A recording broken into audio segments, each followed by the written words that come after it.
Can you hear me? Okay, there he is. There he is. How far am I from Chicago? Oh shit! Maybe I should just go up to fucking Grand Rapids and visit the Bates. I'm close to the Bates. The Bates country. I'm on his fucking turf. Fuck. Oh shit! Celtics are gonna win series. I'm sorry to tell you. Just telling you that so that you can accept it now.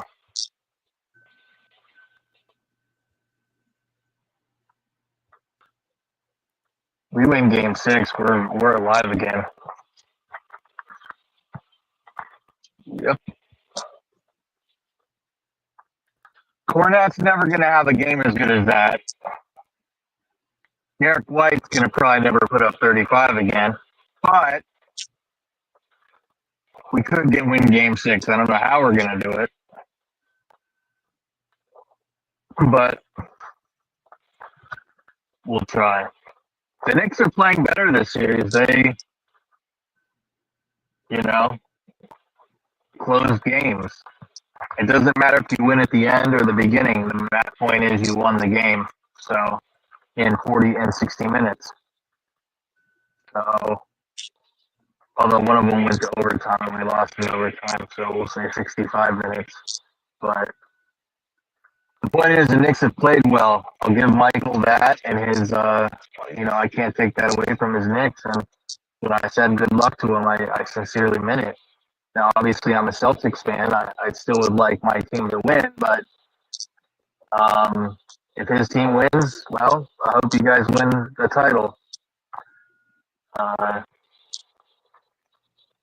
That'd be awesome for the Knicks if they won the title.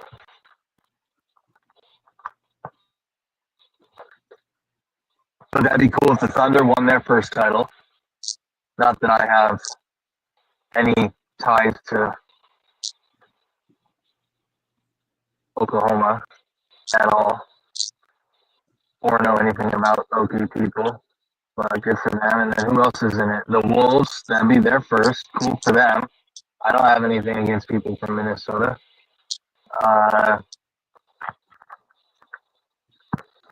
Actually, I was in Minnesota earlier talking to this black girl at a gas station. I'm like, if you could live in anywhere in Minnesota, where would you live? She's like, South Minneapolis on the lake. I was in a town called St. Cloud. I'm like, what do you think of this area? She's like, I like Minnesota, but I hate St. Cloud. So if anyone's ever in Minnesota, don't go to St. Cloud.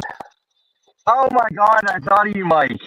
As soon as I got to the gas station, it was my first experience in Minnesota. I get out, and there's this cute little petite blonde bitch with a big ass, like super blonde at the pump, and I thought, I can see why Mike likes Minnesota.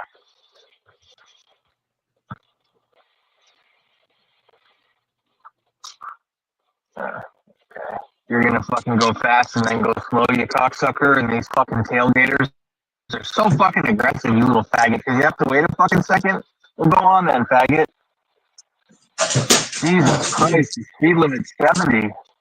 These people are so aggressive. They're horrible drivers in Wisconsin. I'm in Wisconsin now. They're such little fucking fairies. Fuck Wisconsin. Oh, wait, you're a Packers fan. I drove by the exit for Green Bay earlier. Nothing but love for Wisconsin. That's what I meant to say. Go Packers. Oh my God, I just realized that. I'm in Packers country. Holy shit. And I was just in Vikings country. And now I'm going to be in Bears country. And then Browns and Bengals country. And then Buffalo Bills country. And then Patriots country. Oh, I forgot Eagles country. They're in between Bengals, Browns, and Buffalo. Once I get on the other side of Buffalo, it's not so crazy with traffic. Fuck, when am I going to be going through Chicago? That's the worst traffic of the whole trip.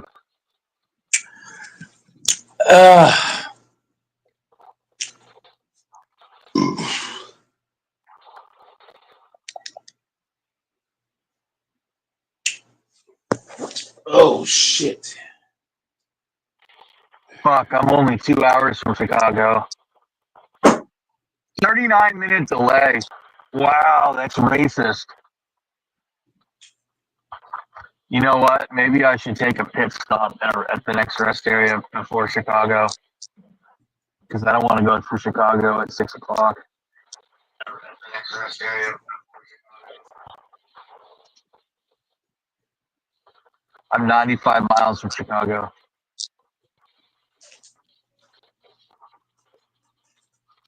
Fuck. People are starting to drive really crazy. Like really aggressive. Like everyone's going 80. Fuck.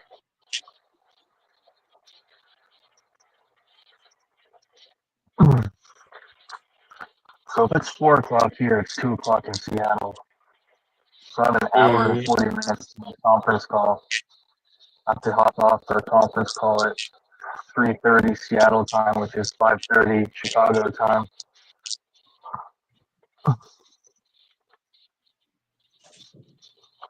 Oh shit. So right now, holy fuck, dude, these people are driving like maniacs west of Chicago.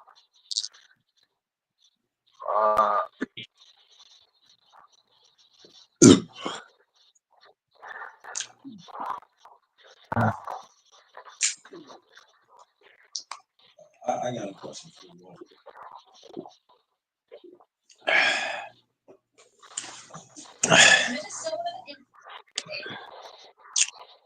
Oh shit. Blonde white girls from Minnesota. A lot of blonde white girls. They're all Swedish. They're all Scandinavian, Swedish, Norwegian, Danish. Natural blondes. Pink skin, pink nipples, pink pussy, just like you like. You said you like pink pussy, right? Pink pussy lips. Didn't you say that? Oh.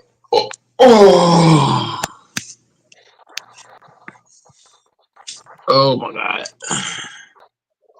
You were sleeping. I fucking knew it. Nope, not at all. Yes. Yes. You lying sack of shit. How I was the wouldn't gym? sleep. I wouldn't sleep in Cracker. Okay, nigga. I told you I had to. I told you I had to stretch and do a couple things to get loose. How was the gym? Uh, the gym was pretty good. I mean, went in there, put in a lot of work. I mean, yeah, it was all right. I would Did you go with say. Ronnie again? Who'd you train with today? I didn't go with Ronnie today because I went in a little bit behind him. Uh, he already got started. If you're not there in the beginning, just doing your own thing. But one thing I realized about a lot of men, if a female could be in shape, a man has to be in shape. What do I mean by that, Doris? If a female is in shape, a man got no excuse. What do I mean by that? Because men are better physical specimens. They're the stronger of the No, that's species not why. because of sexual dimorphism. What? No, not why. What do females have that men don't have? Babies. So if a female can have a baby and be in shape, there's a lot of females that have had multiple kids and they're in top tier shape. A man has no excuse. That's true. And there's some, and even females who don't have babies, their bodies are built to be the way a female body is. They can easily get big. So if they're in shape, a man got no excuse. Any object that can have a baby and be in more shape than you should never happen.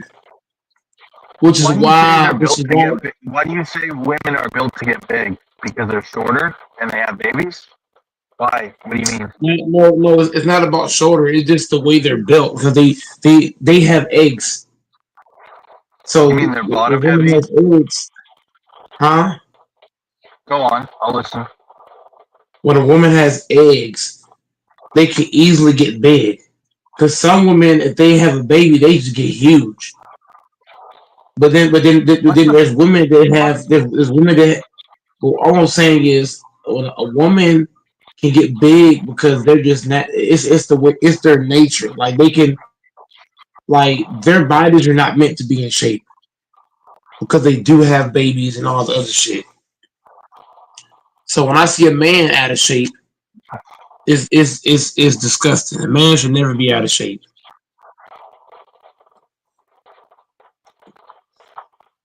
That's a pretty strong statement, Mike. A man should never be out of shape. Why should a woman be in more shape than a man? And a woman has babies. Am I wrong about that?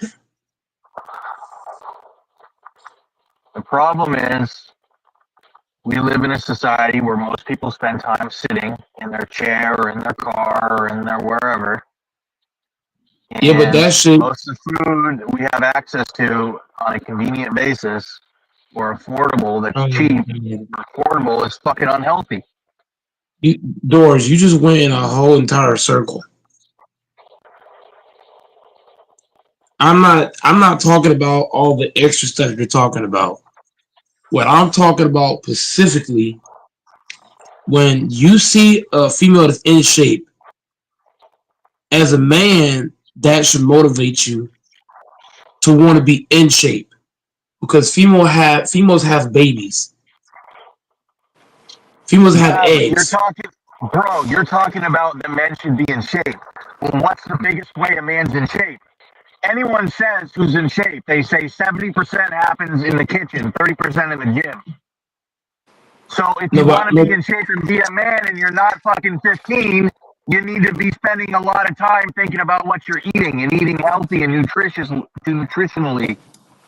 That's the oh point my I was god. making. Yeah, but Doris, You you're can't talking be about eating something at totally. KFC and in a fucking Doris, junk every food. man's not going to be. Doris, 90% of America is obese. So what you're saying makes absolutely like you're arguing something that I'm not bringing up. We're not talking I'm about bringing up obese people. one We're talking about how to become fit. You said a man needs to be fit. Well, Doris, how do you be? Jesus Christ, dude. Doris. You're going in circles. Like I'm we too already short for know. this shit. You already I'm know in if you Illinois. look at the Welcome, Illinois. I just hit Illinois from the Wisconsin border. Doors. My problem with you is Doors. I have no clue why you're bringing up the obvious. 90% of America is obese. So what you're saying, like you're saying the obvious. What I'm saying is, as a man, now Doors. Is there a lot of men that's out of shape? Yes, but Doors, am I arguing that? Oh, I missed the stop. I should have stopped. Oh, there's a fucking rest area too at the Illinois Now, Welcome now Center, Doors is 990 quiet. East. Now Doors is quiet. Brother Base, what's good? Debates, Salute I'm to the close. panel. Salute to the hoes. 90 miles to Brother Base. Chicago debates. Brother Bass, you see how Doors, Brother Bass, you see how Doors was trying to make me argue something that I wasn't even talking about? I'm talking about specifically when you have men that are out of shape as a man. Now, now debates. When I say this, am I saying that all men and women are in shape? No. But what I'm saying is when I see a woman that's in shape and women have babies, that's the reason why I take pride in being in shape. You know what I'm saying? Debates. I take pride in it because when I see females in shape, I'm like, ain't no fucking way. They have babies. So when you see that, that should be motivating to you want to be in shape. But I want to say this to real debates. I'm not gonna mention it on here because it's private. Everything you said was spot on, top to bottom. I also want to I say know. prayers to Cam. Cam had lost his job, so he's not going to be on here for a while. He's job hunting. Uh, Brother Base man, yeah, everything you said top was facts top to bottom. I'm not going to dive into it because that was a private thing. But Infamous was getting cooked last night because him and Minglet was trying to give Butler a pass, saying he can't win by Yeah, I himself. seen It's you not cooked about the shit winning by out of Butler. yourself. I seen it. How did you Yeah, cook him? You didn't cook him. He I cooked was. him. Yeah, here's the thing. I was cooking Infamous, and he ran off the panel. If you play it back, No, I'm he not ran talking out. about Infamous. I'm talking about Mangled. I don't think you cooked Mangled. Yeah, Yes, I did. he That's the got beat. cooked because he was wrong. If he didn't get cooked, he was definitely wrong. Doors. Listen. Okay, this is my What was? take. Can Excuse you me, Mike. remind me of the This is my Can take you on it. remind me Excuse me, of Mister your Mike. debate?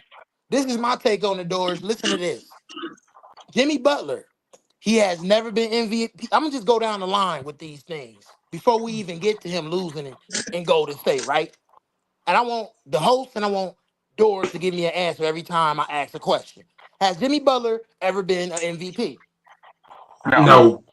Has Jimmy Butler ever been a scoring champion? no, no, Has Jimmy Butler even led the league in assists? no. no, Um, Jimmy Has he Butler's won a been to the title? finals No, twice. Has he won in the series each no. no, time? Has he won the series? Hell no. no. Did Jimmy Butler get moved from Miami because he was whining and complaining? He said they wasn't competitive. He lost his spirit to compete. Yes, All of that, right? yes, yes, Correct. Okay. And Jimmy Butler was the main man in Miami making plays off of double teams, right? yes. Right. Okay. And he even stepped up and played point guard when Dragic couldn't play for them in 2020. So he's played small forward, he's played point guard, he's played different positions. He did it all in Miami, right? Right. So why in the flying fuck you can't even get one game for Curry and you was nonchalant, you wasn't guarding, you wasn't getting dirty in that post like you did against Holiday. You can't fucking hold me. What happened to the nigga that was in the East Finals talking about you can't fucking hold me? Remember when he was talking to Drew Holiday like that? Huh?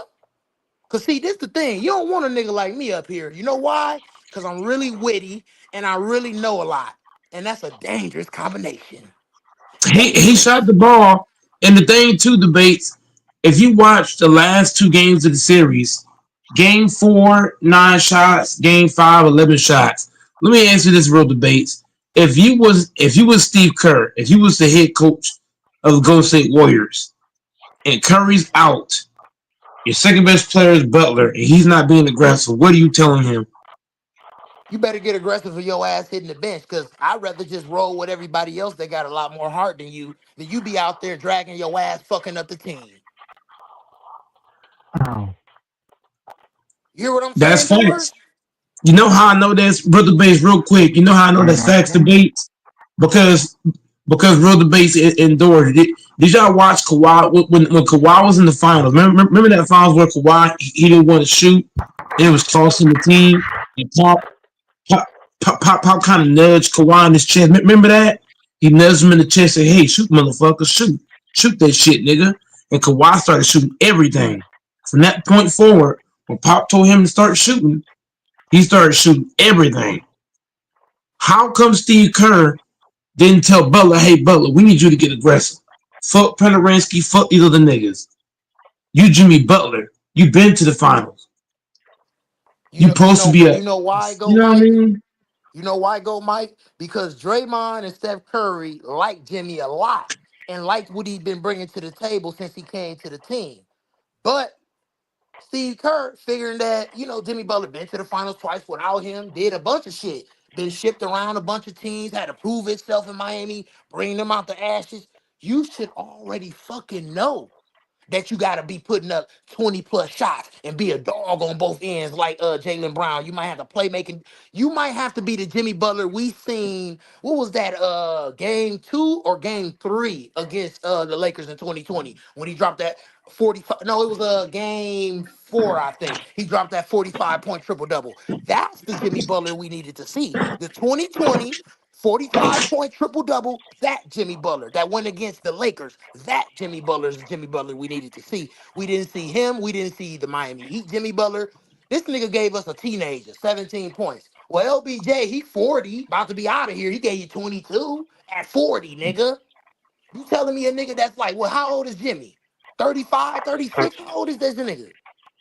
34, 35, 36, You telling me a nigga 35. that's, hold on, you telling me a nigga that's 6 years younger than LBJ, been to the finals twice, once against LBJ, once against Joker, couldn't even give you 25 or 30, and fucking Derek White just gave 34 yesterday or something like that, right, Doors? And he 35. ain't, man, you hear what I'm saying, Doors?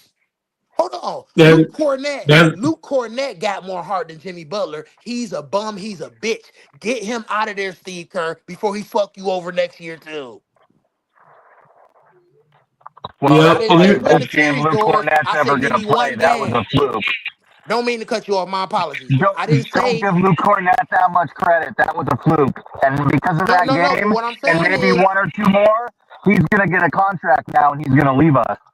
but So, listen, anyways, Doors. Even he had enough heart to at least give you a fluke, right? Did Jimmy Butler give you a fluke game? You see what I'm saying, Doors? Luke Cornett gave you a game where it gave you enough energy and enough plays to win. Now, guess what? He might not even play 5 minutes or do shit the next game, and they might get blew out and sent home. But at least when he got a chance, he stepped the fuck up and did more than Jimmy. And Luke Cornett never been a fucking it's more starter. than that. You can say it's more than that. You can say because Jimmy didn't play very good in the first series, Steph's 37-year-old body had to put on a ton of minutes in 7 games, and because of that, it overstrained him and led to that soft tissue injury on that hamstring. Possible. I didn't think of it that way, but damn, Doors, great Yeah, take. no, dude. It's because of how much he had to do in 7 games in the first round that he's so fucked up in the second round, dude. Because he's not 35-year-old Steph, who was able to do that and bounce back, in 22 And against my then see Celtics. the thing about it is too. I'm not making no excuses, but I'm giving a little bit of context. I just thought about it. I'm not backtracking, making no excuses for Jimmy, but I just want y'all to look at it this way, right? When I could take a team from nothing to something, and there's no real expectation, whatever happens at the end just happens. You hear what I'm saying? But when you come to Golden State, there's expectations, especially at the small forward position. Why is that, gentlemen? Because the last time they went and got a small forward after they won a title a few years prior, they was right back in it, right? Kevin Durant, right? Well, guess what? Not the same thing with Jimmy. I told y'all he's a fucking bum. He overrated. This nigga's a bum, Doors. You hear me? I'm just keeping it real. 17 points. I don't give a fuck if you got blew out by 40 that game. You gotta drop 30 plus, nigga. And then you ain't going to the post. You being nonchalant, passing the ball. You ain't even trying to aggressively shoot the motherfucker. You gotta be wide open to dunk it or lay it up. You ain't shooting it. You ain't going to your post moves. We're like, bro, it's just too much pressure. Doors, being the man and all the pressure being on you in that scenario, too much. It's not a lot of pressure, Doors, when you know it wasn't no high expectations. It was not an expectation for him to get to the finals. Both of the times he got there, he wasn't expected to get there. They was not expected to get there. So you just getting there was a like, woo, okay. We ain't been here in a long time since LeBron and D Wade. Shit, we ain't even sniffed the motherfucking finals or East finals. You feel me? So it was like whatever. Hoping that you win type shit. But when you're in Golden State, Doors and host, your ass better win. Y'all hear what I'm saying? It's Yeah, but championships recently. It's he is championships 35 recently years. got won there. He's 35 now, though. Is it his age or is he a bum? I think it's just he got older, man. He's not a bum. He just ain't that's not that an guy. excuse. Listen, Doors, even when he was in his That's not prime, an he still excuse. couldn't cut it. He couldn't cut it both times he went to the finals. He Bro, can't That's you not do an, this. fuck you can't take that's away not what an he did excuse. against the Celtics, dude. He knocked the Luca Celtics is out twice. let's ask him this question, brother Bates. Is Luca not fat? Yeah, Luca is a little chubby. Luca's fat, but guess what he did, brother Bates? Guess what he did? He shot the ball way more than 11 times. Yeah, and Doors, listen, that little show that Jimmy put on, like I said, bro, y'all can't keep bringing up what Jimmy did and he never finished, bro. No, He no, no. never got a Ask him this, title. Bates. Brother Bates, ask him this. How come a fat boy can shoot the ball more than Jimmy Butler? How is he gonna win a title with Bam and fucking Harrow? Whoever the fuck else is on that team. But he ain't gonna win no title with Draymond and Curry and them if he can't step up when Curry or Draymond is out. And you Dude, giving us weak ass that team performances. isn't bro, that team isn't good enough to win a title. Not Listen, now. listen, listen. That's fine, Doors. My issue is this: you couldn't step up enough to get a fucking win. I don't care if you got blew out every game after that and got eliminated. Oh well, you gotta step up. Listen, Doors. They traded to get him. In this moment, you prove what you're worth. Do you hear me, Doors? Yeah, They traded true. to get you for you to get him 17 points when their main guy is out. Come on, Doors. You But know that's weak brother bullshit, Bates, bro. brother They Bates, got Luca Jimmy was Butler. They got Jimmy Butler. They brother went from Bates, a Luca, playing team. They went from a playing team out in the play-in or the first round to a brother team out in the Bates. second round. Hold on, nigga. Hold on. Real debates. We can't let him slide with this. Luka Doncic, right? Luka Doncic in game 3 against the Minnesota T-Wolves. Do you know debates that he was Bro, throwing up? He was throwing up before the game, during the game, after the game. And you know how many shots he took in that game? how many? He took 16 shots. And he was throwing up before the game, during the game, after the game. What And he is ain't in good Butler's as shape as what Jimmy, and he still put up more shots. exactly? So what is Butler's excuse for coming out and taking 11 shots in one game and 9 the other game? Doors, listen to me. Just listen to this quick take. You're impressive when there's no expectations. You're impressive when you go further than predicted. But you're only truly impressive when you reach the mountaintop and you conquer. You can't just keep getting to the top of the mountain then falling down every fucking time, and that's impressive. Come on, Doors. We And can't, we can't bro. And this another. That's what I said. I started out the beginning to try to get you to understand where I'm going with this. Doors. He's never been a scoring champion. He's never been an MVP of the league. You hear me, Doors? You ain't even bringing that to the table either. And you giving me 17 points, and we just traded for your bitch ass.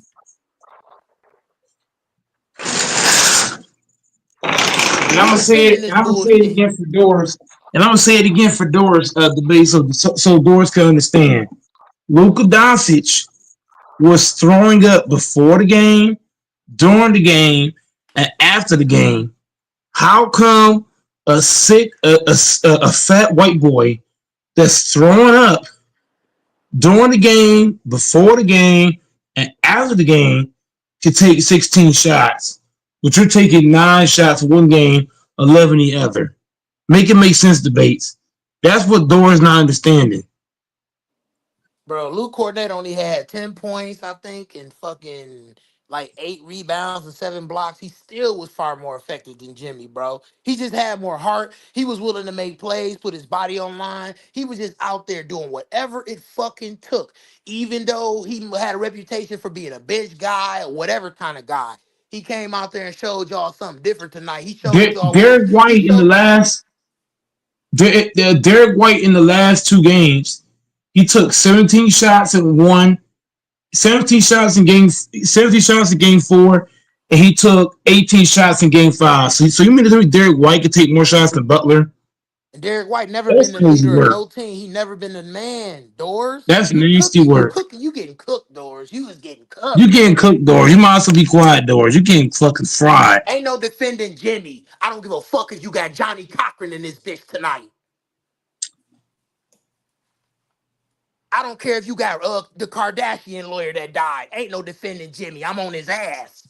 If you get past Go Mike, you will not get past me. That's what you gotta know.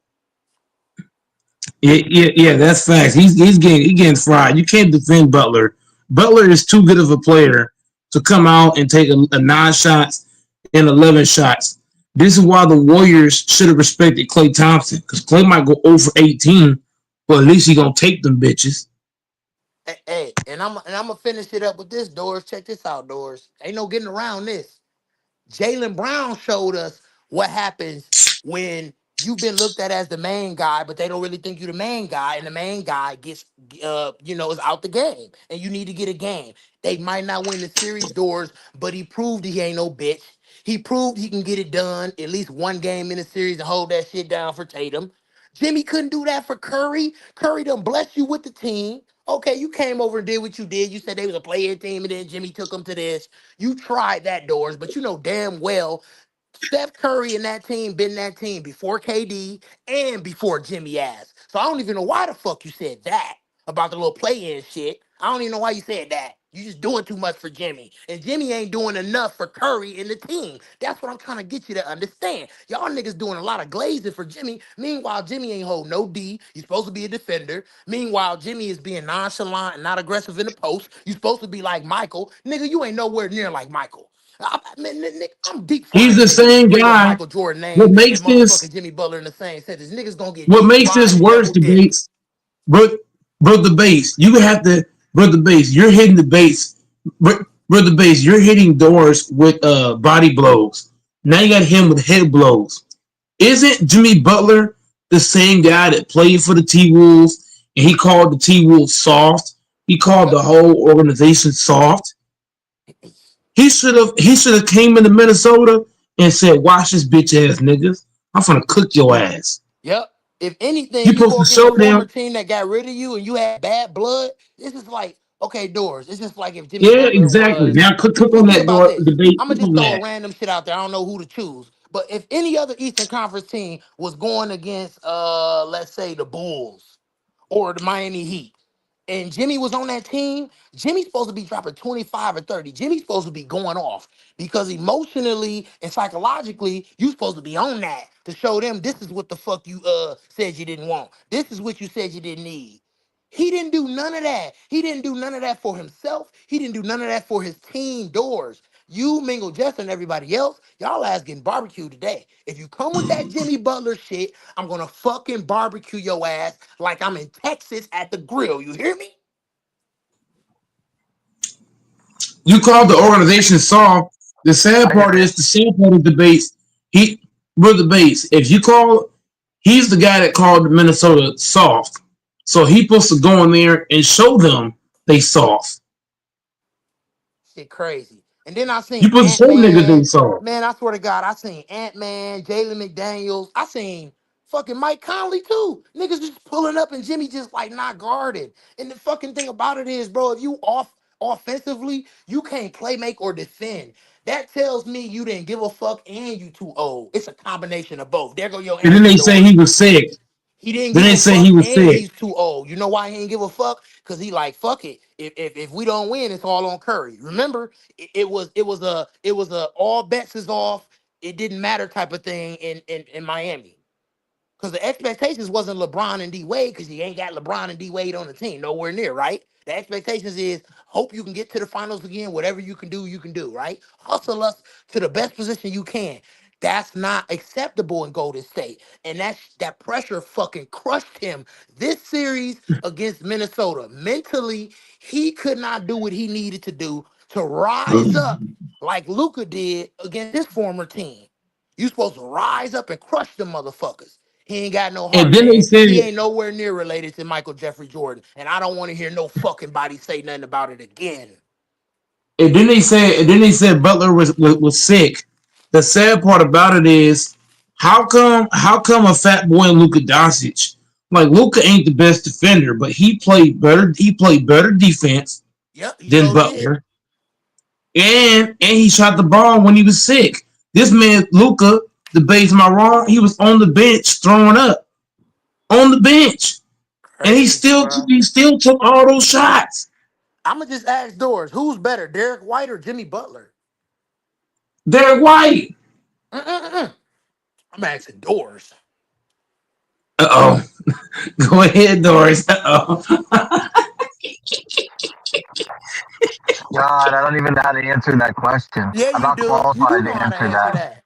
Because guess what, Doors? You know why I asked you that? Because your team was facing Shit. elimination, and he stepped up, and he ain't never ever been in the position that Jimmy Butler had to be traded around multiple teams, to be the man on the team and rise them up twice to the finals Oh and do all the damn. shit he did.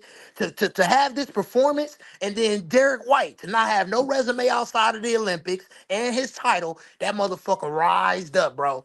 I'll tell you who's better, Derek White.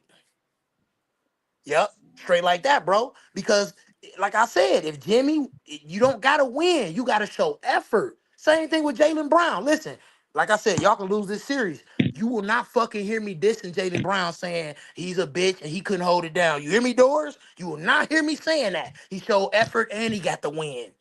I can't. You can't knock that, Doors. But you can't reward a motherfucker who got a certain reputation and then you not acting like that when it's time to act like that. Nigga, if you say you Denzel, nigga, when you get in front of the screen, you better be fucking acting like Denzel.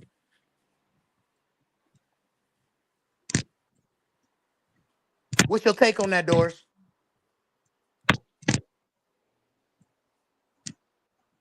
Hmm?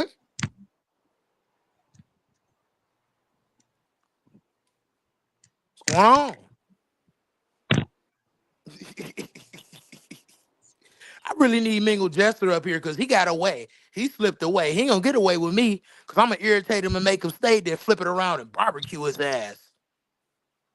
Yeah, Mingo Jester and Esmis, they both ran off the panel talking about old Butler was sick, this, that, and the third. If you go to your job and you say you sick, you think they're gonna give a fuck about you being sick? No, they still want the job done. Yeah, like you can't go to your job and say you listen, if you that sick, don't come to work, bro. Do you Don't hear me, show Go up. Mike? Come on, what Don't is we show up. doing? Bro, this shit Stay at crazy. home. Listen, Go Mike. It seemed like everybody forgot about the expectations they had on the Lakers, Luca, LeBron, all the shit they was talking when they lost and when we was going through shit in the playoffs. Now, when there's multiple other guys who have a reputation and have expectations, they getting passes. Jimmy getting passes, Curry getting passes, Tatum getting everybody getting passes, right? But a nigga who's consistent for over 15 years in the face of the league don't get not one fucking pass. Oh, maybe because Didn't it's he play? Michael. I don't know. I don't know, bro. I just don't. It's Did just it? Did crazy. it? Did he? Didn't Butler say one of his favorite players is fucking Michael Jordan? Well, guess what? Michael Jordan, he played with the flu. So how you gonna say your favorite player is Michael Jordan? Michael Jordan would not approve of you making excuses. He would not approve of somebody saying he's sick, but you was out there and not taking shots. Hey, go If Mike. you're fair, you know what I'm saying? Like, let's be real. Go Mike. You do know that Michael Jordan is coming to the TV, right? You remember what? Michael Jordan will be on the NBA special guest this coming up year, the next season. He will be on TV. He gonna be talking, bro. Like during games type Mm. shit. Yeah. Bro, you ain't see Michael Jordan. Gilbert Arena said that shit on Gil's Arena a couple days ago. Michael Jordan is coming to the bro. He's gonna be a commentator, nigga. Somebody gonna set him up, bro. Somebody gonna set Who's Michael going to be Jordan a up. commentator? Draymond? Who are you talking about? Michael Jeffrey Jordan. Somebody No gonna shit. somebody gonna somebody gonna set him up because Michael Jordan, the way that he talks, a lot of people ain't gonna like that. So somebody gonna set his ass up and get him fired. What do No, you no, no, mean? no, Do you mean no, because he no, says no, things that no. aren't politically correct, or what Listen. do you mean? Go Mike. No, He's a no, I'm Go not Mike. saying He's a he says. sheltered guy. They're gonna give him lines to read. He's not gonna do nothing off script unless it's completely safe. Yes, he He is. He's Michael Jordan. He gonna feel like because I'm Michael Jordan and I'm a 6-time champion. This, that, and the third. I'm telling you, he gonna say some shit. I'm telling you, bro. He. I'm not. I'm okay, not saying he. but go Mike. Let me ask Good. you this question: Do you think Uh it's huh. safe for niggas to do? Do you think it's safe for niggas like Jimmy and whoever else to be having these subpar performances if Michael is on TV talking about it? Because y'all think this shit been rough No, because now. Michael Jordan's Imagine when gonna Michael get assume. up there and Jimmy doing this dumb ass shit, bro. Like, come Nigga, on now. Michael Jordan's gonna say some shit to these young Uh, players, real, and, real, and real debate. Real. you have to let me finish for a second. Real, real debates. What you're saying and what Michael Jordan is gonna say is gonna be facts, right? But here's the problem: young players don't want to hear about facts. If you tell a young player, "Oh, you should get to your strong hand," is a young player gonna accept that? No, they're gonna think you coming. What am I saying? Debates indoors. The young player is gonna think you're attacking them. They're not gonna see it as advice. So Michael Jordan might say something factual. He may say, "Hey, Butler, you should be more aggressive." He might say, "Well, you should be playing then." Or you know what I'm saying? He might not. Players nowadays are not going to take what Jordan says likely, even if it's facts. But what I'm saying is now, go Mike, is you don't have the ability to play in the NBA and fuck up, and then people say, "Oh man, Michael would have never," because Michael actually gonna be able to speak on it. So if you fuck up, man, Michael gonna be checking shit. I got a feeling Mike finna put a lot of pressure on niggas, bro. I'm kind of glad LeBron leaving while he is, cause man, having Mike as a commentator, nigga, with his resume, oh my god. Yeah, but debates. If Michael Jordan says anything about today's players are not going to want to hear that shit. Uh, they gotta respect Mike. They gotta listen to what Mike say. They ain't respecting that night. You gotta listen to what Mike say. I don't like Mike, man, and I don't think he the GOAT, but shit, if he's speaking on the game, you gotta listen, bro.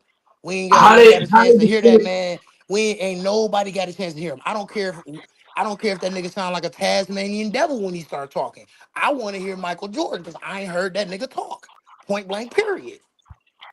how I they want to how hear they that respect man.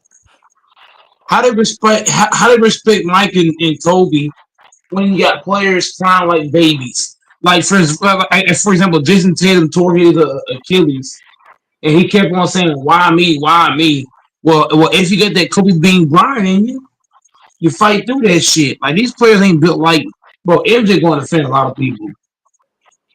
He going to offend a lot of motherfuckers. I could just see it now, miles away.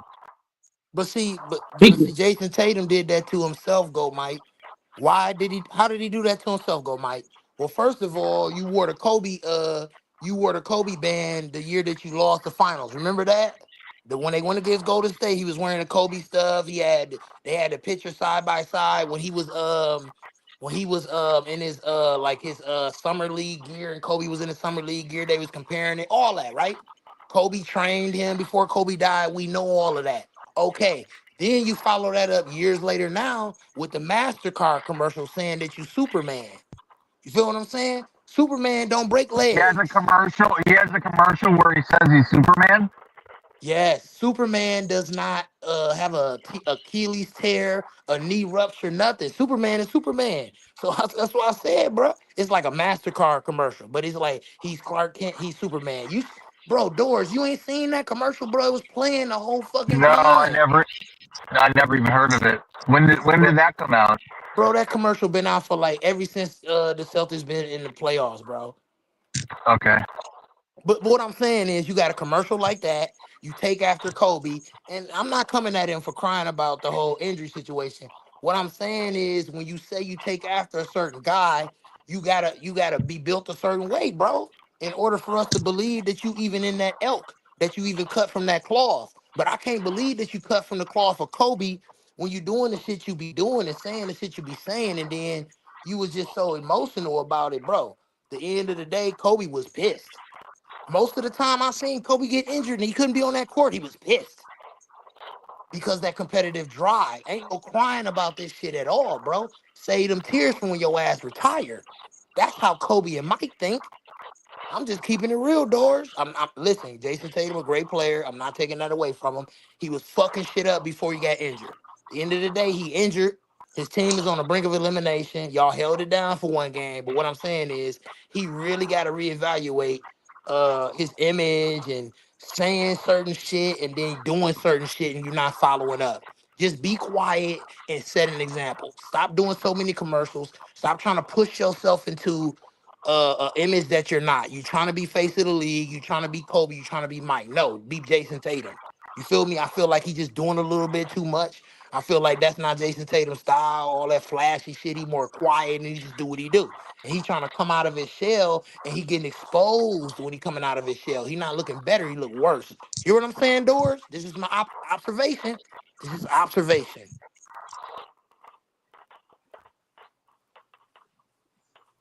Yeah, he should be quieter, more like the Jalen Brown approach. What I'm saying is because the Celtics got enough attention already with a target on their back. You hear me, Doors? So just be quiet and go about your business. You don't gotta post no videos. You don't gotta let nobody know the surgery went well. Fuck all that. Just go do what you do. Like Kobe. You claim that you take after him, right? Go, Mike. Well, act like it, nigga. Yeah, that's what he's saying. You put them expectations on yourself, then I'm gonna expect for you to reach that bar every time you perform, every time you talk, and every time you do a commercial. I expect for you to act and go about things a certain way. You feel me? You don't gotta be exactly like Kobe, but there's certain things if you say that you take after him, you gotta walk it and talk it, man. You feel me? But hey, look, I'm wishing Jason Tatum a fast recovery. Stephen Curry, I ain't wishing injury on nobody. I don't be wishing certain people to win. Of course, when my team going against them, that's just competitiveness. But I'm One wishing. thing I have to say is this: everything that happens, look at the base. I gotta say one thing to what you just Go said. ahead. Everything that happens to you in life, like Taylor said, why me, right? So everything that happens to you in life, not saying that it's supposed to happen, but God doesn't put you through anything that He feel like you can't get through. God puts you through things to make you tougher, so that when you get to the next thing, you're already prepared. So it's kind of like if you get fired from a job, not saying that you're supposed to get fired, but sometimes when things happen to you, it's gonna make you stress. It's gonna test you where you at mentally, because you could lose a job and you could break down, right? Or you could lose a job and get tougher and get a better job, or you could break your leg, you could give up, quit on life, commit the S word, or you can break a leg, come back and have a stronger leg. So what am I saying, debates? When things happen to you, it's gonna tell you where you at mentally. Are you Yep. tough or are you soft? Yep. I mean, And at the end Tatum of the over his at my the end of why the me and day, shit. Doors, You know what I mean? Jason Tatum, man. This right here, you got to rise from the ashes. Listen, your rookie year, you East Finals, you dunk on LeBron. Listen, he had a fucking roller coaster, a nice roller coaster coming into this league. Your rookie year, you're going against LBJ dunking on him, man. You feel what I'm saying? I always had respect for Tatum. When he did that shit right there, I said, oh yeah, he gonna be a future star, superstar of this league. He got a little bit of heart. He ain't no hoe. But bruh, this right here is when you really get tested because you get the big time commercials. Your team is looked at as they loaded as fuck. Was about to win the finals again. Just won. Went to the finals a year or two before that. You feel me? Y'all been on a roll. Y'all been a juggernaut. Now y'all run into a bump in the road because you get an injury that you ain't never experienced before. You gotta dig down deep, come back and be better than ever. That's all it come down to, Doors. Point blank period. You And gotta that dig ain't down deep. and that ain't a guarantee. That's gonna take a lot of I know that. miracles. But what I'm saying is he young enough and he can. He never been an athletic marvel anyway. So it ain't like, oh well, he's gonna lose his athleticism. He's always been a skill, quick, use my strength type of guy. Yeah, he athletic enough to he'll dunk on you or whatever, but he ain't never been like that, right, Doors? So my thing is, don't focus on trying to be, as athletic as you was. Focus on honing all of your skill. Just focus on getting healthy, feeling healthy enough to walk around, run drills or whatever else. Start honing the skills you already had, and then when you get time, work on whatever else. But don't push it too much. Don't rush it too much. First things first, get healthy enough so you feel like you want to play basketball. And then when you want to play basketball, start playing until you get back in basketball shape.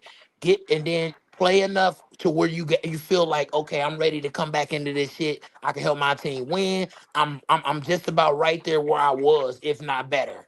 You just don't rush it because I feel Yeah, like, and maybe all that time off and rehabbing and training and like you said, digging down deep, the rehab, it'll rest his body in a way. You know what I mean?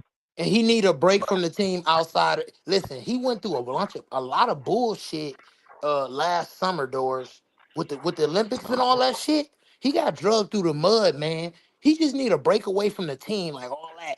Is he the best player? Jaylen Brown the best player, and Steve Kerr playing him, and you know what I mean? He just need a break away from all this bullshit anyway. All of the expectations.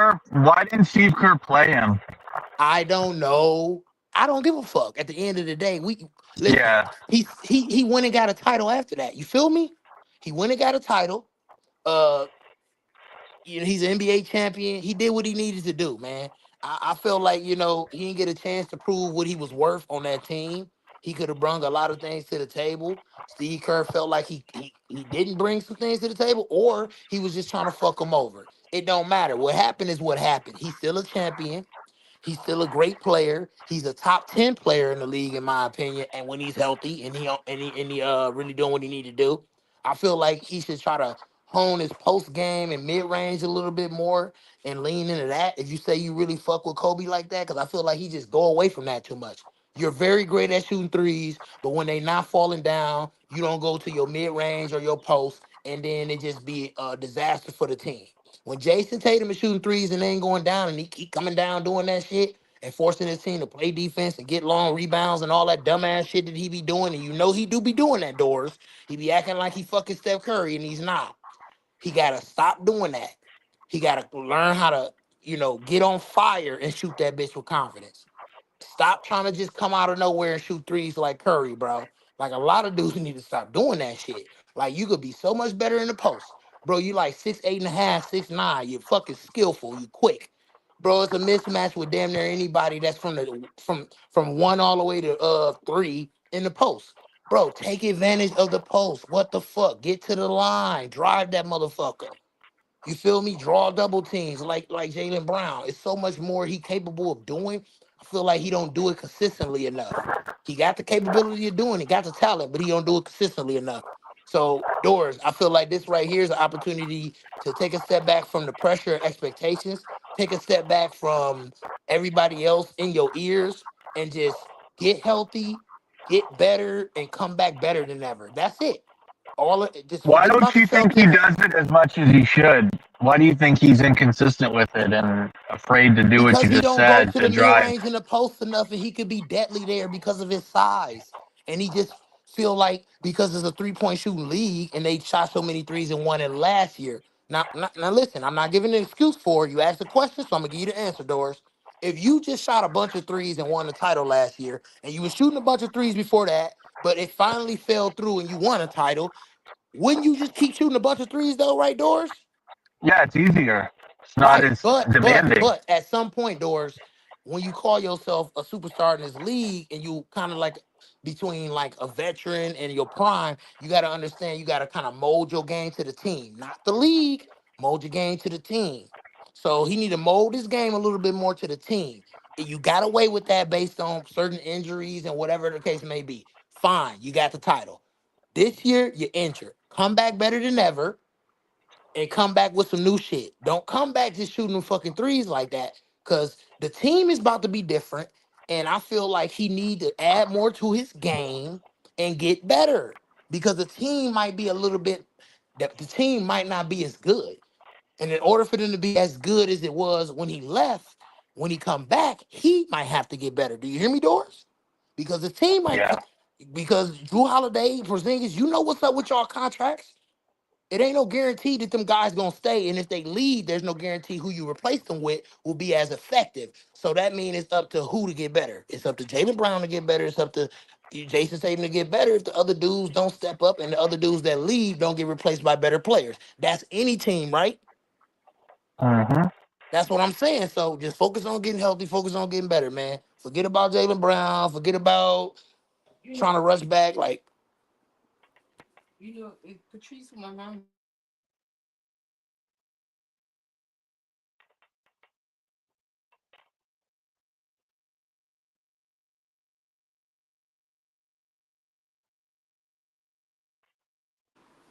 Yep, just focus on getting healthy, getting better. That's it, man. That's it. That's what I would do if I'm Jason Tatum. But like I said, I ain't him. You got a lot of people in your ears, a lot of pressure. You know, you just won, and I think another thing is like he want to win again, bruh. I don't know if I would be crying, but I'll be very emotional knowing that you know I'm gonna be injured not only for the series but for all the way till next season. This might be two championships down the drain, or at least one. You see what I'm saying, Doors? All of that shit going through your mind when you on that floor and everybody looking at you with that expectation that you the best player on that team. Who knows what kind of emotion will come out of you? I don't know. Shit, I judge it a man for crying. Shit, is his body, is his career, is his image. Fuck it. But I'm just saying, man, I ain't gonna look at him crazy because man, he worked very hard to get how good he is. The team worked really hard to get to that point, and for all of that shit to be gone practically because of you. That's how he thinking of it in his mind. If he a competitor, Doors, this shit is my fault if we lose. You hear me, Doors? So that Mm-hmm. might make a motherfucker cry. That might make a motherfucker mad when you got all that pressure on you and then you can't do nothing about it.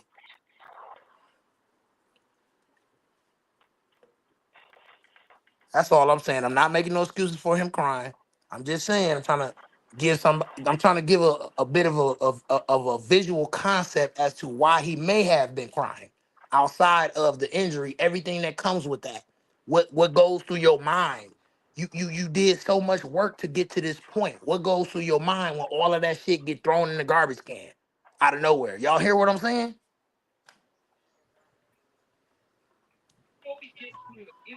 That's like you working You, hard as hell for a year to get to a certain position at a job. You walk in the office and the boss say, you know what, you work really hard, but your ass got to get back out on the floor and work a whole nother year just for you to come back in the office. You'll be like, what Jesus the hell? fucking Christ. Yeah. Fuck these You'll be people. like, what the hell?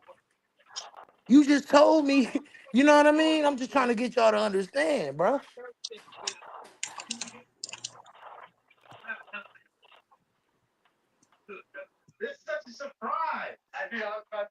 we got Renegade, we got Renegade and Infamous in the building.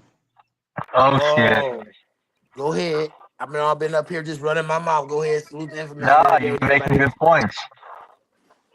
Hey, Was salute popping. y'all. Love, Salute, salute. love, peace and blessing. Love, peace and blessings to you all. I hope you're having a good Salute day. to Hope Mr. 80 everyone's safe. Strokes, man. Shout out to Mr. 80 Strokes, man. No, Negro Damas. Remember, Negro Damas is my name Okay, now. Negro Hey, Dominance right, Infamous right. in the Because he building. was about I'm to be prophetic. He was about to be infamous barbecue. Is what he was about to be if he brought up Jimmy Listen, up here. So you better change your name real quick. listen. I've been prophetic. I predicted pretty much all the games so far. So you better respect this. You better respect this. I respect you, but if you talking about Jimmy being elite and Jimmy not having to Mhm. explain why he was acting like a bum, playing like a bum, oh you No, getting no, cooked, no, bro. no, no. Let's be. It's fascinating how people have such short memories. We all remembered when Jimmy Butler went for a rebound and literally fell on his tailbone. Do you Oh think my that's an God. injury that people just get over? Have you ever felt? Let me ask you a question. Let me ask you a question. I know none of you guys are real athletes in here. Have any of you guys ever felt on your tailbone? Like, Ugh. has anybody Listen, ever nope, felt the nope. I pain? never went for a Bro, rebound and fell on my ass. Go Mike I've was got a knocked fucking on my varsity ass. We I've all done athlete. all bust What are you type of our shit to ass talking knock about? myself on occasionally. my ass. You know what I did? I I've got up I've like a fed on my grown tail. man and did what I I've needed fed to on my do. I tailbone didn't act plenty like of a No, bum times. no. I'm like not No, Jimmy. you making didn't. No, excuses. there's a difference between fall. No, there's a difference between falling on your ass and your tailbone, though. Big difference. Okay. When you fall What is on the your I've fallen difference on my when you tailbone, still tailbone when plenty standing you of up fall on times. playing your though, tailbone, infamous? it's one of the most painful things ever. It fucks you Infamous, up. this Right, my problem, right. infamous. So, He Listen, so already had a 30-point when I game with came that on here, tailbone. here's the problem. Real debate. We cook people when we say they're not giving an effort. So the guy played through this. Instead of giving him credit, we barbecue him. So when he doesn't play, we barbecue him. When he does play, we 11 barbecue. shots. So I was trying to find when I came on here yesterday. I'll just land my plane. I was trying to find a middle ground. I say, where damn if you do, damn if you don't. So where is the middle ground? So can you tell okay. me where the middle ground is? Go ahead. Okay, infamous. I'm gonna ask you this Jack up question more before I get shots. into that. Before I get 11 into shots that, ain't good enough. did you hear me from the beginning of when I came on here? Yes or no? No, I didn't. I didn't. I'll Okay. be honest, I Well, didn't. then I Go want to ahead, sir. let you know that I said that the Miami Heat situation in this situation, that's the first thing you need to do in order to get some understanding as to why me, Go Mike, and a few other guys is on Jimmy ass. Because the Golden State situation is different from the Miami Heat situation. Why is it? Okay, before you even got to the Miami Heat, like, we gonna just go down memory lane. He was drafted to the Bulls. He went to the Timberwolves, the Sixers, and then the Heat. Right? That's the way it went. Right? So he was a journeyman who was a starter here or there, sometimes even coming off the bench. When he was with, I think he came off the bench a few times with D Wade because they was back and forth in Chicago when D Wade came to Chicago. Anyways, once you get to Miami, you finally got your feet wet. You finally establish yourself as the guy and a starter, and start garnering and gaining some respect, all the way to the point where you hustled your way to the finals twice, but you never was a scoring champion. Just follow me, Infamous, before you cut in. Just follow me. You never was a scoring champion. You never was an MVP of the league. You hear what I'm saying, Infamous? And then you turn around, you say, okay, well, I hustled us to the finals twice. Y'all owe me some fucking money, man. Even though my numbers is down, team ain't winning. I feel like y'all owe me. Pat Riley and the Heat organization said, fuck that, nigga. You ain't worth it. You said, oh, well, I don't want to play. I done lost my love for the game. All that shit, right? Guess what? What was that like? Hmm. Game two, game three? Didn't he say, oh, I got my love back for the game? Remember that, the post game? He said he got his love back for the Hmm. game and all that shit. You was winning with Golden State. I understand that Curry went down, but I understand Hmm. that you ain't even fucking 30. How old is he, Infamous? That doesn't matter, but go Oh, ahead. yeah. Oh, it matters. I'll let It you. I'll do. let you finish. Go ahead. But hold on 1 second. It's funny you guys don't have the same smoke for Kobe when Kobe decided to take the money, even though the team was the Okay, worst. I can get to that, All right. Infamous, but Keep. I'm Okay. not Go really ahead. a Keep Kobe going. fan. Hold on. Keep going. I can get on that. I He's don't mean to But I ain't 35 slander got years. the smoke Kobe. for that. I don't mean I to ain't He's got slander the 35 Kobe. years Respect old, to the dead. Bates. Brother Bates, he's But 35. where was the smoke for Kobe? Okay, He's Because but Kobe did the 35, same Infamous, Bates. thing. hold on, But go ahead. Infamous. That's Go ahead. not Go for ahead. me to do. That's for Kobe Go ahead. fans and shit to do. Go. I'm not Go finna go ahead. ahead and fight that fight. What I'm talking about is the journey of Jimmy Butler to this point and the Hmm. expectation level. And I'm gonna ask you because you said you didn't hear everything. That's why we're gonna go down memory road, right? Because Go ahead, sir. I'm not gonna engage you and we're gonna start go battling and you don't got no background as to what I was saying. I want this shit to This is be a just a fair match, right? conversation. This is not a battle. But go ahead. Okay, I'm just saying if Go it ahead. turns into that, I want it to be fair. We're gonna be on fair grounds. I want you to know what I said and Hmm. what I'm really thinking before we get to that point. My thing is this. Hmm. We both Hmm. you agree with everything I said as far as this journey. The thing I another thing don't. I want you to No, I listen to don't. is I this. can. Listen. I don't. I don't. I don't 100% agree. I agree with something. Hold See, the on. difference So is I what you can don't agree with agree some with? things. I What can you don't disagree. agree with? What you don't Well, agree with? the whole. I don't agree with the whole thing with the Pat Riley situation. I think. I think you pay him still because I all these know. other players. Listen. Yeah, go I ahead. hear what Go you're ahead. saying. I don't think you Go heard ahead. what I said. I said he did a lot of hustling, got them to the finals twice, kept the team Hmm. in contention, and all of that. And the expectations was whatever you can give us because we know you ain't LeBron. We know you don't got D Wade, right? So am I correct with that, right? And he did more No, than what but was expected, right? He did okay. more So than you what was think that Pat? expected. So you think that Pat Riley? Let me ask you a question. Do you think that Pat Riley shouldn't have given his the money? Shouldn't have given him the I money? think Pat Riley should have gave him some money, but not what he wanted. Because you got to be logical about your numbers going down. No, the team is not as good as it was when you went to the finals twice, but you Hmm. ain't as good as you was when you went to the finals twice. So if you gonna Yeah, be but honest about, I'm just yeah, but there's a saying, thing. infamous. There's a thing. Real debates. There's a thing. There's a thing. Real debates where you reward a player. He may not be the same player that he was, but you still. It's bargaining in good faith. You may But not be the same player that you were. We did the same thing with Kyle Lowry. Kyle Lowry was pretty much at the end of his career, right? You know what he the got you a Raptors chip. did? Sorry, I No, gotta cut in. I I get you. No, no, no. But I got you. But what they did, they didn't have to do it. But on his way out, they gave him a substantial amount. They gave him a huge contract, a 3-year contract. Didn't have to do it. It hurt their. before he went out the door. So there's a thing of hey, we know you're not the same player. Well, hey, we're gonna take care of you. We're gonna give you a little bit of money, put some money in your pocket for the service that you have given towards the franchise. They did it to Kobe. They did it to uh what's his name that played for That's they do it to fucking a lot Kobe of No, players. no, Bryant, no, no. though. Let him That's go. Go, Mike. Let him go. Kobe. Right. No, Let him go. no, but Let him go. whether no, I know what you're gonna say. Yeah, Kobe won it. I get that, No, no, but no, no. Name there's all such a these thing. people that the Kobe teams is did an this shit for. icon Don't to the just name Lakers. Kobe. Jimmy I Butler want you to ain't No, but that name to there's the one of such Heat these a or there. the players. Hold up, Yeah, but hold up, he y'all. took. Hold up, Oh, y'all. let Hold me up. let me explain something because you guys don't. I don't know if you guys understand this or not. When a team goes to the finals, right? Whether they win or not, the money that is generated, the revenue goes all to the owners, to the organization. That's extra money he's putting in their pockets. Do you Kyle guys Lowry spent understand the that, whole. right? Whether Ky- you win or not, the deeper you go in the playoffs, that's money and revenue generated for your franchise. I get it. He took that team on his back with nobody to the finals. He Like didn't Bam win. on the I Biles, understand nobody. that. But he made Bam them on the Biles, extra money. nobody. So all he was saying, let's bargain in good faith. I did this for your organization. Can you at least give me what I believe that I've earned for your organization? And they said, Bam go on the kick Biles, rocks. We're not nobody. paying you shit. That's But you did crazy. the oh same thing man, for my Kobe mic and finna other die. I players mean my that are phone. loyal to their Did he franchise. just say? So go ahead. Go Did ahead. he, Go Man. ahead. did he just But say don't die Bam on to me. nobody?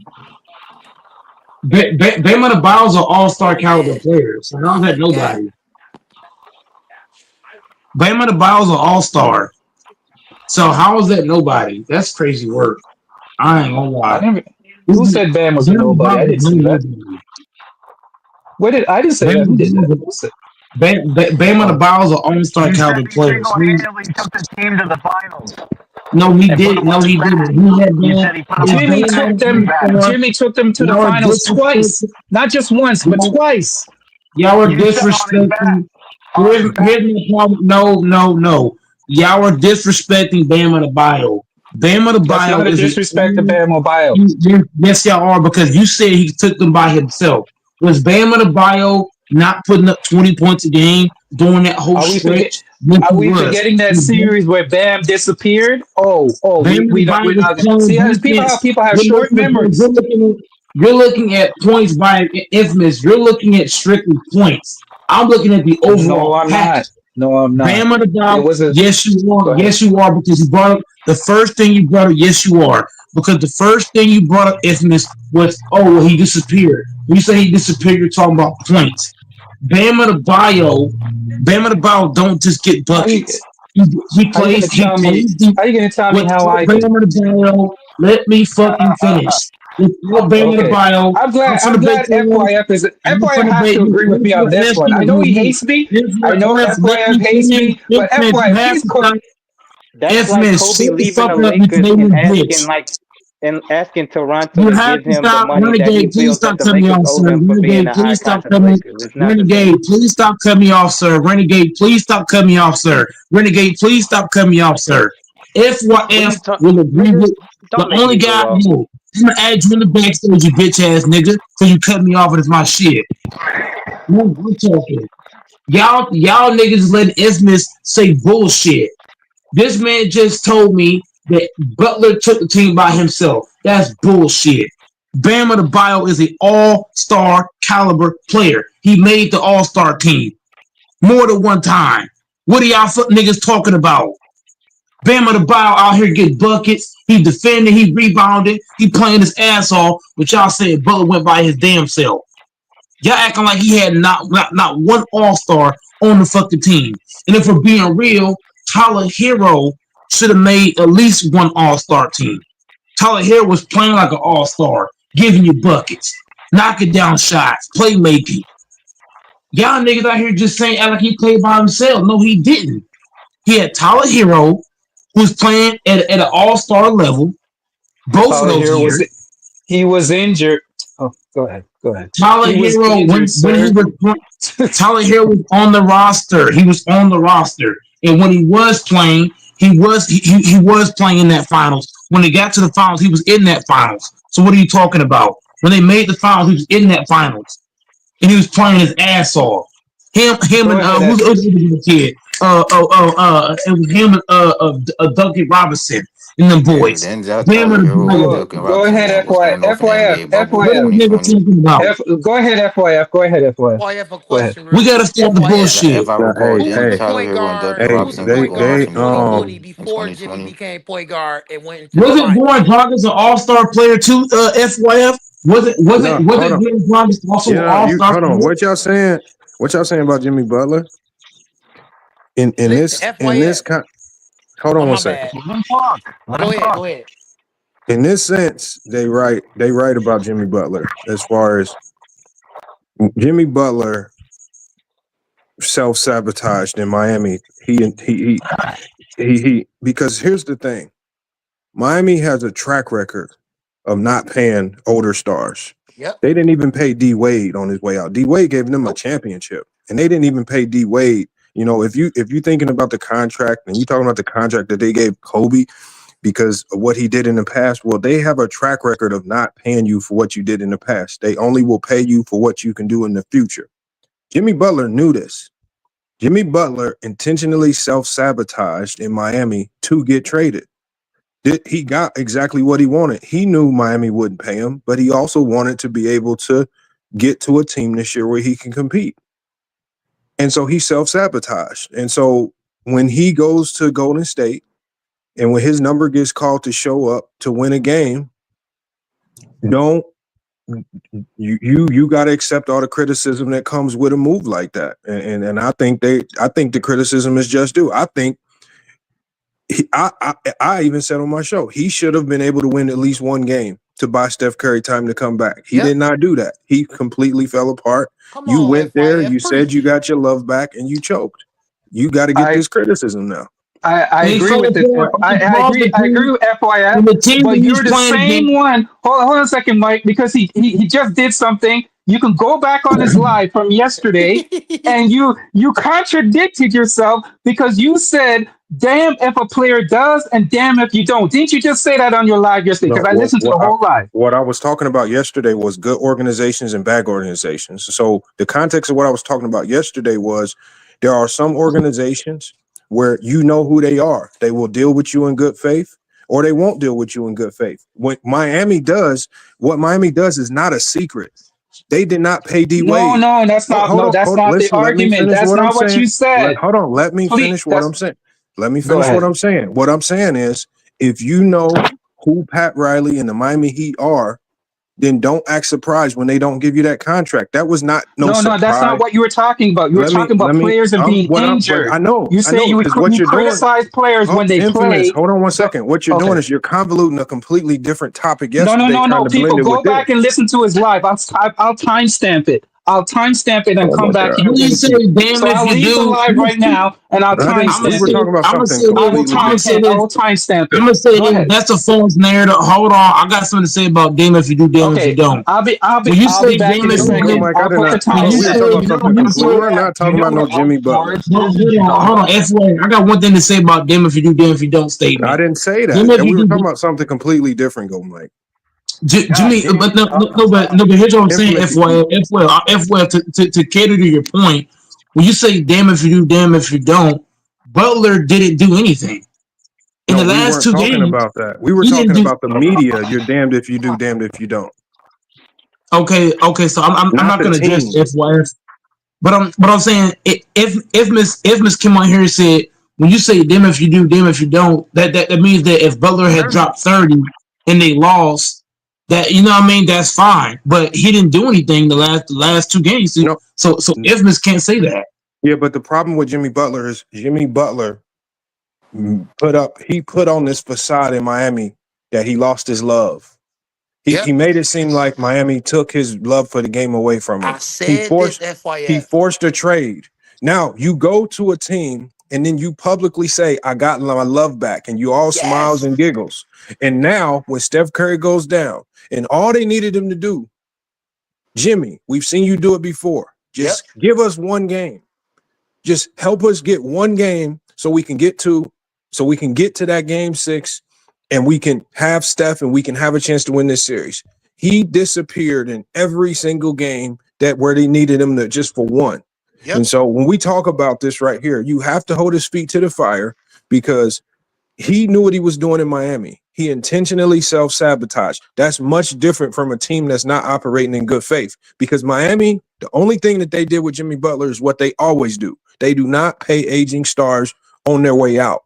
That's what they always do. They are doing what they always do. So again, why you acting surprised? He forced his way out. He went to Golden State and then he choked when Golden State needed him the most. You got to accept the fire. That's what comes with it. I'm gonna ask. But then he also mentioned. But then he also said that he hurt his back against the Rockets, and that's why he couldn't play. And like he was bringing up the back shit. He hurt his back, and he asked, you know what I mean? He asked the entire panel about. And you know what? I know that injuries play a role in how effective you can be, but at the end of the day, you know that's context. But at the end of the day, Jimmy Butler's been hurt his whole tenure in Miami. Yep. And he's been giving them big games, big performances. We've seen him, like I say, nobody asked him to win this series. Give us one game. Turn back the clock one time. Help extend this series. And when Steph needed him most, he couldn't do it. Hey, FYF, let me ask you this question. You think Jimmy Butler should be looked at the same as Kevin Durant, Kawhi Leonard, and other forwards who got traded to teams to get a title? Because I took everybody down memory. I took everybody down memory road, and I reminded everybody got drafted to the Bulls. He wasn't a high draft pick. I reminded everybody that he was a journeyman. He went from there to the Timberwolves, to the Sixers, and then on to Miami, and now Golden State. And when he was in Miami, there was no expectations because they knew he wasn't LeBron. They knew he wasn't D Wade, and he had neither one of them on his team. You follow me? Am I saying anything wrong right here, right now, FYF? No, you're right. Okay, so the expectation level in Miami was different, and the expectation level was this. And I'm going to tell y'all straight up. If you do good, okay, we got that. But we ain't expecting for you to do much because you ain't LeBron and you ain't D Wade and you ain't got neither one of them on your team. So it was like whatever he did, if he went to the East Finals or the Finals, glad you could do that. We know you ain't really that nigga like that. We hoping you can develop into that because everywhere else you fucking went, you've been a problem. You follow me, FYF? Am I lying? Right. Okay, so you get to Miami and you raise the expectation levels to you are a full-time starter and you a guy who could be the main guy on the team and hustle his team to the finals. You did that twice, but that narrative started to fade because you did that twice and you couldn't get it fucking done. And then you go ahead and whine and say you lost your love for the game because the organization didn't have the players around you and they wasn't treating you well and they wasn't trying to pay you for what you did, which was fucking nothing. If we're gonna be real about it. You did fucking nothing. You went to the finals and you didn't get it done. That's like saying, man, I went up 100. I went up 99 stairs. I had one more to go. I didn't climb that one. Well, you only had one more fucking stair to go, bro. I'm not trying to hear that. The expectation level in Miami was different from Golden State. Golden State, we seen. What happened what was the expectation level the last time a guy who was a forward got drafted not drafted, but traded to that team, FYF? What was the expectation level? No, I mean, there's a high level expectation for Jimmy. I get it, but no, I'm just saying. I'm just saying to the team. I'm just saying. I'm just saying all the criticism is fair. Like the criticism. I don't mean to cut you off, but what I'm saying fair. is, when you get traded to Golden State and you're a forward, it's not the same as KD. We know this ain't the same team. Steph is older, all that shit.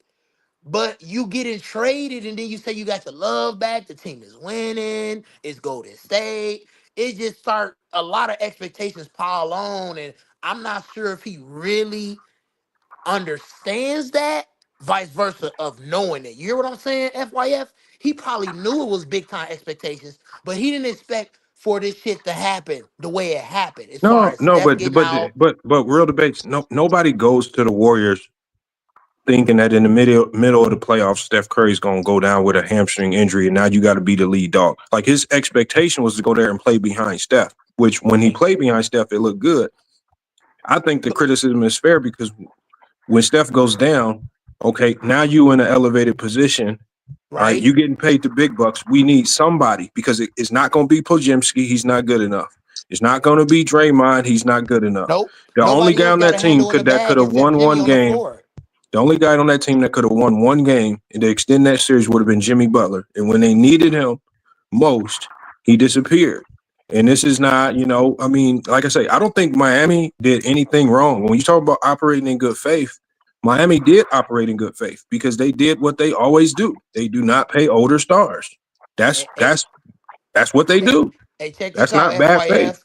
Max Strus got more heart than Jimmy. You know why? Because at least he went out there and shot that bitch after he said, hey, we got to do this and we got to do that. You know the whole thing with Max Strus in the group chat, how you put the pressure on the team and everything. At the end of the day, I'm he not. went out there and did what he had Well, to I do. mean, He a at the end of shooter. the He day, shot it. Golden State just didn't have the firepower. It would have took one of those miracle Jimmy Butler performances for them to win a game. They didn't have the players out there to win. But my thing Minnesota's is just this, too good. FYF. If you ain't have it in this scenario, you wasn't gonna have it in the scenario if Steph was off and you needed that. Because it was gonna happen, in my opinion. If they would have got out of this series, even if Steph would have never got injured, let's just say Steph never got injured, right? They probably gonna make it out the series. Maybe, right? 6, 7 games. They make it out this series. The next series guaranteed your ass gonna have to put on a performance. Because Steph and Draymond too old for this shit. And they done traded for you and you gotta do it. They ain't trade for you to just play behind them and never ever show us the nigga Yeah, that but been to the Bob, finals twice by himself. We need to see that nigga at least a few times. You hear what I'm saying, even if FYF? e- even if Curry, even if one thing I'm gonna say that y'all are not saying, even if Curry had played the entire series, I still think the Warriors lose, and I'm gonna tell you why. Because if Butler's gonna play like a role player, even if like that means that people don't have to respect Butler. So they could just leave Butler on a one-on-one coverage because Butler, there was too many times where he wasn't even aggressive. So even if Curry's playing and he's not aggressive, you could just double team Steph. You could just front phase guard Steph and have Butler's man shade over and dare Butler to shoot because he wouldn't even looking at the rim in so many games. Right. FYF, you watch that, bro. I know you seen Jimmy Butler turn away when Ant-Man came up and pulled up for three twice. And he came at one time was a weak contest. The other time he just turned around like fuck it. I'm like, damn, this team ain't playing no defense. No, that's not it. It's just Anthony Edwards is just nice, bro. I mean, what you expect to I do? That much? understand that, but come He on, was bro. the You know best the 3-point effort shooter in the wasn't there. league. The effort was not there. Bro, I mean, there's only so Offensively much or effort you can give defensively. when Anthony Edwards is on a burner. I mean, I all I understand, but wanted, that's like, bro, no effort I at think all all we on wanted defense here, either. You a defender. He's known I as a think all defender, right? FYF. no, what I'm saying, real debates is, I think all we wanted was to see Jimmy Butler just play a little harder. Win, lose, or draw, I think we Right. wanted to see Jimmy Butler go out, swinging, and I don't think he went out swinging. That's where the criticism is coming from. He That's went why out I said playing passive. Max Strus and Luke Cornett got more heart than Jimmy ever has. Well, I don't know about that, but Yep. I'm coming at him like that because the expectation level, you didn't even meet that at all. You gave me 17. That's a teenager. He a grown ass man. I ain't trying to hear that, FYS. no, I We get the got to frustration, but he should have tried to. I'm not saying Butler would have stopped Ant-Man, but he should have at least tried to stop him.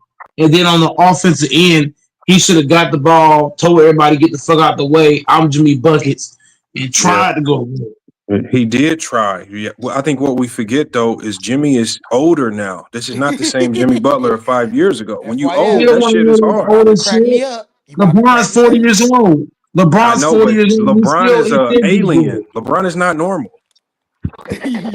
You Oh can't my compare people to LeBron. Oh my fucking Okay, god, the bro. thing is, okay, FYF, I want to ask you, especially you, because of your knowledge and you study so much. Where do you think Jimmy is gonna go from here? Is he gonna stay on the team? Is he gonna go somewhere else he don't like? What's gonna happen? I thought he already signed with Golden State, didn't he? Man, this is bad. I don't see this going uphill. This is bad, bro. What's This He is bad? basically bad. robbed Golden State. He robbed Golden State, bro. 15 million is way too much for Butler. Yeah, I think He it's too robbed Golden much. State. Man.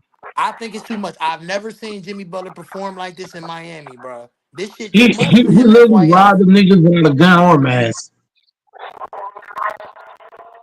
It just I felt mean, like it. but You at could the end of the see it, day, Golden FYF. State, they're the ones that paid him, so they knew what they was getting. They was getting an older player that can sometimes disappear. Like this is who See, Jimmy Butler been his whole career. And but I see don't know they why.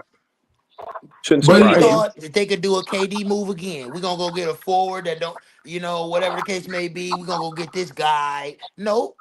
The team is too much older. It's not happening. Jimmy too old. He ain't KD. You feel me? Curry is old. Draymond old. Come on, man. I don't know what I told everybody that this shit wasn't gonna be what y'all thought it was gonna be. And it was gonna take some shit like this to expose Jimmy and expose this Oh, team for who the yeah, fuck they are. yeah, but real debates. I mean, when you look at this Golden State Warrior team, bro, they could arguably have the worst bench of any team in the playoffs. Like there was a lot of holes on this team. Like It was. so I can't put everything on Jimmy Butler. That's why I say I didn't expect him to win the series, but I wanted to at least see him go out putting up a bigger fight. And it's we can all say that the tailbone injury was what it was, but at the end of the day, he's been playing injured his whole career, and so Yeah. it just looked like he was playing. To me, he just had a passive approach. He was very passive, Get your and ass I think back. the only couple guys that out there that looked like they was playing with any type of passion was Podziemski and Draymond, and even Looney at times. But outside of that, everybody else, like Kuminga's just waiting for the season to end. He's trying to get up out of there. Kaminga and Potomacki played harder than Butler, bro. You could see it. Not just the numbers, just period. They did on both ends. Kaminga and the white boy Potomacki, I don't know how to spell his name exactly, but y'all know what I'm talking about. They play harder on both ends than Jimmy Butler, who's been the main man, who's been a journeyman, and all this shit. You hear me, FYF? I'm just saying, bro. I agree. Luke Cornett on the brink of elimination. How many minutes did he play the game previous? They was telling me like 3 minutes or some shit. You telling me a guy who's never been a starter, FYF, just listen to me, bro. You telling me a guy in Cornett who's never been a fucking starter. You ain't never heard his name in NBA circles for Yeah, doing but he had a nothing. better team around him though, Okay, so that I understand it that. makes the But they results just look a little showed more different when you heart and got more Jalen effort. Brown and Derek White and FYF. Drew They Holiday and showed Al. more heart and more effort. He No, they did. didn't. I'm They talking just about, have a better team. I understand that and It's I easy to agree. say somebody have a better heart when you running out there with a hell of a team. Yes, I agree with that. But still, Luke If I send you on Cornett. the court with Goat Mike and Infamous and y'all got to play my squad, you ain't gonna have too much heart when we beating you down. Like it ain't gonna matter Okay, when but you. but my thing is this though. Just look at it this way, You know that's FYF. FYF. Look at It's it this way, FYF. That's FYF. scary. FYF. You Hold know that's up. scary. Look at a guy Your who ain't whole been getting no your whole run. team your whole team FYF would not want to play me, bro. I'm telling Yeah, I y'all. think we They need would to not have want to 12 play me, fouls bro. instead of 6 as an individual, because Go Mike gonna get 6 fouls in one quarter. But listen, You damn right. but You listen, damn right. FYF. But just I'm listen to found the this. fuck out of Boogie. Yo. I got the timestamp, by the way. If you go Huh? to the, I got the just timestamp. just tell us what we were talking about, Infamous. Okay. So again, Just remind us. no, I'm going to bring you. No, but you were talking about injuries, and I was saying, I was No, we weren't. lambasted yesterday. I was saying that Jimmy Butler is playing through an injury, right? We weren't talking So if about you go on your live to the 131 mark, Just tell us 131 what I mark. was talking about. Just give me a recap. You were talking about the New York Knicks when the caller came on and talked about the New York Knicks, and Yeah. you were talking about damn if you do it when the player plays through injuries, right? No, who were we talking about? And you were listing the players that were playing through injuries. You're talking about thing with a dislocated finger. Okay, so hold on. Let's give you a refresher. What we were talking about, y'all, was the media perception, right? I said it's the media where you're damned if you do, damned if you don't. Because if you play through injury, right, how the media and the fans are going to perceive you, they're going to say, "Oh, you choked," even though you played through it. And if you sit, the media and fans are also going to criticize. This is about media and fan perception. It has nothing to do with organizations and teams and contracts. No, it is. No, you did talk about contracts and organizations, and I like I said, anybody that doesn't believe me, What you are can you go to. I talking have the about? timestamp. I have the timestamp. So bro. after you guys are finished talking, everybody can go to his live, go to the 131 mark Oh, of the live and listen to it for yourself. You don't have to believe me. Don't believe me. Just go to it. Hold on. Just go to it and listen. you are Okay. Hold on a second. convoluting There's an topic echo. so Hold on a second. bad. This This is a is a question I completely asked different topic. FYF. This is a question I asked FYF. How can Yeah, a guy who has never been that guy, he's been a role player at best, and Luke Cornett, come out and give you 7 blocks, 10 points, effort on both ends, diving for loose bro. balls? But real He, debate. All I'm saying is Luke Cornett came out and had a good game. I'm a big believer, and it's easier to play better when you got a really good team around you. Golden State is not a very good team. And it's harder for, like, we wanted Jimmy Butler to go out at least swinging, but I didn't expect them to win because they're going up against the full force of Minnesota. Minnesota wasn't missing anybody. I just wanted to see Jimmy come out and play a little harder, win, lose, or draw. They had significant, even with Steph Curry on the court, they were going to have a significant hill to climb. But I just think that he went out playing too passive. That's all I'm saying. Cornette, it's easy for him to be better because the other team has to worry about Drew Holiday, Derek White, Jaylen Brown, and all these other threats.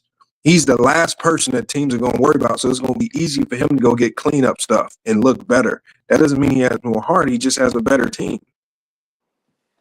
I would agree with you when you added that context, but I just still feel like the effort was not there. And you're a hustle guy. You hear me? You hear me? FYF. You're known to be a hustle guy, who's a great defender, who could bring some offensive things. And you got a few little things you do, fade away, little things Jimmy do, right? But his main thing is being a hustle guy, being a defender. You couldn't even bring me the main thing. And Luke Cornett, we didn't even know who the fuck this nigga was.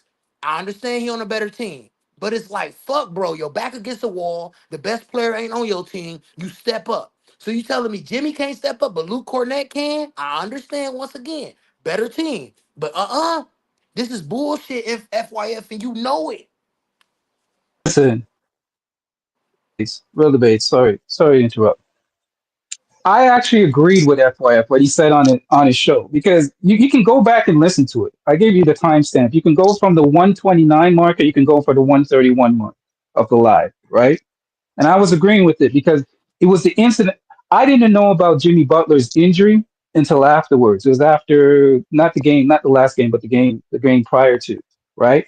And I said my argument was we land base players when they don't play, right? And then we land base them when they play through injuries. So I said, what is the middle ground, right? Like you got tons of players that are playing through injuries, right? We can criticize Butler all he wants because I said the same thing. I said Jimmy Butler's playing extra passive, not the last game, but the game prior to. I said he's playing extra passive. He's not being aggressive, et cetera, et cetera. I said, what is wrong with him? He's not playing like his usual self.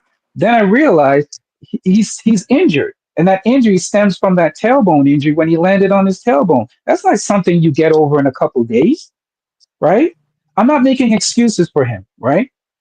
Please, I'm not making excuses for him. So I'm saying when a player guts through the injury and plays, we don't give him respect.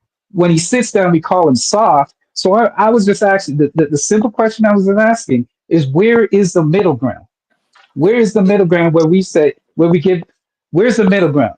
Where's your He middle ground? he lost the middle ground, infamous, Okay. because like Go ahead. FYF said, he's played through injuries everywhere else he's been. And now all of a sudden you can't do it when your main guy is down. I understand it's unexpected. And I Mm-hmm. understand you going against the T-Wolves. But I Right. understand that you known for being a defender. You known for being a hustle guy. You known for being able to give us one game in a series when shit get hectic, right? You known for Okay. being the underdog and going against expectations and overcoming. And you can't Okay. fucking do it for one game. Come Okay, but on, what is the man. okay? Can we be serious here for 1 minute? What is the expectations? Okay, he goes and gets you after Curry goes down. What is the expectations after Curry goes down? One game. I don't give a fuck if you score So five, what? but get Okay, us a so he game. gives you okay, so he gives you 1 game. And I'm Does gonna that leave him help alone you? after Does that. that You that won't that, hear me say a that fucking word about satisfy Jalen that? Brown. You know why, Okay, fair infamous? enough. Fair enough. Fair enough. Fair enough. I'm if just that saying, one listen to game, me, if listen. that I one don't game think you heard me satisfies earlier. your expectations, no, I'm just saying, if that one game satisfies your expectations, I'm fine with that. But that's I can't most go in. people I'm not expectations, going to say anything. infamous. Th- I My guarantee you that expectations would is have just not satisfied one his game. teammates.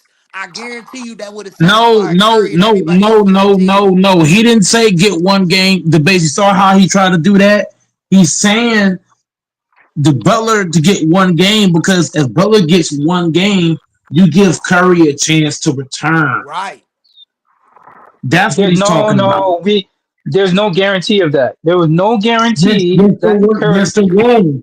The Okay, so report said, can I ask you a if you look at question? the report, if you Go look ahead. at the report, they said that Curry can return for game 6. So No, if they Butler didn't. wins, yes they would. No, They said Curry can they said it was return. they Curry was expected to play the last game. What are you talking about? You If even you came get on one here and said it game, the yourself. whole point, infamous, the whole point of what the media is talking about is if Butler gets one game. Not saying it's 100% that Curry returns, but if you get one game, you will at least give Curry the option to say, okay, do I feel good enough to come back and play? But you know what you guys sound like? You guys sound like, you know what? I ran the race. I wasn't expected to win, but I came fourth. And That's if you still get pretty good. one game, See, and if you you trying to word it that way. Seriously, listen to You your trying own to word self. it Minnesota beat that the way. Lakers, But see, ain't no getting around me, here's the thing. infamous, because If I you You see tell beat what I'm you. saying? Minnesota, hold on. Minnesota beat the Lakers in 5, right? So what we're saying, Infamous, if you beat Minnesota at their crib, right? You beat them at their crib. You Mhm. put pressure on them. So now the pressure shifts to Minnesota because you're supposed to close it out, and they came in your court and beat you. So even Okay. if Curry don't come back for game 6, all the pressure shifted. If Butler plays well in game 5, that could hmm potentially carry over to game 6. And that could hmm potentially carry over to other guys. Okay. So Because, then, because can I ask you a question, Mike? Simple go ahead, question. brother. With Go ahead. an injured Butler, injured tailbone, and an injured Mhm. Curry, who could potentially rupture his Achilles and be out for the next season, what would be your expectations if Curry came back and Butler played? Go ahead. Infamous, what No, are no, you no, no. trying to Just say? answer the. Please, can you please answer the question? What would be the expectation? What would be your expectations if if an injured Butler played and an injured Curry came back? What would have been the expectations? Do you think they would have beat? Do you think they would have beat Minnesota? Go ahead. I think they can. I think they would have beat Minnesota because if you Oh, watch game one, stop it! Stop. yeah, I'm I'm gonna done. tell you, Stop it. I'm gonna tell you what. The I'm Warriors gonna had no tell you chance of beating what. the Minnesota Timberwolves Steph this year. Curry, Stop it. hold Stop on, it. Stop it. let me Let finish. him The one finish. game, Let him finish. let me Let him finish. finish. In all the games that Steph Curry played against Minnesota, he torched them niggas. He played them 4 times during the regular season. They were Mhm. 3-1 against Minnesota with Curry on the court. Curry One played thing you're missing, 13. Mike. He's Go not ahead, bro. 100%. He's not 100%. No, That's but why I Steph put that Curry, caveat in there. You're no, an but injured infamous Curry Curry. isn't. Go ahead. Go No, ahead. but you're Go ahead. talking like You're infamous. You're talking like Steph Curry relies. If Steph Curry was a guy that relies on going to the basket, I would even argue with you because in order to go to the basket, you have to be able to do what? To push off. And when you have a hamstring, you really can't do that. Steph Yeah, but Curry is a Mike, shooter. He's a shooter. it doesn't So matter. You still need your legs. Mike, you don't I'm need saying this. he's the greatest shooter. He's the greatest shooter to ever play the game. You don't I need to be get you, Mike. 100% to shoot the Yeah, but ball.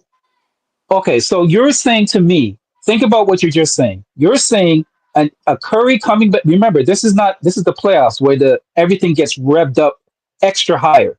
This is not In regular the season 13 where minutes, you can coast. this is right. Okay, so you're telling me, let me break it down. So you're saying to me, I'm going by what you're saying. You're saying to me an injured Curry who's not 100%, who's working off a bad leg, could be He's a one shooter. one slip like Jason Tatum could make can so you see what happened to Jason Tatum. You know that could have happened to Curry, right? So Jason you're saying an Tatum, injured Jason Curry who's Tatum, not 100%, a Jimmy Jason, Butler who fell on his you can't tailbone compare and Tatum. he's not You can't, 100%. You're telling me that you those can't guys compare can beat Tatum. You can't a compare. fully healthy. You're telling me You they can can't compare. beat a fully healthy Minnesota Timberwolves. You can't Get the compare F Tatum. out of here with that You garbage. can't Come on compare. now. You can't Mike, you're compare. smarter than that. Go Once ahead. Go again, ahead. bro, you can't compare infamous. Once again, you can't compare Tatum to Curry. Tatum relies on a shit ton of dribbling, You're a whole bunch missing of my other point. shit. You completely Curry, missed my Curry, don't point. need to do, Curry don't need to do all that shit Tatum does. He can just catch that And bitch I'm, and knock that bitch down. and I'm Tatum He just can, got gonna a keep quicker bro, repeating release. it. He's Tatum I'm gonna can't, keep Tatum repeating can't it. catch anything. Everybody, go back to FYS Live tomorrow, that he did yesterday. Sorry, and go to the 131 mark. I'm going to keep repeating it. But okay, keep going. Steph Curry So, played real with a debates. thumb. Can I ask you the same question? He played Can I with a ask you? meniscus Can you answer injury. that same question? He played Go ahead. infamous. And hold on. I gotta come back and bake you again, infamous, because You baked yourself. Tatum played. No, go and look at the 2016 final injury report. Steph Curry had a messed up meniscus injury, and he was shooting the lights out the goddamn ball. So all the shit you're talking about is fabricated. Steph Curry played hurt that entire finals in How is it 2016. fabricated? He listen, had a infamous. meniscus.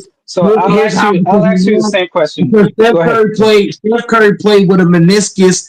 What is worse, a hamstring or meniscus injury? A meniscus is way more serious because that can lead to other shit. You tear your meniscus, that can lead to ACL, MCL, and a bunch of other shit. So what I'm saying is Steph Curry had he had a meniscus injury that he played with the entire finals in 2016. So what tells you he can't play through a hamstring? Just catching and shooting. He don't have to dribble the ball to shoot. Tatum has to do. Tatum is a dribbler. Curry don't have to do that. He can just catch that motherfucker, come off a screen, catch a shoot, knock that bitch down. You disrespecting Steph Curry, bro, and you're Yeah, doing it in fashion. Curry is a way better shooter. He's way better off ball. He got way more skills than Tatum, bro. Like I said, Tatum don't go to the You mid guys are range. missing. He don't go to the post. That nigga overrated. That's not the question. You see how funny people don't listen and just duck the question? That's not the question I'm asking. I will The ask the only duck question again. you. I, I will ask the question again because you guys went into something I wasn't even going into. Okay. I will say it again. If Curry came back in his current state, remember he hasn't really practiced, he's injured, and you have an injured Butler, right? Do you honestly believe that they would have beaten the Timberwolves with an injured Butler, the two of Nope. the best Healthy players or injured? injured. Nope. But I definitely believe they would have got That is my point. Yes, That they is would my have. Yes, they whole would have. point. Yes, they would have. Yes, they would have beat. Yes, they would have beat him. And I'm gonna say why debates because Butler actually played better with Curry. If you watch Oh that, my gosh. if you But he's watch game injured one, himself. if you watch if you watch game one when Steph Curry was on the court, Butler had room to operate because Steph Curry, he's so good. Steph Curry is so good of a shooter. He drags you so far from the basket that it doesn't allow you to even play defense. He takes you too far from the rim. If you watch that game when Curry was playing, Butler was able to operate with very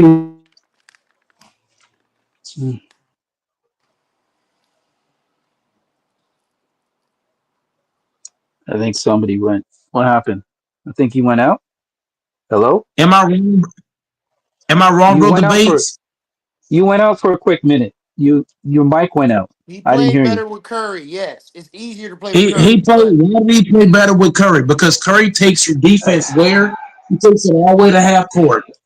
oh, You okay, got Again, to give him. let me interject for you're just making an 2 seconds. Let argument. me You ask guys are Infamous a making question. arguments. Wait a minute. All You right, guys are making Infamous. arguments that I'm not That's making. fine, Infamous. Let's go to Okay, real something else. debates. I'll go right back to I'm that. glad you Ask answered the the question, question. Infamous. Real debates. Can I give you credit for 1 minute? I'm just going to give you credit for 1 minute. Thank you for answering the question honestly. Go ahead, sir. Okay, but infamous. Let me Here's ask you the this. here's the thing, infamous. Infamous. You're just mad because everybody's not gonna. Here's the thing, infamous. Everybody's not gonna agree. That's the one thing that I do understand. Like you have your point, debates has his point, and I have my point. We're all not the same people. The real debates is from Michigan. You're from wherever you're from, and I'm from Dallas, Texas. So we're not gonna have the same I'm pointers. You're I'm from Washington, Maryland. Go ahead. Keep going. yeah, okay, but the point I'm making is that you're different. You're from where you're from. You're almost 40 years old. The Bates in his mid 30s. I'm in my late 20s. So we're not gonna have the same viewpoints.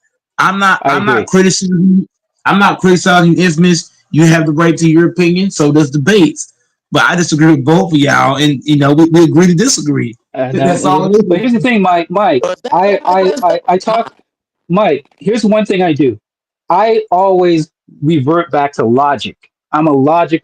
When I talk to women, women get mad at me because they say I'm too direct and too blunt. But every time I talk with logic. When I have conversations with them, it's all based on logic. All my conversations usually are based on logic. I look at the logical conclusion. So That, when I gave you that scenario, I was basing it on logic. I didn't know. I noticed something because when I play basketball and I watch basketball, I pick up nuances. And I was looking at Butler, and Butler was not looking himself. I said, we even came on here and said it after the game. We said, "Hey, Butler was extra passive. He was just." I was mad at him because he kept dribbling to the middle and passing it out. And I was saying, "What is going on? He doesn't seem to have that same kind of lift, right?" Whether you want to agree with it or believe it or not, he was injured, right? Like, and you say, oh, it's just an excuse, that's fine. I'm just going by, I'm not in his body. I'm not the medical staff. I'm just going to go by what they tell me. If they say he's injured, he's injured. So I'm saying, based on my eye test, we people like to say the eye test, I was saying he was not himself. His lateral movements, the way he was moving was not himself, right? So I based it on, yes, that tailbone injury that he landed on his tailbone, the man was in pain. He never finished the game. That's something you don't heal overnight. So I based it on say you have an injured Butler, you have an injured Curry. Going whether you bring back Curry, who's still injured, you bring back Butler, who's injured, against a um, fully healthy Timberwolves team, there is no way on God green earth that you are beating that team. I'm just being honest. There's no way. That's just logic. you don't That's know just pure that. logic. You don't know It would have that. to be a luck. You, It would have to be you pure don't know luck. that. You don't know that because injuries can happen. So you don't know what would happen. No, but Okay, I'm just basing it on a logical. Here's the thing: we do what's infamous. called a logical conclusion. I'm basing my argument on a logical conclusion. But go Infamous, Infamous. ahead, young man. Go ahead.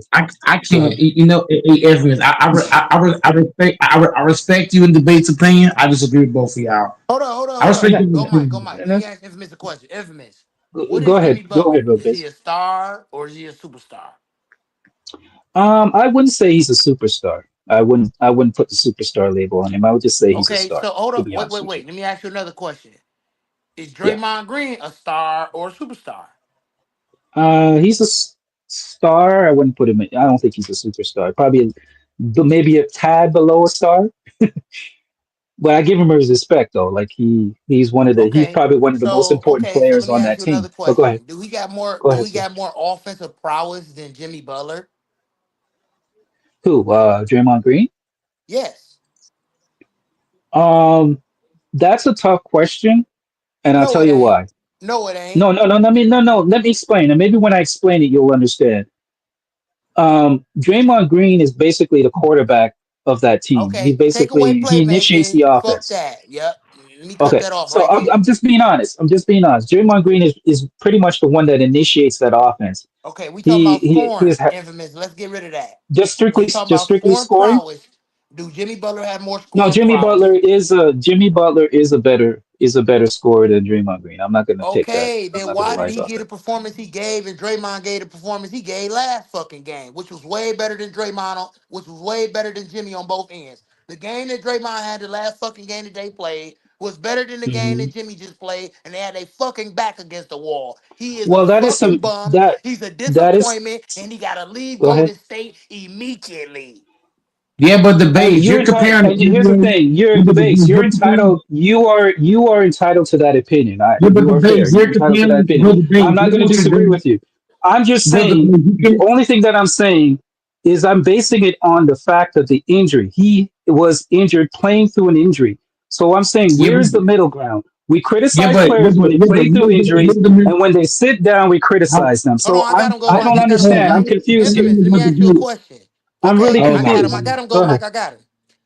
Go ahead, Infamous, sir. let me ask you a question. Is it an Go ahead. expectation of a star and superstar to rise up when you injured and rise up when the main guy is gone, or is just a superstar? Which one?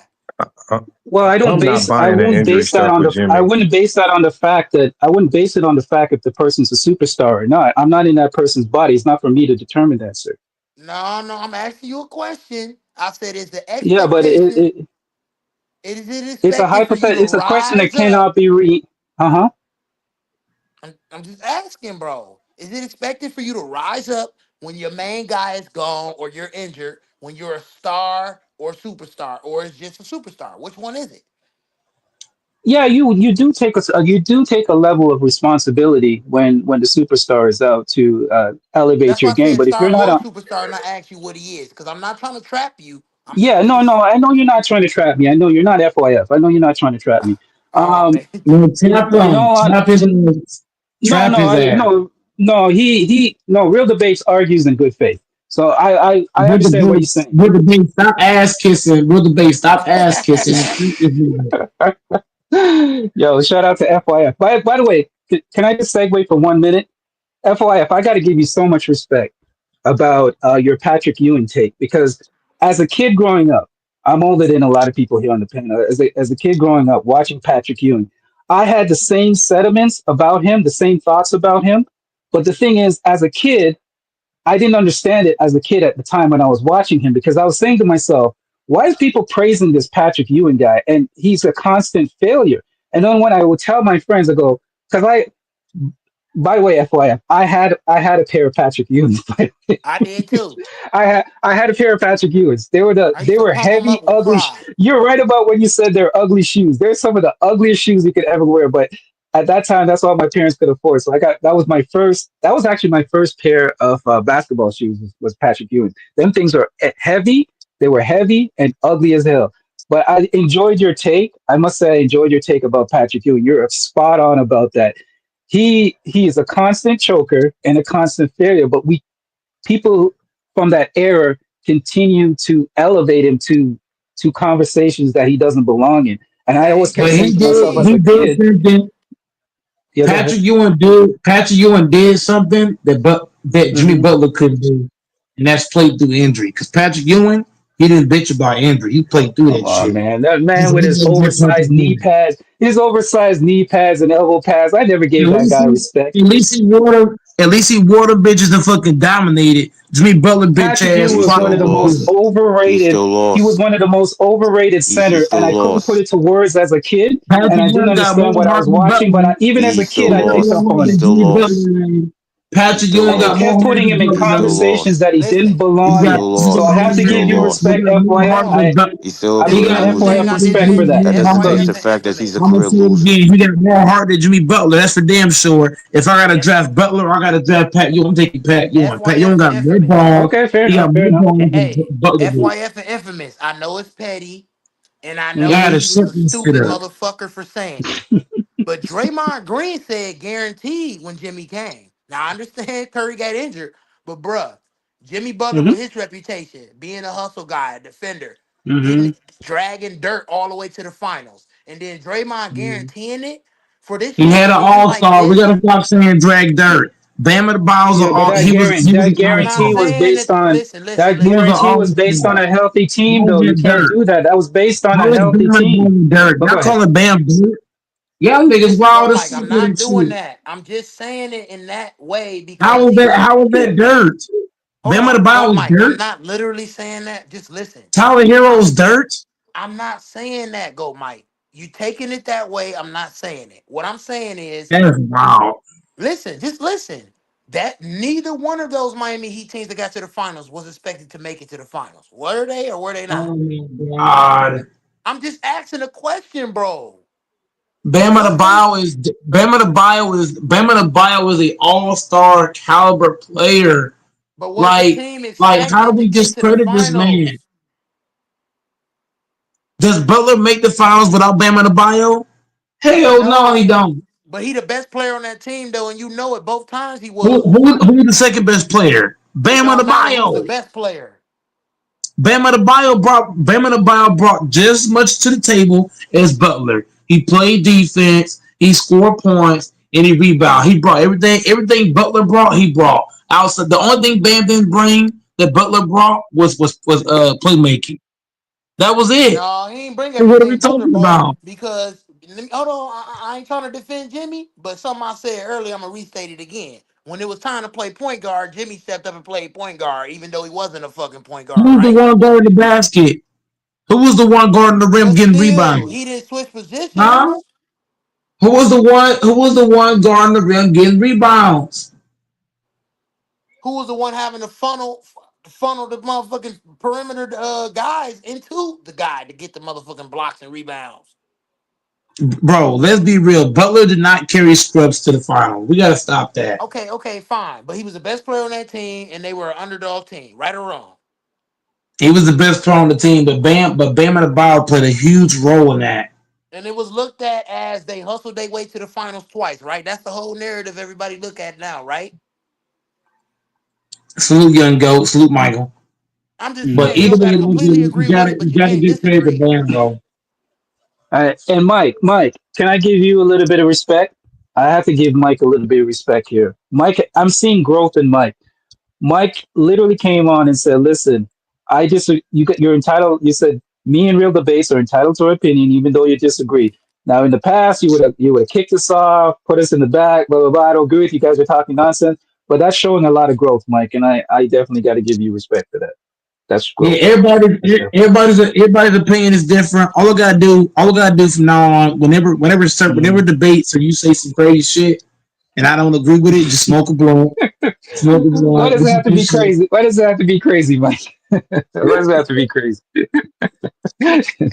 It doesn't have to be. Listen, Listen, man, we get infamous. at we It get was at a each other, man, but it's all good, man. Yeah, yeah. What are you saying, Real infamous. It Base? was a Go ahead. cluster of Go ahead. things Hmm. that made this energy the way it was towards Jimmy. The I first agree. thing, the Hmm. first thing was your reputation, which was being Hmm. when you thrust into the position of being a main guy, you can hustle and you can do things for a team that we thought you couldn't do. You always overcome when the odds is against you. Hmm. That's what Jimmy always did, right? And Hmm. I understand that he older and this is a different Yeah, team. I was just about to get to that. Yeah, yeah. You beat I me to it. Go ahead. understand that. But if you Hmm. say he at least a star and you said it's a star expectation just like a superstar to rise when you injured and to rise when the Hmm. main guy is not there. And you showed that you rised when you was the main guy, infamous. That's why I'm saying ain't really no getting around me. You Hmm. shown that you could rise injured Hmm. as the main guy for the Miami Heat and get them all the Hmm. way to the finals multiple times. But you Right, can't right. give me a fucking game because You know Curry is why? out. Can I be 100% honest? I don't think it's the same Butler that was in Miami, right? And the It's same not. He's Butler, more it's experienced, not. and Yeah, he got a and I greater think when player you next to him. add right, I always believe this, and I think that's why the Celtics are going through what they're going through. The deeper your playoff run is the more it's going to affect you the next year. So the deeper you go into the playoffs, the more susceptible you are to injuries, all this other kind of stuff, right? And that's why I give so much respect. People want to shit on. I hate to bring LeBron into this conversation, but I got to the amount of times that he's made it to the finals, we have to give that respect. People want to shit on that and say, "Oh yeah, he made it to. Oh, he only. Oh, look how many finals he made to and he didn't win," because it takes so much wear and tear on your body. I believe the deeper every playoff run, every year that you go deeper and deeper and deeper into the playoffs, is the more it's going to affect you the next year. Your body's going to take the toll because you're paying. Remember, you're playing 82 games, right? And that's not including preseason. 82 games, and then you're playing an extra on top of that, right? So it's gonna take a toll on your body eventually, right? That's not even including that's not even including like what it like all the weight training, Right, all the extra stuff, traveling. traveling, Yeah, all that kind of stuff. That's but why I kept saying. That's why everybody wants to criticize the bubble championship. I don't know if you want to hear real debates. I said the bubble championship is probably one of the most fairest championships ever won, and I give so much respect to it because guess what? All the parameters were even. There was no travel. There was no staying in no pussy. ghetto motels with roaches and eating bad food and somebody putting whatever in your food to make you sick, whatever on the road and blah blah blah blah. Everybody was on an even playing field. They were playing on the same court. They were playing at the same time. Everything was set and all the parameters were even. So I give respect to I'm probably the only one, but I give respect to the bubble championship because all the parameters were even. Nothing the, was out of place. the only Nobody thing, had a clear advantage. But go let's ahead. be real about it, Infamous. Go Because ahead, sir. Danny Green just exposed it. The real issue was dudes couldn't have a side hoes and go party. That's what it was. Let's be real about it. Everybody that didn't want Yeah, to yeah, fucking yeah. play, That's true. everybody that didn't want to play, Yeah. everybody that didn't want to be a part of the bubble, Hmm. you had an attitude because you couldn't have your side hoes and you couldn't Hmm. party when you go to other cities. Now everybody got to stay disciplined. Everybody got to, Hmm. you know what I mean? It's No, military you're time. right. It's Right, military time, right. and everybody ain't built like that. But you know, LeBron was. He was like, "Hey, we all He's finna take this. extremely disciplined. We all Right. gonna take this shot, and we all finna Hmm. lock in, right?" So that's Right, his right. fault that he seen that he had a great team and he wanted to get a title. So y'all Yeah. saying what? LeBron wasn't supposed to try to run the table because Yeah. everybody else bowed out and other people was playing and they claimed they wasn't inspired Right. like Paul George bitch ass tried to do and Patrick Yeah. Beverly. But it was But who even. came That's why I out? don't Hold understand on, why wait, wait, people wait, don't wait, give wait. it respect. Wait, But go ahead. Infamous. But who came out Sorry. and Go ahead. exposed them? Lou Mm-hmm. Williams. Lou Williams came out Mm-hmm. and exposed them and said, "Yeah, yeah, we was trying. We just got beat. Mm-hmm. It wasn't no Right. about we didn't want to be there or nothing. Niggas was making excuses. Mm. Everybody was jealous because they wasn't the fucking team that won that title because they know it's a special title and it's always gonna get brung up. But because LeBron won it, they gonna throw salt on it. If it was any fucking body else, they would crown it. No, exactly. No, they would not make a big fuss over it. No, you're right. I agree with you on that. That's why I So if said they I had discredit the bubble championship, why you don't keep the same energy for the 2012 championship and the 99 championship? Because both of those championships were won during lockout seasons. It's disrespectful to call it a bubble title because when you go fucking look it it up, is it don't say disrespectful. that. It is It say respect. It 2020 is respectful. championship like all other titles, and I'm sick of hearing that shit. No, but here's But the last difference. time I checked, the 2020 championship run, everybody had equal opportunity to win it. And last time I No, no, checked, it but didn't have no, no but home did court you? advantage either. No, but I'm saying that the parameters were equal. You're playing on the same court. You're shooting at the same rim. You have the same depth perception when you're shooting. That's what I'm saying. Like you're not traveling to another arena. You're not traveling to another arena where the rims may be a little bit wonky. It's not your home rim. Everybody would. That's why the numbers were so inflated. That's why some of the numbers in the bubble were so inflated because everybody was used to shooting on the same rim. There was no Okay, disparity in it's the another thing rims. to look at too, You see what I'm Infamous. saying? Hold on, Infamous. It's another thing to look Go at. ahead. If Go everybody is ahead. partying, everybody fucking hoes, doing all this stuff, right? Then Go all of ahead. a sudden, Infamous, the league say y'all gotta stop this shit. We Hmm. going into a C19 bubble in Orlando. Don't Okay. you think the people that stay disciplined gonna have the advantage? Yes. Okay, so Absolutely. we all gonna blame Absolutely. LeBron for telling his teammates to lock in and he locked in and they was already the number one defense and the number two fucking seed in the West, or was that number one? Yeah.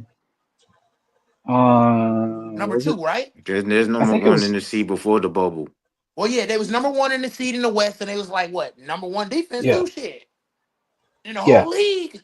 So it's like, bruh, you gonna look at Lock that and in. say, you know what, fuck it, this is too uncomfortable. I'm gonna bow Mm. out, or you gonna try to say, look, I'm gonna grab this title and add to my legacy and don't give a fuck what nobody look at it as. Just like that Right.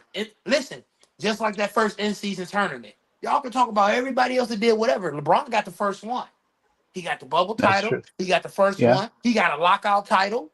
What we hmm doing? He got a 3-1 title. But his resume is spookily. It's a haunted house. No, you're.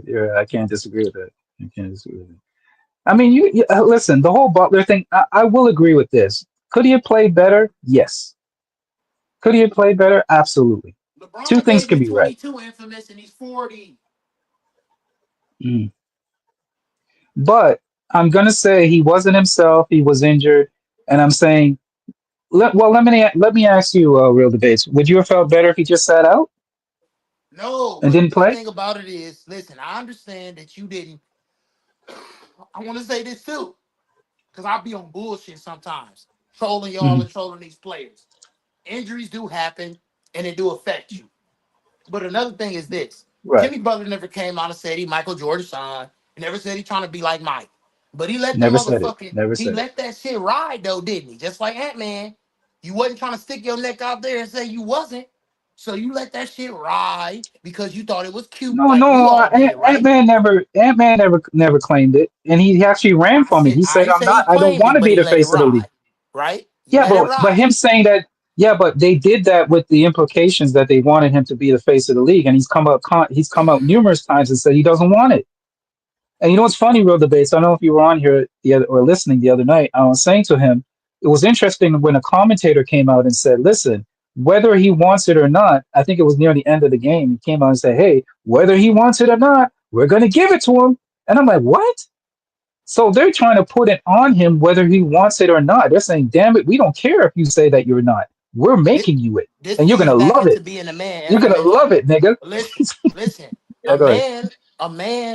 A man, that's a man dominates and he takes everything in front of him in life.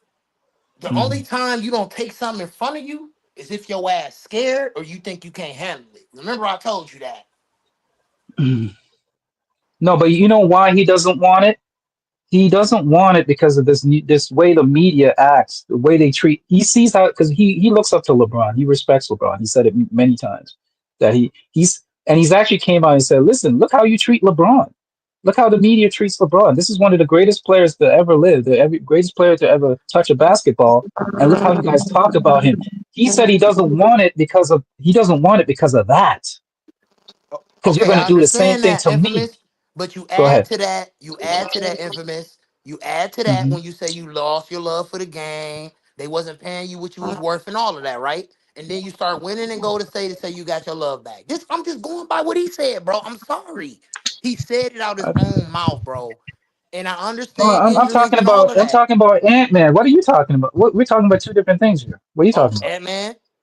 Yeah, I was Oh, he talking said about he didn't Ant want to Man. be face of the league. Well, guess what? Yeah, He he said he said that didn't as want to a be the face face of move. the league He because of know he what they can't did be to. face of the league. He can't be because he No, don't no, fit the but I'm mold. saying I know. Me and you know that he can't be the face of the league because the face of the league has to be a representative on and off the court. Yeah, I he agree too with you on childish that. too. I ain't mentioned Right. that. But He here's ain't a my man point. yet. But the guy, I was saying that a commentator was saying whether he likes it or not. I know it's just an opinion of a commentator. I can't remember who it was. I think it was Paul. Uh, what was his name? The black guy, kind of acts white. Um, he said whether he likes it or not, we're giving it to him. We're gonna have to give it to him, meaning that whether he likes it or not, he's going to be the face. And I was saying to myself, the league is gonna try to throw it on him, even though he doesn't want it. You see what I'm saying? They can force it on them. They're going to force it on him. That's what it seems like to me. They want to force it on him. They want to put it on him, whether he wants it or not. Now, if this Cooper Flag dude comes along, blonde hair, blue eye dude, white all American, it's up for him. He might grab it Okay, but infamous. You know why the because he league fits did the that, mold. infamous? Go ahead, sir. John Morant, potential, dud. hmm The nigga too hood. Jason hmm Tatum, great player. He light skinned, too quiet. You want me to Too keep soft. going? Yeah, he's You kind of want me? Hold on, corny. no. I'm not done. Yeah, I can keep going. I can keep going go down ahead. the line of all of these niggas. Nobody is the fucking face except for LeBron. But he too old and he ain't won in a long time. So the league is in a Yeah. position where they got to keep trying to make money off LeBron. Hold on, let me listen to me.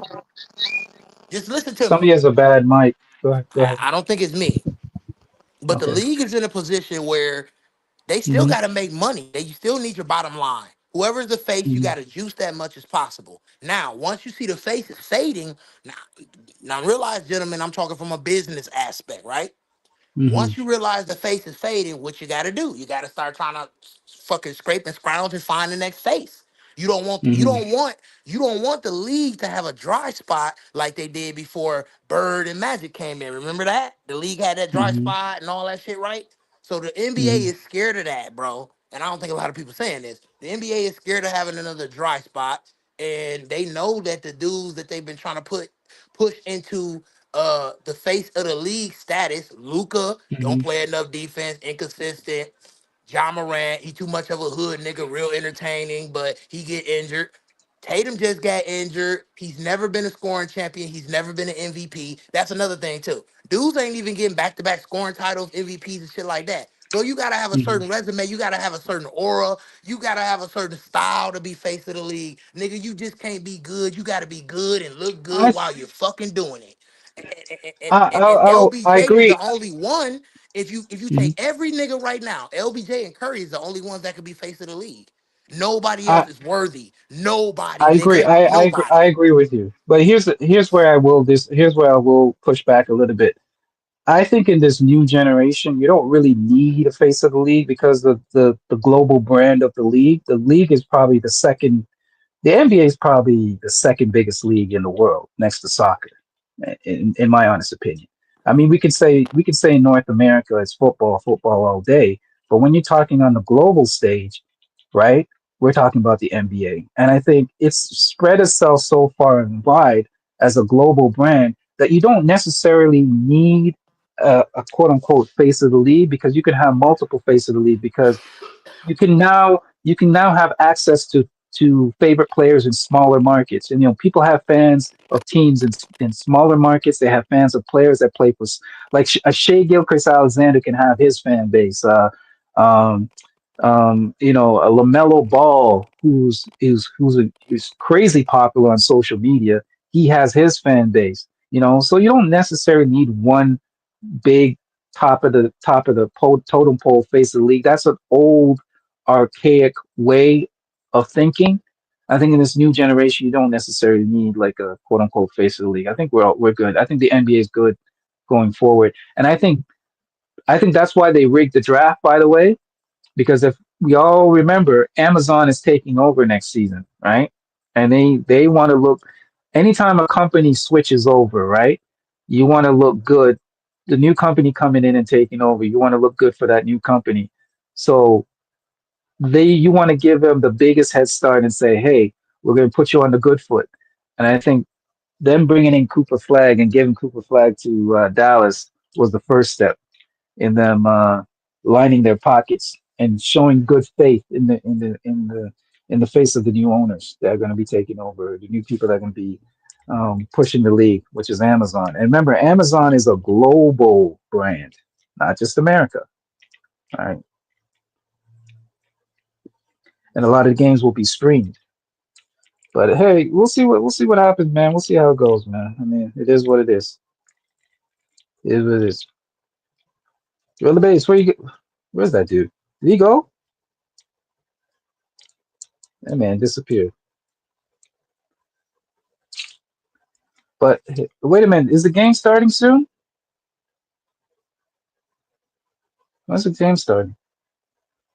Da, da, da, da.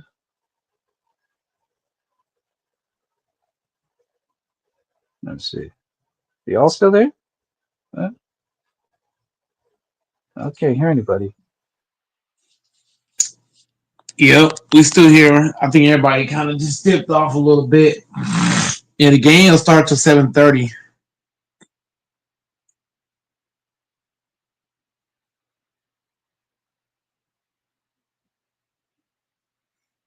Yeah, the game started at 7:30.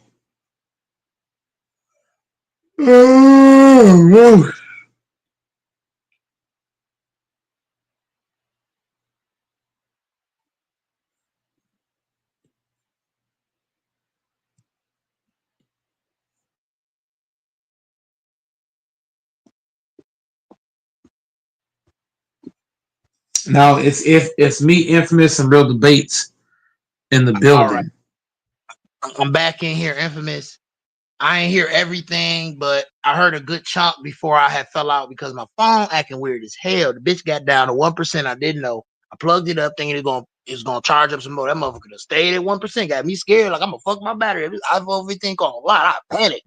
So, anyways, I'm back on my tablet now. I heard what you said, Infamous, and just the thing about it is the league is afraid of that dry spot that they had before Magic and Bird came and saved the league, and then Michael came right after that or whatever. And they just been go, Mike, just look at it. They had that dry spot, bro, and somebody always came along to save the day. They didn't have to pick. You hear what I'm saying? Go, Mike. Magic and That's Bird, true. right? They didn't have to pick. That's true. Michael came. Did they have to pick? We you just know. There isn't a nigga or a motherfucking white guy or a Mexican playing in the league right now where when that nigga play, you just know he is that guy over everybody. He gonna fill the seats. He gonna put up numbers consistently. He gonna be in the playoffs, most likely the finals damn near every year. Who is that guy right now? Individual. Outside We of don't LeBron know. and Curry. That's what I'm saying. So We don't know who that is. so if you're in that position as a businessman, what you're gonna do? You're gonna scrape and scrounge and throw everything. You're gonna throw everything at the fence till some hit. They put Luke on the front of 2K, they doing all kind of dumb shit. Yeah, They he don't trying deserve to to find the nobody next 2K. guy. They trying to find the next guy, and they panic because they know the real, the actual natural remedy to the face of the league and the next guy being is what? We just gonna know. He's just gonna be that guy. We never picked GOAT, Mike. That's what I was trying to get Infamous to understand. He keep on talking about some, oh, well, this guy wasn't the face of the league, and this guy is. That's not what I'm talking about. What I'm talking about is when we clearly knew guys was face of the league, the people just picked them naturally based on what they brought to the table. Like, we didn't have to go have a fucking big voting panel of it or do nothing. The people just naturally picked Mike because we knew he was that nigga. Just like when LeBron came, after a certain amount of years, when Kobe faded, he was that nigga. You see what I'm saying? They never wanted to give it to Kobe as the face, but he was the face. He just, you know what I mean? They was fucking him over because of his past and everything, and his injuries and all of this shit. He just didn't add up to being Mike. So they fucked him over because his play on the court didn't add up to Mike. And then what he did off court was so crazy. They never let him recover from that shit fully. I felt like Kobe never fully recovered. He got a lot of love when he died because a lot more than half of the motherfuckers were talked about him bad and thought bad things of him, and they tried to turn around and mourn him and say they was fans or they became fans. Motherfuckers was lying, bro. I feel the same way about Kobe now as when I did when he was alive. I hate that motherfucker. But y'all can't keep it real. You hear me go, Mike? A lot of these niggas can't keep it real. You claiming you Kobe fans or you respect him now because you looked at his game more closely because he died. Nigga, stop lying. I'm just really tired of hearing that. You don't got to be disrespectful, but nigga, keep it real. Keep it real about how you feel. Y'all not doing that. Y'all do it based on if somebody died, if somebody retired, or they got injured. Nigga, if I don't like you and I think you trash, I'm gonna say that. I don't give a fuck whether you injured, you died, or whatever. But a lot of other guys is not like that.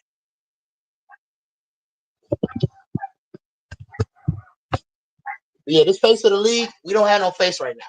Like, we do. Like, okay, matter of fact, yeah, LeBron's still the face. LeBron's still the face, but we don't have a face that's the best player anymore. Let me rephrase that. They're looking for somebody who looks good on TV and putting them numbers up and is the best player and everybody accept. We have not found that guy yet. We haven't. So they keep trying to suck every little bit of fucking juice they can get out of LeBron. Pause.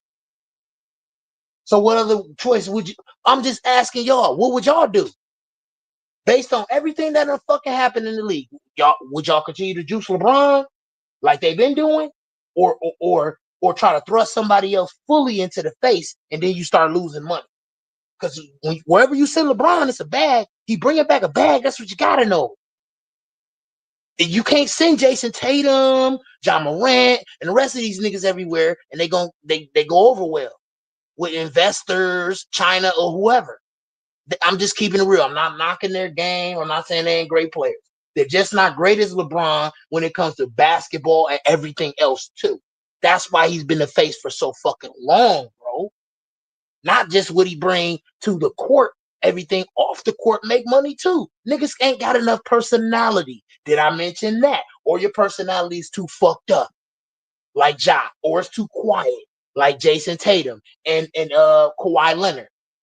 I'll let y'all go ahead, bro. I ain't gonna keep running my mouth. Go ahead.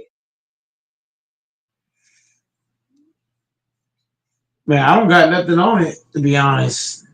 I don't got nothing on it. It's just the way the league's gonna be, man. I mean, you got a bunch of guys. I mean, that face of the league stuff dead. And I think we be forgetting that. We get on here and you're a fan of Kobe. You're a fan of the Lakers. You want them to win. And, I want them to win. I want them to do this. We want them to make trades. And we talk about all this shit, but we still forget we don't fucking run the team. And first things first is making money. If we don't win as a business owner, go Mike.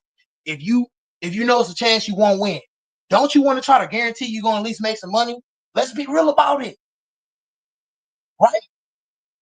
It's all about business at the end of the day. When you win, you make more money, but you got to make more money, period. Whether you win or lose, nigga, you got to make some money. Now, if I put okay, let's say I put 150 million into the business, merchandise, everything. I'm expecting to get double or triple back. How am I going to do that? Doing business the way y'all say do business. You want to pay guys that's numbers that's down and do all this goofy shit y'all talking about. It's all feelings. Let's talk about what's logical. Let's crunch the numbers and be real. Come on, man.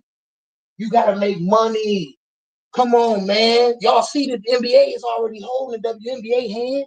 Y'all want Luka or anybody else to be the face and they not ready? Send a motherfucker to China or somewhere else. They come back with some motherfucking lint in their pocket. No bag.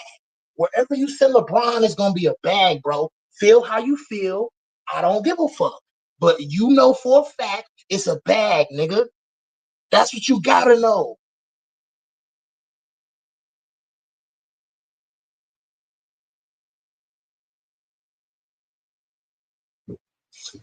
Even when he was with the Wizards, was still face of the league because they was trying to juice some more money out of it. They wasn't ready to get that shit to Kobe or T-Mac or nobody else. Yeah, they was more exciting. They was more younger, and everybody was starting to put eyes on them. But Mike did what he did, and Mike was still Michael Jordan. Not the statistics, but it's still Michael. And people still going to come to see Michael. You see what I'm saying? Go, Mike. So even with the Wizards, they juiced a lot out of that because they know, hey, bro, we got to make the bottom line money. We might not win. We might not go to playoffs, whatever. It don't matter. You still got to make money, bro. And I think we just really lose sight of that. Winning, going to make you more money, but y'all just don't really understand like I do. I understand that it's business first. You want to try to win and make a lot of money, but you want to try to make a lot of money, period, whether you win or lose, because it's about business.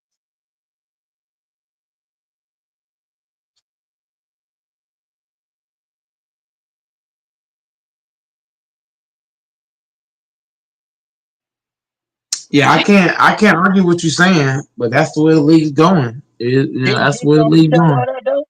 Even with all this shit that we see and Jeannie see, she still held on to LeBron.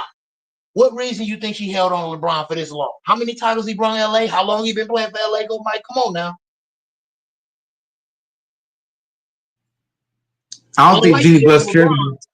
I don't like to get on LeBron. He's been playing for the Lakers almost 10 years. He got one title. Okay? No MVPs. He got an assist title in 2020 when he won the title. He don't got no scoring titles, no MVPs with the Lakers, bro. One title. And she still got him there. Yeah. But the numbers have went down across the board damn near. But for some reason, they still got him there with the Lakers, a big franchise. They can go ahead and trade him somewhere else, right? A lot of people will take LeBron. Not just because he'll help you win, but he gonna fill the seats, win or lose. Guess what? The Lakers got his ass still for a reason because they know ultimately it's about the dollar sign. It's about the bottom line. The Lakers are a winning organization. They've been winning before LeBron. They don't got nothing to prove that they can win. What the fuck? All they doing is putting more frosting on the cake. Let's just be honest about it, go Mike. The Boston Celtics and the Lakers, all they doing is competing against each other and putting more frosting on the cake. Everybody else trying to catch up and get to 10 plus titles. Let's just be real about it, go Mike.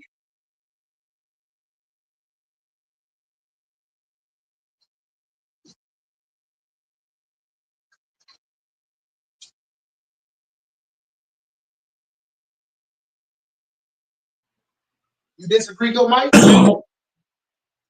Everything you're saying, I really can't add nothing to it because Jeannie Buss, I don't think she cares about winning, bro. I think she do, but what I'm saying is she put y'all on the game that ultimately she care more about the bottom line, and the bottom line is more important to all the owners. I think y'all think that owners want to win more than they want to make money. That's a lie. They had to make money and become millionaires and billionaires before they ever had a fucking team. Most of these owners were not NBA owners. They was doing other shit, entrepreneurial shit. And when you're an entrepreneur, you're a fucking shark. You're looking to eat all the small fish and get big as you can and dominate. As a man in this world, that's the only thing you can do. Once you get to millionaire, billionaire status, it's all about the fucking money. Like winning is just go Mike. Winning is just it's bragging rights. That's what y'all don't understand. All these motherfuckers is rich, bro. They ain't worried about shit. You hear me? All they worried about is when they walk into a motherfucking restaurant and see another owner that beat their team or doing better than their team. Outside of that, they're not worried about nothing but that money, bro. I'm telling y'all the truth.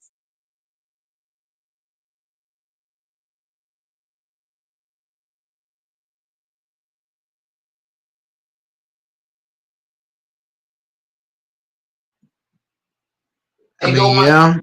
Mike, it's like me and you. We both 10 years old, and you went and bought a fucking car, a remote control car, and I bought one. And I'm like, let's race. Bro, that's what they doing. They millionaires. They playing around with money, bro. Billionaires and shit. You hear me go, Mike? Like, come on, bro. We take this shit more serious than them. I'm telling you, bro, we take this more shit. We take this shit when it comes to winning with these teams more serious than the owners. They be laughing like y'all some clowns. Cause I'm just collecting money and hoping that the team win. Straight up, bro, I'm telling you.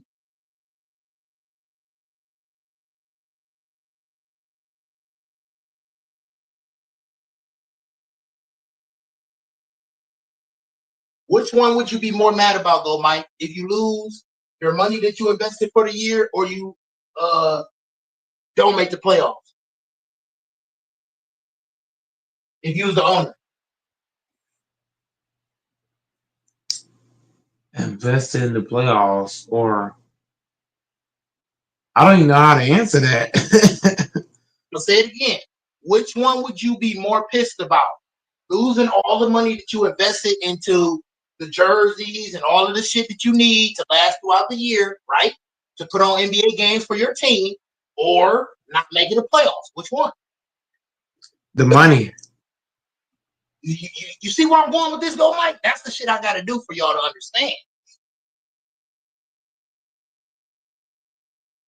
I'm not saying that winning is not important, but it's not the bottom line, bro. It's about business.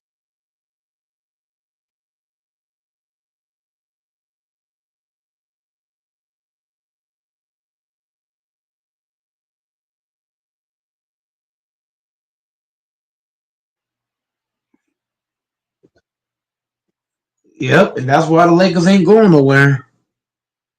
I can partially agree with that.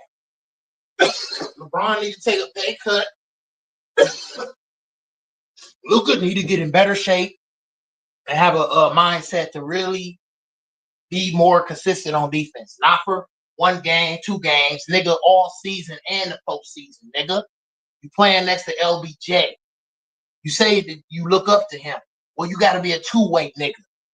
You acting like you a white James Harden, a chubby white James Harden. Nigga, you supposed to be LBJ with a little bit of James Harden.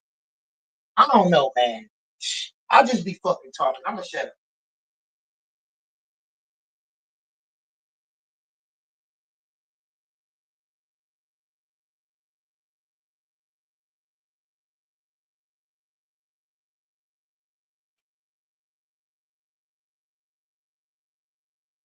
I'm disappointed, go Mike, but I still believe we can get a title next year.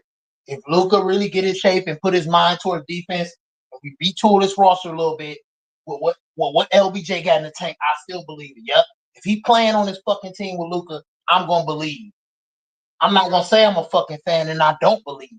And if Kobe was alive, all you motherfuckers that's Laker fans saying you don't believe, he'd say, fuck y'all, get away from the Lakers.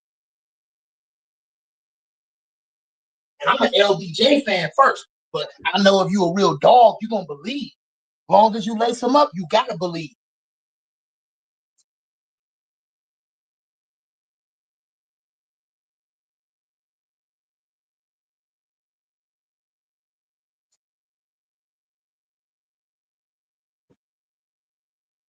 So the season over, we're gonna retool, we're gonna get healthy, and we're gonna do it again. But you know, like I said, I'm a fan of the game first, LBJ, and then whatever team you on. So I'm just spectating right now. You feel me? I'm watching the game, baby. That's all I'm doing.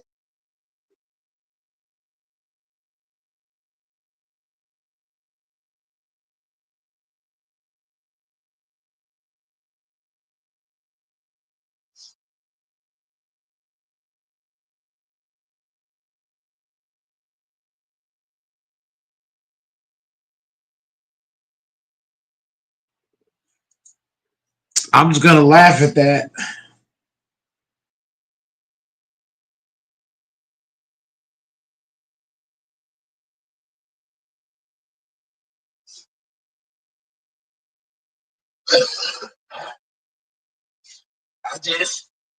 I don't know.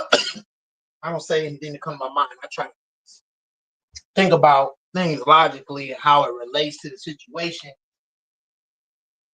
The most simplest way for a person to understand. Not my understanding, but just the most simplest way. I just look at it from a business aspect. You feel me? It is what it is.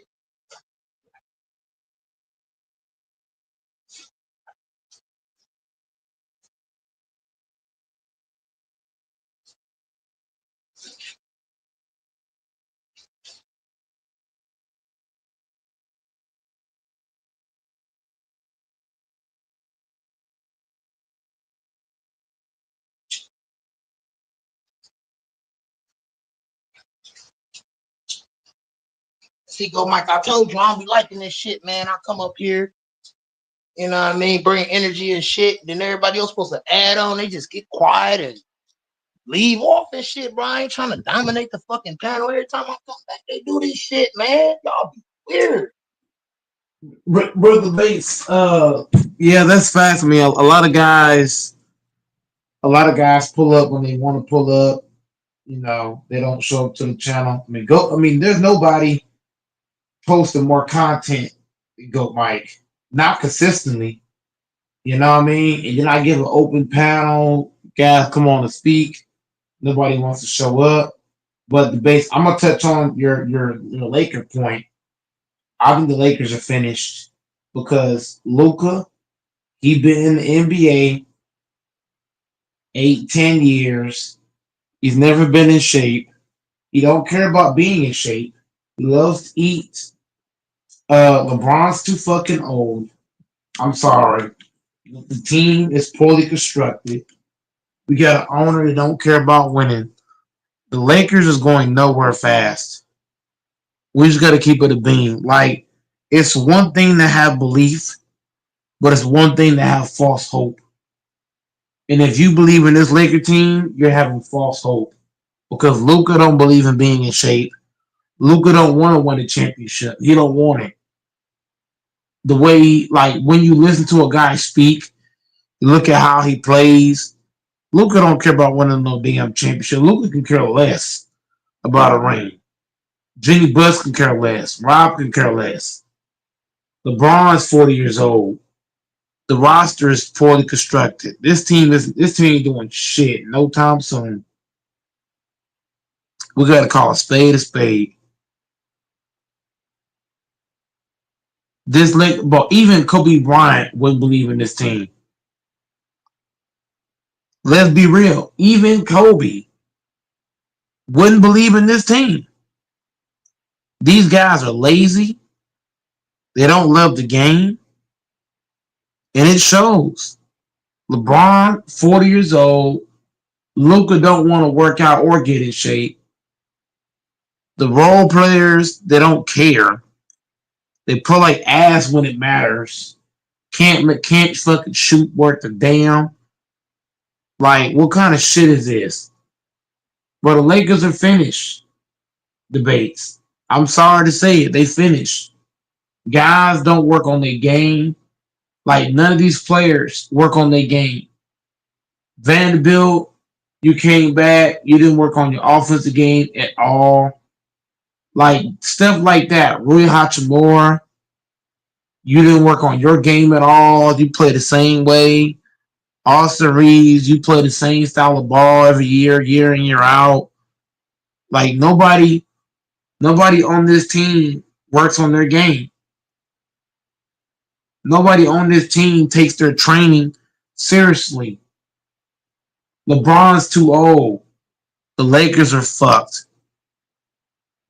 And I love the Lakers. I'm a diehard Lakers fan. But this team ain't shit. It ain't going to be shit until we get players. This team ain't going to be shit, Debates, and I hope you listen. They ain't going to be shit until they get players that actually want to be in shape and care about the game. They ain't going to be shit until Jimmy Buss is off this fucking team and Rob Pelinka. We got to stop the false hope. By the time this team do anything special, I might be 80 years old. That's the way it looks. So I don't know why the base want to sit here and cap and say he believe in the Lakers. No, you don't. You got false hope. Belief and false hope is two separate things. This team ain't shit. They don't want to defend. They don't want to rebound. The offensive game is fucking garbage. The role players do this shit every fucking year. Ever since 2020, these role players have done the same shit year in, year out. They don't do shit in the playoffs. They can't shoot the ball. Their shooting is trash. Their dribbling is trash. Their offensive game is trash. Like Hachimura, all you want to do is shoot fucking threes. You're not working on your post game. Hachimura not working on his post game. Mid-range area. Hachimura not working on his defense. Vanderbilt not working on your offense. Finney Smith, you're not working on your offensive game. All you do is defend. Luka, you too fucking fat. You don't want to work out or be in shape. You don't want to play D. Braun too fucking old. Gabe Vincent, your shot is bullshit. The head coach is a dumbass. The owner and the GM is both dumbasses. But the Lakers is finished.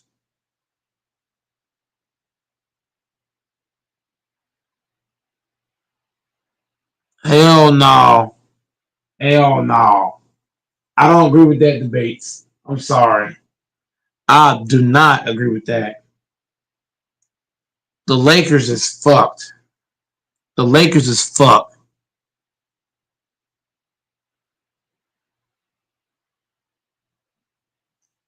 Shout out to Texas in the chat. The Lakers is fucking to further notice.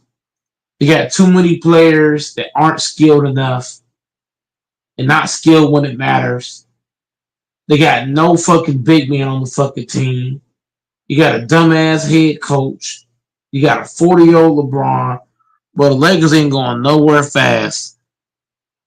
Debates on here capping the y'all, giving y'all false hope and shit. Debates know what he doing. He know what he doing. He ain't gonna say it, but he know what he doing. That's why he's real Debates. Cause he gonna say some shit, you can be like, what? You know he fucking capping. He ain't gonna admit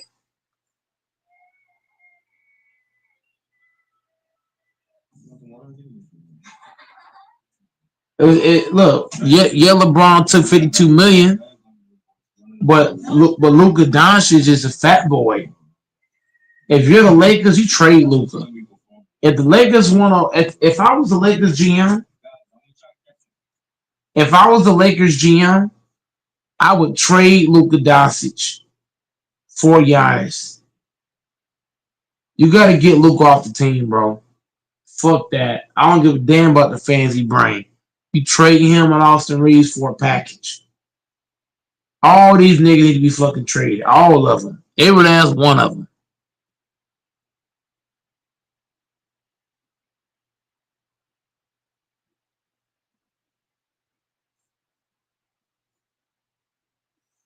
The whole team need to be gone. Trade all these niggas. It's just terrible. Luka can't do shit for the Lakers. You don't defend. You fat. You don't care about the game. We need guys. We need guys on the team that care about winning. This is why Jalen Brunson left. This is why Jalen Brunson left your ass. The Lakers aren't winning shit with a fat boy who don't care about winning. Get him off the team. Luka gotta go. LeBron gotta go. If Jenny Buss really, if she had any brains, you would get LeBron and Luka off the team. Then after you do that, you get Reeves, Gabe, Hachi, all the niggas off the fucking team. And you go get players. It's time for different shit, bro. It's time for LeBron to fucking go. It's time for Luka got to get up out of here too. Luka and Bron need to be fucking gone. And Austin Reeves. And Gabe. And Hachi. I might keep Hachi. I might keep Jackson Hayes. But Gabe Vincent can go. Vanderbilt can go. Gabe, Vincent, Vanderbilt can both go.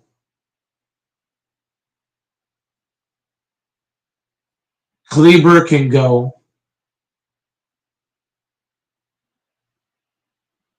Jordan Goodwin can go because I know I can find better. Bronny, get the fuck out. I'm not even joking.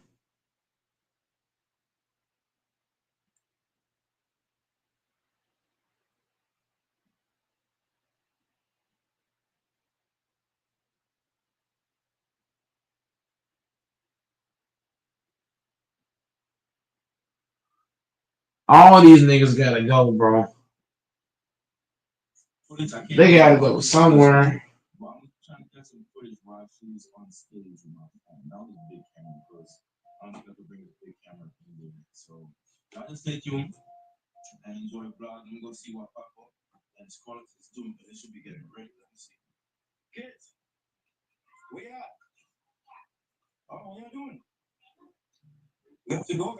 All these Negroes gotta go.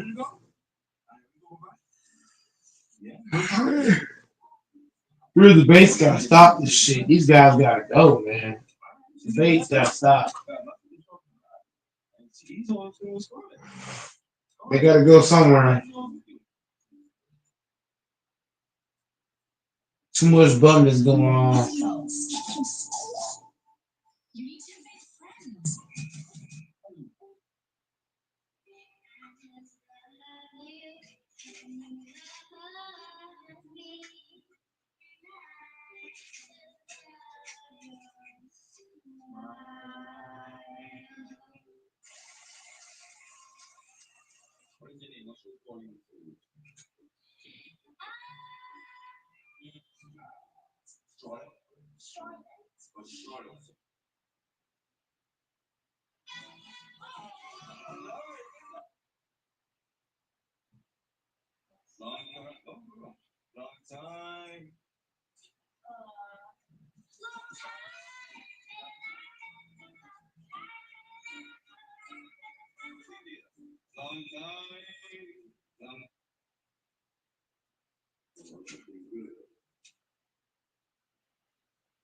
We got Doors in this bitch now, man. Doors been crying for me to hop on, and then he just don't say much. Like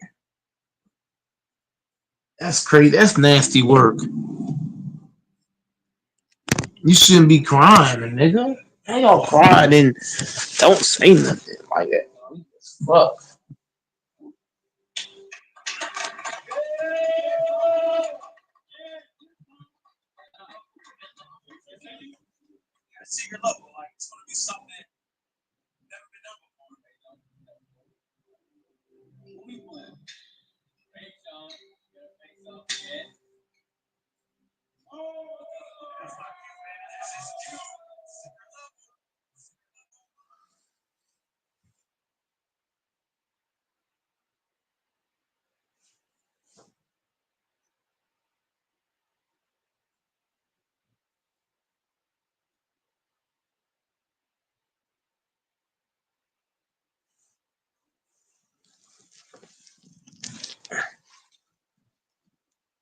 Where everybody at, man? Fuck. Get your ass on here.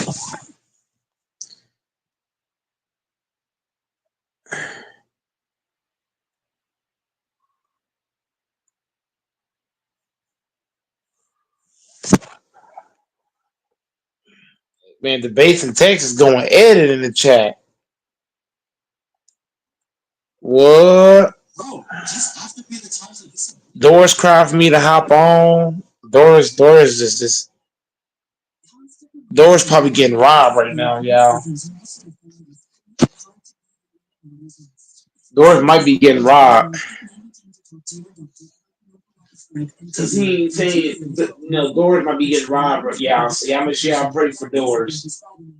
He could be potentially getting robbed.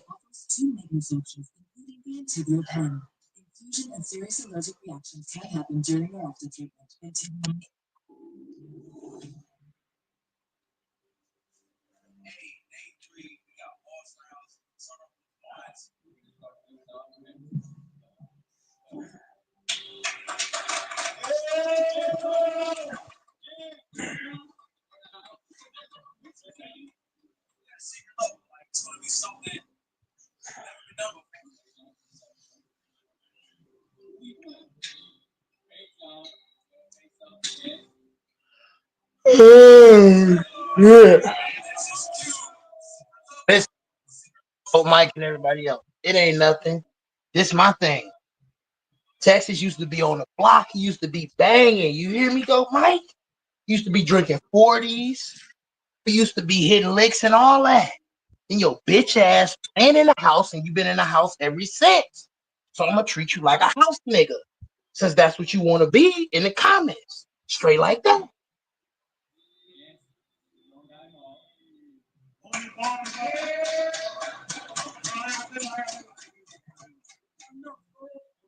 Yeah, but a lot of guys haven't been on for a reason.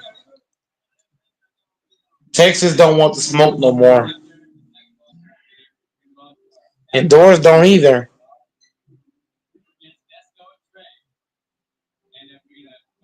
This is sad debates. I come on here every freaking day, and people act like I'm invisible. Not hopping on the channel. It's just crazy. What do I got to do debates for guys that hop on? Do I got to bring some females on here and they can show their titties? Is that what I have to do? This shit's crazy. Oh, you bring some women or something like that, man. They all be coming up here for some weird ass reason, though. That'll definitely get them some money or a woman. You know, No, but I'm saying debates. I'm saying, but before, like, why do I got to do that though? not That's proving your crazy. IQ of pride as a man. The only thing that can bring you out is money and a woman. I understand the money, but shit, money can't just be because you wasn't born with no fucking money. You had to learn how to get some and then continue to learn how to keep it consistent. So at the end of the day, it ain't just about money. It's about IQ, pride, and intelligence. Motherfuckers don't bring that because you bitch ass house niggas stay in the comments.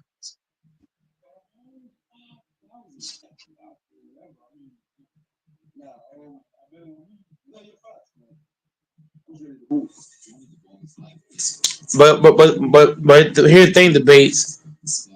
As a man, like, if I was a woman that had big titties, would I have to work hard to get guys on the panel?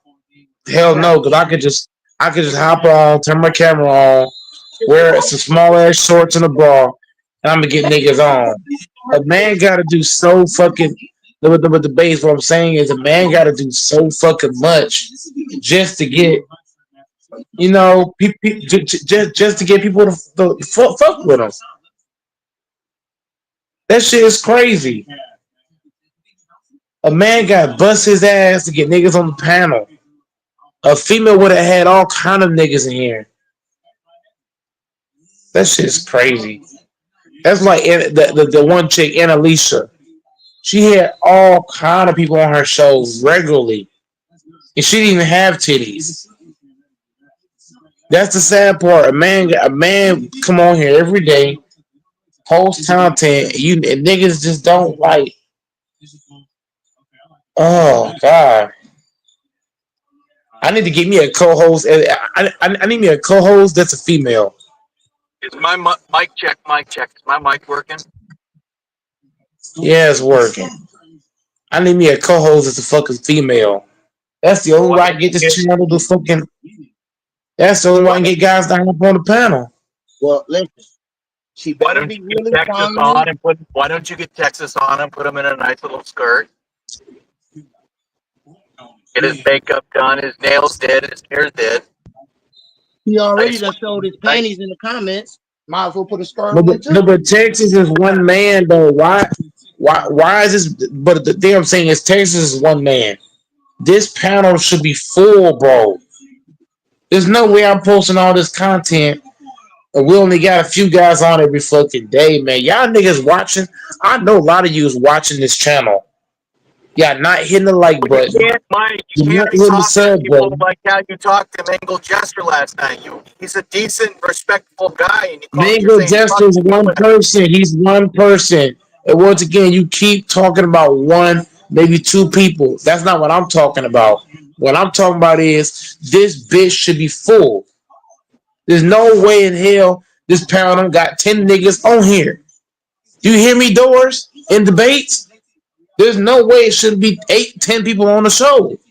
You don't see how it correlates that one guy here and there that's talked down to and they don't come back. Like Mangler is one dude. Aggregated. Mangler Jester's one guy. Is that gonna help the show? No. Having 4 or 5 guys on here every night is bullshit. It is, bro. Bro, even debates see this shit. I know channels that are fucking garbage, like Mookie, and he be having 8-12 guys on every night. That's bullshit. How the fuck, nigga? How the fuck do you get all the people on the show? So hit the drawing board. His hit the drawing board. You do differently. You stay down with LeBron Even and the Yeah, he Lakers. consistently makes Everybody hates the content Lakers and LeBron, concerning bro. about You gotta LeBron start James. hating LeBron. Is that what it come down to? Yeah, because I he gotta has start he basically his shitting on content LeBron. is predicated around I'm hating just LeBron being James. real with you, That's why bro, he Mike, has and I'm a 8-10 people LeBron on his fan. panel every I think night. it's because you associating with LeBron and you ain't just staying all Lakers. I'm just being real. The That's the fact only of the thing I got. matter is, the reason why he has 8-10 people on his panel because his content is basically predicated around hating on LeBron James. Is that Man, simple? that's bullshit. Why don't I gotta hate on the player to get people on the panel? But some That's of the crazy biggest, work. you got to admit it though, go Mike. Some of the biggest panels that sports channels hate on And LeBron basically, James. the That is biggest true. platforms on YouTube is basically producing content Or they predicated on always Yeah, hating but talk why LeBron about him. James. For but hating example, on the Dreamers player to get Pro, but Rated R that's Sports called Debates, and all these other yeah, channels. but that's called taking the easy way out. That's called taking the easy way out. If you're getting subbed because You you're hating want on to the know what it player, is? It's when okay, you said it yourself. Oh fuck, it's the cop. He's got his radar gun, Chicago. Here's an example. The other night, the religious talk. I do it myself. I go off on tangents. You said it yourself. Say a guy hops on the channel. The first thing they hear on a Lakers Packers sports channel during NBA playoffs is 4 or 5 guys in the panel screaming at each other about Christianity and tribes in Africa and all the shit we were shouting at, acting like a bunch of idiots, all of us, myself included. A guy hops on for a sports panel, they hear that, they think to themselves, what the fuck? And they go to the next short or the next live or whatever. They click next. This is another thing I want to chime It's in that and say shit. too. Politics was juicy and just fine while it was going down, but now the decision has been made. It ain't really safe to talk about it because whoever you say you for, whoever's against it might not want to come on the panel, or they be on the panel and not don't want to engage, and it just throws everything off. So in my opinion, if It's you're a a bad sports panel, vibe. It's not positive energy. It's not a positive vibe that I'm just people want saying, to in hear my after their opinion, workday. if you're a sports panel, don't even talk about politics right now. It's decided. Donald Trump is the president. You can feel how you want to feel. You can talk about what he Or did religion. before. It don't matter. It's over with. Like, you just need to stop doing that because it just make people mad. It just cause too much division. And when it comes to religion, Or I feel religion. like nobody should talk about it unless you know about it. And Yeah, that's you true. shouldn't bring it up unless it's interesting. Don't bring it up if it's dull or judgmental and shit like that. Don't bring it up unless it's you know what you're talking about and it's interesting. And don't stay on it too long because it's not a fucking religious channel, it's a sports channel. That's my opinion, go Mike. You can run your shit how you want, but that's just my opinion. And don't talk about it if the guys on the panel don't want to hear about it. If one guy starts going on about it and someone else goes to change the subject, well, then go with the flow. Don't try and keep harping on it. And I'm not singling anyone out or saying I'm better than anyone. I do that myself, Mike, and I don't want to do that anymore. I don't want to bring those topics up unless other guys want to talk about them, and then I'll try and be respectful. And now, other thing I was gonna dive into is the racial stuff. What can be said, what can't be said. Certain people getting passes based on their background. We can go from top to bottom if y'all want to. Now, listen, I'm not the end all be all. I don't create rules to black folks. I don't create rules to gangs and none of that. I just try to logically tell you how this shit should go. When it comes to the N-word, we too ignorant with the shit to the point where it's spread to other races, and we try to police it, but we too ignorant with the shit, and they see that, and that's why they don't respect us when we say don't say it. How about that? I'm black and I got some intelligence up here, and I'm gonna tell y'all that. That's why Doors be saying it. Listen, whether he racist or not, I don't know. Only Doors can tell you that. But in my opinion, I feel like him and a few other white people in this world, they have to be on their heels in a conversation with us when we start using the N-word. Because it ain't about them using it, it's how we use it and then tell them they can't use it, but we use it in a derogatory term towards They call this the N-word listen, it's first. like using a weapon That's on somebody. bullshit. Just listen to me, Dante. They call Listen. this the N-word first, and they I use hear us as you on that. slaves. That's bullshit. I hear you on that, bro. I wasn't around alive around then. Why should I Let be me get this held Doors. accountable I for other people's got behavior? it, Doors. Let me get this. Dante, at the end of the day, bro, We got to stop being so ignorant, and we can't sit up here and say, okay, well, okay, your people said it to us. Well, bruh, them was white people. Them not all people. That's like Doors going into. That's like Doors getting robbed by a black man. Then he come up here and say, all black people just be robbing. No, bro. It's But not. they We shouldn't be can't saying do it that, either. bro. We Because can't they do called us that. We that got to be first. better than this. We got to be more. We got to be more organized. We got to be more logical about how we go about policing certain things we do. We got to be less ignorant, more sensible about what we say and do before we tell somebody else they can't do it. But we always letting everybody else do shit.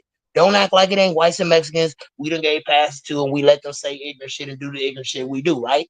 It is. They in the hood and all that shit. We know this, right? What I'm telling you, Doors, is we have those people that exist because they grew up in the hood. They got black people, most likely they've been fucking with and all that. So it's like, you know what I mean? Like, it's a certain time span that it went by, and you've been down for so fucking long, you just fine. But it's another thing though. Okay, let's just say this. Let's just say Doors are part of my hood, right? He be saying nigga, drinking, doing everything we do, everything, right? You can't go nowhere else and do that because you ain't earned your stripes there, and they don't know unless we with you and we vouch for you. That's how that shit Otherwise, goes. you're gonna get hit in the face or Hold on, just worse. listen to me. Just listen. That's how it goes with other races and stuff like that. Now, when it comes to us, now listen to this. When it comes to like a situation with me and Doors in a conversation, it start getting aggressive. When I start using the N-word and shit, bro, the shit is ridiculous and immature, unfair. Me to say, "Oh, Doors, you a bitch ass nigga. You a soft ass nigga." Then all of a sudden he said, "Well, you a bitch ass nigga." Now, oh, you can't use the N-word. I'm using it. Listen, at the end of the day, we know he's not black, but we gotta stop doing the shit we do, bro. You gotta stop throwing rocks and hiding your hands. That's what we'll be doing as black folks, and then trying to hold white folks and other people's feet to the fire. Stop using the word derogatory towards them. We can talk and say it amongst each other. Fine. He might even be on the panel and hear it. But when you start saying that shit in the conversation towards him, don't get mad about what the fuck you get back. That's why I don't really like saying it, towards other people, because it's like, bro, like, you gotta have some respect and have some fucking like common sense about how you claim that you black. Like, have some knowledge about your blackness, have some respect about your blackness, hold your blackness accountable. Don't just come up on here ignorant and then just saying you can because you black and don't speak on it. That motherfucker, you're ignorant, you're you're immature, and I don't give a fuck what race is up here. If they see it, they calling it out. And I'm done. I ain't talking no more.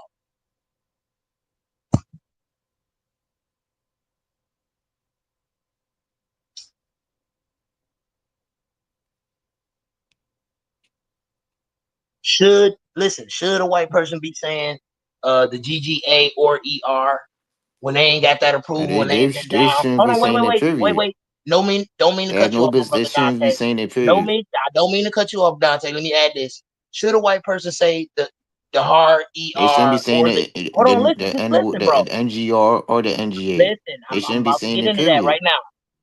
Should a white person be saying that? No. Hell no, they shouldn't be saying it. Okay, they shouldn't be saying it. We shouldn't be using it as a weapon towards them either. We shouldn't be calling them crackers and shit like that They either. shouldn't call us that, Hold and up. we shouldn't call them that. It's that Right. simple. We shouldn't be calling them hillbillies, traitor trash, or crackers, because that stuff is derogatory just like nigger and nigger, right? I'm keeping it real, right? Like, come on, bro. Stay above the belt. Don't hit somebody below the belt. Then when they hit you below the belt, tell them why you hit me below the belt. We gotta be logical. We gotta be fair as men up here, bro. And stop this bullshit we be doing. Stop ganging up on other races and shit, bro. I don't like that shit, bro. Like, for real, bro. It's like 3-4 black dudes. We all agreeing on some ignorant shit. Ain't right against Doors. That shit is out of order, bro. I don't give a fuck, bro. I go against all of y'all. What we doing? I'm a nigga too. What we doing? Grown ass man. What we doing? What's up? I'm 37. I've been a nigga for a long time. What we doing? I've been down south, up north, shooting guns, drinking, smoking, fucking bitches. I've done it all. What we doing? Who want to come up here and test my blackness? Another brother want to test me? Come on. What we doing? I can get just as ignorant, just as loud. What we doing? Or we could just be men up here and quit the racial and the politics and the religion, and we agree to disagree on opinions of sports, or we can get ignorant. It's up to y'all. Y'all know how I give it up when I come up here, bro. Y'all know how I give it up.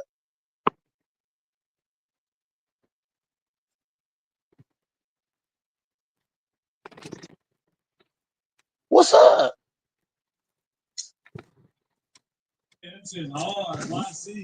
I'm not saying you shouldn't call it out, Dante. You see clearly you see some shit that's wrong as a black man. Yeah, bro. But you can't be ignorant and doing ignorant shit and then trying to pick and choose. Want to be lukewarm here or there, poking pride, all that shit. That no. I've But seen a lot of that when going you on. have that goes back to Doris' point though, debates. When you have topics about religion and race, it's always going to become racist.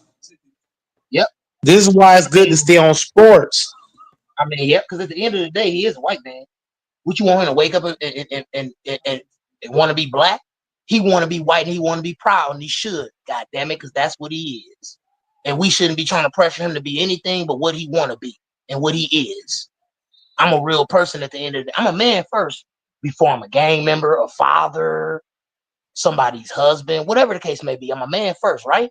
I thought we was all men first before color or anything else, right? All right, then let's have some respect and have some order in this bitch, bro. Come on, Jesus Christ. And at the same time, I'll be man enough and say, first off, I appreciate the hell out of that. Second off, I'll be the first to say I got to be better, and I make ignorant comments, the white version of ignorant comments. You talked about using blackness as ignorance or whatever.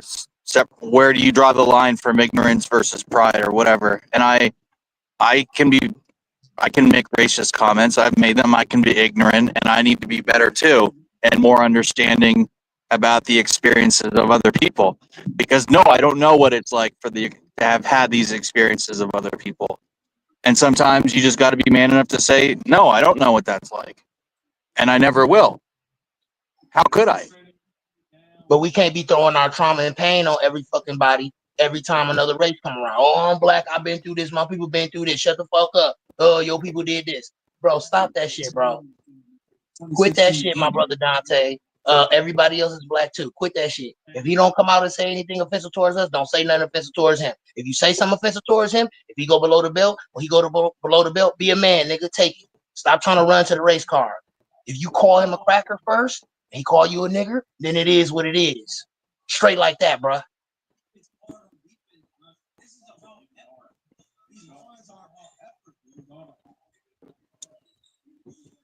He's giving you that. Now y'all can agree or disagree, but that's just how I feel, straight up. And I got two parents from the South that don't like white people or say anything that's endearing about white people, but guess what? I had to grow up and live life to learn something different. You hear me, Doris? So your parents they had it drilled in their head that white people were no good and you couldn't mess with them. Not to that sense, but not completely positive, not trusting and not positive. Let me just put it like that.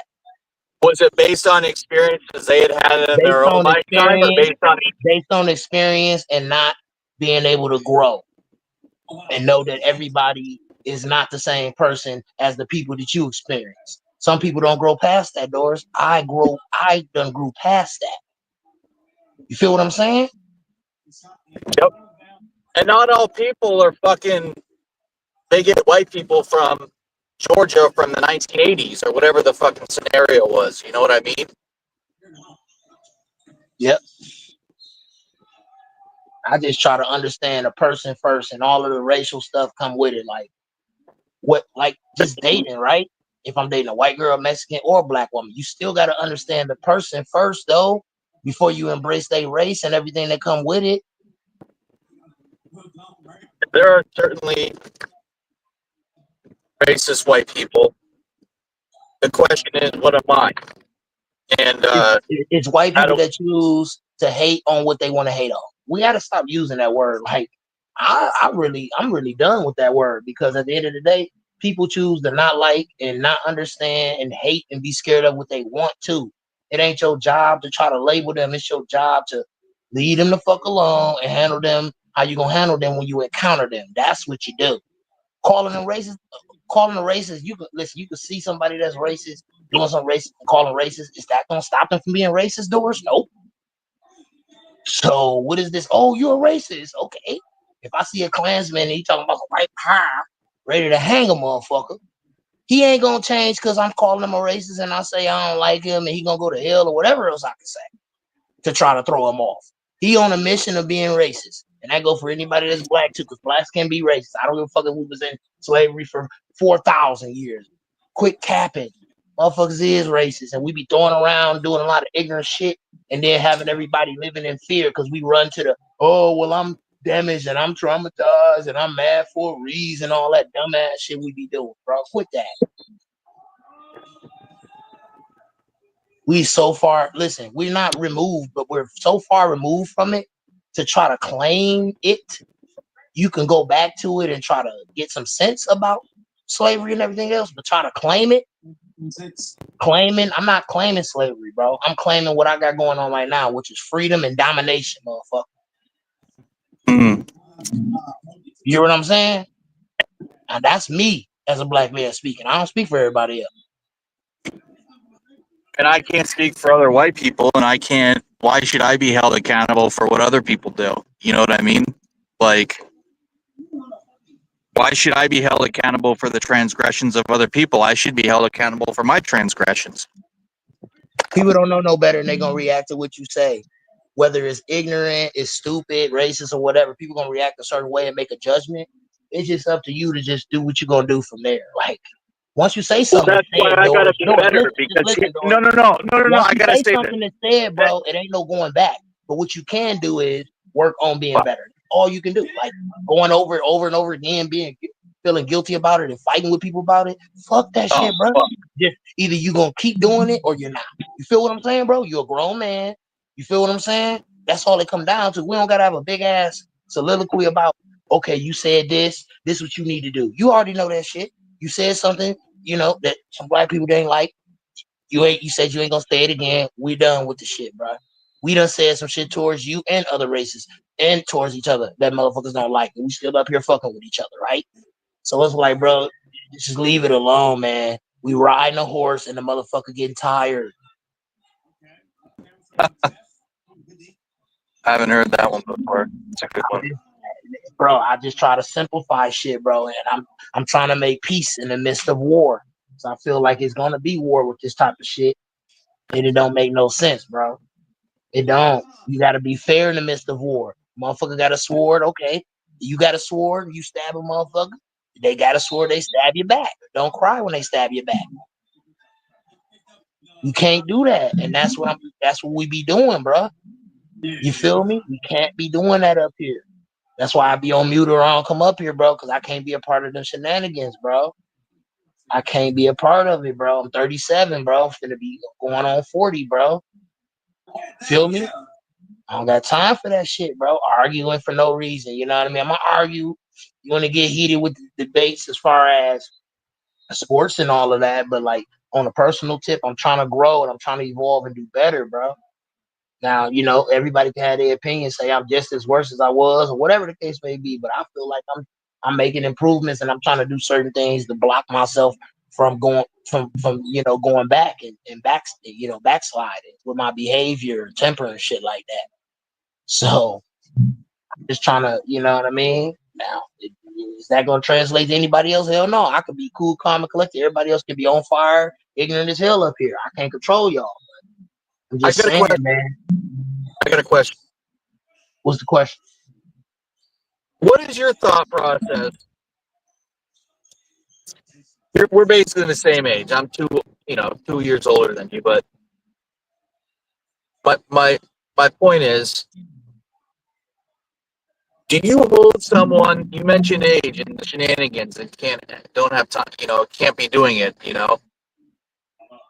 My question is, do you hold someone, let's say, who's 24 and they act up? and they're a guy. It's not a girl you're fucking. It's just a dude. Do you hold him to the same standards that you hold a 40-year-old man to? Or are you someone where you're more sympathetic to someone that's younger? They're a kid. You give them a pass, or you're more patient. What is It's your certain, philosophy? it's certain rules and standards across the board as men you don't supposed to cross and you're supposed to know. And then there's just certain shit we do and say that's in an age range. You hear what I'm saying? At Yeah. 24, bro, I felt like I could do and say whatever and recover. I felt, you know what I mean? I felt like I was fucking Superman because I had so much more time, in my opinion, in my eyes. But now that I'm older and I know that that's not true, and I done been through shit, I'm not finna be acting like that no more. I'm gonna appreciate every fucking second and minute of the day. I was burning through time when I was younger. Didn't give a fuck about it. Should have not made a lot of mistakes I made. Should have did things differently. But it is what it is. You live and you learn. At least I lived through it. Some people made mistakes and they died from it. I lived through my mistakes. You feel what I'm saying? So I thank God for that. And I just try to get better. That's it.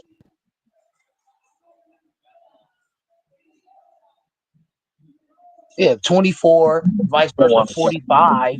It's still man rules across the board. You know what you don't supposed to do and say as a man that you claim you a grown ass man handling business, and then it's certain shit you do and say because you in an age range where you got so much testosterone and you so young and you in certain age group. You know you in rotation with certain people. Like it's different when you in a certain age group. Motherfuckers is in the house more, working, life more organized, settled down. You know what I mean? All that shit factors into it too. Now, some people, motherfucking 45, still out here trying to fuck every hoe, don't know nothing about being a man, but how to use your dick to piss and fuck. You feel me? Well, it's not even just that. They just don't care about how they treat people. You know what I mean? Okay, but what I'm saying is, some guys have lived a long time and didn't learn nothing in that time span. Some guys live, whether it's a long time or short time, and went through things and appreciated it, whether it was good or bad, absorbed it, survived it, and gained wisdom like I did.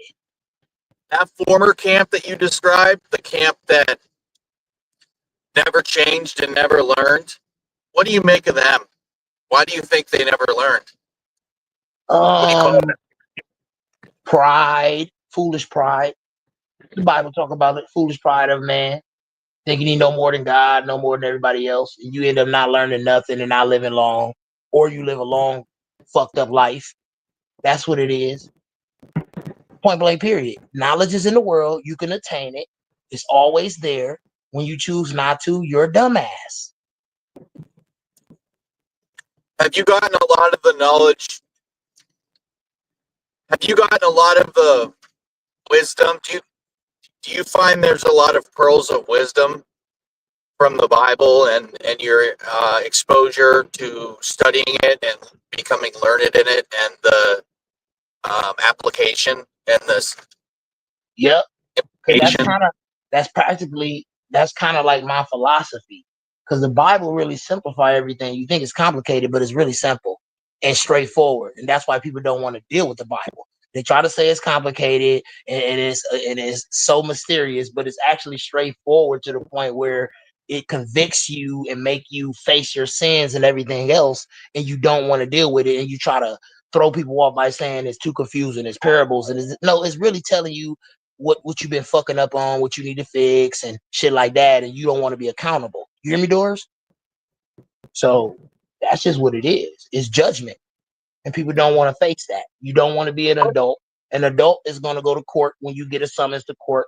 A fucking kid is going to run. You could be 44 and go on a run. The shit is cute, but when your ass you're still gonna go to jail. You feel what I'm saying? I've been on a run before. Let me ask you, when you was your first exposure to the Bible and Christianity at like a Southern Baptist type church when you were a kid with your parents or Nope. grandparents? Jehovah's Or was Witness. Jehovah's Witness is my first exposure to, yeah. That's So they that interpret practically the comes from my mom. My dad is Baptist Pentecostal. He's from Mississippi. My mom's from Hughes, Arkansas. So yeah. shit. Was she born Jehovah's Witness or a convert? That was just a religion that was kind of around. So it wasn't big, but it was something that was around, and my mom kind of made it big with me. So you know what I mean? So My dad as wasn't with that. I don't think he went to Jehovah's Witness church not even 1 or 2 times, but he let the it go kingdom on. Like, that's what you did. That's what you was comfortable with before I met you. So go ahead, rock out. I'll let you feel me. He know I didn't like that shit. He didn't know I didn't like studying twice a week with Jehovah's Witnesses coming over and going to Kingdom Hall the way they did things in Kingdom Hall. I really didn't like it. But I went to one once where they ask someone a question and they hand them the microphone and then they talk about it. mhm. Did you ever participate in that, or your mom, or observe that? I haven't never seen it. The Kingdom Halls I went to was more regulated. Like, the women's gonna be covered, they're gonna be quiet, only the men gonna teach. It ain't gonna be a lot of hollering and screaming. Only the choir is gonna sing along with the preacher. If he sing, that's it. You feel what I'm saying? Like, it's really regulated a certain way, man. It's Old Testament to the core.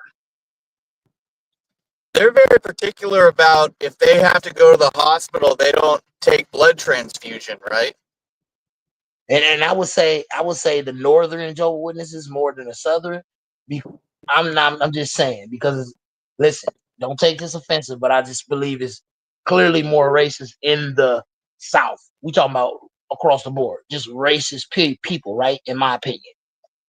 So I feel like the churches in the North have a better understanding of people all around, and they accept people a little bit better, and their beliefs are a little bit more clear and less clouded, in my opinion. So, and I think that the way that the people of the North do is more organized, but it's more free at the same time. Like, in the South, you really got deep churches where everybody ain't mixed together like that. In the North, it's mixed. I'm not saying they don't have all black churches and all white churches in the North, but it's more of that in the South than the North. Anybody that's been up north or down south will tell you that. That's a fact. So, What if I go to what if my ass is in Montgomery, Alabama? right? Sorry, Montgomery, Jackson, Mississippi, Montgomery, Alabama, one of them places. And I decide to take it upon myself to say, okay, I'm curious. I want to see what this historical black church is, or I just want to experience it. I want to just be a fly on the wall and, ingratiate myself as much as I can. Let's say I go in. Are they going to, if I'm dressed normal and I'm acting normal and I'm conducting myself in a normal way, are they gonna allow me to come in and feel welcome, or are they gonna they gonna be like, what the fuck's this white motherfucker doing coming in our space? Like, yeah, I don't think that'll happen. The thing with me, in my opinion, and I don't give a fuck if black people want to disagree or not, is we very accepting of other races, but we treat each other so fucking bad that even in the midst of accepting and everything else, they look at how we treat each other and they just don't ever trust it. And you gotta understand that if we see other people treat each other really bad, I'm not gonna trust that person, even if I'm fucking with them like that. I'm only gonna trust them to a certain extent because I see how you treat your own people. So shit, how you gonna treat me? And we really need to understand that, acknowledge that without getting mad and trying to throw jabs at each other, without trying to. I'm not saying that we a lesser race or bad. I'm not saying that we're not great and we ain't made great strides. I'm saying we got a lot more work to do than what we want to admit. We be trying to bash people with the 400 years, whether it's Mexicans, whites, or whoever. We and then we don't act like we advanced anywhere past 400 years. The behavior. So that's just my take on it. I'm gonna just leave this shit alone. I don't want nobody black. You trying to be a cuckold and be a coon or whatever the case may be. I'm not. I'm gonna just leave it alone. I gotta ask this. You said you said something really profound, that we're accepting of other people and welcoming other people, And I've experienced that when I went into this. I'm not going to say what it was, but I went into this black space in where the hell was it? Petersburg, Virginia, or somewhere. Everyone was in there as black. They were so welcoming, so kind. I couldn't believe it, but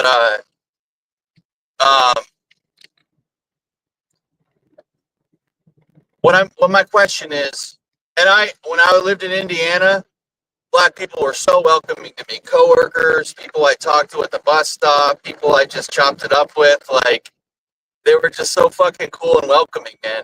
And it really, some of the kindest people there were black people in Indianapolis. And I was super young too. I was like 21 and had just moved from New England from a small town. So it was like a formative experience for me. But my question is, when you that was profound to me about how you said we are welcoming of other people, but we treat each other so bad. Where do you think that comes from in the American context? And why do you think that still perseveres? I don't know, man. And I think that's the frustration, is not knowing exactly where it comes from. We try to say, oh, because we were slaves. We try to say this, we try to say that. Don't nobody got a real answer as to why the fuck we be doing the shit we be doing. And it's consistent across the board with a lot of shit that we do as black people. It need to be fixed though. And it can be fixed by a lot of people changing it, and then it'll filter into the next seeds of men. The Bible talk about your sins being handed down through your seed. Well, the seeds of men is what carry on hatred and racism and everything else. We got to change those traits and characteristics. We can. I mean, but it's just one person at a time. Everybody's not going to change, no. But if a large majority do, then the next turnover of this large population of people that's going to take over the earth will be better. Not everybody, but it'll be way better. So that, I don't know, man. Sometimes I just think I'd be rambling. Don't make no sense, bro. No, dude, I've told you for a while, man, you have a fucking gift where you can eloquently articulate things that are really difficult to articulate, say them in a way that is palatable and easy to understand to a lot of people. And that's a very special gift when you can take something very complex. You're very observant, but you're also you're a very observant person, but you're also able to articulate things that are very difficult to articulate. And like I said, you're able to say them in a way that anyone with 2 ears can listen and feels like they're right there, right on the street or right wherever you're talking about. It's a real gift, man. And I wish I could do it half as good as you, man. Like, fuck. But yeah, you got a gift with that. But listen, Doris, it's bad people in every race. Like, you got your robbers, your scammers. You got your lowest of the lowest, who's the brokest. You got your nasty freaks. You got your TRANs. You got your GAYs. All of those things are within each race. So it's like, I got bad people that I done ran into. I got bad people of every race I done ran into. Bad white people, blacks, Mexicans, Arabs, all that. But those particular people I ran into do not give me a definitive definition of the whole race itself. Did I word that right? Yeah. So that means, like I said, if Doris run into real debates and I rob his ass, that don't mean when he see Goat Mike, he's supposed to be scared and then Goat Mike gonna rob his ass. But because we all do kind of look alike,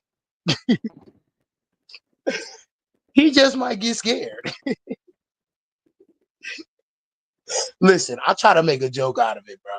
I'm trying my best. Well, have you noticed, like, people who are outside of a group are not as good at discerning the physical characteristics or the phenotypes? Like, people say all Asian people look alike, and having lived amongst them, I disagree. No, they don't. They have very distinguishable, different characteristics where I can easily discern one from another. I can But the discern general people say they consensus age is differently they than look alike, though. I. See what I'm I saying, can Dor? tell their age. I know their age because I know their phenotypes and I know the things to look for, and I can tell their race and their. I observe like certain Asian people walk a certain way, like Chinese people. They walk from like the hips and like they don't really walk from like their ass or hips. It's more from like their back. It's weird, but like they almost walk. I don't know how to articulate it, but different races you'll notice. It's not necessarily the race. It's more about the culture, like where they grew up and how they like learned and observed other people walking and expressing themselves, but particularly in the physical form. It's amazing how I can literally look at someone walking from the back, not even see anything about their characteristic, and immediately say, "Oh, that's an Asian person," or I can immediately say, "Oh, they're walking like a African," or they're walking like, um, you know, whatever. But it's just very interesting all these different things. But yeah, culture, like where culture begins, and like nature versus nurture, the argument that I don't know what the consensus now. I think a lot of people say it's a mesh of both, although some people will argue that there's no such thing as ethnicity and that ethnicity doesn't exist because there's no verifiable traits attributed to a race. A race doesn't have attributes that can be empirically proven objectively. So, I mean, they'll go on all these different arguments, but my point is,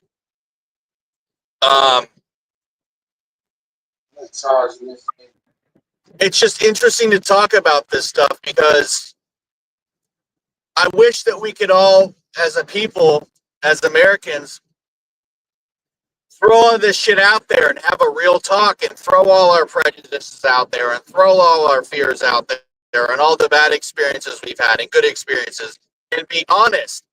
Because a lot of people will lie and they'll say, I'm not racist, I'm not prejudiced, I'm not biased. And it's like, motherfucker, every being is prejudiced. Like you said about how you associate one person with one thing, or you see someone wearing a hood and they walk a certain way. They got a hood over their head and they're gait, they're walking a certain way, and you immediately connote them with, it's called mnemonics, and we make these mental shortcuts in our brain, mnemonics, of a way to quickly ascertain and make decisions, fight or flight, or what do we do in this given situation? And it's spelled MNEMONICS, mnemonics. I believe I spelled that right, but it's just these mental pathways. And one of them would be, okay, I see a guy in a hoodie, he's walking across the street, it's dark, he's walking in a certain gait.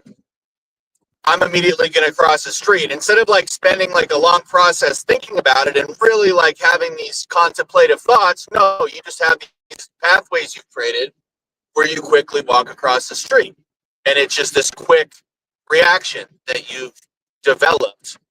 But when people say mnemonics are in and of themselves a bias. So when people say I'm not biased, I'm not prejudiced, there's different degrees of it.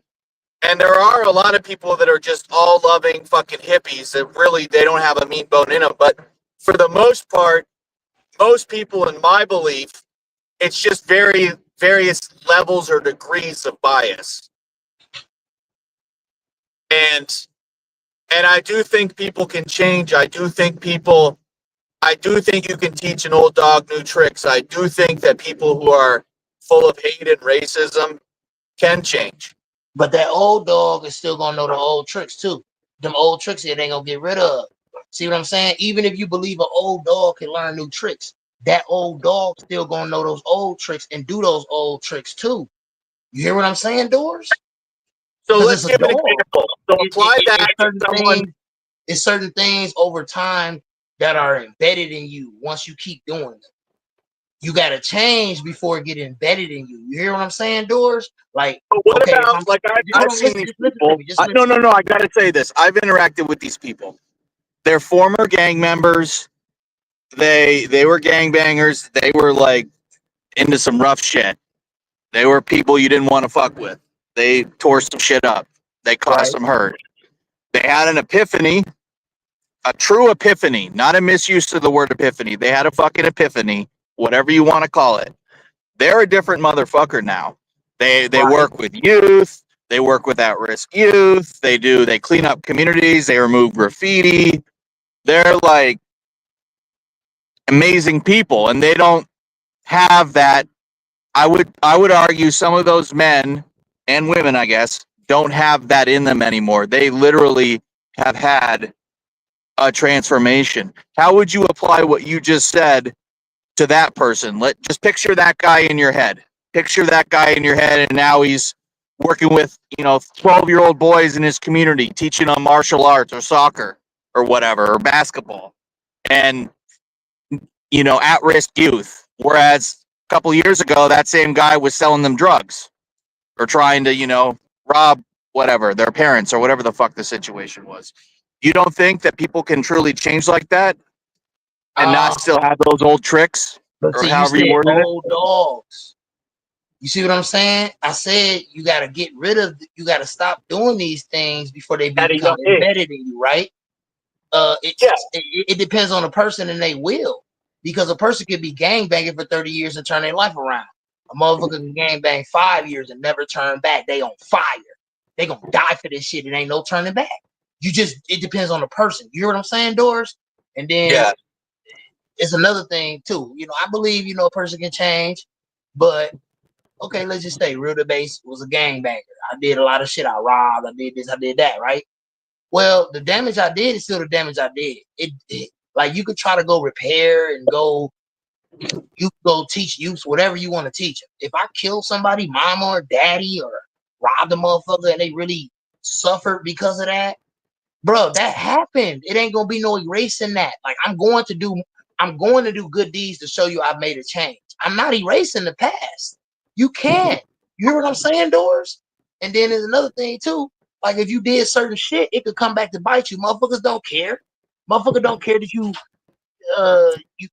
used to be a gang member, you change your ways. Motherfuckers gonna still try to kill you because they mad about some shit you robbed them for or whatever. Feel what I'm saying? Real debates. I changed a lot of my ways. I did shit. Well, guess what? When them guys see me, they might still be mad about that shit. They might have seen everything I fucking did, but they can't get over what the fuck I did to them. So they want to kill me when they see me. Now, I don't agree with that, but I understand it. See, that's growth. That's evolution. That's being grown. That's wisdom. You hear what I'm saying, Doors? That's living life. When I tell y'all something like that. And I'm going to tell y'all again. Like I said, I could be a whole gang member. Banging. Did a whole lot of shit.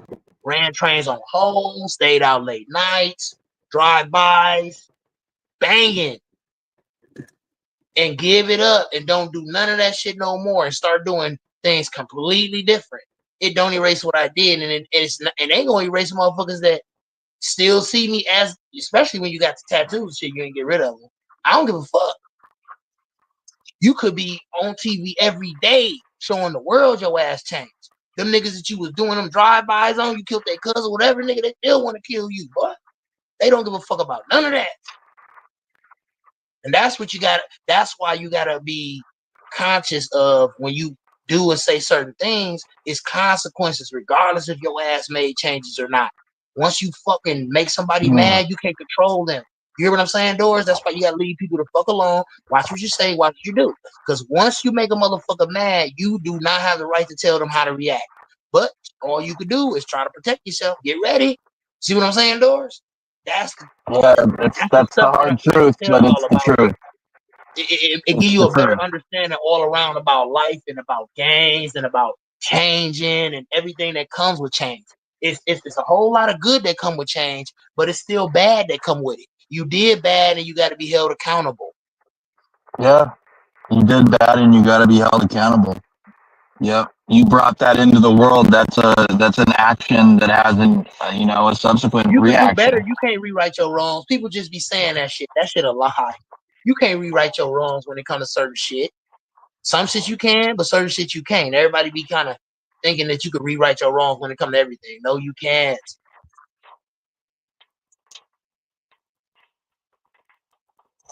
That's profound. That's one of the biggest topics in life within morality and what would be the term called aesthetics or epistemology. I can't think of the word, but it's that's a topic too within the legal system, within jurisprudence or the doctrine of the logic behind law and corrections and rehabilitation and crime and punishment. Those are all. It's just such a pivotal thing. Like, how do you right a wrong? You know what I mean? I mean, how do you reform a man? Okay, obviously corrections doesn't work because there's like an 80% recidivism rate. Check this out, Doris. If me and you cool, right? I'm chilling in your crib. You got $5, right? Sitting on the table. You get up, go to the bathroom. I steal it. Hold up. I'm just trying to randomly make some shit up, right? I steal it. Me and you cool though, right? I'm in your crib. You come back, you don't see it. Man, what the fuck? Now we about to get the fight over $5. Now I could just say, man, my bad, bro. I was hurting, bro. Here you go. Give it back to you. Or be like, man, I really need that shit, bro. We're going to fight about it, fall out. And then when I get it back, I could try to give it to you later. You can forgive me and fuck with me, or you don't have to. Like, people got to really understand life. This shit is really simple, and y'all make this shit complicated. If I steal some shit from Doors, he can either choose to forgive me or not. He can take me to court. Like, it depends, bro. But when you do something wrong, the consequences and the reaction is what the fuck you are owed, because you should never did anything wrong in the first place. And then see, it's the accountability of that and not wanting to deal with the consequences and responsibility that come with doing things wrong, right? That's why people try to say, oh, well, you're racist and you're this and you're that. We use a lot of words and word salad for being unaccountable, being immature, being ignorant. We do.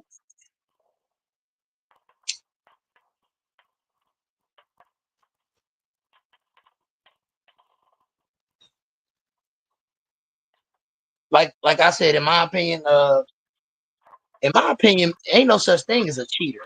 It's something I just came upon. Bro, look, a lot of this stuff that I be thinking of, I'm finna go on a podcast and start talking about. In my opinion, there is no such thing as cheating. When it comes to a man, there is no such thing. When it comes to a man, there is no such thing. Let me tell you why, Doris. Are you talking about cheating in terms of unfair advantage, or are you talking about being unfaithful to a partner? Yep. That's what Which one?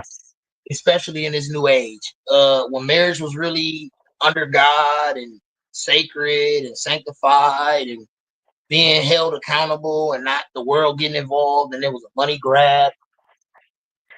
I was rolling with a lot of shit. Now, nope. The way this shit go now in this world, ain't no such thing as cheating, bro. Why do I say that? Okay, this is why I say that. A man ultimately makes a choice, whether it's a wife, baby mama, or a girlfriend. The man gonna make a choice. It don't matter what clothes you rip up, what you do when y'all make up or whatever. The man still gonna make a choice. The woman never does, unless you weak ass nigga. Excuse my French, Doris. The man makes a choice. The world, the woman, and the child got to deal with it. We are rulers of the world, bro. We do what we want to do. The man, listen, if I make a choice to go have 3 different baby mamas, well, I have to figure out how to navigate my time and money and energy towards all of that shit. Me, not everybody else, right? But at the end of the day, that's the decision I made and it's done. So it's like, what is we doing? What are we doing, bro? Once you make a decision, it's done. You got to just be a man about it and handle that shit. That's how I look at it.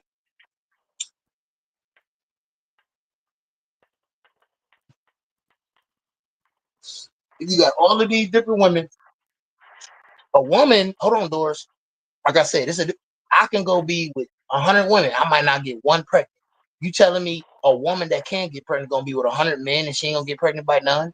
That's the difference between women and men, Doris. I don't want to go down this road with you. It's gonna get bumpy. That's why it's very important that a woman chooses a man who's ready to settle down and he ain't going all over the place.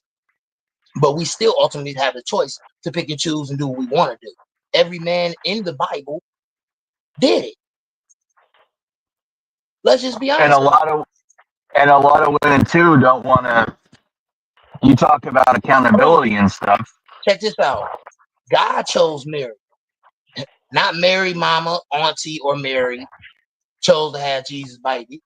God chose her. A man chose her. From the beginning, God told us what the fuck this is. We choose, you get chose. You understand? Well, I'm gonna put this in some pimping. I'm gonna put some pimping down now. And let me just throw something in. All throughout human history, they cherry pick and talk about a matriarchal culture here and there, and women's autonomy, and there's cherry picks here and there, but the vast majority of documented human history, men have always chosen women's partners. It has not been women voluntarily choosing their partner. And I'm not really commenting on that other than it's almost tragic with women. It's been such a new thing if you look at human history, like different people are going to have different concepts of human history, and that's another debate. But if you look at human history, it's such a recent thing. Two phenomenons. One, women, and this is just in some parts of the world, because in many places of the world to this day, women cannot choose their partner.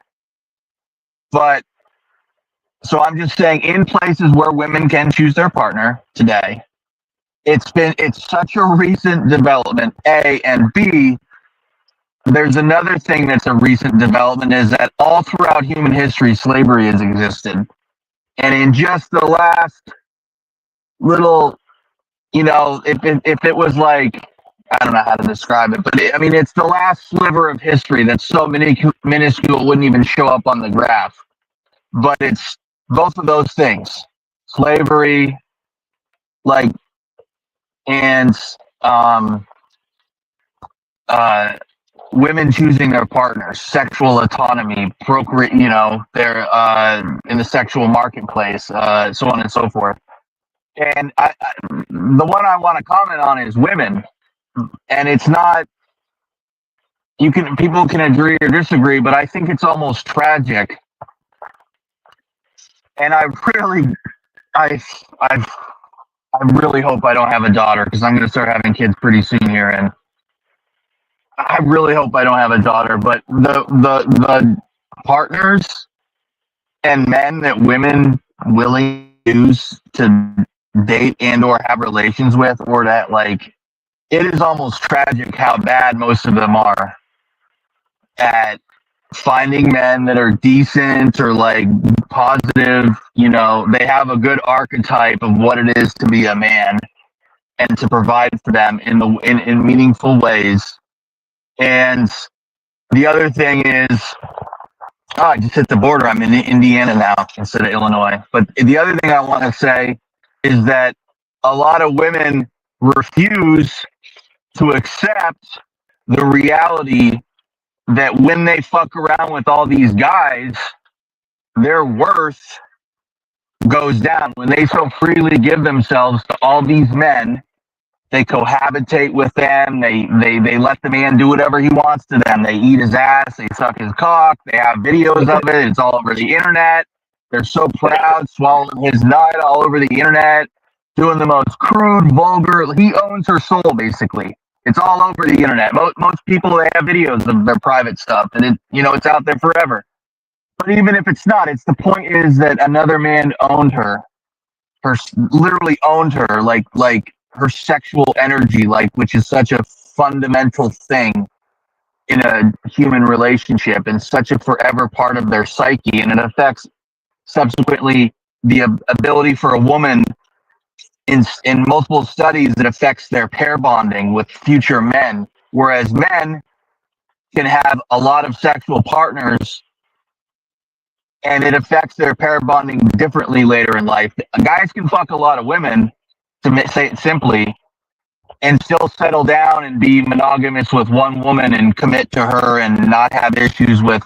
That's what I'm saying, that. George. You get where I'm going? The differences between us, bro. It's like, bro, they try to make it similar. They try to make it close. It's not nowhere near close, bro.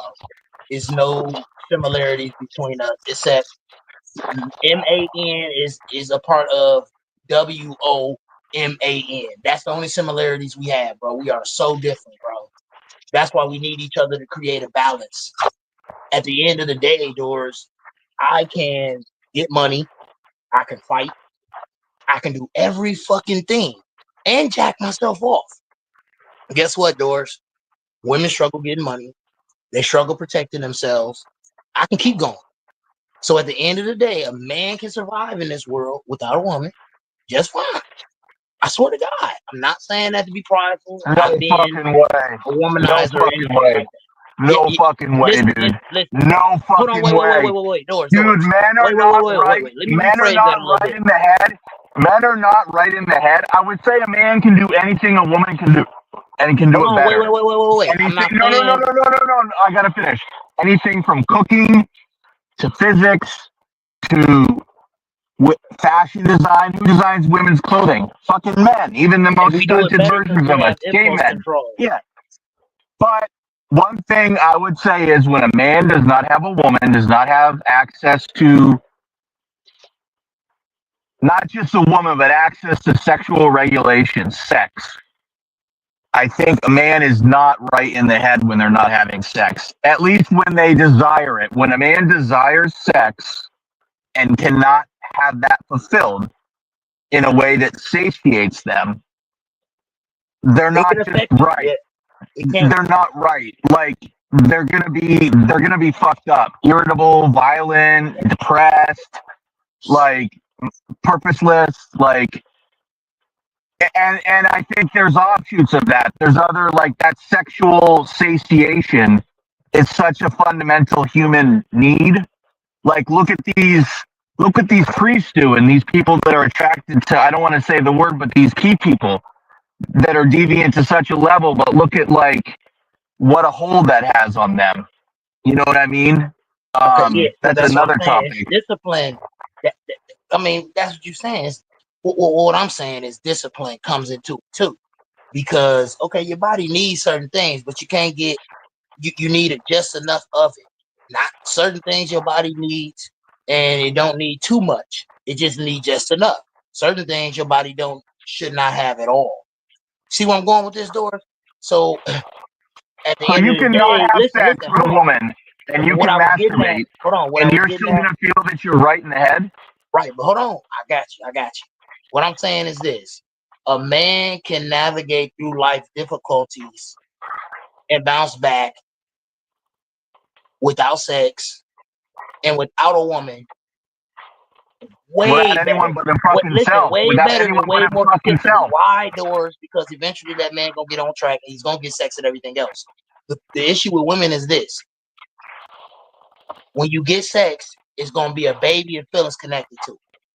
It ain't like that all the time with men. So it's not as complicated with us, and we don't have to have it like women do. We do have to have it. We have a thirst for it way more, but we can feel that thirst though.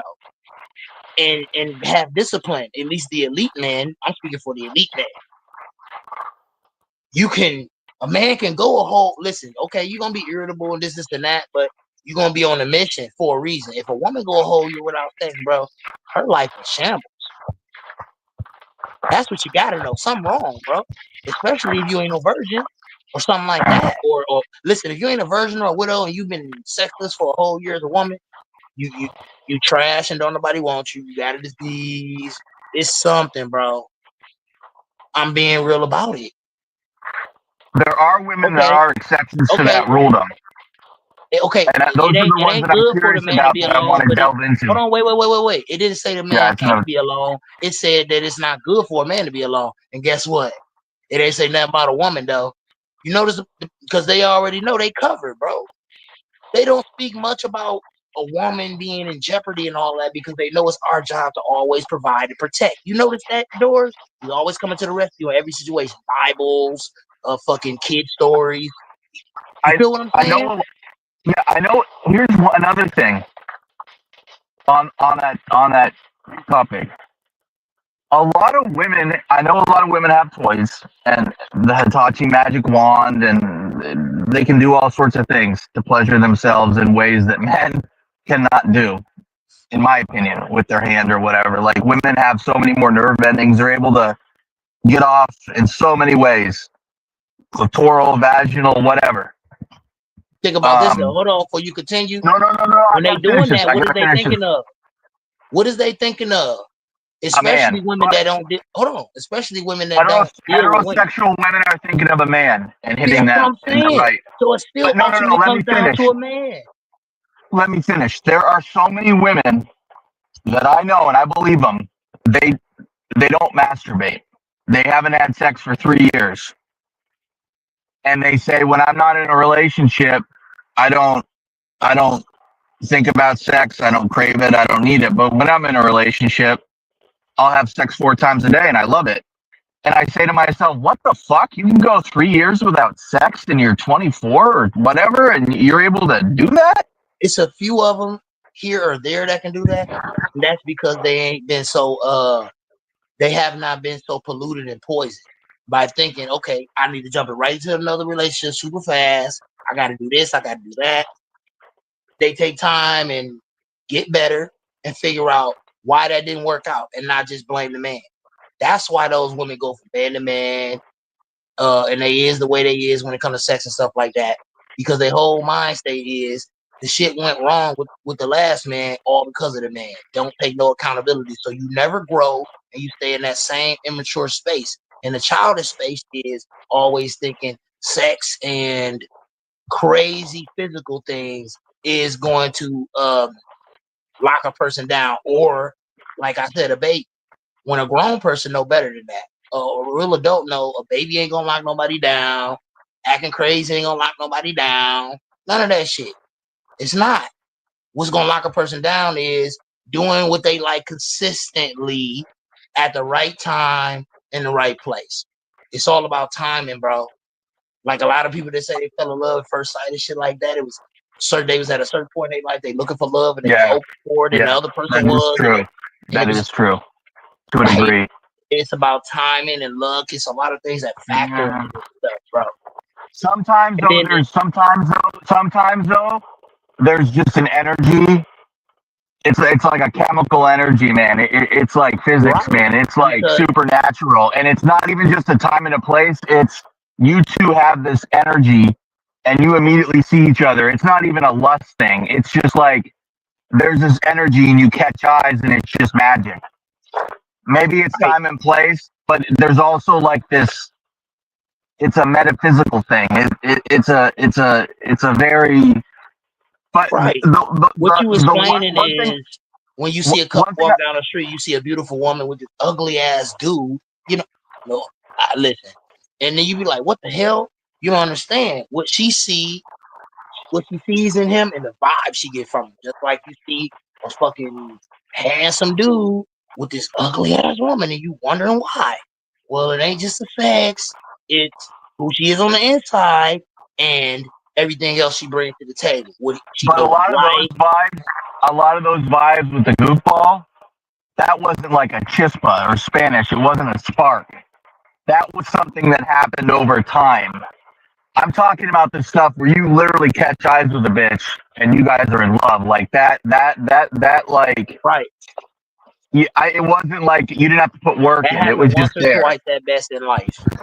And a lot of people try to overdo it and say, "Oh man, I fell in love first time." This person, man, no, you didn't, bro. You seen her, you liked her a lot, bro, you think that was love, bro? Get out of here. You seen her, you liked her a lot, y'all had good sex and stuff like that. You over drama, you over visualize the whole situation, bro. And to the point where you saying, "Oh, I was in love with her, and fell in love at first sight," bro. No, you wasn't, bro. Because if you really would fell in love at first sight, you would have got married. That's what I really say. If you fell in love first sight like that, nigga, you would have got married. Fuck all that. I'm gonna be real about it. I ain't fell in love first sight with no fucking body. And the other thing I wanted to touch on was how much I value women that have, I don't know if I'd call it chastity, but just like they're able to really think things through. Like this one girl, she really struck me. Like she's originally from Colombia. We dated and stuff. And, you know, she really drilled into me, you know, hey, I come from a culture in a place where most girls are pregnant by the time they're like 14 or 15. Like she knew enough to know that she just couldn't throw herself at men. Like she doesn't like to take birth control. She doesn't believe in abortion. So she knows preventatively she needs to select men very well. You know what I mean? Because she doesn't want to end up. They all know that, Doors, but some choose Do to, they? and some choose not Do to. they all know that? Yep. Do they all know Yeah, that? they do. It's biologically in them. They know they're supposed to only have one, have a baby by one, marry that one, and they choose to spread themselves fucking thin, straight up and down. Mama don't got to tell you nothing. Biologically, you supposed to bond to one. You know that. Everybody know what's up, bro. I ain't even finna do this, man. I don't think they all know that, man. I don't think they all know that, man. Of course, Doors. When a woman done had 5 fucking kids or 6 kids, 5 baby daddies, she gonna say, "Oh, I didn't know." And of course, she looking bad, motherfuckers on her ass. Talking about how much of a hoe you is, how you spread yourself thin. You got 400,000 miles on that ass, all that, right? So of course, the first thing you're gonna say is, "I didn't know. I didn't know no better. I was in love with him. I really tried. I was in love with him. I really tried. He did this. He did this." Yours, I've heard it all. It's the same bullshit, and it's all lies. At the end of the day, you was an adult. Like you were an adult. It'd be different if if it was RAPE, something like that, bro. You a whole adult. I'm not trying to hear that. I'm not trying to hear it at all. You claim you're an adult. That's the issue, Doors. We always prideful and claim we're adults though, but our conduct and behavior does not exhibit it, especially when it comes to accountability and responsibility, especially sex, because we think we own it. Whoever we give it to, be glad we gave it to you. We own it. Okay, you do own your sex. You own yourself, but you own everything that comes with it when you give it to a person. And I don't think people accept that. Like, you giving regular dick, you getting regular response. You really slinging lumber, you have a bitch going crazy. You know what I'm saying, Doors? Mm. I'm just being real about it. And then if you add the vibes, you got real game and some looks. Now you got a bitch going insane. So, yeah, I'm trying to. I don't know if I make sense or not. No, you make perfect sense. It's but a lot of these girls now, they want. I'm horrible with idioms or maxims or expressions, whatever the term is. But you know how that people say you want your cake and to eat it too. What's the expression? Where you want your cake and eat it too. I mean, I guess that means like when you want one girl, you want another one too, or you want one girl and you want to get what you want without the consequences. Like right. these women, these feminist women, or women that have been exploited and brainwashed by feminism. But these women that basically say, "Hey, I should be able to fuck all the guys I want, and it doesn't affect my worth at all. And anyone that says it does affect my worth is a fucking horrible piece of shit, and they should die." Like they just don't get it. And that's something you saying. And on the inside, Doors. That's why they get mad and they saying it with a lot of anger behind it. You notice that when you tell somebody the truth about something, even when they come back with a really good reply that you kind of believe or agree with, at the end of the day, what you said to them is truth, right? If I say you're a fucking whore, okay, fine. You can say, well, okay, I ain't no motherfucking hoe, and you start going crazy. Bro, you is a hoe. It don't matter how crazy you go.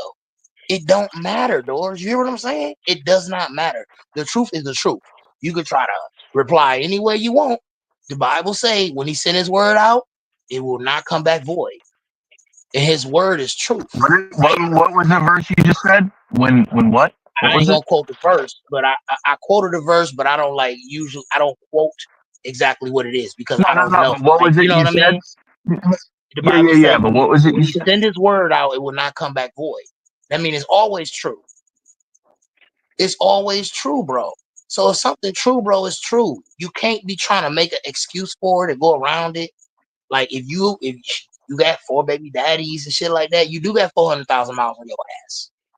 You can get mad and try to come back smart with all the replies you want. You got 400,000 miles on your ass. I'm sorry. Listen, if it looked like a used car, it is a fucking used car, bro. You can get a new paint job on it and all that shit. That bitch still got 400,000 miles, right, Doors? If a car, Yeah, I'm if just it being walks real like about a it. duck Women are and not looks like a cars, duck, it's a duck, or but whatever you the have fucking to use that expression is. analogy because they fucking ignorant. They don't want to listen, and that's the only thing we can reasonably do is use an analogy like that, right? They get emotional, use word salad. Say you hurt their feelings, you're being illogical. Fuck all that. I don't give a fuck. I'm just gonna give you an analogy, and all I have to do is know the analogy. It's a car analogy. So you're gonna tell me that you're gonna go to a fucking car lot and buy buy a used car for brand new price just because the motherfucking car salesman told you so, or just because the car looks really good on the outside and inside, but you know damn well when you got in that car how it felt.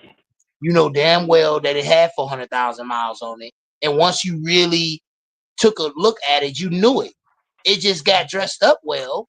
It was presented well, but it still is what it is at its core. You get where I'm going with this, fellas? Yeah, yeah, and you were short sighted and you thought you were going to get a good deal or you were ignorant or whatever the situation was. Instead of you being real and just going to get a used car and then do what you're gonna do with that. Why is you trying to? Why is you trying to? Why? My thing is this: I'm just one. I'm waiting on any man to come on here and say you've ever bought a used car and you treat it like a new car. Because you know, on a new car, you ain't got to get an oil change in the first year. I don't think. If you get a brand new car, you don't got to get an oil change in that first year. There's a lot of shit you don't got to do. You can just ride that bitch around, put gas in it, right? With a used car, Yeah, you got a whole you don't Kelly got to Blue change Book, the transmission. You don't got to right? change the transmission fluid for Well, I 100,000 mean, it's a miles. few You don't things have to you do do any got to do within the suspension first year, work. but it's like the Yeah, mandatory things, right? That you got to do with yeah. any car. But it's mandatory things you got to do with a brand new car. Now, once you get a used car, you got a Kelly Blue Book price on it because it's used and it's been. They usually got like a I forgot what it's called. It's like a history, right, of all of the different parts been bought for it. If it's been an accident, Oh, that that's what comes Carfax bullshit. Yeah. Carfax, right? Used cars have Carfax. New cars don't. Why is it bitches study walking around acting like they don't got Carfax? That's my question, Doors.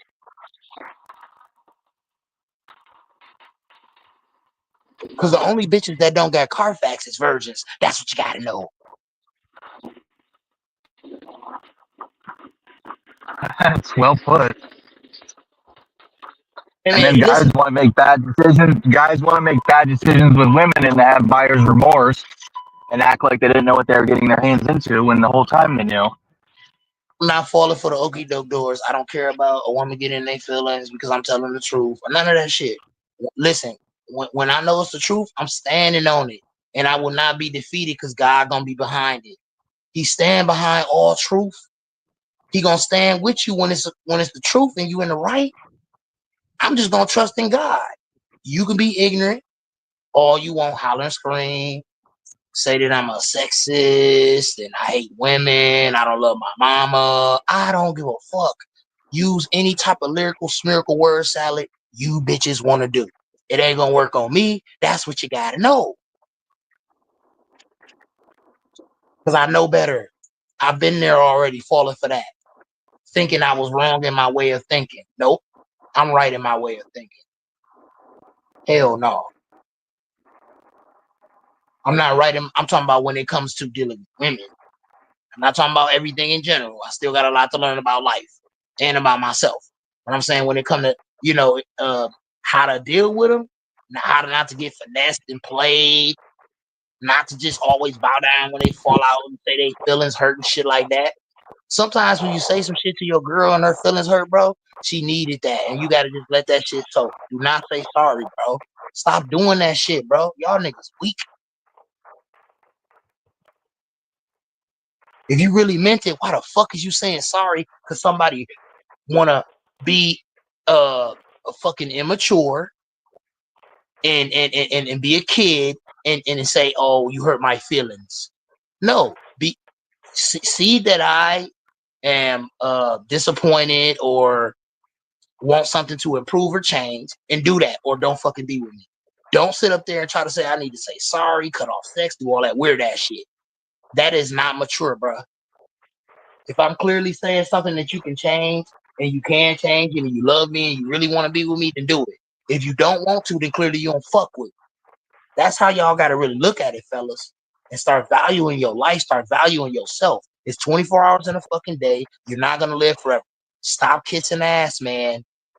You need pussy. Okay. But you don't need it every day, all fucking day. They need protection, provision, all this shit every day, all fucking day. You hear me, Doors? They come with it. That's a bonus. But all of this other shit, like protection, provision, bro, that shit is God's gift. The dick is a bonus. What are we getting as a bonus from the woman? Because like you just named every fucking thing a man can do for himself. The only thing we getting is a trade-off. An unfair trade-off if you think about it. You get the pussy, right? They get protection, provision, everything that comes with you as a man. What you get with them, you get their Carfax. Like, let's be real.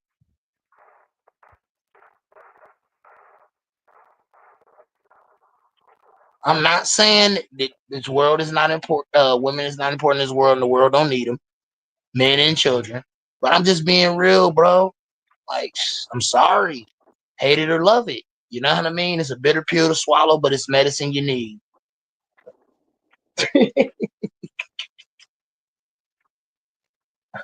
I'm gonna get to sports bag. Let's get to some sports, Doors. This shit that got out of hand. Who's ahead? Are the Nuggets ahead? Bro, listen, I know the women ain't rocking with a lot of shit I say, but it's truth. This ain't no Kevin Samuel shit, bro. It's just the truth. Bro.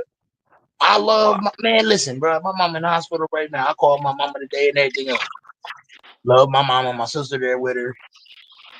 Like, I love my older sister. You know, any woman I said I love, I still love you. I'm just not in love with you. I'm mature enough to know that. I think men need to understand the difference between being in love and just loving a person. I think women understand that a lot more because it's an emotion within your heart.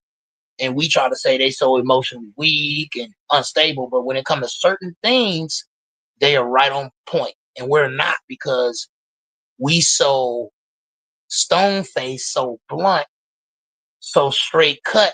Sometimes we miss what's right in front of us that we should feel. Just a little bit of stuff I'm talking about. Most of the stuff we right on point with, as far as our attitude and being able to go in and out of the emotions way better than women. But I feel like, some stuff when it just when it comes to the world, we gotta feel and be a little bit more sensible about, because this world is a whole lot more emotional.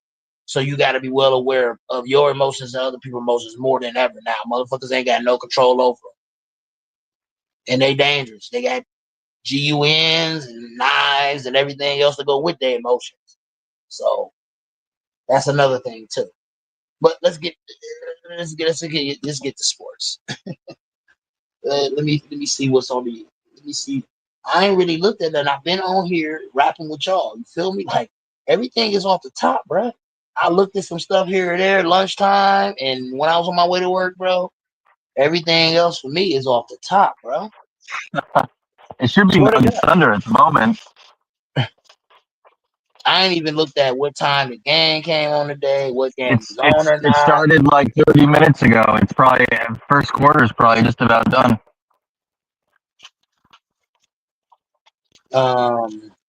1 second here.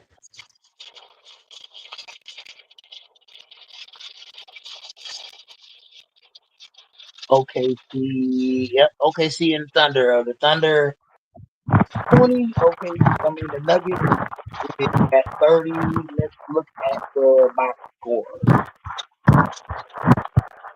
Isaiah Hartenstein, 7 minutes, 1 rebound, 0 assists, 2 points. Jalen Williams, 9 minutes, 2 rebounds, 3 assists, 4 points. Shai Gilgeous-Alexander, SGA, 7 minutes, 1 rebound, 2 assists, 1 point. Chet Holmgren, 6 minutes, 1 rebound, 0 points, 0 assists. Casey Wallace, 4 minutes, 1 rebound, 0 assists, 3 points.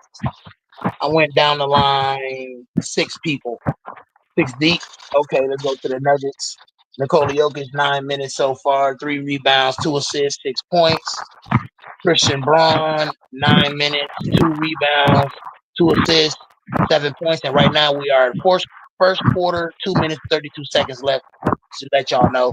Aaron Gordon, 9 minutes, 1 rebound, 5 assists, 3 points. Jamal Murray, 9 minutes, 0 rebounds, 2 assists, 11 points. Look like he cooking. He in double figures already. Ain't even out of the first quarter.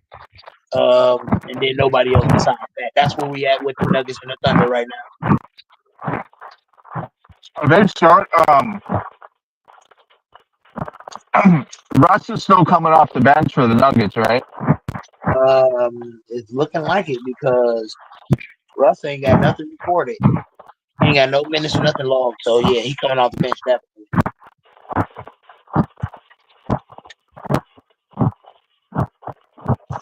Who you got winning this game? I got the Thunder. I got the Thunder closing it out. I think that they're gonna show that they real killers. I think that the Knicks thought that it was a game because the Celtics didn't have Jason Tatum, and they ain't been in that position before where they was very much expected to win in the high stakes. And I think if they realize that, they're gonna come out and kill. That's my prediction for that series. So you think they'll knock us out in Game 6 at home? Remember what I said? I said they didn't get the job done. And I felt like they just was on bullshit, laid down because they thought y'all was gonna lay down. And when y'all didn't lay down, hopefully that was a wake up call of the energy and the urgency they need to close this out. This next game is gonna show us whether the Knicks is really built like that or not. If they don't close this out, the Celtics win. Remember I told y'all that. And it's fucked up, but that's what it's gonna be. If they don't close this out, the Celtics is gonna win because they play with their food too much. And the Celtics already showed that they can win with and without Jason Tatum. They got championship mentality. They got plenty enough players. They can get it done. Now, will they win the next series without Jason Tatum? No, but I'm talking about this series, though. This series that they already done got a game without Jason Tatum. And they was going to win the game that they was without Jason Tatum before he went down. Because he was shooting that motherfucker like Curry, Michael Jordan. So, you know what I'm saying, Doris? Like, you know what I mean? Now, you might disagree with that, but I feel like that's how this gonna go at this point, based on everything. You don't think if they move forward, they can beat the Pacers without Tatum? Hell no, nope, that ain't happening. That ain't happening. You ain't beating that team without Tatum. Nope. They done got better on defense. Halliburton got a fucking he got a chip on his shoulder from that whole overrated or whatever thing, and he just been showing out, and I think he's gonna continue to do that.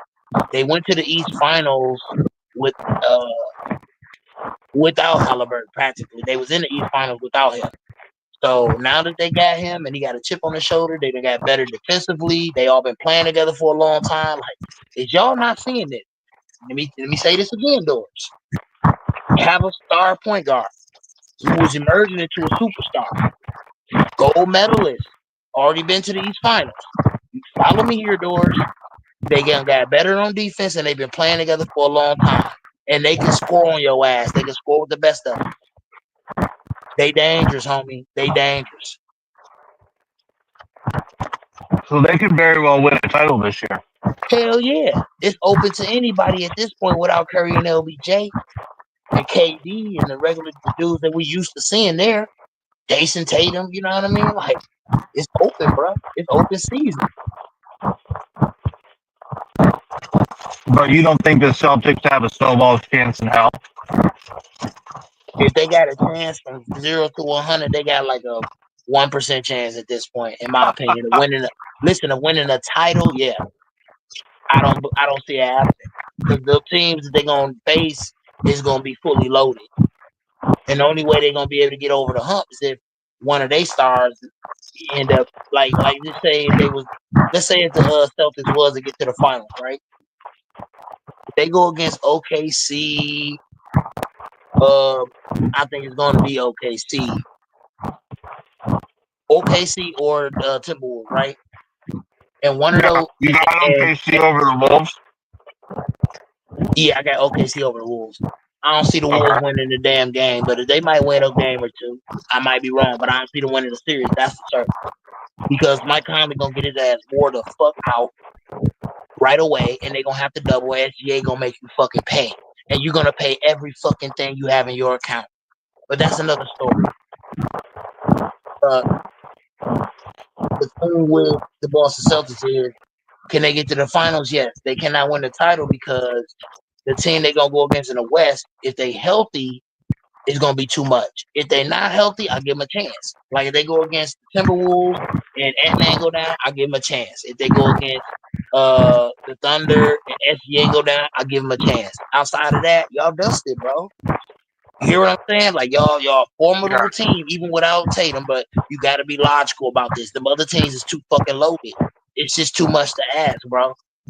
Unless Jaylen Brown turn into some super duper stars, and then somebody else ascend, like Derek White just start giving you that 25 to 30 ball consistently, and then Drew Holiday turn back the clock on you. Like it's gonna take some shit, bro. Yeah, it would take Porzingis going. It would take Porzingis coming back from not being able to breathe and scoring 1 point to make him to play a ball again. Right. You need Porzingis to be on. You need Porzingis to be better than that Porzingis we seen in the finals. We need damn near the unicorn NY Porzingis. We need that dude. You need Jaylen Brown to stop being sloppy and making turnovers and to be more aggressive. You need bench players to play way better than they are. Even though Pritchard's 6th man of the year, he's still not good enough. You know, not great. If Jaylen Brown can be a superstar along with Porzingis and give you certain things, he got superstar talent. If he could just be a great defender, give you that long range shooting, and don't be too much of a hassle, and stay healthy, and then you got Drew Holiday turning back the clock, just hitting threes, doing what he's supposed to do, not overthinking when it comes to playmaking, and locking down, and then all the role players do what they're supposed to do. With y'all experience, you got a chance. Y'all got a lot of experience, so you got a chance. The problem is you ain't got enough talent once you get deep into the playoffs. Like, you know what I mean? I just feel like you ain't gonna have enough talent. That's what concerns me. And our coaching limitations show too. I mean, you got a coach that won a title, but he ain't got much experience outside of that. Like, let's be honest about it. Like, I think people be mistaken. Yeah, like, but what did he do to win that title? This is what I'm saying, Doris. Same thing with Ty Lue. He done got exposed. Look at his coaching resume since he got the Lakers. Nothing. He got exposed. He's not a great coach. He ain't managed to put together nothing since then. Nothing. Even with great rosters, wasn't he with the Clippers or still with them, and he's done nothing? Well, matter of fact, no. Ever since he left, yeah, because Ty Lue, Hold on, Ty Lue, he got the title in Cleveland, right? Yeah, they got rid of David Blatt, and then he came in, right? And he won one title and came to 2 other finals. Okay, and then he got a title with LA. He wasn't coaching LA when he got a title. That was Vogel. Or was he an assistant or some shit?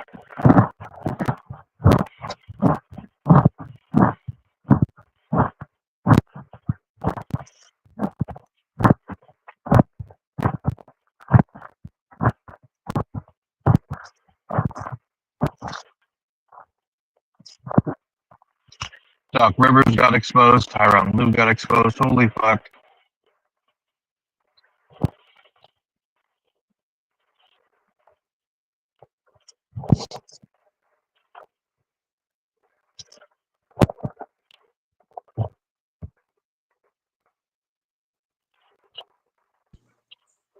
What the fuck? Where did debates go? I don't know. Where everybody at, man? We've been live for a while. Guys is smoking crack. If you're not pulling up to the Goat Mike show, something wrong with you. If you're not hitting the like button, viewing, sharing. Where's LaFonso? Did you call him? LaFonso ain't answering. He ain't answering nothing. Dude, maybe he's watching the game. Maybe he's with his people watching the game. It's a big game. He's a big Nuggets fan, and it's win or go home. If you're watching this channel indoors, that, you know, never mind. It's not even what I'm saying. But if you're watching this channel right now and you're just not hitting the like button, you're not hitting the sub button, hit the like and then sub. Join the show. Join the channel. Multiple topics. We talk about a lot of stuff on here. Hit that like and sub. Join the panel. It don't cost a dime. It don't cost to chat. It don't cost to be on the panel. Hop on, Michael Nix. Hop on, Nix, Michael. Everybody that's currently watching needs to be on the panel. I know a lot of you guys are watching from the outside and you're not hopping on. Like, what the hell? Hopefully debates comes back. There My it is. bad. Where I left off at. Minor glitch happened. Tyronn Lue was what we were talking about. Okay, so the Lakers won with Vogel. Okay. So like I said, ever since Cleveland, I'm stake the Lakers or whatever. Didn't ever do nothing there. And Doc Rivers got exposed. He ain't done nothing. Now you can try to talk about LeBron, you can try to talk about the Rockets, whatever. If he was so great, if it was more Ty Lue than LeBron and the team that y'all alluding to, right? With the whole situation in Cleveland coming back down 3-1. You ain't managed to do shit since then. You managed to come back down 3-1 with that team, but you ain't did shit with no other team.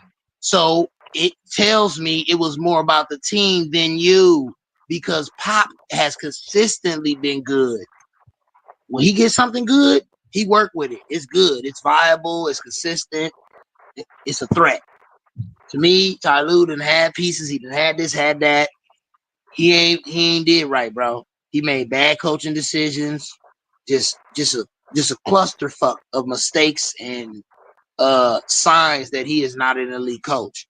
He was in the right place at the right time and got picked by LeBron when David Blatt should have had that fucking title, because he got all the way to the finals, in my opinion. Should have gave him another shot. Should have gave him a fucking title. Should have gave him a ring and a trophy. Fucked up that was fucked up that Dan Gilbert got rid. Yeah, they did. So you try to tell me that David Blatt got all the way to the finals and lost, and then you fire him, and then you get Ty Lue, and you win, come back down for 3-1, but he ain't did shit since then, and he better than David Blatt just because he won with the same team practically, minus Kyrie and Kevin Love? Like, get out of here. I really can't believe it. That's my argument. I'm just going to stand on it. I don't care what nobody thinks.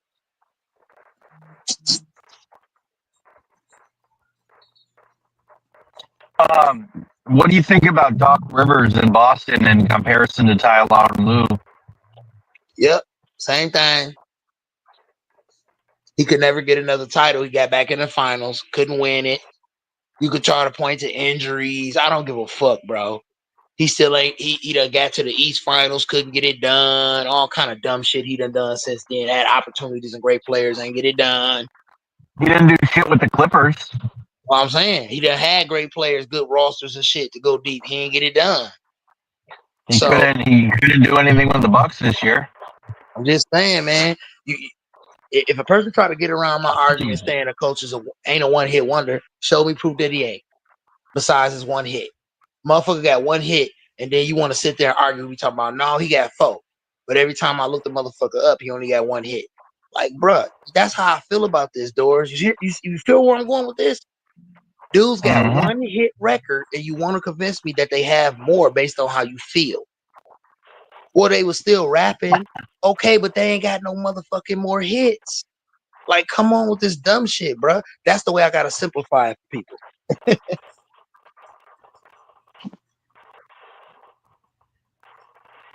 I think that's a good analogy. What you think, Doris? Oh, I think it's fantastic. I just realized the speed limit is 55 instead of 70. He was fucking just cruising. Yeah, because it's 70 all the way in Illinois, and then I'm in Indiana, and suddenly they're doing fucked up things, trying to get people tricked and stuff. It looks like it should be 70 here, not no 50 fucking 5. Jesus Christ. That's a world of difference. What made me look was Google Maps just said police reported ahead. Is that true or not? And then I'm like, wait, we need to check the speed limit thing here, because traffic, I've never seen traffic move as crazy as it did in Illinois and around Chicago. There was multiple people on that road driving like 105, 110 in like Camaros, WRX, STIs. Like they get so impatient, they decide to pass you from the right side. And if you're not looking and you go to get out of the pass lane because you've passed and you want to go into the regular lane or the middle lane, they're going to smash right into you because they're trying to pass you from the right. They're trying to pass from the right, and they're trying to sneak into a little pocket between you and the car that's next to you. And there's just a tad bit of room, and it's just time and space, man, in that little pocket when they're trying to pass from the right. And there's so many times that I have to slow down. I'm looking in my rearview mirror, and I'm slowing down because I know what they're about to do. And a lot of these people that drive fast, they're not as good of drivers as they think they are. So you got to think ahead and think for them because you know they're going to do something fucking nuts. Oh, yeah. Always you got to drive for yourself and everybody else. You got to be well aware of yourself, but always well aware of everybody else, too, because you can't control them. So you can be able to dodge in time, whatever maneuver you got to do. I love me my Subaru Outback. I fucking love this car. But it's a 4-cylinder Subaru Outback, and it's loaded to the gills. This thing don't have a lot of pickup. Plus, when I brake, it's heavy loaded and it's biased towards the rear, so like fishtail. So I know that like I need to create space between me and the car in front of me. And also when I merge or get onto a highway or a lane, like I can't do it with a car too close behind me because I literally am not capable of this car of accelerating quickly. Mm-hmm. Which is crazy if you've seen Have you ever seen someone accelerate in a fucking Tesla? It goes 0 to 60 in like 3 seconds or something. It's fucking crazy how fast Computerized speed. It's fucking incredible.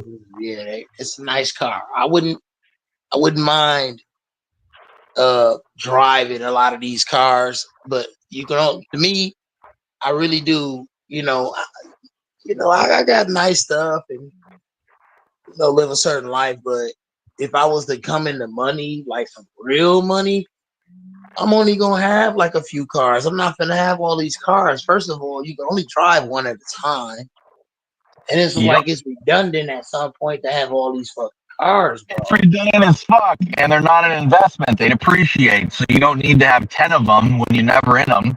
You know what I So mean? yeah, Maintain them, pay right. insurance on them, pay So for me, registration on them. I would get a truck, that's like a pickup that's really nice. If I was the passenger, Yeah, right, this is what I would do.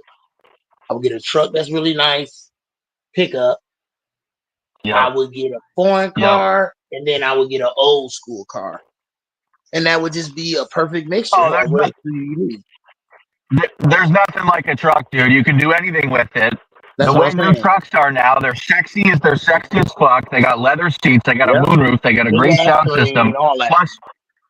Plus you got all the features of a truck with the bed and the towing, and I mean it's a utilitarian vehicle. Plus how the way trucks are now, they're sexy as fuck, comfortable as fuck. Bitches love them. Like, fuck, dude. But like you said, you gotta not be worrying about money, because you hop in that thing and drive down the road, you just filled up the tank. You know what I mean? Like, they ain't cheap to operate unless you just drive them once a couple of here and there. You know what I'm saying? Yeah. But who wants to spend $70,000-$80,000 on what a nice new truck costs now and not drive it? I mean, you want to be in that bitch. They cost an arm and a leg, and they're depreciating every single fucking day. Right. So that's my thing. If I was rich, that truck I could do anything in. It's all around. The muscle Yeah, you didn't car. take $70,000 and invest it in Apple. You put it in a depreciable asset, not an appreciable. You know what I mean? So you got to Yep. be smart about that. Or Yeah. just So have like a I said, stupid amount of money to where 100K to you is literally chump change. You can wipe your ass with it. You know what I mean? the truck is all around, and then I would have an old school muscle car that'll probably have some big ass rims on a big system. And then I have a foreign car that might have original rims or some big rims and a nice system, customization, shit like that. You know, everybody knows What what I'm muscle talking car would you get? Would you get an SS or like Chevy Impala, or what would you get? about. I don't know, because I would have my pick. Like I said, if I was rich, you got your pick of the litter. It's hard. It's hard. My favorite color green, so it's gonna be green. It's gonna have Oh, you have to 28s be on it. green? Huh? Green with 28s? Yes, green. Candy Like apple what green. color green It's though? gonna What flip color green green and though? blue. I want it to flip green and blue. 1 minute it look blue, the next minute it look green. If it's sitting like under the shade in the tree, it'll look like black or like navy blue. That's what kind of paint I want. I didn't know that they could do that, that it could flip, so Oh that yeah, so that they the can make technology that in the for you. paint, when the sun's on it or not on it, it looks different. I Right. know They what you're can make talking that. about. Yep, candy paint. It flips. I mean, it costs a whole lot more when you get to the point where, you know, it's flipping so many colors and stuff like that, and it got the sparkles, but that's just you know, part of car customization. But yeah, 28s, green, crazy candy paint, big I'd probably say everything original but chromed out. So I want like the locks and everything to be original but chromed out. And Leather if the bucket lock is, seats, yeah, I want the original seats, but I want them what do you call that? upholstered. Reupholstered. Yep. I want everything that's cloth reupholstered. Fuck that.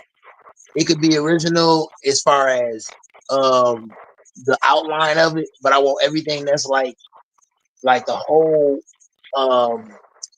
everything just chromed out. The fucking engine, transmission, I want all that shit chromed out. Chromed out pipes, big pipes on it. If it's a muscle car, you know that. Supercharger in that thing. But see, I might end up saying, okay, I want an old school. Fuck it. I want a Hellcat. What is that? A Hellcat 270? I think that's like the fastest muscle car produced. 270 Demon. I think that's the Oh, fastest those muscle things car are ever fucking produced. crazy. They're like 800 or 900 horsepower. They're fucking Yep. insane. Yep. I want that. If it ain't that, then fucking a Trackhawk. I mean, you never fucking know. Once I get the money in my hand, I might see a commercial on my way to get a fucking car and change my mind. You never know when you got that money. You feel me, Doris? I mean, I can't. A lot of people, this is Doris. I swear, most of the time, don't you notice when people say, "Man, if I get some money, I'll do this." Most of the time, when they get the money, they don't do that. They don't. You will sit there your whole life fantasizing about doing something. Then you get your money, you do something completely different. because it's just situational. And when you really got it in your hand, you realize, okay, now I can really do this. I thought I wanted to do this, but I have the option to do that and this. So now I want to do this.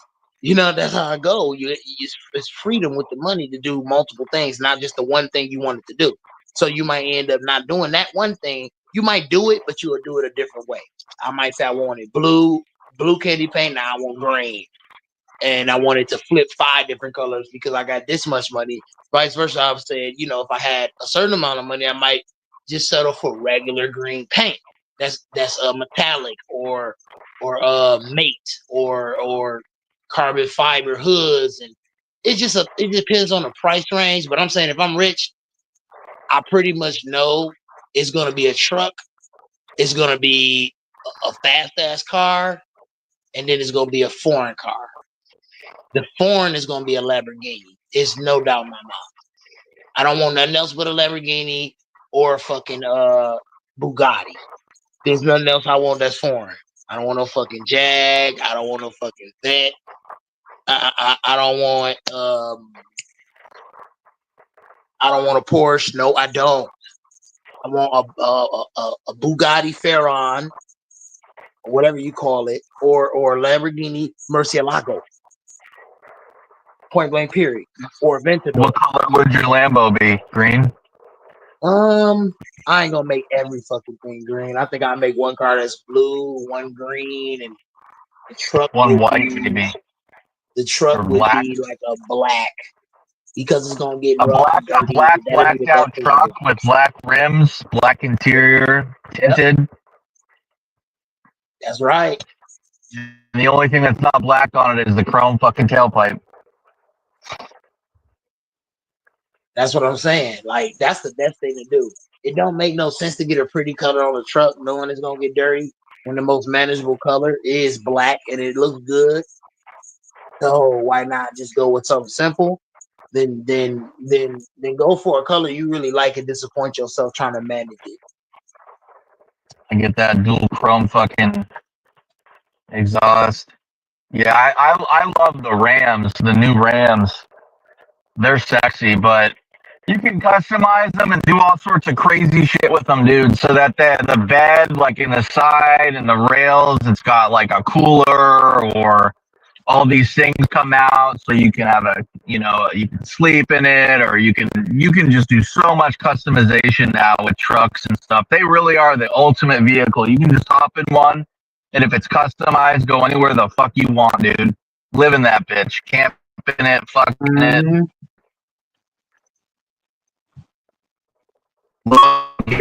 Tow at anything you want, anything, and nothing compares to an American-made truck with towing capacity, towing and tongue, and all the none of the other foreign trucks compare to it. When you look at the specs, Toyota, none of them are even close.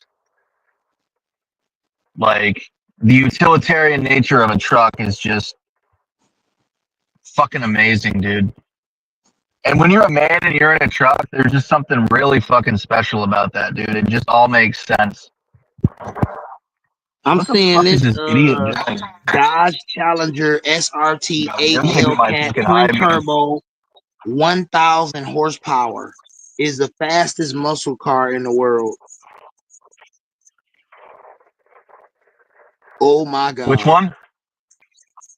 Dodge Hellcat, Dodge Challenger. What did it say? Dodge Challenger SRT 8 Hellcat twin turbo, 1,000 horsepower. Yeah, that bitch is a monster. It is a monster. Yep. I worked at a Chrysler Jeep Dodge Ram dealership, and we had one of those there in the showroom. I'll tell you a badass It car. was It's a Dodge Demon. You go on YouTube and you type in Goldberg's custom car. Bill Goldberg, the wrestler. Man, he got a badass Hellcat. And he drive that motherfucker. He like to go fast. But man, one day that dude gonna kill himself.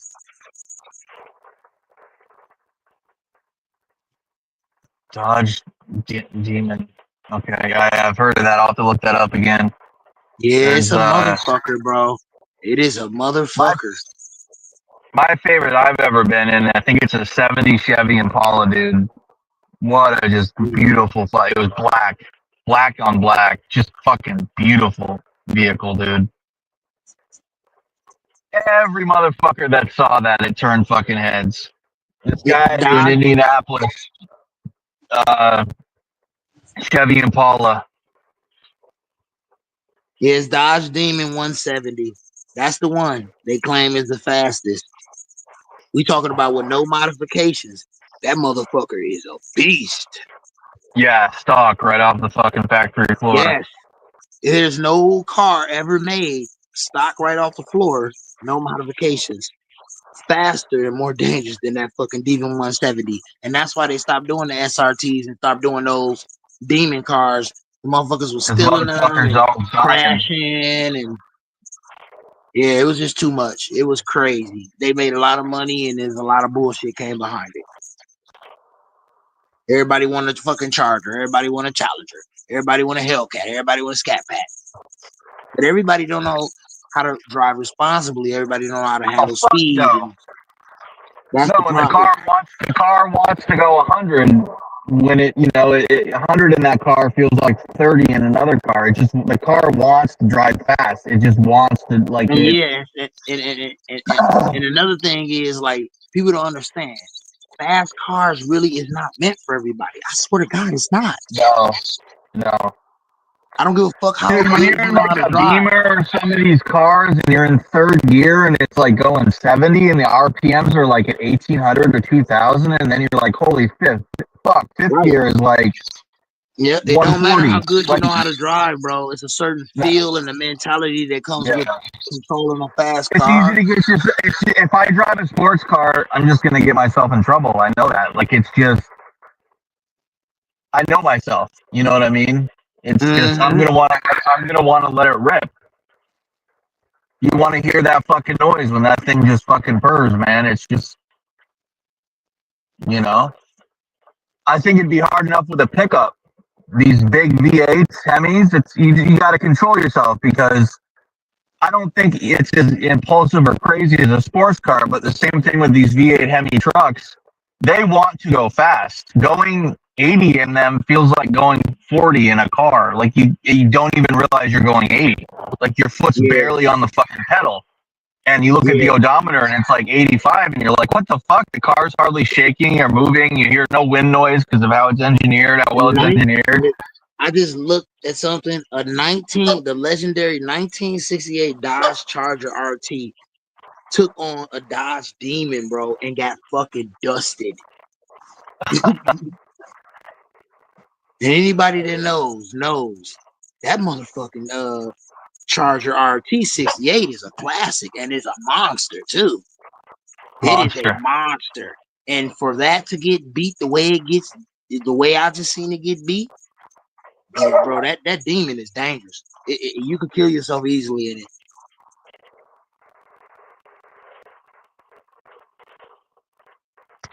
There's some cars from the past that I just miss seeing on the road. It's not even that they're nice. They're fucking hideously ugly or they're an eyesore. They just look interesting. Like the fucking AMC Eagle with like the two-tone khaki colors.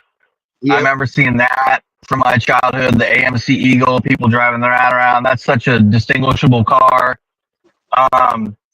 Anyone from our generation, and I'm not saying it's a nice car, but anyone from our generation would immediately know a Geo Metro or a Geo Tracker, but particularly a Geo Metro. Such a distinct car. The horn on it sounds like a toy, like a go-kart. It's got a 3-cylinder motor. Everything about it is just hilariously comical, but it just holds a place in your life from like, when your friend was like broke and 16, got his first car, and he got a fucking Metro. Or the guy that's rebuilding his life at 30 and he gets a Metro and he says, oh, it gets 50 a gallon though, whatever. I bought it for $1,200 or whatever. But it's there's a lot of cars like that. Like the car from Back to the Future. I can't remember what that car is called. I'm not really a car guy, but I'd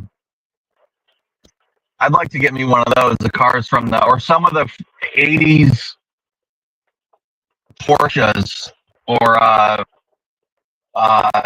like you're talking about, the European imports. Some of them are just it's just such an 80s car and almost none of them are on the road. You just don't see them. It's just it's cool to see. And the car, basically the cars like, that Scarface was driving around and Miami Coke Another dealers, one, Nissan like, Skyline. I can't. When I see that, I always think Need for Speed. That's a classic car. I mean, anytime you see a Lambo, it sticks out. See a Ferrari, it sticks out. Yeah. See a Porsche. A Nissan Z. Yeah, Nissan Z. fucking- Yeah, they always got that big Z logo. Let me see, Mitsubishi Eclipse. Those stick out to me. They got a certain even shape though to it's them. not the best car in the world, I fucking Mustang sticks out like a motherfucker, even the newer ones. Yep. And a lot of people that are like super car people like them. Like it's. You seen that Mustang? What is it? Mustang GTR Black Horse, the new one. That it. You know what? Matter of fact, let me dial it back. Muscle car. I might have to change it. Yeah. What's Mustang it Black Horse. It is a fucking. I don't think fucker, so. bro. Yeah, bro, it's a monster. Is it? Yeah, Black Horse. Yep, Mustang Black Horse 2024.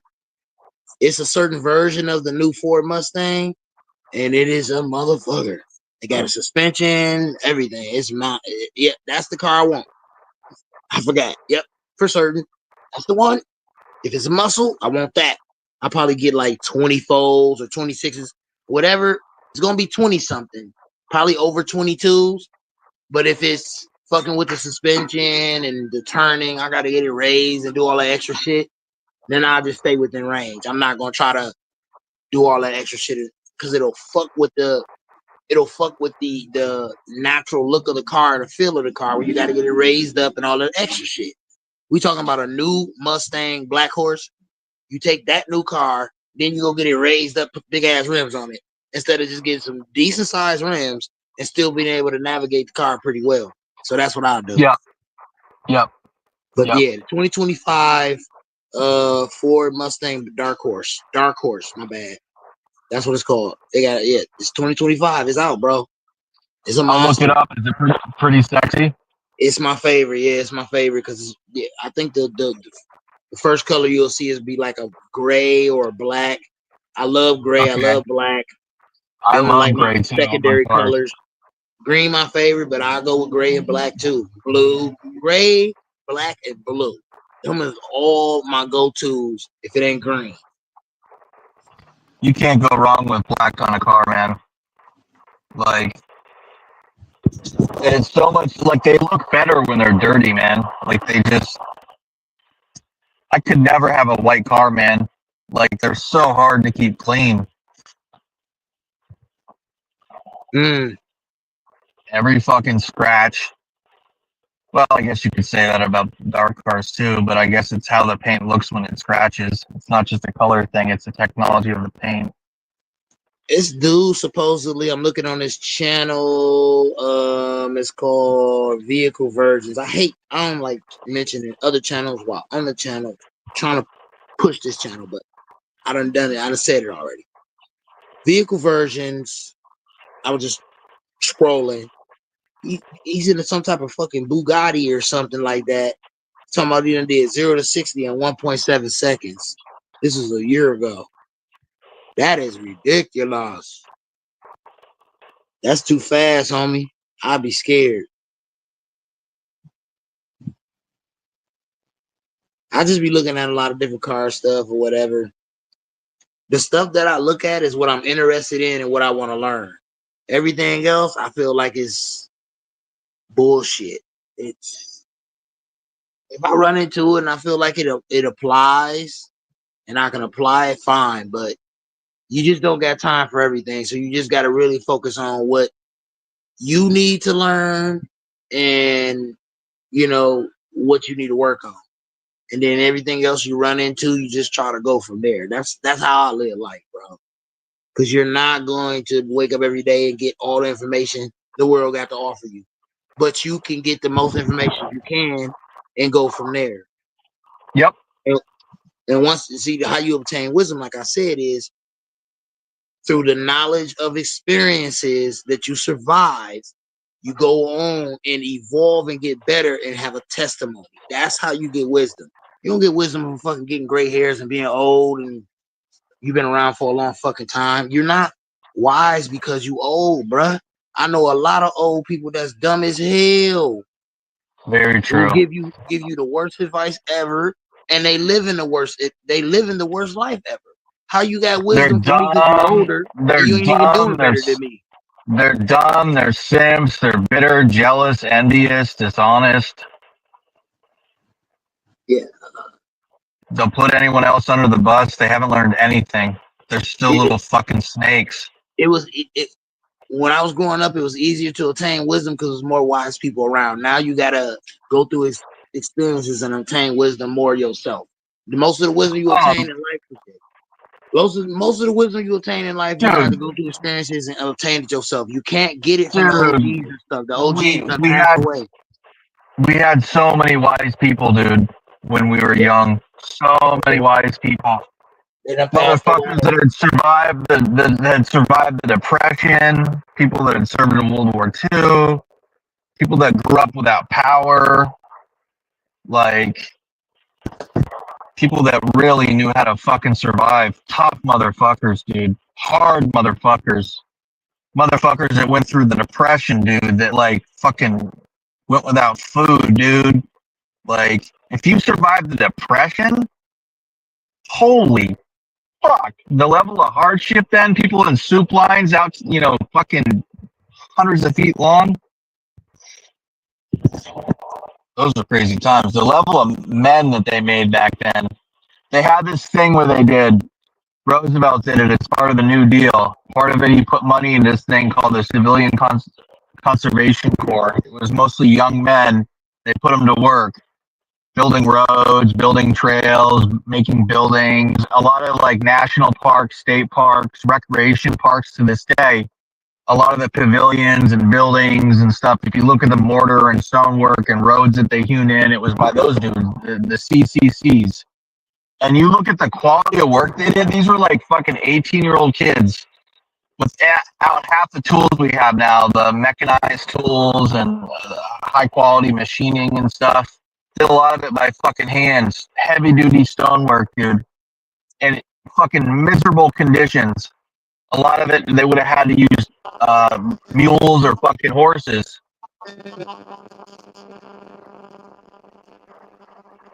What? Hello?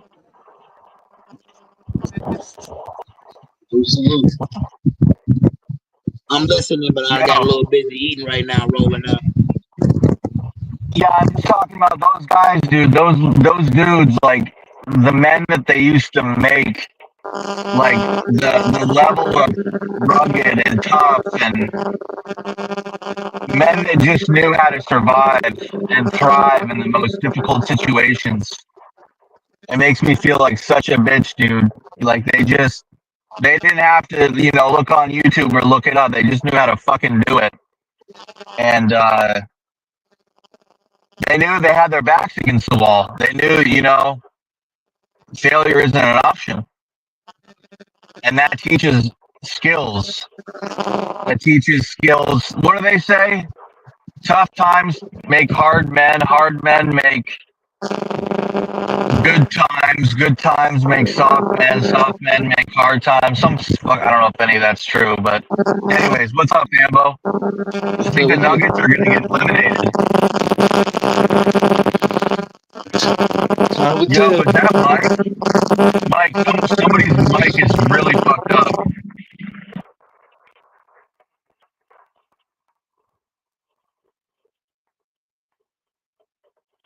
Holy shit.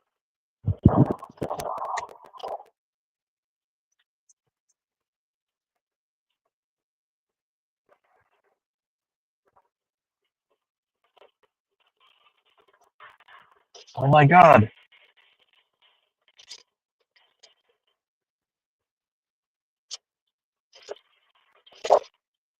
Jeez. Is anyone there? Sambo. Yeah. Okay, that's Mike. Mike, you need to leave and come back. What the fuck?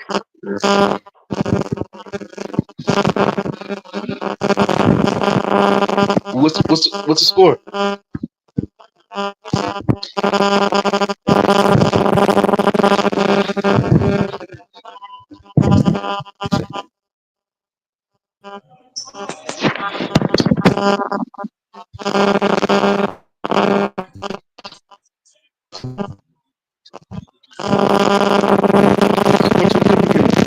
Fix your mic, Fambo. Fambo, fix your mic. Fambo gotta fix his mic. I gotta mute Fambo. His mic is fucked up. That's your mic, Fambo. You gotta fix that. Your mic is bad.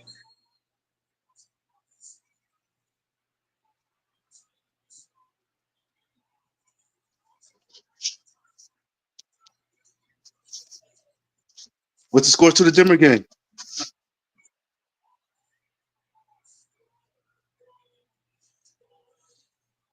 The bass went on mute for a second, and Doris is probably jacking off. Last time I checked, the Thunder are up 8. It's around halftime. The Thunder are up by 3. Thunder are up by 3, and Nuggets got the ball. What the fuck? Okay, they must have just scored 5 unanswered points. And Jamal Murray missed the layup. Jamal Murray missed the layup, but he throws the ball off an OKC player. So it stays on Denver. You need to fucking chill, man. You're like a fucking child, dude. Who? The fucking asshole behind me in a pickup truck, dude. They're in these pickup trucks and they tailgate you, man. I wish I could. Doris, you ain't no fighter. Dude, they're literally like 3 inches from my bumper. Like, chill, dude. Next time he tailgate you, when you're driving, just stop and let him hit you from behind. You get paid.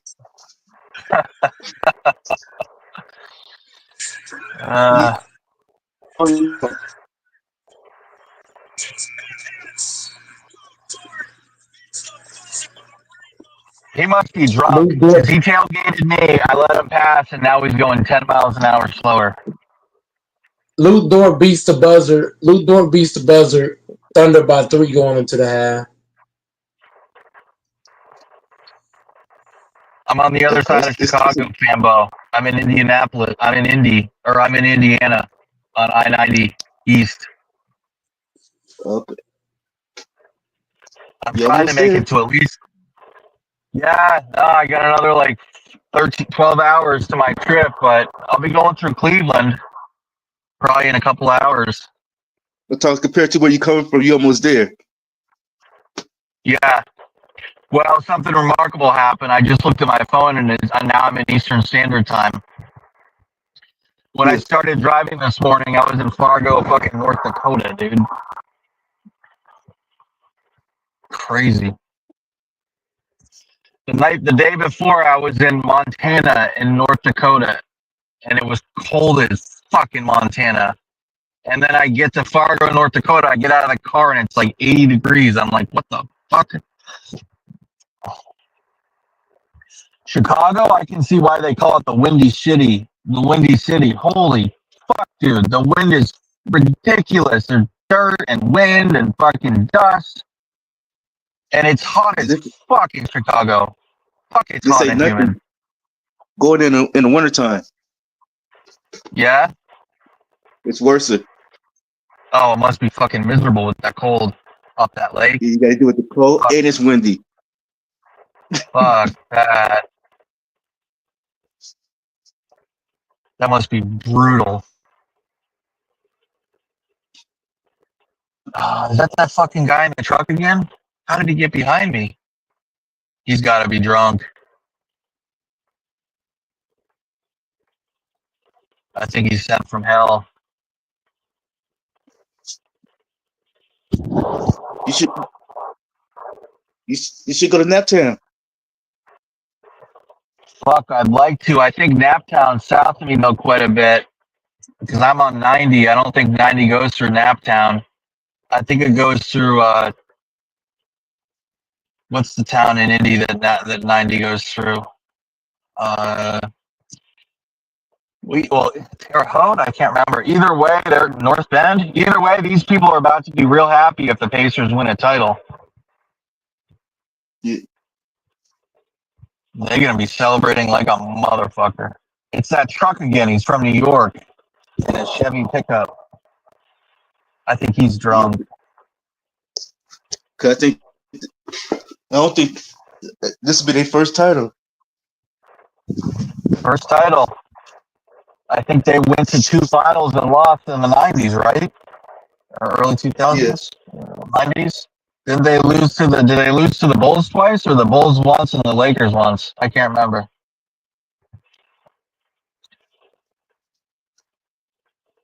No, they wouldn't have lost to the Bulls because they're in the same conference. But who did they lose to in the finals? The Lakers?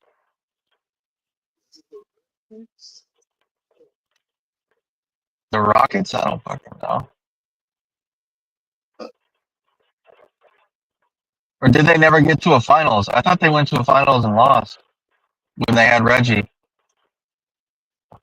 Yeah, I thought they would have won. I can't remember who they played. It had to have been the Lakers.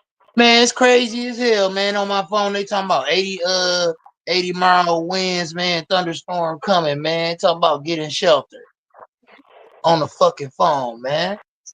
Oh man, it starts storming right now.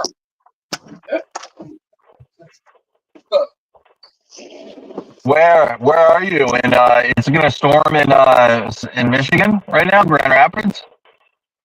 Big thunderstorm talking about 80 mile an hour winds and take shelter and all that. Man, I'm gonna smoke some weed out the window. I wonder if I'm gonna get that here in Indiana. Real debates. Niggas gotta stop being bitches and hop on the panel. This is a damn shame. It's a crime. Niggas not pulling up is a fucking crime. They just want to be girl dog. That's in their DNA, girl dog. Like, I don't understand why, dude. You know what I mean? Like who else got open pound like Goat Mike? Open pound 7 days a week. Nobody. Hey, Mike, I mentioned it to go Mike off the panel. It gotta be multiple guys, not just real debates. I heard like not earlier, or it might have been early panel. Oh, real debates can be on here for 10, 12 hours by itself. I mean, yeah, bro, but bruh, it gotta be multiple guys that can do that, bruh. You feel me? It can't just be on one guy, because y'all know I work and everything else. Like, it gotta be multiple guys that have the ability to keep it entertained and keep it rocking for multiple hours until multiple guys come. Or if don't nobody come, then you gotta keep it rocking by yourself. You gotta figure out a way. It don't have to be the content of what I say or whatever. Just figure out your niche that people like and go from there. You feel me? Like, I just came on rocking out, talking about life and whatever come to mind, and that is my little niche, and people like that. That's not gonna be everybody's niche for 10 or 12 hours or whatever you're gonna do.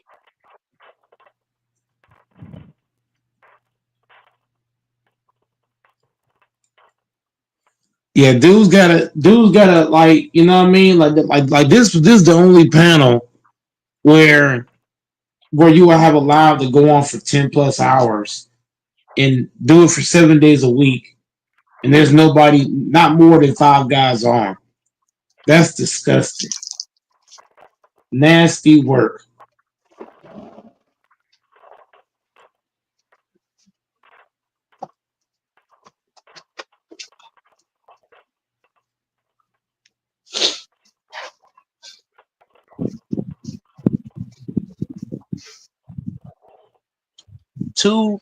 I looked at it and didn't read it. Like, I seen it but didn't read it. This SSC Tutara, that damn thing should be illegal, man. At some point, you're trying to kill yourself. Hey, Mike, you need to bring the freestyle section back. Yeah. At some point, you're just trying to kill yourself. That's a race car. That's not a car. Yeah. It belongs on a racetrack by a professional, basically. Bring the what, Fambo? Oh yeah, another thing too. if I was to get a Lambo, I would get it automatic and get it street legal. I probably get it like tuned down a little bit and Hey, get Mike. it automatic because most Lambos is manual. Yeah, I go would get ahead. automatic tuned down a little bit, but I would get I would get it piped up and get the exhaust done in a certain way where it sounds like it's way faster than what it is. Yeah, that's how you do it. What a joy that would be to hop in every day. Yeah, it's seriously storming. It's serious, man. It's serious business right now. It done picked up. Like everything it said, it just started doing it. That weather alert was spooky because everything it said, the wind and everything else, it just started doing it. The lightning and everything just started happening. Like literally, as soon as I got done reading, it came on my phone. I'm like, oh boy, how did these bitches get my number? We were born on the battlefield. Yeah, I know the government and shit got everybody number, but I hate when the motherfuckers hit me up. Like, motherfucker, I didn't give you my number. I pay my phone bill. I'm supposed to be exclusive. The government can just hit you up any fucking time they want. Yeah, that's your fucking phone bill. Hit the like button. You on that Hit line. the sub button. Join the show. What If phone you're you got, watching Texas? outside, I'm put the focusing on lotion Texas. down. What phone do you have, Texas? You got an iPhone too? No, but that's the thing though. I need new guys to hop on the panel because like debates the only guy that touched on it because I see a lot. I see Doris is uneducated. He'll say the same shit that makes no sense. He'll say things like, "Where's this guy? And where's that guy?" The problem with that is I need new people hopping on so that if the OGs, when I say OG, that's somebody who's been coming on already. I need some fresh legs on the panel so that if the OGs don't pull up, now they can compensate for what the OGs ain't bringing. It's kind of like I see the panel debates kind of like an NBA team. If the starters ain't playing well, you can just lean on your bench. So I see that I see the podcast kind of like that. If the starters don't show up, then I need the bench to come in and just hold it down. That's what I need on this channel. A fucking bench. We got too many fucking starters and nobody off the fucking bench. The bench is empty. Everybody playing 48 minutes. It's not gonna cut it. This channel will not succeed based off of starters. I need bench players. I need me a Robert Ory. You know what I'm saying? Debates. I need me a fucking who you had your team, Fambo? I need me a Sean Livingston. I need me a Landro Barbosa. I need me a fucking who's the guy that played for the who's the guy that played off the Sixers bench? I need me a fucking what I don't know his name. Fuck. I can't do that team. Oh shit. Who can I name, Fambo? I need me a fucking fuck. I need me an Ian Clark. I need me a fucking you know what I'm saying, debate to Fambo. Doors don't comprehend this shit. I need me a fucking Pritchard. I need me a fucking Hauser. I need me a fucking Court Miles. I need that on the panel. Shit. I need me some bench players, man. I can't count on the starters. New guys like Michael. Michael's only one bench player. One bench player is not going to kill it because what's going to happen if Michael gets hurt? Then who's going to take his spot off the bench? You see the problem? You need a deep bench. I need a deep bench so that if the starters don't show up, or if the first bench player gets hurt, the next guys can come in. That's the downfall of this channel. And the base mentioned it offline. I've got to find a way to get other guys on this motherfucker. I can't keep relying on LaFonso. LaFonso, he might think 32, 33 ain't old, but bro, when you 32, 33, you got your own business, you got wife and kids. Think about it. Real debates. He got a job. He got bills to pay. Doors. He got bills to pay. He got a life. Like all the starters that come on here, they either married with kids, got jobs, got bills to pay. I need me some bench players that don't got much to do and they got time to spend. That's what I need. I need me some motherfuckers that got nothing else going on in life and they just got a bunch of fucking time. That's what I need. I need some motherfuckers that they gonna fucking be watching XXX.com until I pull up. Real shit. You know what I'm saying? Debates. I don't know if the debate's still there. You know what I'm saying, Doors? I need some motherfuckers.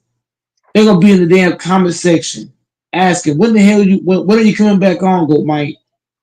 That's what I need. I got too many motherfuckers that I got lives. You know what I'm saying, Doors? Everybody that come on here, they got too much going on. Fambo, he in his late 40s. He got a girlfriend. The Bates got kids. Crazy baby mamas got job. You got to get that 25 to. You need to try to start getting into that 25 to 32 range. Try to get some people that's in that range because they work and they got lives, but they ain't so locked in with kids, relationships, all kind of other shit. You can get people that got a lot more free time, and you know what I mean. That's the problem though. 25 to 30. That's the problem. That's the problem though. The base 25 to 32. That's not gonna dictate what they got going on in their life. I need somebody who doesn't do much of anything. I need somebody who doesn't work very much, doesn't have kids, doesn't really have much going on. 25 to 32? What you mean? You think they be having something going on? No, they don't. You don't find yourself to about 35. I don't understand why the fuck Cam ain't on. You said he got laid off. Well, that's the perfect time to come on and hunt for jobs at the same time. Like, you just named Cam when you said someone. No, at the same time, though, when you lose a job, you're not gonna have access. You're not gonna have service, which means you're not able to hop on. You don't have no internet.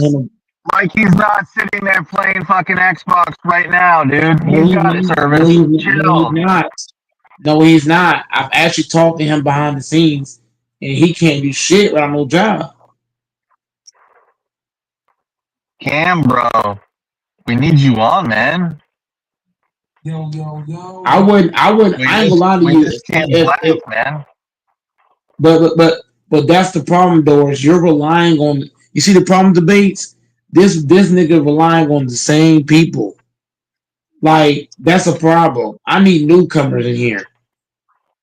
That's what's gonna make the channel grow. If you watch Bang the Doors, listen for a second. If you watch Bang channel, even when the regulars don't come on, he can still have a show because other guys are gonna hop on. Am I wrong about that, debates? The same thing with Lakers, FYF. When they don't have the regulars pull up, they got other guys that hold it down. That's what Goat Mike is missing on his channel. But FYF can also just be himself on there and just have a back and forth with the chat or just be talking. Yeah, but FYF, but that's the problem, Doors. You're asking me to do something, and I'm gonna tell you why you're wrong on it. FYF does not work a job. FYF job is coaching. Coaching ain't shit compared to working in a grocery store where you're working 12-hour shifts. You're on your fucking feet 12 hours. You're asked to do this, that. You get where I'm coming from, debates? Debates, are you there? Do you hear where I'm coming from? I know. I get where you're coming from. So you're not gonna have the energy. All these other hosts that run channels, they don't work jobs. Okay, I didn't realize that. Makes sense. Like for YouTube is example, their job, and then they got YouTube a is wife their or job whatever basically, to and work. the only guy that has, and the only thing, Lakers has a job, but guess what? He has a co-host that can run his entire channel, so he don't even have to be there. You look at Bang. Bang got niggas that run his shit for him. That's another Ticket too. downside of going on Ticket got channel too. They niggas got, that run huh? shit for him too. Ticket, he got what he got? Herms. He got a Yeah, few but those guys ain't that got guys their that own pull up. shows. Yeah, but the base now it's not just having guys that run the channel, but they got people that if the OGs don't come on, they got other guys that'll pull up and they'll hop on, and they'll hold it down for that time being. But Mike doesn't have that. If Doors, Debates, LaFonso, or Cam don't hop on, or Infamous, or any of the regulars, the channel is literally just me. And Doors trying to say, "Oh, I should be able to hold it down." Doors, you know how hard it is to work in a grocery store and be on your feet. The base. He must not understand how hard it is to work a 12-hour shift on your feet. You're asked to clean the bathrooms, run the register, do bass cards, run the floor department, go to the what they call it, the garden section, garden all the garden shit, go to the video game section, sell video game shit, get off of that, work grocery, go from grocery, work dairy, get from dairy back to grocery, grocery back to dairy, dairy back to bakery, bakery back to deli, deli back to produce, produce back to grocery. Doors, you tripping? You smoking crack? If you think that shit is easy to do, it's already hard. Like real debates. Talk sense in this dude. It's already hard for me to come on live because when I get out of work, debates already told you I'll be gassed. But go my guy to work, bro. If you see how I be breathing, bro, you would think I was dying. Doors must think working in a grocery store is easy because it's called a grocery store. That shit is crazy work, nasty work. Hey, debates. Doors tripping. Door must think this shit easy. Hell no. My feet be fucking hurting like a motherfucker. My feet be killing me, bro. What? Feet hurt, back hurt, everything hurt. All FYF do is fucking coach. That's nothing. Lakers got somebody running his shit. Kareem don't come on as much. Bang got niggas that can run his shit. Don't run now, Doors. Debates. I think Debates is doing something. But Debates can touch on what I'm saying.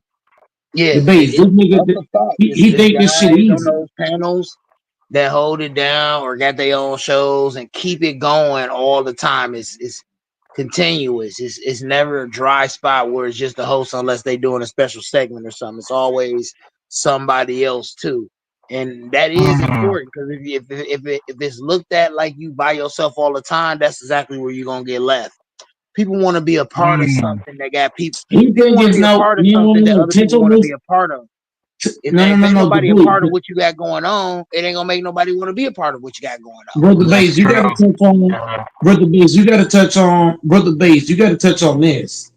Doors don't understand how tired I be coming out of work. Just to come on here, Doors don't understand. Just for me to come on live. Do you know how much willpower it takes me to say still come on live? But I'll be gassed. After work, bro, I'll be huffing and puffing. Bro, you know how Luka was looking debates? You know how Luka was huffing puffing after game 5? That's me after work. That's good Mike, bro. Bro, I'll be huffing, puffing, hands on the hips, hands on the knees. Bro, I'll be gassed.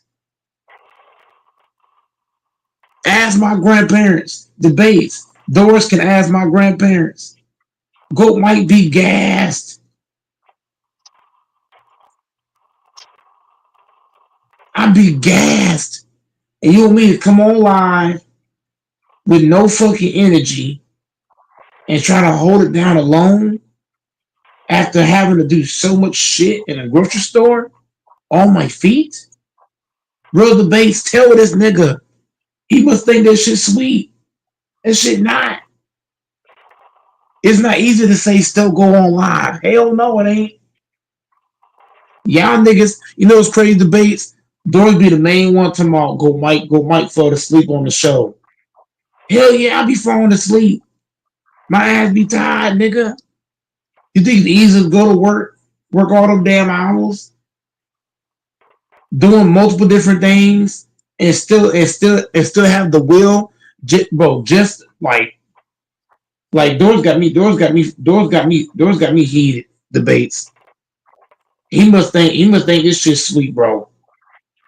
Debates explain to this nigga. Explain him to him, debates. He think this shit's sweet. What? Man. Doris lost his damn mind. Doris don't got no common sense. If you think it's easy to work the job I'm doing and still have the will to say come on live, you got nothing coming. That shit is, man. The debate's probably smoking, so he's not gonna explain to you right now, Doris. But bro, it take a lot for me, like just for me to come on live. You understand that, Doris? Never mind speaking on a live. It take a lot for me to just come on live. Like what? Like, bro, you tripping? Doris, are you okay? Are you all right? I mean, fuck. Doris don't understand the mental of it. But I be looking like Luca and shit. What? If you ask my family, brother debates, if this dude debates, if he asks my family, right? Give me debates. Brother debates. If this nigga asks my family, what do you think my family gonna say? But I'll be huffing and puffing. You would think I'm dying the way I be breathing. But it take everything to come on here, bro. But I'll be fucking gassed. Man, I'm trying to tell you. Debates explain it to this nigga. Debates explain it to this nigga. He think this shit a fucking game. Especially right now with weather. Retail work or warehouse work is hell in general, and then once the weather pick up, you know, more people getting out, shit like that now. It's more customers you gotta handle. I'm just saying, like, he's dealing with more people every day because the weather done got nicer. It's just a lot of shit going on. There'll be more people out making more money. Oh my god. He think this shit a game. Debates. He don't be knowing how gassed I be after work, bro. Debates. If only he knew how gassed I be after work, he wouldn't dare complain about me being tired on the damn live. To me, I'm bullshitting debates. If this nigga only knew the way I be breathing coming out of shifts, he wouldn't dare complain no more. I go through hell to come on here. I go to work, I bust my ass, and I still come on live. Debates. You already know debates, so I ain't explain this to you. This to Doors. Doors think this shit fucking easy. This shit not. And you gotta count debates. What you just said. It's summertime. No. It's getting busier because school's gonna be out. School's gonna be out at the end of this month. So it's only getting worse. He think it's easy to be on your feet and being asked to deal with so much shit and still have the wind to come on live. Debates. He think it's sweet. Debates. He think this shit's sweet. You lucky Debates is smoking a joint right now. Doors. You lucky as fuck he's smoking right now. Because I know Debates will bake your ass. You sounding crazy as fuck. It take a lot for me to say, come on here. It really do. The way I be breathing, Doors, you think I was dying. I be coming out of the shift, bro. Could barely walk and shit. Man, Debates, he just don't know, bro. He just don't know, bro. It take a lot. You talking about I need to run the channel by myself. How, nigga? How? Where the energy gonna come from?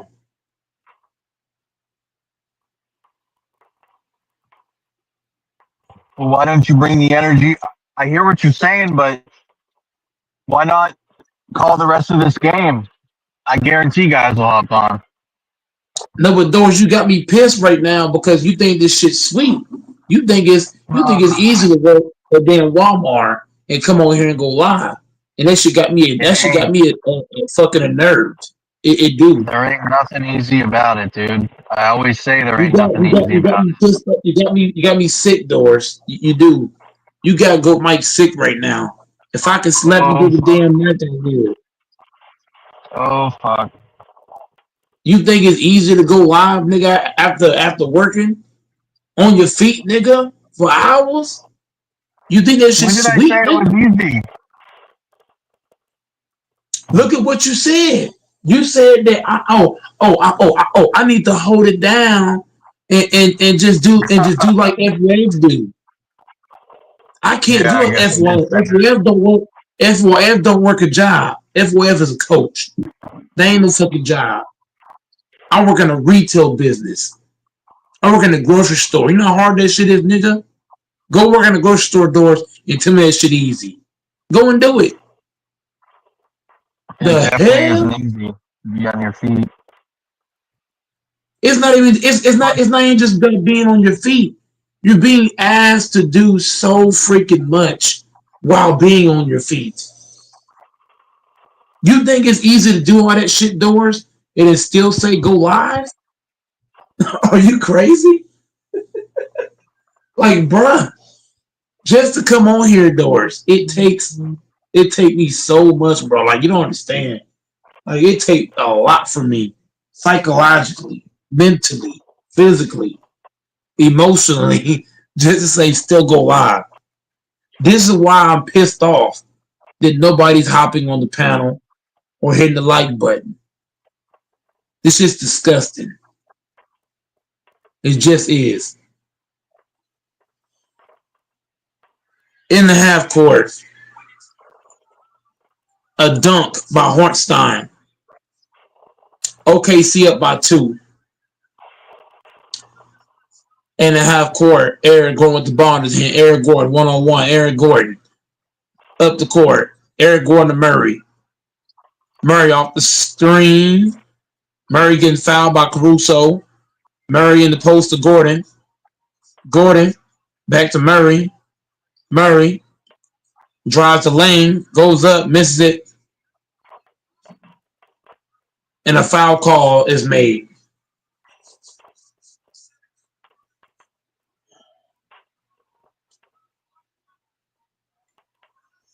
Fucking balls.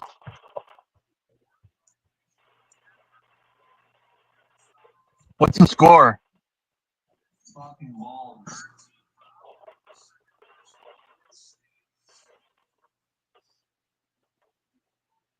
What's the score? OKC's up by 2. There's a foul call challenge on the play.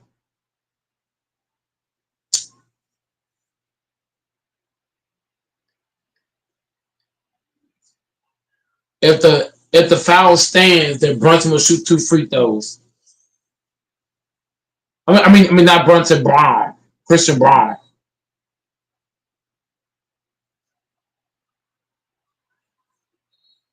Christian Brown will take 2 free throws to tie it up.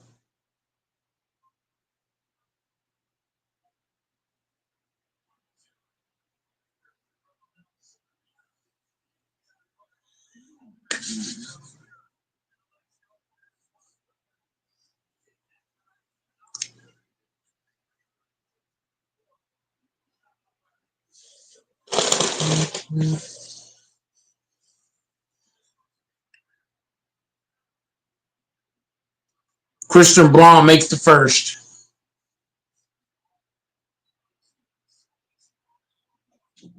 It's a 1-point game. 78-77.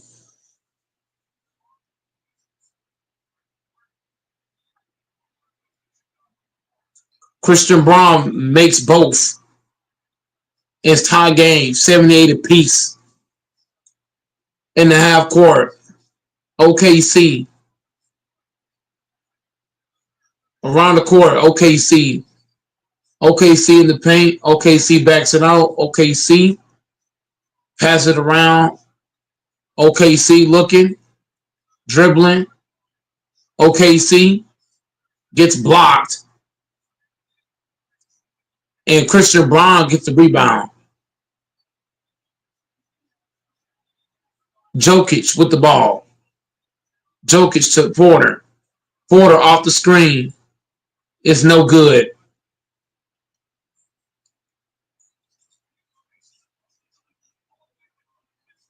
Gordon with the rebound.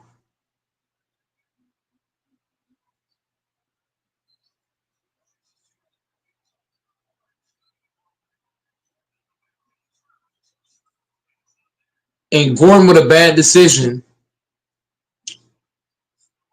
Still tied. OKC stops and pops and misses. Get a ball. Joker got the ball. Joker straight to the post. Joker posting up. Backing down. Throws it out to Murray. Murray back to Joker. The three-time MVP. Nikola Jokic. The footwork. Oh my God. And it's 80 to 78 Denver up.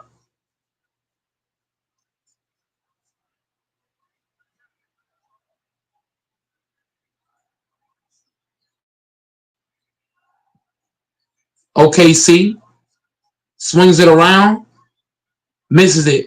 Jokic rebound. Denver with the ball up by 2, 80 to 78. Shout out to FYF Sports Debates. Jokic throws it back to Gordon. And Caruso fouls Jokic.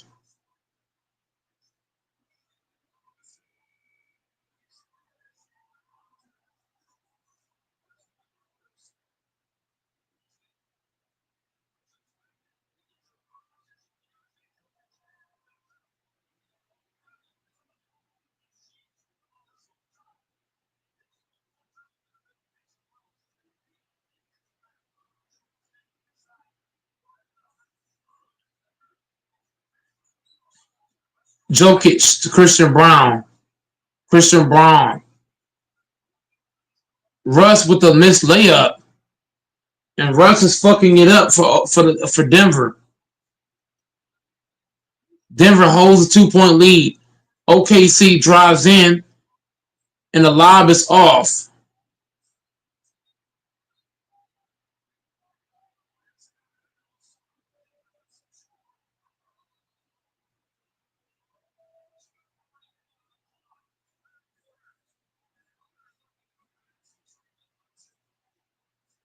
And the Thunder is challenging the play. Thunder is challenging the out-of-bounds play. Denver by 2.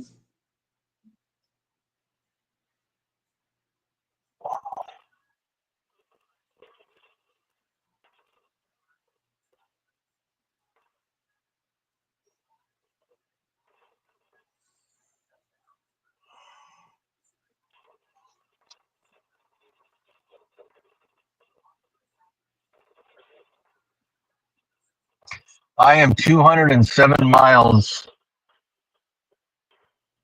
west of Cleveland. I'll be in Cleveland in 3 hours.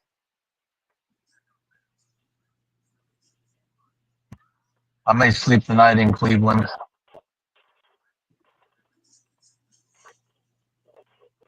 Oh my God.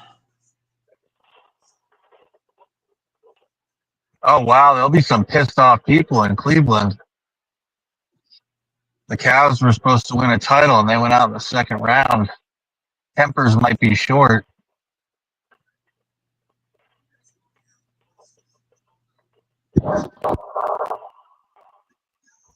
And I'm in Indiana right now, where moods are probably fucking sky high, dude. They may be about to get. I'm in Hoosier land. Hoosier country, and they may be about to get their first ever NBA title. And Indiana is the birthplace of basketball, and they may be about to get their first NBA title. How about that? Crazy. Crazy.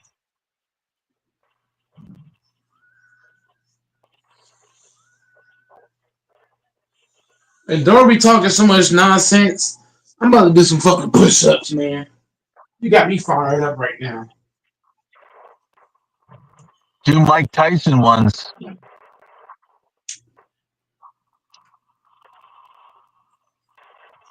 Give me 20 Tysons.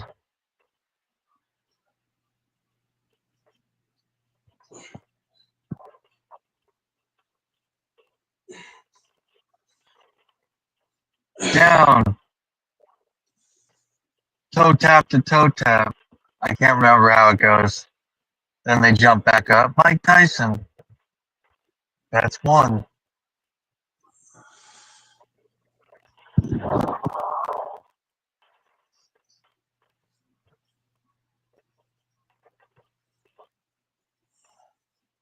Gene Stratton Porter Travel Plaza.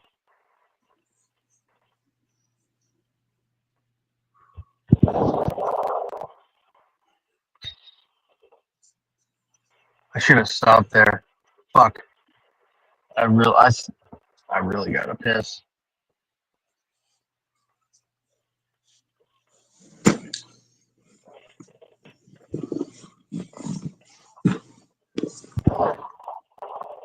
One of the biggest thing I worry about right now is fucking deer. I saw a lot of deer bodies in Wisconsin and Illinois. And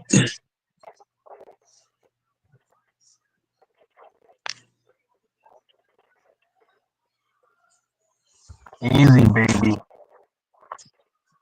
All these fucking truckers. God bless truck drivers, seriously.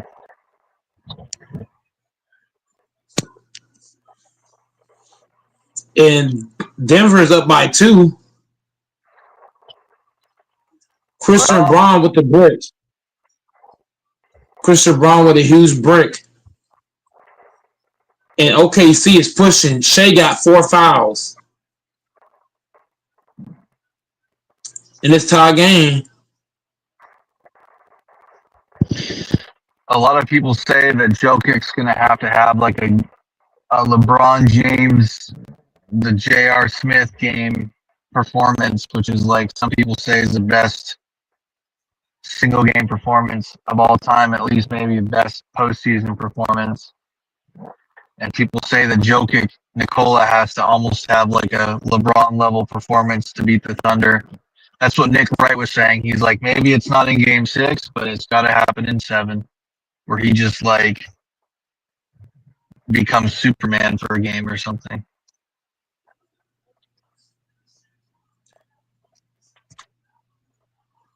Because game 7 is in fucking Oklahoma City. How the fuck are you going to win that, Thunder Nuggets? Unless Jokic goes crazy. This isn't original. I'm parroting what he said.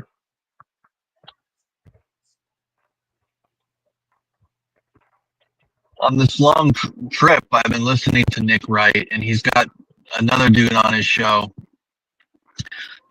the black dude with the fro, and I like those two together. They work well. One guy I can't stand his sport takes is Jeff Green, and he gave such a bullshit take about the Celtics and the Knicks. It pissed me the fuck off. Jeff Green's a dick, dude. Says we don't have a chance. The fuck out of here. We got a chance to knock the fucking Knicks out. Yeah, we do know Luke Cornett's never going to have a game like that again. Okay, we know. But we got a chance, baby.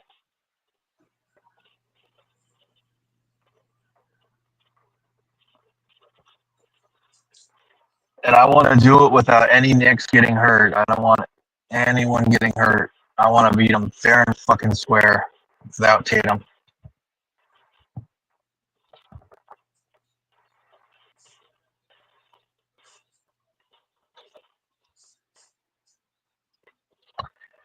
But it is going to be rough because some Celtics fans were just saying keep Jaylen Brown on the bench. Have him come off the bench. They're saying he's a mess right now. He's turning the ball over. He's not aggressive. I haven't been watching the games. I've just been listening to the play calls. But apparently Brown's been playing really bad. And a lot of his errors don't show up in the stat line. I mean, he's just a turnover fucking machine.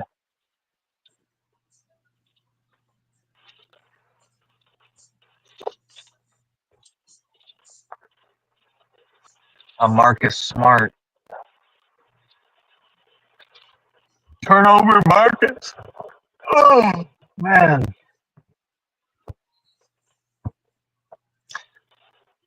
And a lot of people are saying Derek White can't ever have a game like that again. I don't know if that's true. He's my favorite Celtics player, but I'm not basing that off other people's takes.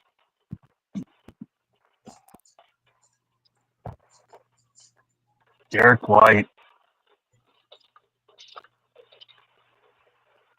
Derek White. Oh my God! And then we got Porzingis. Had to leave the game because he couldn't breathe. How the fuck's that supposed to be remedied in 2 days? I wouldn't be surprised if they've, like, behind the scenes shut him down.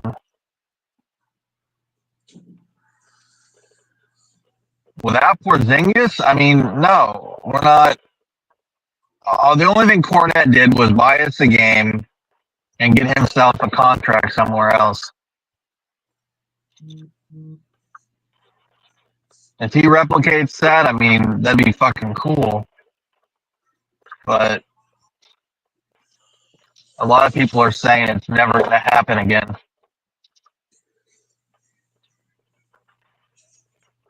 Dude. These potholes on these fucking toll roads are insane. They're the most expensive roads. I hate toll roads. I don't know how they're legal. And they're at least here in the Midwest, they're the worst maintained roads, dude. And they're fucking expensive as fuck. The toll roads in Illinois and Indiana. And they're fucking horrible, dude. And they don't have no rest areas. They're all these, like, travel plazas. What do they call them? Like, oases or gay-ass shit like that? They're fucking with the stupid little glass thing where you can walk over the highway and there's, like, a piano playing itself and, like, gay-ass shit. It's like, just give me an old school rest area, bro, with grass.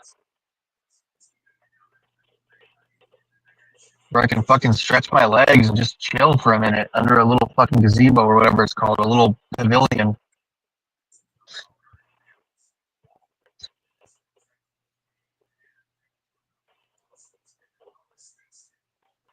I have a hatred for toll roads. I mean, I've hit potholes that my Subaru is never going to be the same again.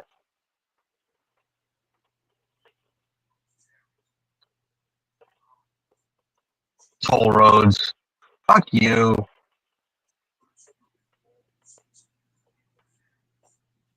I probably spend, God knows, at least $30 in tolls to get home. That's ridiculous, bro. What people don't realize is how much tolls the truck drivers pay, dude. They rape the fuck out of them, although they tear the roads up, but still. Oh my God, they have such a problem with deer here. They have fucking cattle guards on the highway. If y'all watching this channel right now, make sure y'all subscribe on my second page as well, Goat Mike Workouts.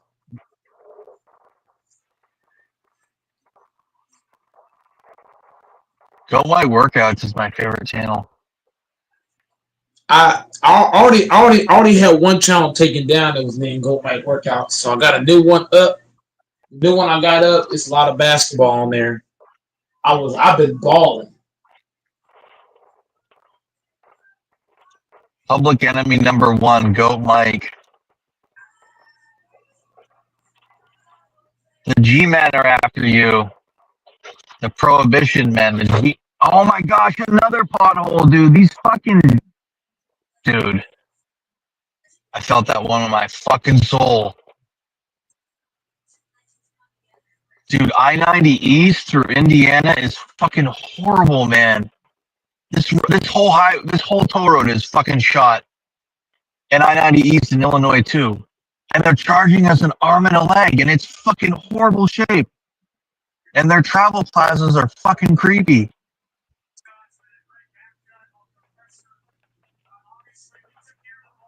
God, I bet if someone opened a bomb-ass little Mexican fast food place in one of those travel plazas, they would make bank. Fucking bank. Or even just have some fucking food trucks there, man. Whipping out some bomb-ass Mexican shit. Some fresh-ass fucking vegetables, fresh cilantro type shit.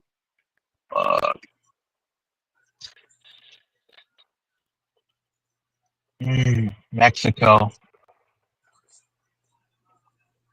Viva la revolución.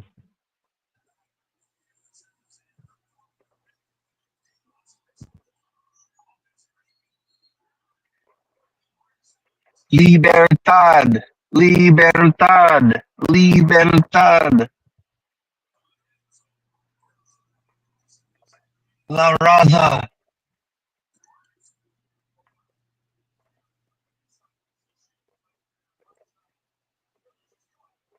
I'm about to be in Mexico, dude.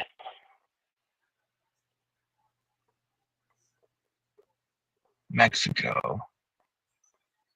Fuck, dude. For the price of the shitty ass McDonald's meal, I'm about to be eating like a fucking real good.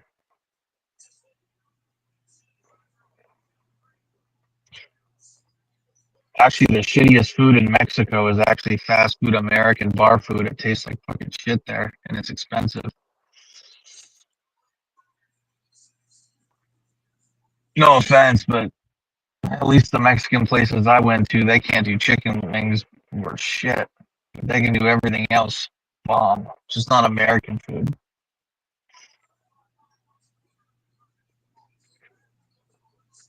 If you can go to Mexico and open like an Irish pub with bomb wings and shit, you fucking make some coin.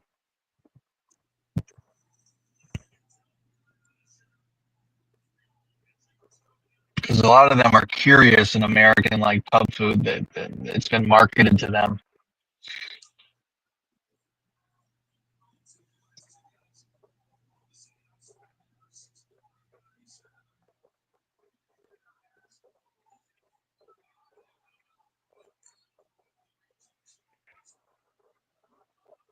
Nuggets, Wolves. Wait, Mike, did the Wolves eliminate the Nuggets in the second round last year? I think they did, right? And then the Wolves got eliminated by the Mavericks in the third round, and then the Mavericks got eliminated by my Celtics in the fourth round, also known as the finals. That's facts. Yeah, they did. Okay, so it would be a repeat. So right now the Wolves are repeating Western Conference Finals appearances and potentially a rematch in the third round with the previous year's second round opponent, which they beat pretty fucking handily, right? I don't think it went to 7 or 6. They beat the shit out of the Nuggets, right? I can't remember. I think they whooped them, right?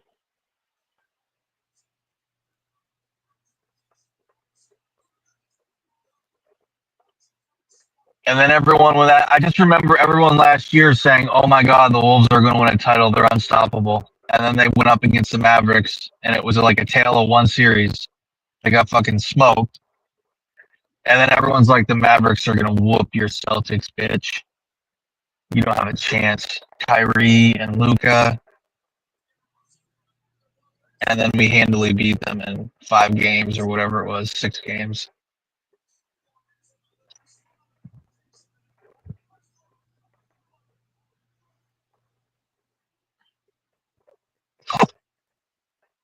And then all the excuses started. Well, Luka was by himself. No one. It was just him. What was he supposed to do? Well, Tatum didn't show up. He sucks. Jaylen Brown carried your team.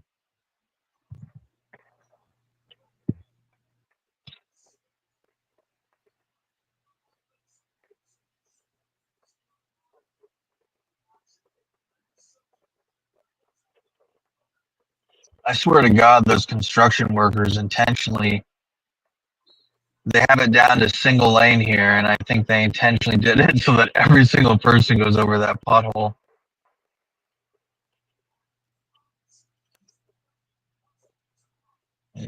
It's blacker than a fucking witch's fucking cunt.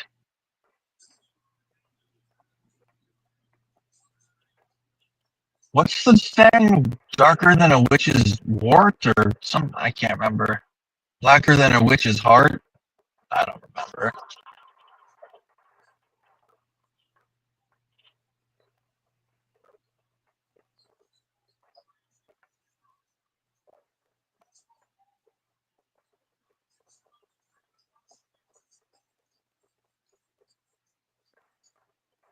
Mike, do you find the term Black Friday offensive? You said what? Do you find the term Black Friday for the celebration, like the discount day after Thanksgiving, do you find that offensive, that term? Because it's you use the color black, and then it's a discount day. Everybody runs and go. I'm just saying. Listen. I'm gonna put myself in the mind frame of an ignorant black person that automatically think it's racist, right? That's the first thing you're gonna think. I mean, that's just the color they chose. I mean, fuck it, just make a white Monday or whatever. Like, who gives a fuck? Like, who cares? Who like it ain't like if you go vote, you can make a day. Don't nobody make a day. The government chooses what days they want to make special and all that shit. We don't choose. Like, people act like they got a choice in this shit. Like, you don't have to go. You don't have to go shopping. Okay. You could choose to stand up for the black race and don't go get a discount. Go ahead, stupid motherfucker. Fuck these black people. I'm gonna go shop like a motherfucker. I'm gonna go shop like I'm a Mexican or white person. Well, I was just sitting here, I'm driving, I'm trying to keep myself alert, and I was just thinking of weird shit, like whatever the expression is, blacker than a witch is. I can't think of what it is, and then I thought, oh fuck, I just said blacker than it, like, oh fuck, is that like offensive or color speak or whatever, like, you know. Yeah, I hear you. I'm on like high alert, you know what I mean? And then suddenly I thought, okay.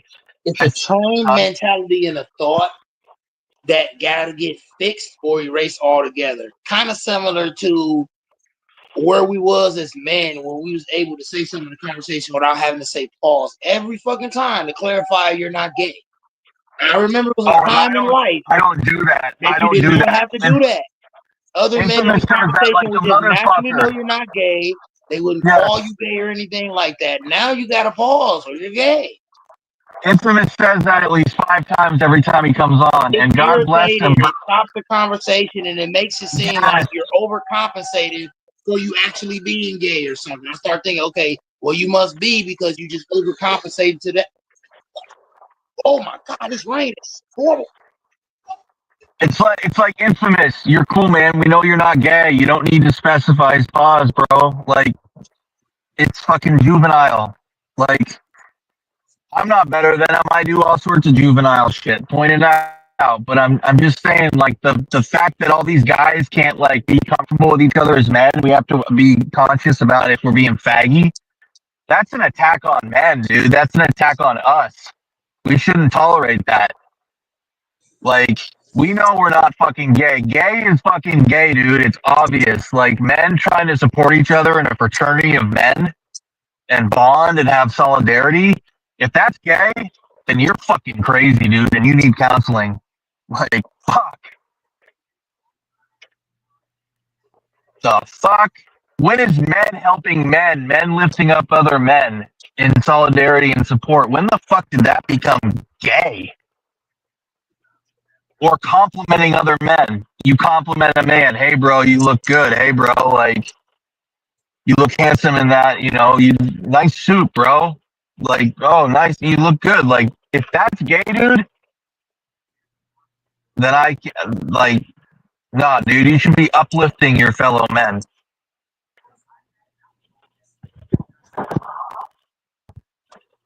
There's too much hate from men to men, and men need to uplift their fellow men.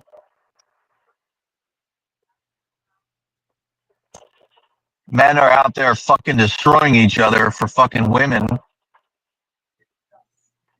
A man will fucking cut another man's throat in a second if he thinks it's gonna get him a piece of pussy from a girl that'll turn on him in a New York second.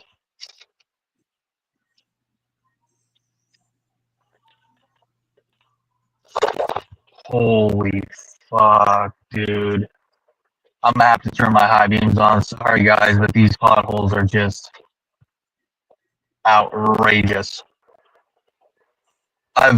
I-90 East in Indiana is the worst road I think I've ever been on. And I paid to be on this road.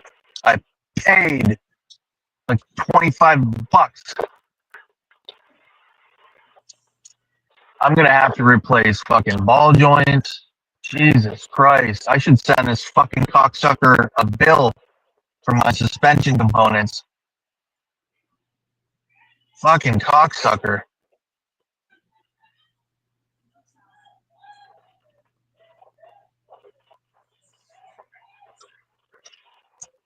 I'm gonna have to look this car up left and right.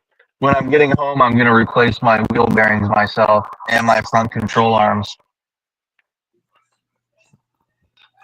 But I don't really want to have to replace stuff like bushings and ball joints because it's so boring and tedious.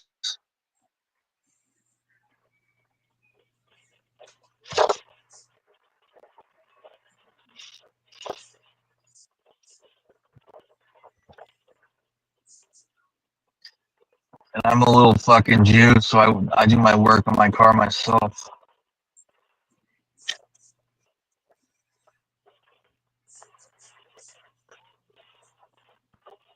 That's another thing, guys. Don't ever think you can't teach yourself how to do something.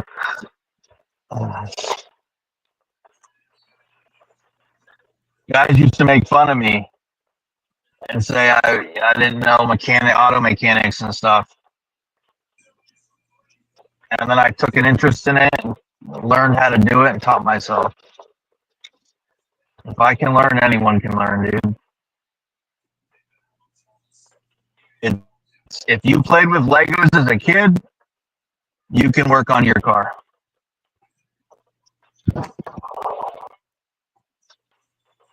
That's simple. If you played with Lincoln Blocks or Legos or made sandcastles, you can fix your car. Now you may not, I'm not talking about rebuilding a motor, because to me that would be fucking boring and not worth the money that it would save. But suspension works, brakes, pads, calipers, body work, not high quality body work, but replacing a bumper cover, that type of shit, easy as fucking cake.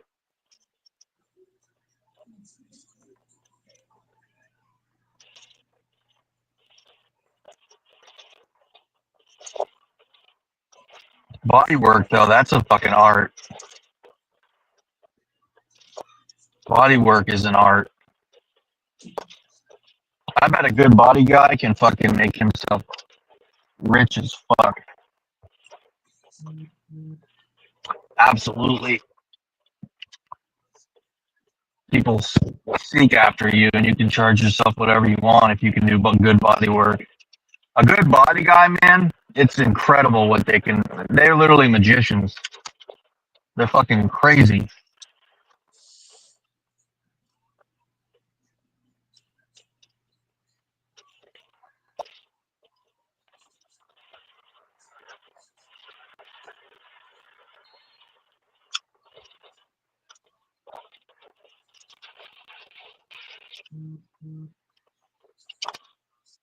I have a really low, fully comprehensive deductible that'll go with any rental car I have now. But one time I had a rental car and I backed it in to the car behind me, just barely, and the license plate screws from the car behind me left a huge 4 holes in the rear bumper. They would have charged me probably $2,000. So I found a mobile mechanic on Craigslist. He literally came to me, got some putty, buffed it out, a little bit of spray paint, blended it. I couldn't believe it. They never noticed. Paid him $200, and that was it.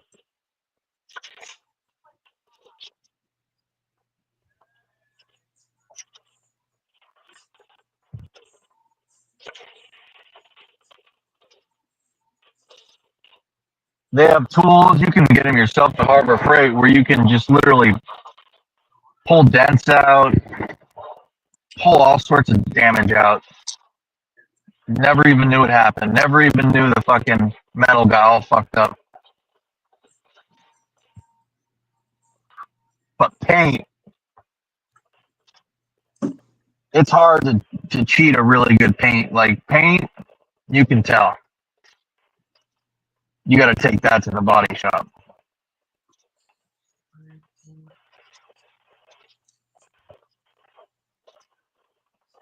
And even when they color match it and it's perfect and they put it in the cook time, everything, it's all perfect, you can still tell when you compare it to the other panel. They have to like blend it. So they say the naked eye can't tell. But I can still tell when I look at it. It's not as indistinguishable as they say. Because the rest of the car is aged, the paint. And oftentimes it'll have like a spackle in it or something else that it's really hard for them to imitate. Even with the factory paint code that's in your driver door.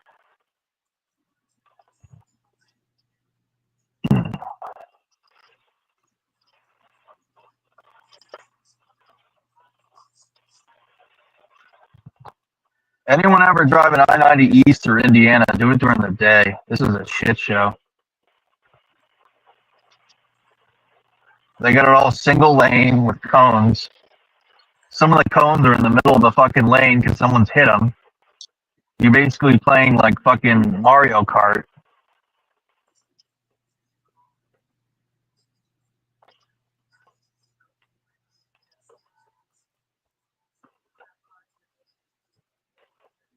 I thought I was going to be going 70 an hour. I'm behind a tractor trailer going 40.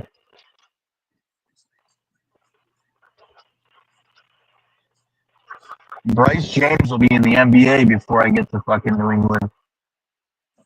Jesus, Joseph and Mary.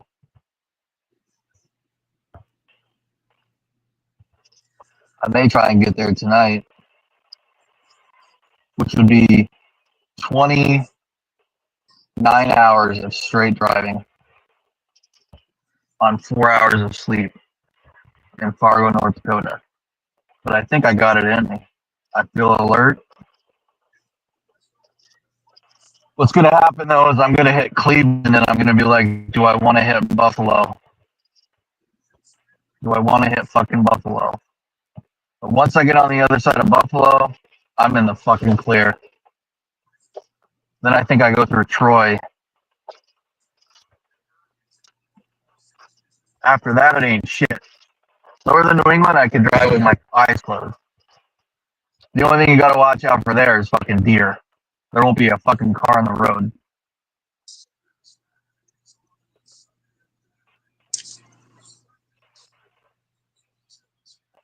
I got another 12 hours of drive time, though. About 750 miles.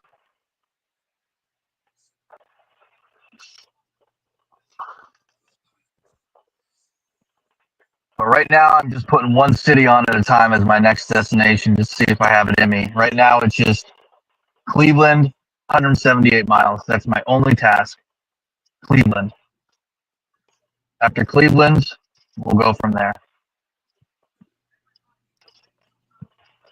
I may have to just call it a quit in Cleveland, though. Maybe I can do Buffalo. I don't think so. To go straight to New England, be a little crazy. Would be a little crazy. Straight to New Hampshire. Coast to fucking coast. Sea to shining sea.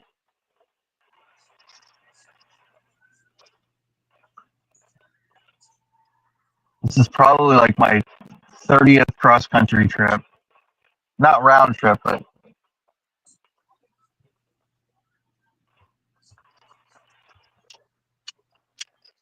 my personal records were driving straight from New Hampshire to Las Vegas, straight with no sleep. And I did the same thing almost to Salt Lake City, but I stopped in Wyoming for 2 hours for a little bit of shut eye.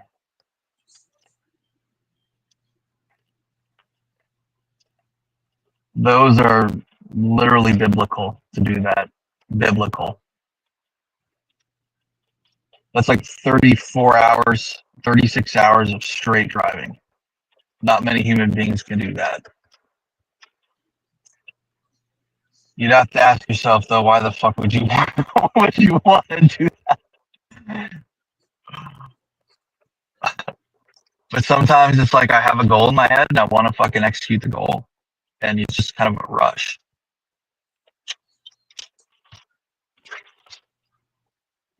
Okay, I'm very disoriented. I'm at the toll booth. Where do the cars go? It's all fucking tractor trailers.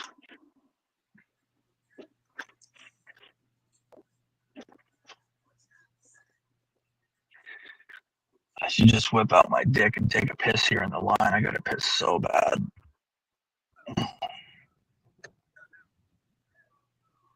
State police is here. Looks like he's breathalyzing someone. It's fucking hot.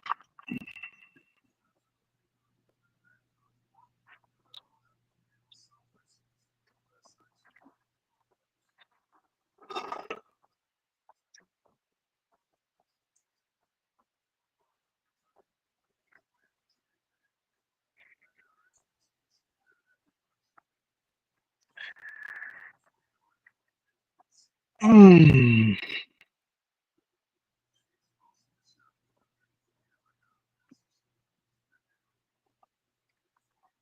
necesito agua.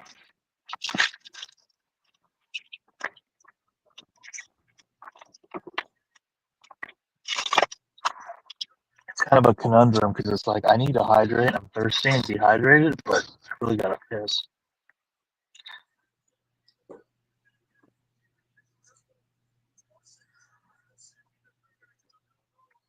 I think I'm in the wrong lane.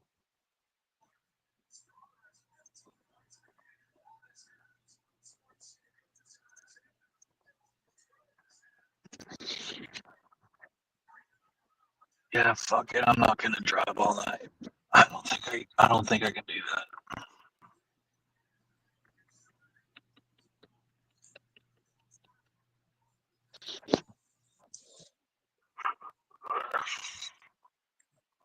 Door's crazy.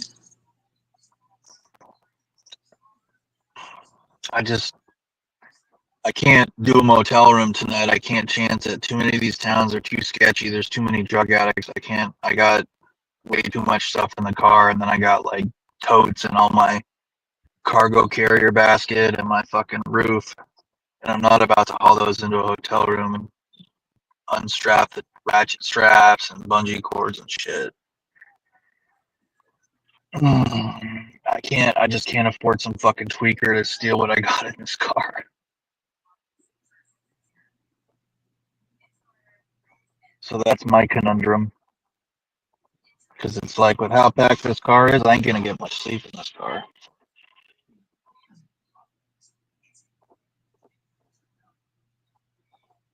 So it's like, well, fuck, I may as well just drive. I can't do a motel room or hotel because I don't want to get my shit all stolen.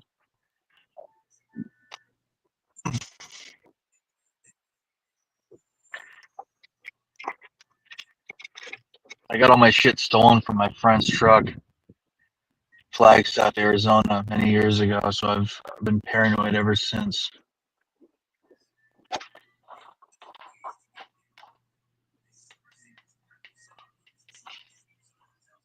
Oh fuck, where's my toll ticket tags? Fuck. Why do you guys do paper toll tickets, you dumb fucks?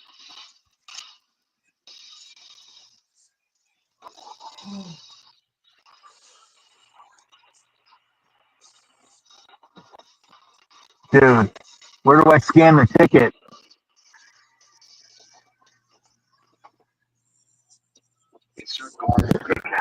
Insert card or pay cash.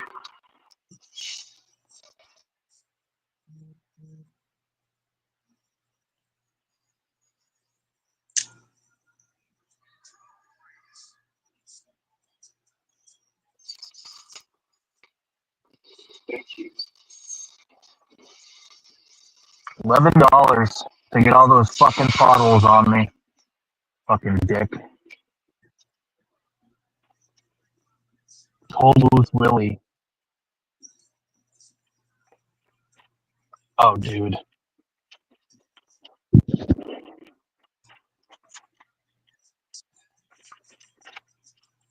Dude.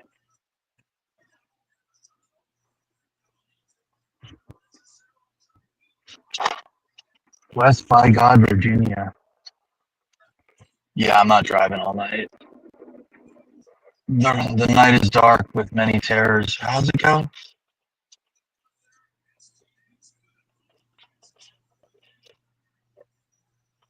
It's always got to be fucking construction.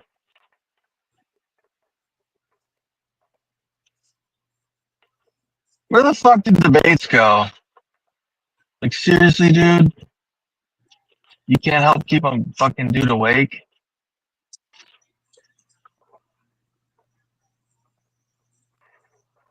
You get a little bit of thunder and lightning, and he fucking, what's he doing?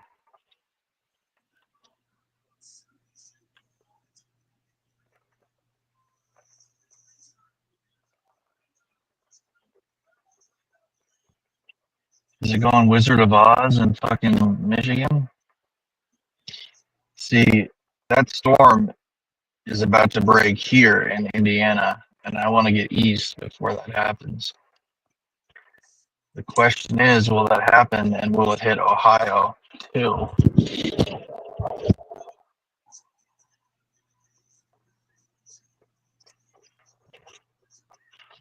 Coming off those fucking lakes. And probably the heat and moisture from the plains.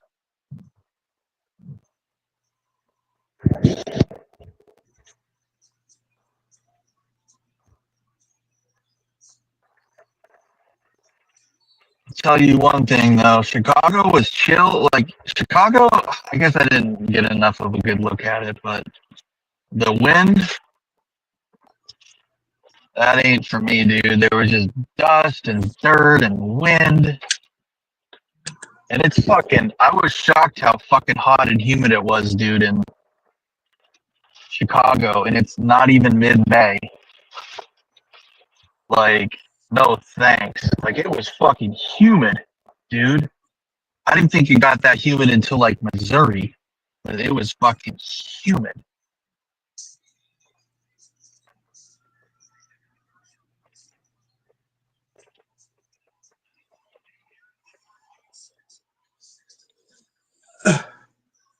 So it's like humid and it's like cloudy and there's dust blowing and it's like, no.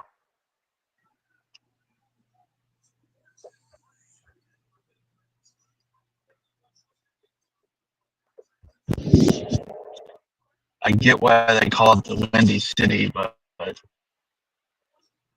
I'm good. I'll pass. North Dakota, I saw some pretty shit in North Dakota. I think North Dakota is a hidden gem. Montana is gorgeous, but I literally drove through a snowstorm in Butte in mid-May, and it was so cold.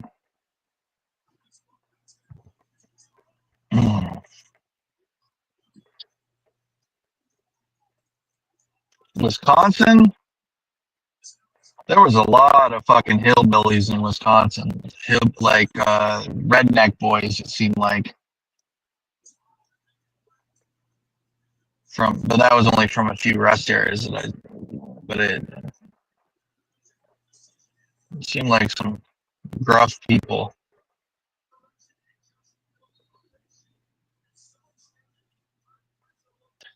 But it's funny, Mike. I went to Minnesota, and right as soon as I got there, I stopped at a rest area, and there was a girl just like you like them, this little blonde white girl, nice little butt on her, just like you talked about, like a real natural blonde, like Swedish or Danish or Norwegian, and she's probably got those pink, you know what, just like you like. You were talking to Mike about how much you like it when it's pink. Oh, fuck. Why do you like it pink there, Mike? What about it? Huh? Why do you like it when they're really pink and they're pussy? What about it do you like? It just gets you rock hard. But why? Is it the contrast between your skin and their skin, or what about it? Is I feel like it's different when you smacking a white chick and you can see your fingerprints on her. You can see her face getting red and shit. That's a turn on. It just is. That's cool. And they got those pink nipples. The black chick is different. When a black chick, she grab her ass real good, you're not gonna see shit. I never thought about that. Interesting. When they white, because a white chick, when their eyes water and their face get red, because they give you that got, that shit gets you more hard. I'm telling you. Interesting. The more their you're skin into gets all flushed, their skin gets all flushed, their ass gets all red, their neck gets red. You're gonna go crazy. You're gonna go more crazy. You're already going crazy because you already get some, right, Doris? But then you're gonna go extra crazy. You're gonna be like pow pow pow pow. You're gonna go to work, man. Wow. I feel like black girls not that attractive. I mean, some are, but it's very rare to find an attractive black girl. I feel like white girls are more attractive because when you grab them, ooh. Interesting. And plus, some white girls are not used to. I feel like black girls are already used to rough. You know what I mean? White girls, I don't think white girls are used to that. So when you smack a white girl, it's like you have an advantage. You think black girls are already used to rough? Yeah, because when you black, your whole life been rough. You know what I mean? So you're already used to that shit. A white girl, you know what I mean? She's not gonna be used to that rough, that rough stuff. She's gonna be like, oh, take it slow and all the other shit.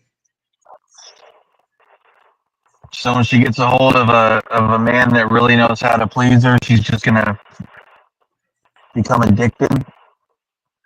Yeah, she ain't gonna know what to do because most females get lame niggas that don't know what they doing. But like I said, though, when a chick run into a man that knows what he's doing, I feel like as a man, if you're not gonna eat punani, you're not gonna turn her on. I feel like if you eat it, you're gonna turn her on more. Which means what, though? If you turn her on more, she's gonna turn you on more. You know why? Because if you eat her right and you make her feel extra good, then she's gonna be what? Extra wet. Which means what? Think about it. You gotta initiate. A lot of men don't initiate. A lot of men just do whatever. They just straight back shots or straight head. No. Give her head first. Doris, give a chick head first and watch how she give you head. She's gonna be more interested. I feel like a female, if you please her, she's gonna please you 2 times more. because most men ain't doing that. Most men, they're all about themselves. You know what I'm saying, Doris? I don't know if you get that. I get it. If you get what I'm saying, if you please her, she gonna go the extra mile. You know what I'm saying? But if all you're looking for is pleasure, if she's not gonna be as, you know what I mean, Doris, she's not gonna be as passionate. You want her to be passionate. You want her to be like, caw, caw, caw, caw. You want her to go crazy. So you gotta make her go crazy. You gotta go crazy, and then she gonna go crazy after that. But if you ain't going crazy, then she ain't gonna go crazy. Then it's you know what I mean? If you gonna have ass, she gonna have ass. But if you go crazy, I'm telling you, she gonna go just as crazy, if not more. I don't know if you get that. Oh, I get it. The best way to turn the chick on, Doors, eat her out first. Eat her out before she do anything to you. Eat her out first. I'm telling you. She gonna push you in that motherfucker bed, Doors. Man, it's gonna be over.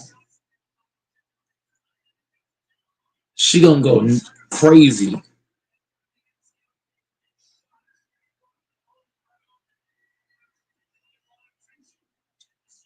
Doris, you're talking to a man that's not a virgin. Ain't no virgin gonna know about this shit. Ain't no virgin can tell you shit like this. A lot of men don't. A lot of men won't eat a woman. You know that, Doris? A lot of men won't. But a man who does, I'm telling you, you do that, you can have your way, Doris. You can have your way. You do that for her, you can have your way at that point. She gonna be like, "Oh, Poppy, oh, Poppy."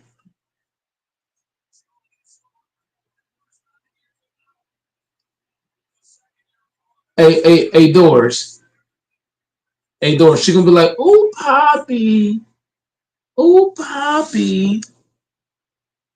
You probably think I'm bullshitting, Doris.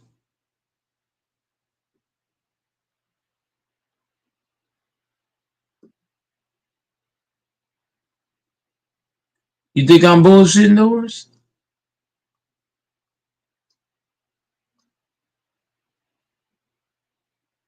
Huh?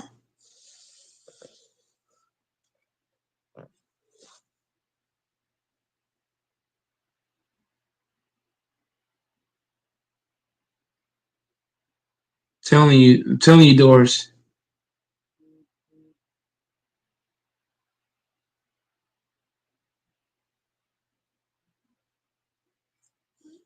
I don't know, Doris still there. I think his Wi-Fi went out. Lame ass Wi-Fi.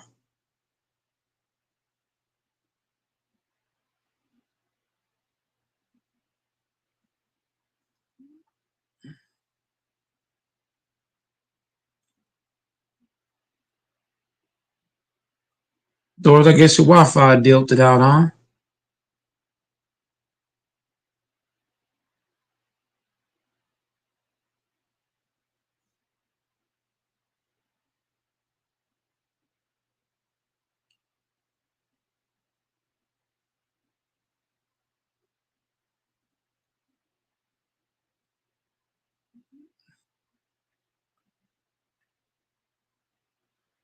Where you at, Doris?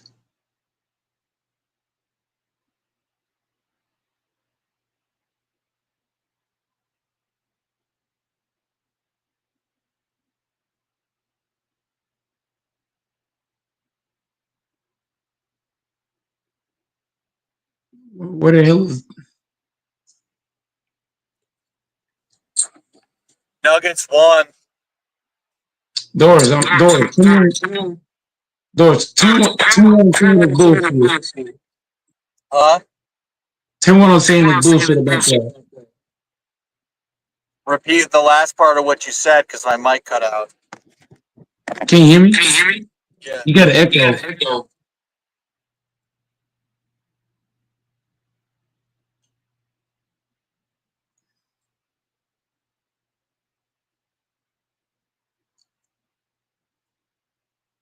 Tell me what you said. Can you hear me? Yeah. So basically, if you please a woman, she gonna please you 10 times more. It's kind of like if you take a chick out for dinner, you take her to a lame restaurant, she's probably not gonna do shit. Take her to a good restaurant, the rest is history. Or let's say you buy her something like females all off emotion. Like based on what you do for them, then they're gonna do for you. Like you cook for a female, you know what I mean? She ain't gonna expect that. She's like, oh shit. You know what I mean? You know what I'm saying, Doris? So when it comes to being with a woman, you gotta please her first. You feel me? And if she gonna come right after you.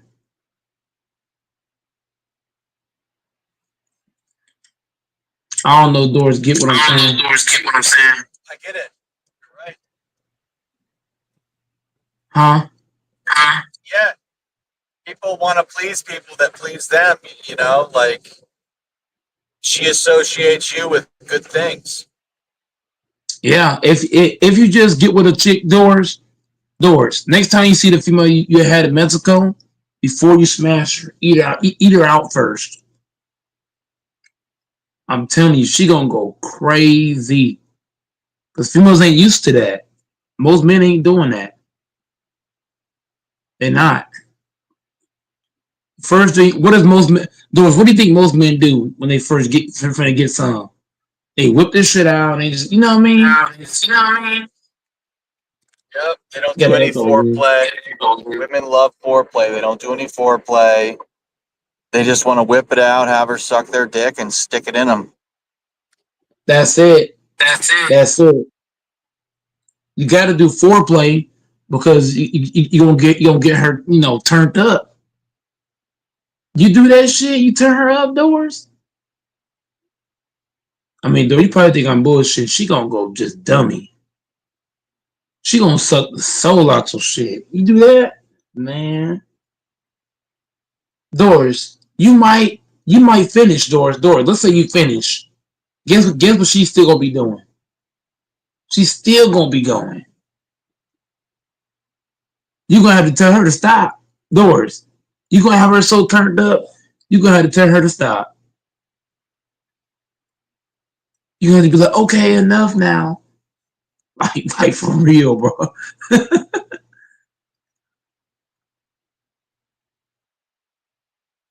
A lot of niggas ain't on that foreplay shit. It's sad, but a lot of people they just not on that, bro. They just not on that. A lot of people don't. They don't got. A lot of people don't got foreplay game. If that makes sense. A lot of people just don't. If that makes sense. A lot of people just don't. And girls put up with that. You know what I mean? Because they don't know better. You said Doris. You said they put up with what? You said they put up with what? A lot of girls will put up with that. Yeah, but as a man, you should want to turn her on because if you get her going, Doris, you know what's gonna happen from there, right? If you get her going, she gonna ride the shit out your ass.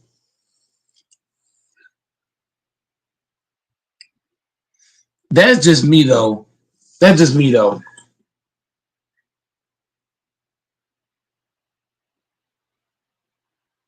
You know what I'm saying? So once you do that, Doris, you gonna have the lady. You gonna have her hooked. She gonna be hooked like crazy. So once you do that, Doris, she gonna be crazy hooked. Now I ain't saying all females. Some females. Well, also too, if you're a gentleman. Some females. I'm just saying also, if you're romantic and charming and spontaneous, that's what really just gets them kicking too. Yeah, but how many men are spontaneous or that are gentlemen? It's really hard to find out. You gotta be a combination of gentlemen, but also like you gotta be a combination of gentlemen, but also like a little scandalous.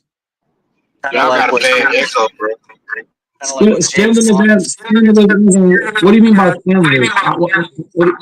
Like scandalous Well, as in you gotta be spontaneous. You gotta be charming and a gentleman and like respectful, polite. But you also women really like it when you're smug or wry or where you're a little bit of a mischievous. You're a little mischievous. You can make them laugh. You can tell a joke. You can play a little prank. You can, they don't want a total square gentleman. They want a gentleman with a little bit of an edge. You know what I mean? Basically, what every woman wants is a James Bond type character, or not every woman, but a lot. A gentleman, suave, sophisticated, strong, but also someone that, can smack them on their ass or tell a joke or, a little bit of a bad boy, but a bad boy that, is going to do right by him. right. But a lot of I feel like some men are a little too soft. I feel like if you're too soft with a woman, she'll walk right over the top of you. So that's fact what you said. What you said is fact. You don't want to be too soft, and you don't want to be too strong. You want to be like right in the middle. Yeah, and sometimes you just want to keep a girl guessing. You want to, take her up out of nowhere. You want to, as the sun's setting, you take up her fire escape somewhere. And she's mind blown away. You showed her this a great spot to watch the sunset, and you grab her by the face, you give her a kiss, whatever. Like that's the shit that just melts them that they're never gonna forget. They're gonna tell all their friends about because who else is taking them up a fire escape, the best view in town to watch the sunset and telling them something poetic or charming, complimenting their beauty, their freckles, whatever the fuck it is. Like a lot of guys aren't taking that interest in a girl. They just, they don't want to fucking raise her. They don't want to put her soul up through her throat. Like they don't want to fucking take her higher. You know what I mean? Like that's the stuff a lot of women talk about. Sure, a lot of women like their brains fucked out by whatever, or a hot guy or whatever it is. But when you can like throw in a little bit of poetry and charm and, be romantic, take her somewhere unique. Yeah, I feel like a lot of men. A lot of men in that tier. A lot of men's not on that. You open the door for your woman. You make sure your woman, you pull the seat out when she's sitting down. Now, you don't do it all the time. Some guys are going to do that all the time, but I'm just saying you let her know that, hey, I respect you as a woman. I'm here to make sure that you're provided for, you're comfortable. Like, you wash my back, I'm going to wash yours. Like, I ain't going to let no harm come to you. You know what I mean? Like, you take care of a girl like that. You don't just see her as a piece of meat. You see her as a woman that you want to respect, cherish, and grow together. I mean, shit. Not only do you got her respect, you got the respect of her father or mother, whatever. They can sense that when they know, when so-and-so goes out with him, he ain't going to let nothing bad come to her. Maybe he ain't a perfect guy. He's got some issues to work on or whatever, but he ain't going to do my daughter wrong. That goes a long way with a family member or brother or whatever. You know what I mean? And then you become friends with the family. That's the cool thing about a great girl. A lot of times a great girl's got a great family. You know what I mean? Cool ass people. Right. Yeah. Like, so. Anthony, stop the shit, man.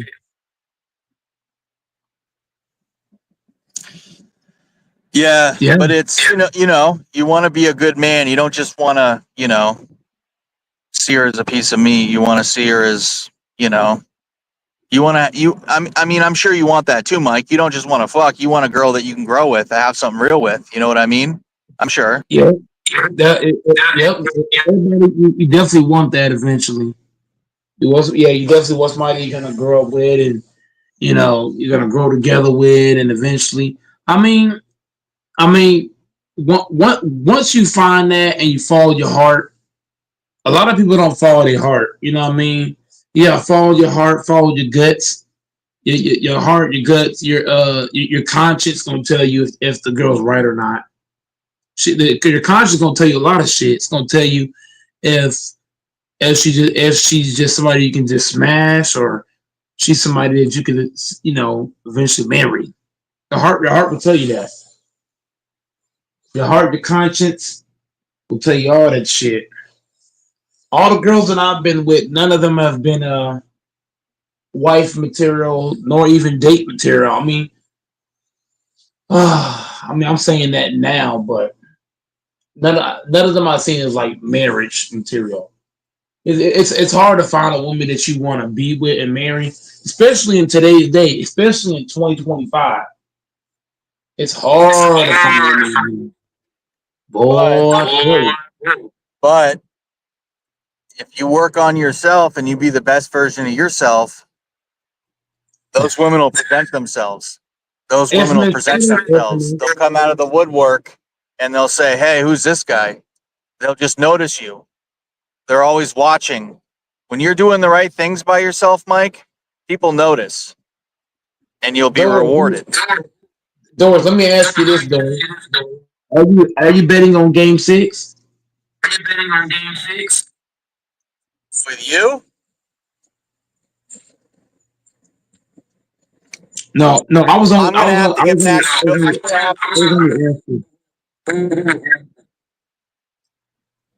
got to get back to you on that tomorrow, closer to the game. I can't tell you right now. Okay, good. Because as of right now, I gotta get intimate.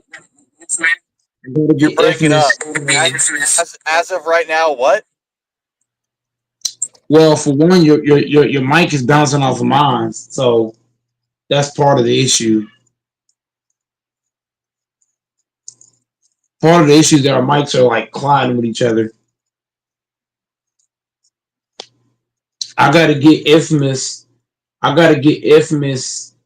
his money. I gotta get Infamous and King. I gotta get Infamous, gotta get King. And there's somebody else I'm missing. Infamous, King, and somebody. There's like 3 people I gotta get out. King, I gotta get King 200. I gotta get Infamous 100. That's gonna take me a little bit of time because right now it's the funky shit right now. So once I get one guy, then I'll be able to get the other guy. I'm hoping the Knicks somehow win. We cancel that out. Because if the Knicks lose this series, then I'm fucked 4 different ways. Right now, I'm fucked 3 ways. I haven't been on you about this, but I won the Wolves Lakers bet for 100 and I knocked it down to 50. Remember that? And that was like, when did that end? 2 weeks ago? I ain't tripping, but I'm just saying, like, there's that bet too. Not to rub it in and make it worse, but you gotta get paid from people that owe you money, like Cam, because you're worried about paying people, which is honorable. But what about the fucking people that owe you money? And I know he's your buddy and he's a good guy. I like him. He's a great guy, but he's got to pay you what he owes, dude. Yeah, but Cam said he got fired from his job, so I don't know how he's owed you that money for like 2.5 months. The fuck? Working full time. Yeah. You know what? We already had that conversation. That's not for me to get involved in. All I'm trying to say is you're an honorable guy to pay your bets. I appreciate you. I know you're going to take care of me. It's all good, man. Just focus on whatever. No, but here's the thing, though. If the Knicks win the series, we cancel out. We would have canceled out. So I'm not. Me 50. I'm not worried about. I'm not the Doors. You get the Doors thing is. I'm not worried about your bet. Your bet is nothing like Infamous for 100, King for 200. Somebody else. I owe 3 different people. I owe two Did you people already 100 did you and already lose a bet 200. with King? Did you already lose a bet with King and Infamous, or is there still hope, or is the bet done, completed? No. Infamous knocked it down. Infamous knocked it down. I actually owe Infamous more, but Infamous knocked it down. Infamous knocked it down $300. Damn I near. thought you had a bet with. I know you and King made the bet with the Warriors and the Wolves. You know, nice bet, King. But what about the bet with Infamous you made for a couple hundred that the Yeah, Thunder were going to go to the finals? That's You the won bet that that I told you. almost. Doors, you got no listening skills. That is crazy. Dude, That's it's the bet. because of the driving. Yeah, but just because you're driving don't mean you can't. You shouldn't be able to multitask. That's I'm crazy. listening, sir. I apologize. But I'm just saying, Doors. Infamous actually saved Goat Mike to a degree, because I would have owed him $400. So Infamous knocked that down. Infamous knocked that whole bet off. So instead of owing him 4, I only owe him 1. He knocked it down to 1. What's the name? What about King. the Thunder? But what about I the just told Thunder? you, he killed all those bets. I told you that. He killed all What do the you mean? bets and knocked it down You to 100. canceled them? Yeah, he canceled them because if he had not canceled, I would have owed him 400. Instead of owing him 100, I would have owed him 400. You follow me? Yeah, man, you had. I don't know if it would have changed things. No. It's actually worse than that. If Infamous didn't cancel the bets that we had, I would owe Infamous 500. Here's what I would say, man, and this is coming from someone that has made mistakes with gambling. And No, but here's the thing, though. I want to get you off lane. Yeah, I know you're trying to go on the whole soliloquy over this or that, but I want to touch base on the main thing. Infamous saved Goat Mike. I only owe him 100 now. King, I owe King 200. I owe somebody else money as well. I don't. You owe me 50. You owe me 50 or maybe 150. No, you already took. Bro. Your bet's gonna cancel out. You already canceled half of the 50. You already canceled that off. So the only thing I'm worried about now is the Knicks losing the series. If the Knicks lose the series, then I owe you money. If the Knicks win the series, I don't owe you nothing. Yeah, but you still owe me 50. No, I don't. You canceled 50 that for bet. the Wolves. I didn't cancel it. I said I'll go from 100 to 50. Everybody did can. Yes, you play did. it back. I'll play it back. Play it back. I'll put $200 on it. I didn't cancel it right now. $200 says I didn't cancel it. I never canceled that bet. Yes, you did. Yes, you did. Never would do that. I said instead of 100, I'll be nice and do 50. Everyone was on the panel. Everyone heard it. I'm not gonna Doors once again, buddy. I'm And not you and gonna I, dude, check your text. There's Check multiple your guys. text history. Doors once again. Doors. There are multiple Like I guys. said, You canceled that bet. That's on you. No. That's on I've you. reminded you multiple times. I did a Cash App request for 50. You said you were waiting on payment. Never canceled it. I was kind and reduced it by 50, man. And now you're kind of making me regret that by how you're lying on me. Hold the hell up. Hold the hell up. Hold the hell up. Hold the hell up. Bro. When we betted 50, I betted you original 50. That was to even out that 50. And then we went to a 100, and then went to 100 on a game. No, you're talking about Mike, we're talking about two different we're talking about two different things. Okay, so Infamous. Let me finish. We're talking about two different things. If I could just say it, you'd understand. Be a big deal. I'm not worried about your bet. Your bet is small. compared to King, Infamous, and other guys. Your bet is little compared to theirs. Theirs is much Yeah, it's a whole different deal. I'm not worried about it either. But just to clarify, I'm we bet not. I'm 100 not. on the But at the Lakers same Wolves. time, though, you're trying to include yourself in a conversation that don't belong, and that's a problem. You're Well, trying it to make does your point belong bigger because than I what haven't it is. gotten my $50 yet, bro. You're gonna have to. You're gonna have to wait. You're gonna have to wait because like I told you, you're gonna have to wait because I got to get King and I got to get Infamous. The bet with Infamous, King was for the series. Infamous, The bet with who- King was made after our bet. Infamous bet. I can't speak for Infamous, but the bet with King was after our bet because it's the round after. Dude, this stuff is too complicated.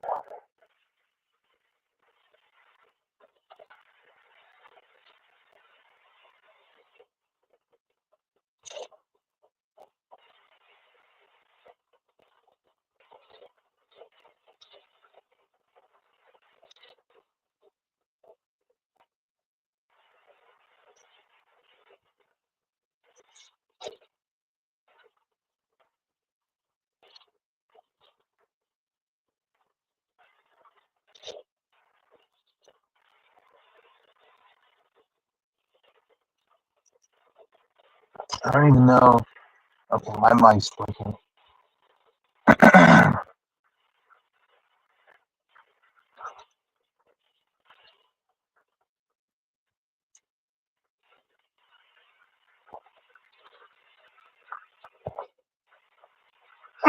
Yeah, we bet 100 on the Lakers Wolves. For your birthday, I knocked it from 100 to 50.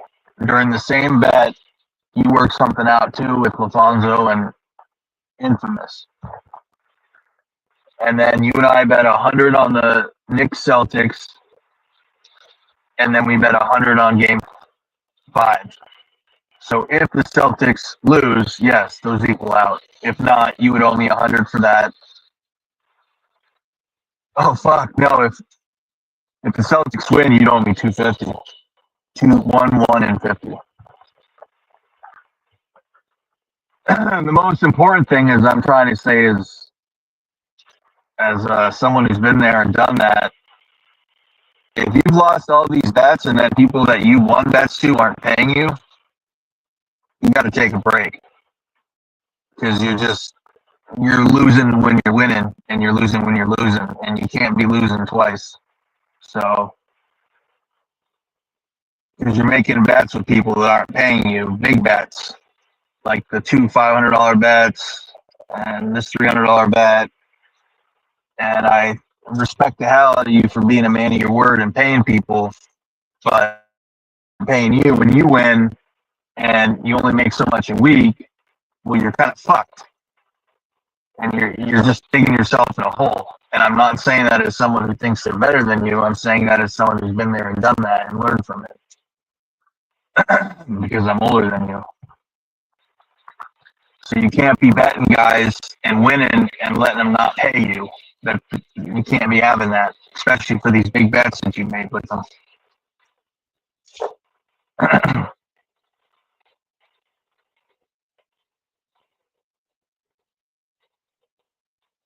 I don't care if they've had a job, lost a job, whatever the fuck it is. They're a grown ass man. They can get the money and pay your ass.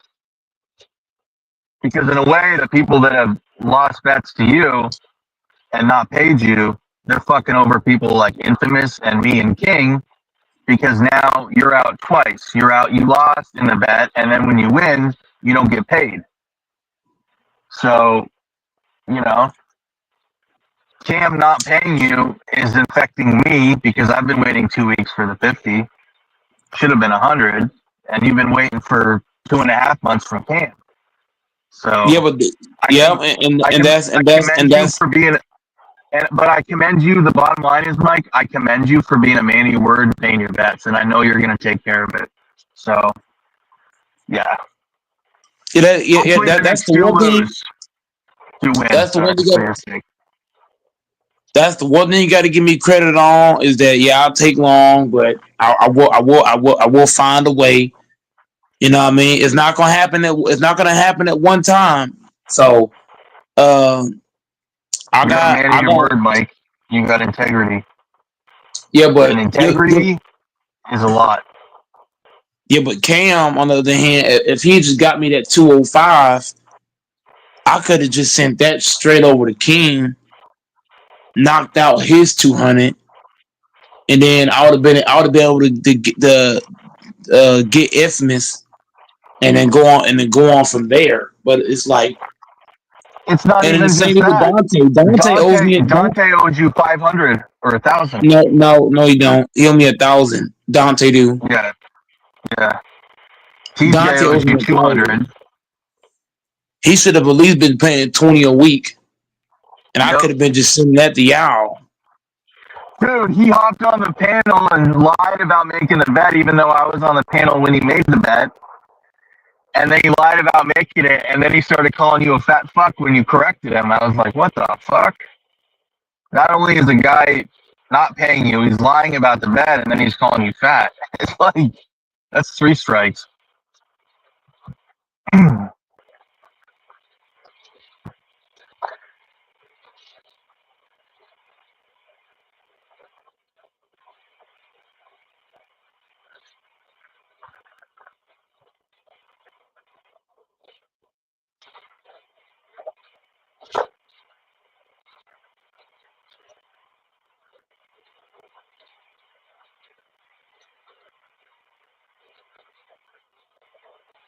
29 miles from Toledo, Ohio. I don't know if you're talking, Mike, but I can't hear you if you're talking. But maybe it's me and I can't hear you and I can't hear King. I don't fucking know. I suspect King's not talking and your mic's not working though. That's what I think's happening.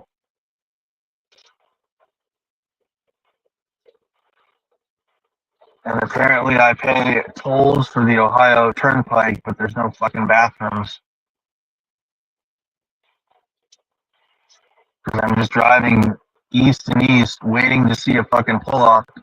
What do they call it? An oasis or a rest area? No, they don't have rest areas. These fuckers. They have, whatever. They're over a little priced, privately owned fucking shit. Toll shit.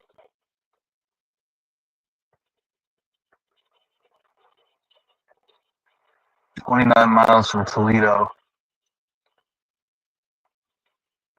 I do pray there's a bathroom between here and Toledo on this fucking toll road.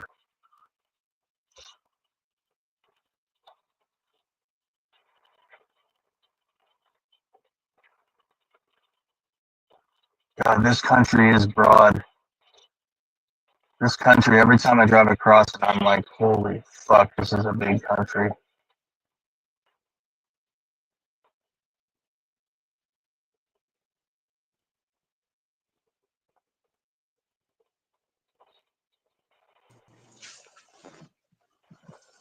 There he is.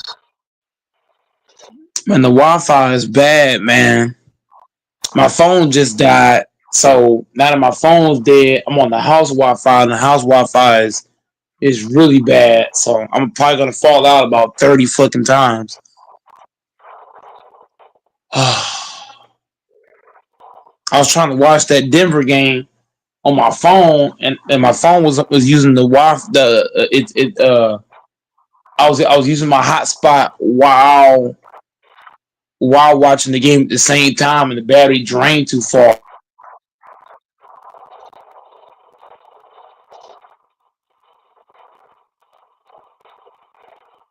It's doing it again.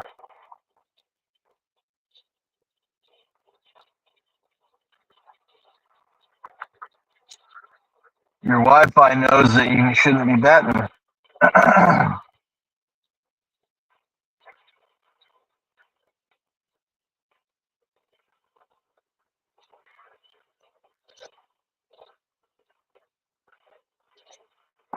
Yo, where the fuck is the bathroom, dude? This is fucking cruel.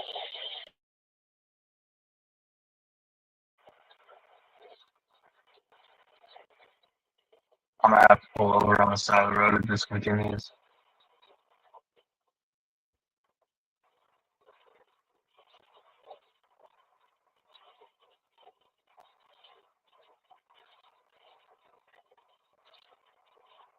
Gosh, this drive is fucking boring as hell.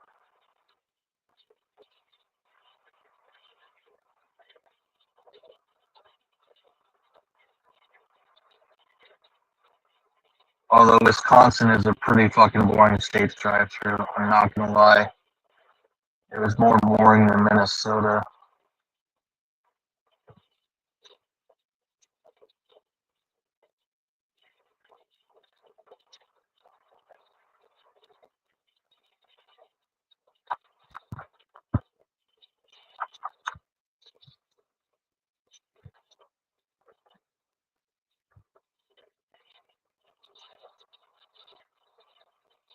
Coast to coast.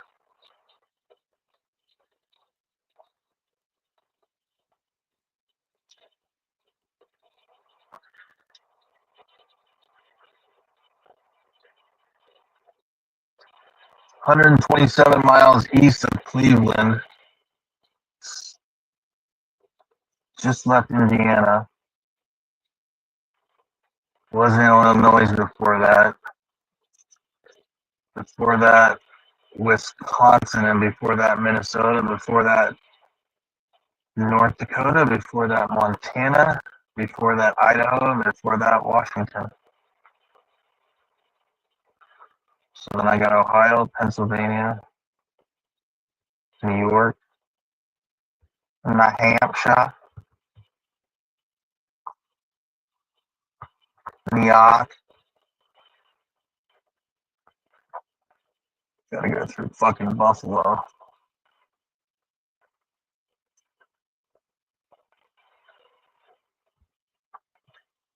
Oh, I forgot Indiana. No, I just said Indiana. Yeah, I just said Indiana. The birthplace of basketball. I was saying they may be getting their first NBA title. Okay, I'm finally. Oh Jesus. man, I hope my phone come back on soon. That motherfucker dies.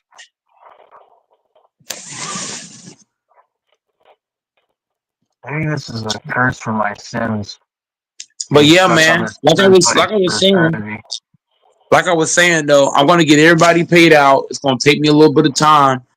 I probably shouldn't have bet it. The one thing that Doris is right about is that I probably shouldn't bet so high because the fact it does take me a while, bro. It just does. Especially working at fucking Walmart. These motherfuckers. And you want to get ahead with your hard-earned money. Like, you don't want to be pissing your money away with us. Use it to invest in you and make your life better. You work too hard for your money to piss it away. You know what I mean? Same for me. Yeah. But I'm only saying that because I'm older than you and I've been there, done that. I'm not trying to preach. No. I understand. I understand what you're saying, and I'm owning up to it. You know what I mean? It just guys that bet with me. They think it's from they think that I can pay them right away, and that's the downfall with working at Walmart is that you don't get paid a lot. It's gonna take a long time for me because I do have other things that's coming up too. Like next week, I got 2 bills I gotta pay coming up next week. So I'm trying to see what I'm gonna do for next week is that I'm probably have to just pay dues in bunches. The most I could do, dude, don't even, figure it out another time. Let's talk sports and have a positive stream. Like, we know you're gonna take care of it and pay people, Mike. Don't stress yourself out. Like, you know what I mean? Have it be a positive stream. But at the end of the day, though, Doris, I'm not Cam and these other dudes, man. Like we all know that. Everyone on here knows that you're a man of your word and you fucking pay your bets. We know you're gonna make sure you pay your bets and make it happen. But let's have a positive stream, man. Like, you know what I mean? We all know you're gonna pay your bets. We're all grown ass men. Infamous me and King. We're all grown ass men. We're older than you. We know you're gonna pay your bet. You're working on it. You're gonna take care of it. What you should be worried about is making sure people that fucking owe you money pay you money. You know what I mean? Yeah, that's a downfall. You know, they Cam and Dante, man, I don't know. This is why I always go off on And Dante. they shouldn't take it personally when we bring it up. It's not a personal thing. It's just pay your fucking money, and it won't ever get brought up again. Yeah, and also be accountable. I can hate when dudes be, you know what I mean? It's like, be accountable. You can't be telling on the camera talking about, I'm going to the gas station to get snacks. You buy all these snacks at the gas station, but you ain't make sure you paying people. You can't be doing that. I could understand if you was eating snacks, that's one thing. But when you come on the panel, you come on, I'm going to the gas station. You can't be doing that. That's what Cam was doing all those weeks. George, you was here all those weeks. Yeah. We talked about how you going to the gas station. You should have been saving that money to pay people. Yep. The man works a full-time job. He's a smart guy. He's a hard-working guy. Like, but that, you know, you guys will figure that out. But he got angry. It's like, that's the stuff we talk about. It's like when I bet you that $200 and I lost in the last second, he made the buzzer beater. You were down 20. You took that from me. I lost $200. I was fucking furious. I was so fucking pissed. I ducked out. I didn't come on the stream. Remember, you had a whole stream. Doors, where you at, bitch? You owe me $200. Where you at, bitch? Where you at, bitch? I didn't cry or complain. I fucking owned it. I made it right. Yeah, you think I wanted to pay that? No fucking way. I thought I got cheated by the refs. I swear to God, I thought I got fucking cheated. I was furious. I couldn't believe that happened. It was unfathomable. And you've done that so many times to me, man, with the Niners against the fucking Chiefs. Every time I make a bet with you, you win at the very fucking second. It's always competitive at the very second. It comes down to the last fucking play. And I'm like, this fucking guy. But yeah, like when you make bets, just make them for $10, $20, $5, $30. You don't have to make them for these crazy amounts. You know what I mean? Play with what's comfortable for you. You know what I mean? So that it's not no sweat off your ass. So that it's fun and competitive and it's a little bit of banter between the guys. You got a little skin in the game, but so that you're not sweating and it ain't nothing to you. You know what I mean? Like if King lost his bet, it's $200 to him. He wipes his ass with it. It's not much to him. You know what I mean? Do bets for you right now. You're on to bigger and better things in the future, but for right now, do bets that like you're gonna wipe your ass with. It's like, shit, $10. I gotta pay that fucker $10. Okay, it's it's 30 minutes of work or whatever the fuck it is. You know what I mean? Yep. You can make that in fucking 20 minutes in the work. You can make that. It doesn't have to be big bets. When it's big bets, it takes the fun out of it. Like, when it's big bets relative to your bankroll, you got to do bankroll management. It's got to be amounts that you can fucking sweat. Always bet within your bankroll. It gets a lot of us in trouble, but that's what you got to do. You learn. And if you don't learn, your life's going to constantly be fucked up. And you're never going to have anything. Gambling's a serious fucking addiction and illness, man. But if you just learn to bet responsibly, you either got to learn to bet responsibly or you got to quit gambling. One of the two. Yeah. And I'm talking to myself. I'm talking to everyone. I'm not talking to you, singling you out. I'm just saying.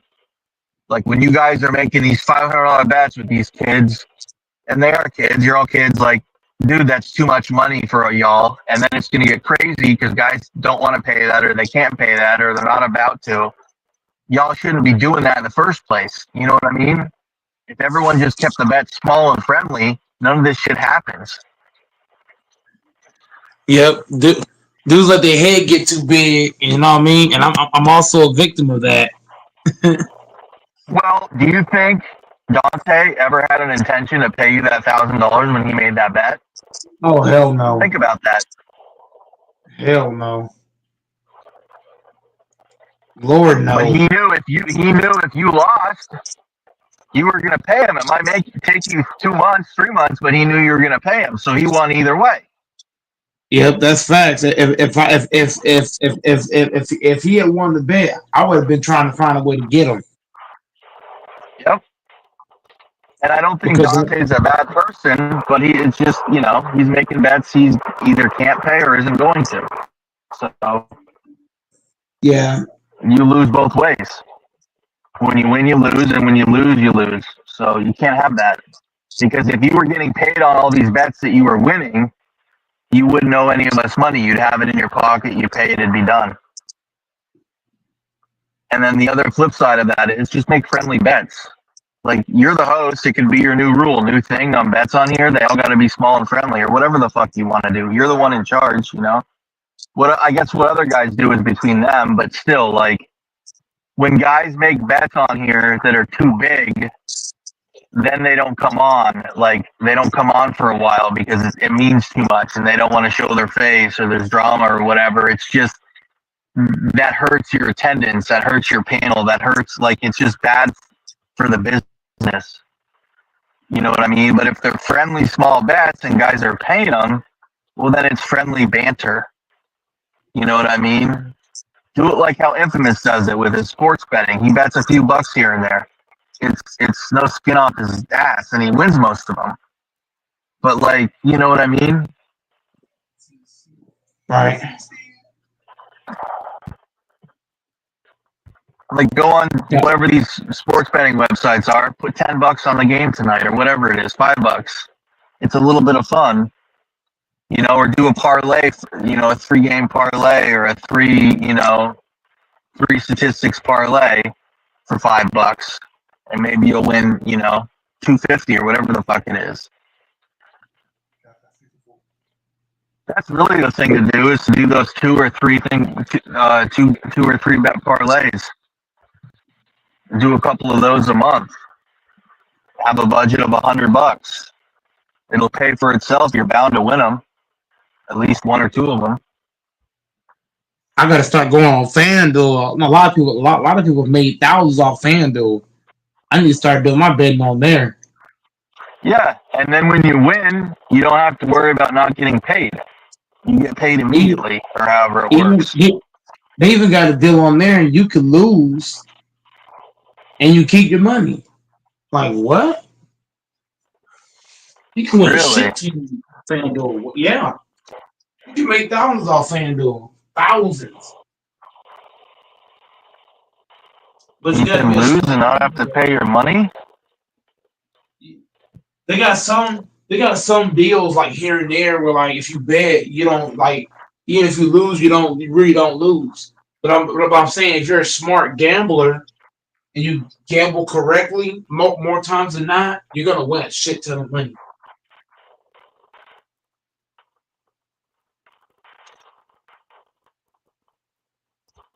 I'll tell you one thing from experience.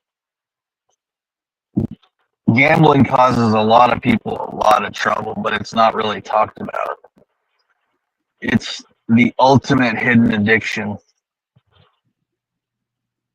People will talk about their drug addiction. They'll talk about alcohol addiction. How many people talk about being a compulsive gambler and a gambling addict? I've never heard people talk about that on here. It is the ultimate hidden addiction, dude. Yeah. You can lose big, man. Yeah. But if you're not smart about shit, you can lose, man. Yeah. Yeah. Yeah, it's ruined a lot of lives. It's there's serious consequences to people with gambling. Serious consequences. And the casinos and everyone makes sure nobody hears about it. The people that jump off the buildings or go to the concierge, the players club, whatever it is. They go behind closed doors and they give them a deed to their house or the title to the car or whatever. And, you know, those casinos are beyond evil. Those companies, all that. That's why they're all based in the Turks and Caicos or Ireland or whatever the fuck it is. And they're an LLC, DBA is this or that. They're all hidden. Like, they're not moral entities. They're a den of fucking sin. And they want to legitimize it, and all these people want to advertise it to these 15-year-olds. And then they say some bullshit like, you know, game responsibly and stuff, and all these sportscasters and stuff are shilling it, but for the most part, it fucking does nothing but harm people. Because 99% of people are not going to fucking game responsibly. Although they say most people do, and only a few don't, but I think it's the other way around.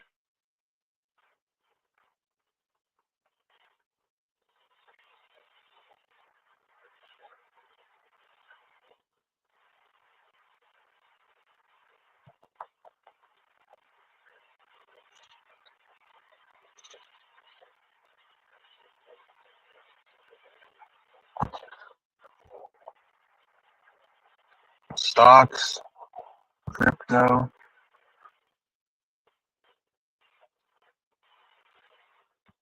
A lot of businesses are nothing but fucking gambling. With the amount of them that fail or are insolvent.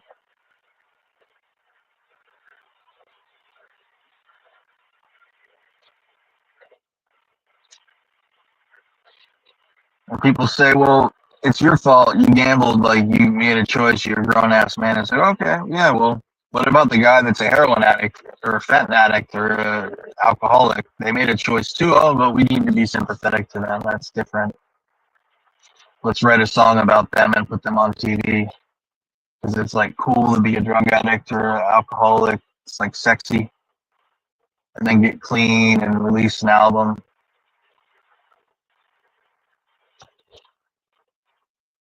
But it's like, what about the dude that like embezzles from their company to fund their gambling addiction? Where's their like gold medal, or sympathy pussy, or whatever the fuck you call it?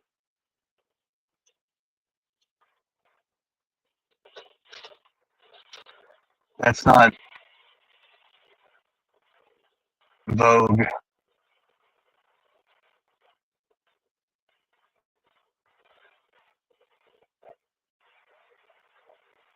I'm in Toledo, fucking Ohio.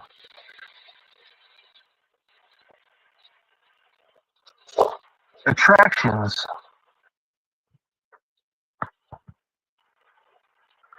Toledo, Dayton.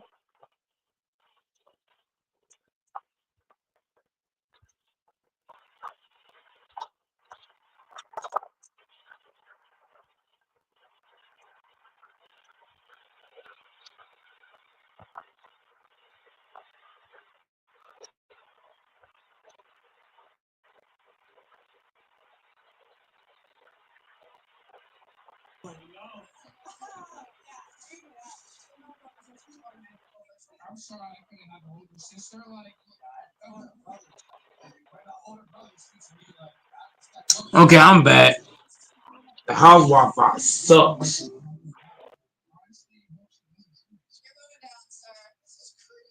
I'm trying to get my phone charged up, but it's charging so fucking slow.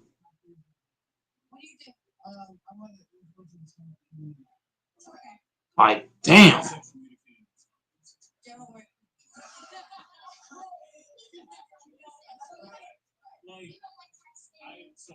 I don't know if George is still there.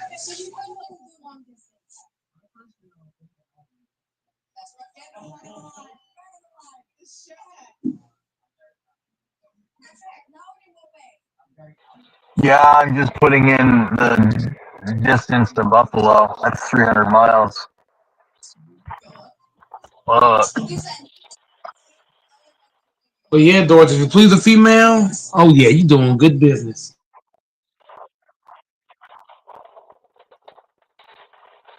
Maybe that's how you can make this extra money you need is some XXX work.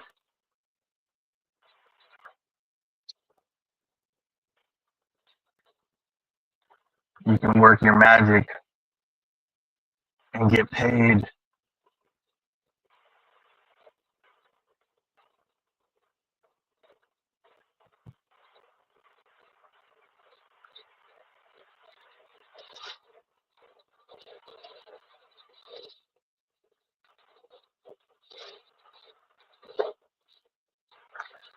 Yo, you never the topic, you've never addressed it.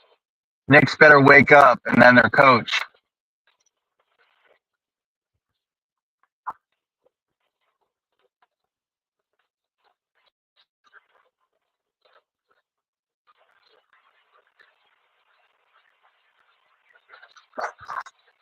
Hmm.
Yo, really? You ain't gonna let me.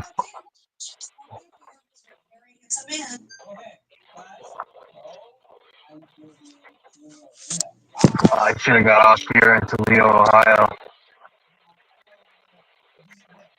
I've been holding this in for God knows how long. Yep, I could get off right there, but then I gotta hop back on the toll road. I just want to get off within the toll road without having to get back on.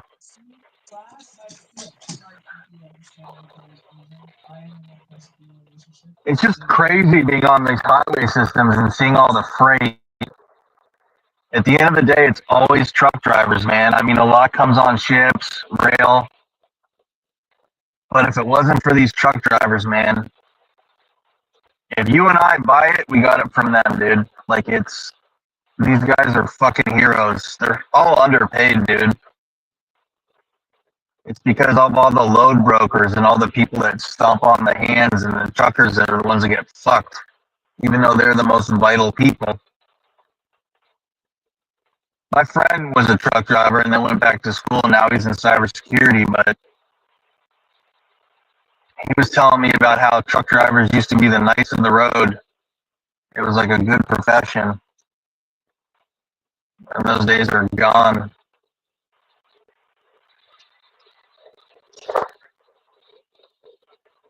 And they're so strict with fines and regulations and fees, and they have to burn this death shit for environmental stuff. People don't realize a lot of the highway fee taxes, they pay like a special excise tax per mile, truck drivers. I can't remember what it's called. It's really high. It makes sense in a way because they destroy the roads, but still. Without truck drivers, man, we would have nothing. And a lot of those guys, the long haulers too, man, they never get to see their family. They're lucky to go back a weekend every couple of months, dude.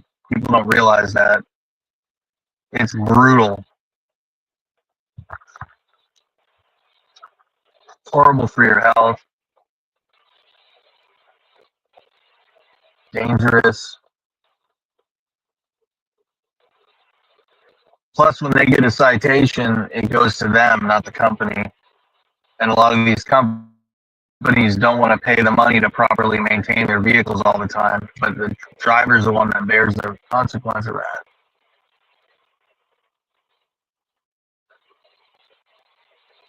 So, it's interesting because truck drivers definitely should get paid more and be treated better.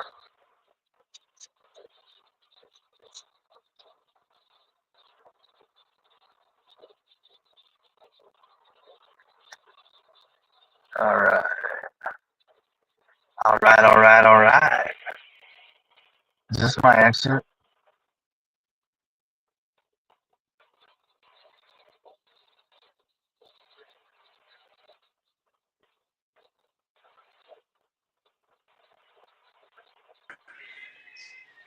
Sandusky County. Doors, you there? Yes, sir. We got LaFonso. LaFonso came in with me. How about them apples? Salute, man. Look, I'm y'all see just that south game, of bro? his home in Michigan. Huh? Y'all see that Dodgers game? They beating the shit out of the A's, 16-2.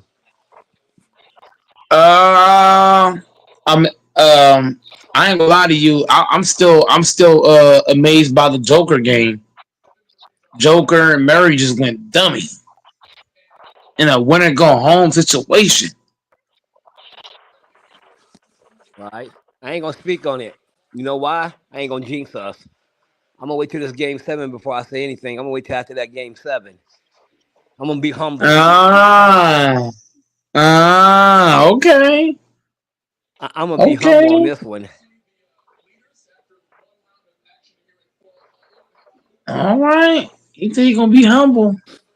Doris doing some serious traveling. Where you Yeah, from, Doris? Dude, I'm in fucking Dayton, Ohio, dude. Like, I may reach my destination tonight. I may just go crazy here. Oh, I would love to have Doris as my dad. and I'm not saying that to be. I'm not saying that to be sus. I'm saying because there are a lot of parents that don't get to take their kids traveling or don't travel themselves. So if you got a dad or mom like Doris that travels, if you're the son or daughter, you're gonna get a chance to travel. When we did trips as a kid, a lot of people go on cruises and that type of shit.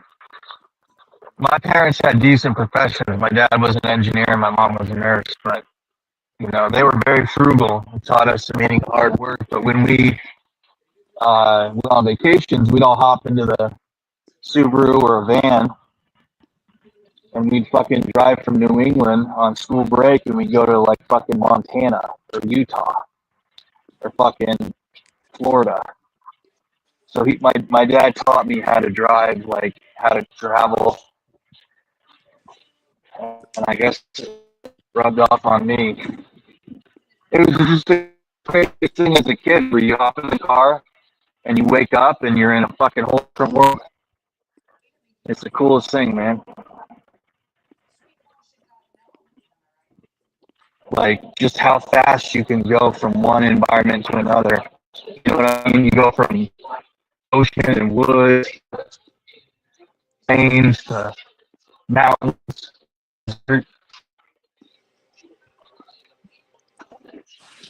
George, you almost close to Michigan. Yeah, I'm right below it. If you look at Dayton, Ohio, and look below it, I'm right below fucking Michigan. Yep. Were you heading New Mexico or what? Yep. Oh, okay. New Hampshire. New Hampshire. Oh, right okay. on the coast. Mm. Literally going from ocean to ocean. Literally went from Seattle to New Hampshire. 3,100 miles or so. Yeah, you are a traveler. That's cool though. It's good to get out, man, to see shit. Well, next time I'm going to do a proper trip, and I'm going to have a proper setup so that I can camp and travel and not have the car so packed and not be on such a tight itinerary. But I have a lot of things the next couple of days and weeks, so I'm on a very, very tight itinerary. Right. Traveling like this, it's fun to travel and you take a few pictures and it's liberating and stuff, but it's not. When you travel like this, it's so grueling. It's not healthy for you, and you don't get to really enjoy and do things like I would have liked to have done some hiking and kayaking in Montana. Would have liked to do some. I drove through Madison. That's the place I've always wanted to check out, Madison, Wisconsin. So it's not all it's cracked up to be, but this is a trip where I have tasks to accomplish, and I gotta make time. I gotta make speed. You know what I mean? I got shit to do. So it's not. Yeah, what I learned with traveling, there's two types of traveling. There's the one where you can go slow, take pictures like you said, you enjoy it more. Yeah. And then there's that one where you go and you're just trying to get there. Yep.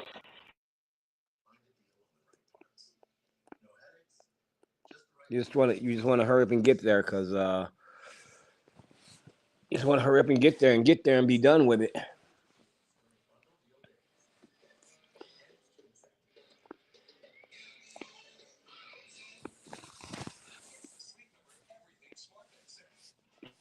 For the truck drivers, because they're standing, they can't drive the hours I'm driving. They get a citation. They have logs, electronic logs. They can't go over, and there's no way to cheat them. Well, you can, but yeah.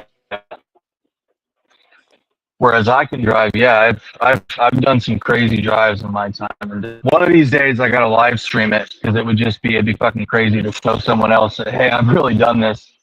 But I still got it in me. I've literally been driving almost straight since 8 a.m. Wednesday morning when I left. Oh shit. Missoula, Montana. Yeah, Missoula, Montana. Or 7 a.m., whatever it was. The only time I stopped was since Wednesday morning at 8 a.m., the only time I've stopped was for 5 hours at a shady-ass motel in Fargo, North Dakota,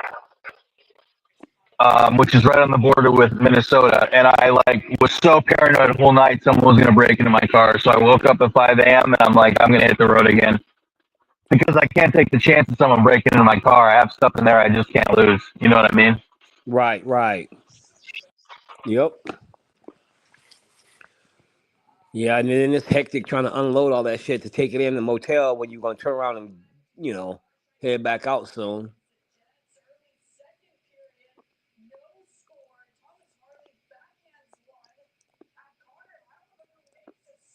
Oh, there's no way. There's with all the gear and stuff. There's just no way. There's just no way I'm gonna do that. It's not gonna happen. It's Right. this It's funny. This dude last night offered. He brought it up, but he was like, "You need some help bringing your stuff in," and he seemed shady as fuck. And I'm like, "This dude's trying to fucking. This guy's up to something." I was super exhausted. I was like delirious. But I'm not a total sucker. I realized, nah, this motherfucker's casing me, and he's gonna steal some of my shit. You know what I mean? Yeah, a dude like that, he can ruin the night because either you're gonna think, okay, what is he up to, or if I go in here and go to sleep, is he gonna try to steal my shit out of my car? Yeah. No, he was. They were casing me. It was a couple. I mean, they were in the lobby. They were trying to get someone to cash app them money to pay a fucking measly fucking $50 motel bill, some ghetto ass motel that I booked off Priceline. I mean, if you're so strapped for cash, you need someone to cash you $50 to get a motel room for a couple. Those are the type of people that are gonna fucking boost some shit out of my car.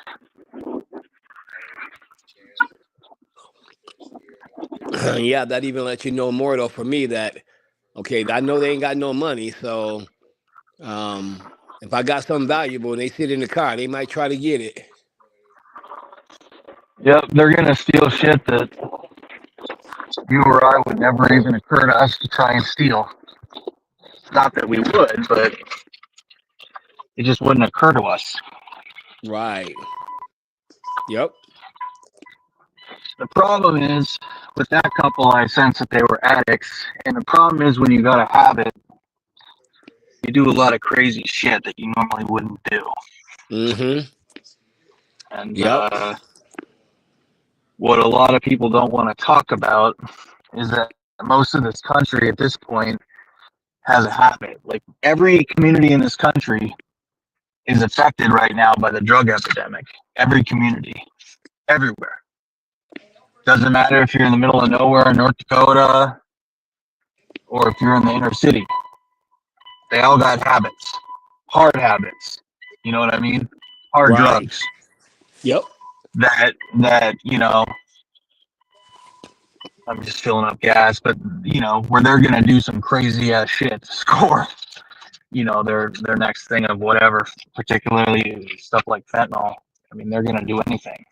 It's bad enough with crack cocaine, but for fucking fent, you'll sell them your child, literally. People sell their souls for that shit. You know what I mean? Yep. Literally. That's true. Literally. They literally sell people their children for all sorts of stuff. Literally. Their own fucking child. That's what that stuff does. It's unfathomable. And the crazy thing about fent is how cheap it is. So, a lot of people on just a few bucks can afford a habit. But still, they got to get that few bucks, that $20 a day or whatever it is to keep the habit going.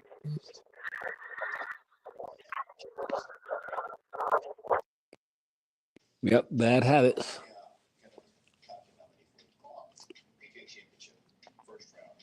Oh, dude, drug addiction is beyond bad habit, man. It ruins people's lives. It's ruining entire communities.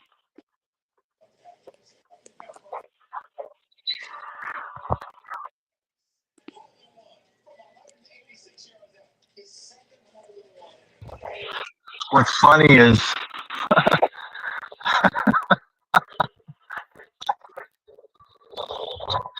I put a Gatorade on top of my car. I must have lost it somewhere on the highway. I think I put it in my roof rack. I just semi put it there. Damn.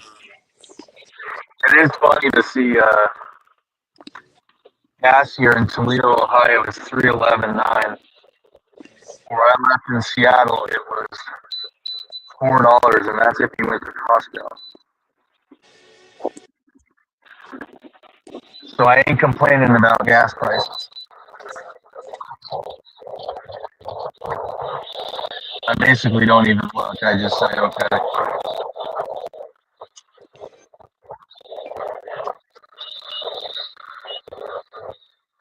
You know, these pumps here are like so fucking old.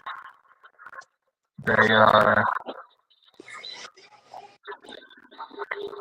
you know how you can typically just do the Google Pay, scan and pay, or Samsung Pay, or Apple Pay? Like these ones are just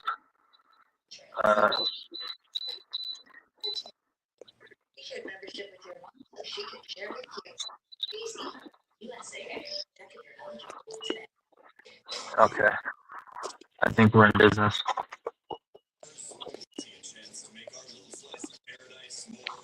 Yeah, man, you guys played a real game tonight, huh? Yeah, it's a pretty good game.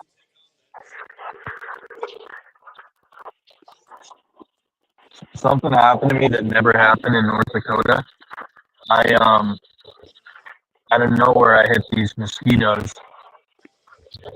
Dude, it was so bad. I went through an entire reservoir of windshield washer in like 20 minutes because I had to continuously. It looked like a war zone on my car. There was tens of thousands of mosquitoes everywhere, Dad. Like, it was crazy. Yeah, you out there with the mosquitoes that bad. Oh, I've never seen anything that bad in my life. Mm-hmm. Hundreds of them were hitting your windshield every second. All you heard was like splat, splat, splat, splat, splat. But then the funny thing is, I hit rain, really bad rainstorm in Minnesota, and well, the other half of North Dakota, starting in Bismarck, North Dakota, all the way to Wisconsin, I had horrible rain, which rinsed it all off. Oh shit! Dude, it was so bad when I got to the gas station before the rainstorm. I had to take my heavy-duty windshield washers at the gas. I took like 10 minutes cleaning the car off because my headlights, everything was totally covered in dead bugs, so my lights wouldn't work.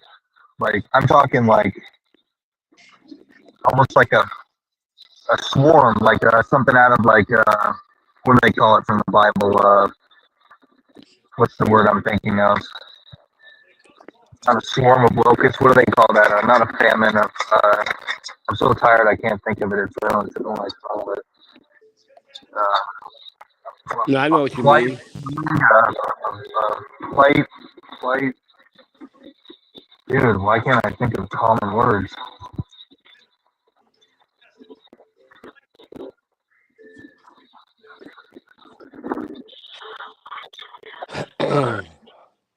Yeah, we'll see how far we go here. We're in the final home stretch, so why push it just to get there a few hours early? You know what I mean? It's not worth risking. You know what I mean? And a final home stretch is usually when guys fuck up. You know what I mean? Yep. They get complacent or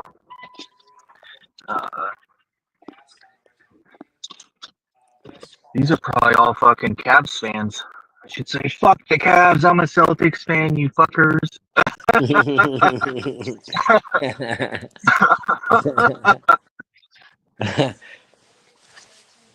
They'll end up coming at your ass down there. Oh God, they must be really short fuses right now with the Cavs having the number 1 seed and yet again not making even a finals appearance. I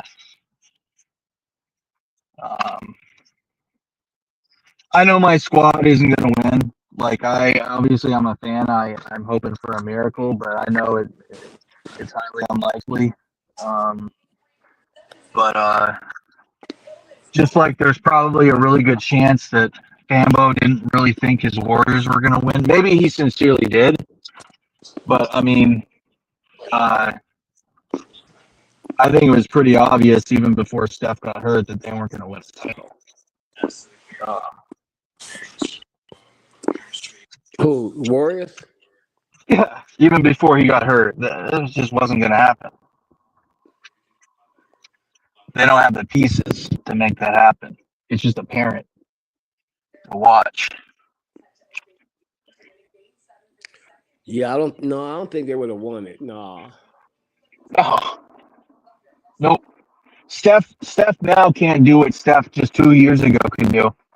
Just against the Celtics, like when he single-handedly was able to elevate the entire team and be a superstar and play, 40 minutes and put up 50 points or 45 points and play play long series. It's someone was breaking it down, but they're like basically the Warriors having to go 7 games in that first series is what put all that strain on his 37-year-old body, which caused him to fuck up his hamstring, that soft tissue thing. I think it was Nick Wright or someone. I'm just parroting what they said, but it's just like he can't handle that anymore, what they're asking him to do at 37.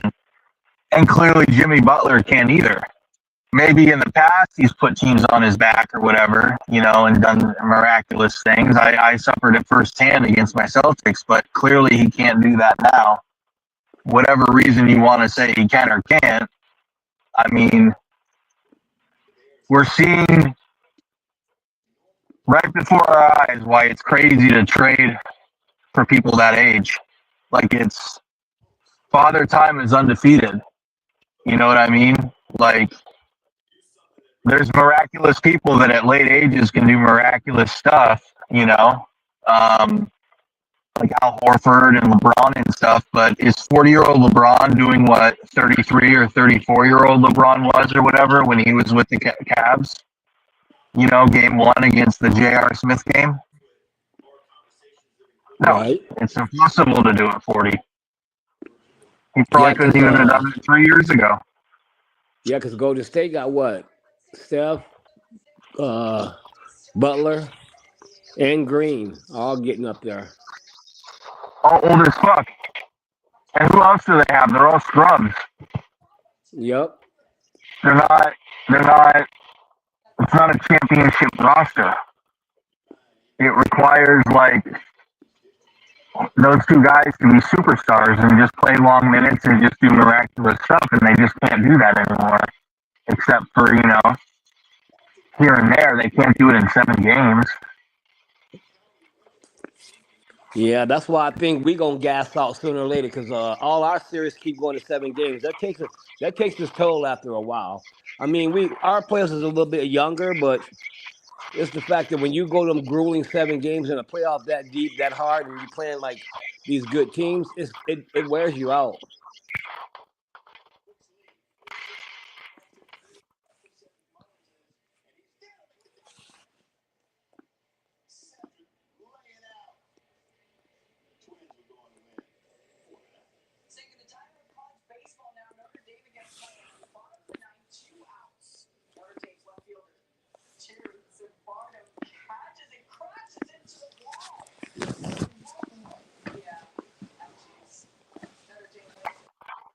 Yeah, it's just, I mean, pro sports is a young man's game, dude.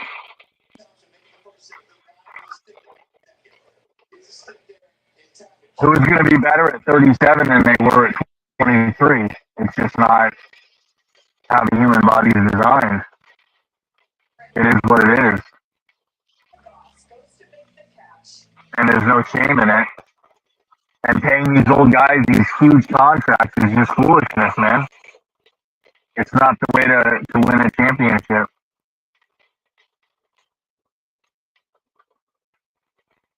Show me a team that's given a max annual salary to a 38-year-old person and won a title. The only team I can think of is the fucking Buccaneers with Tom Brady, and they didn't give him a max deal.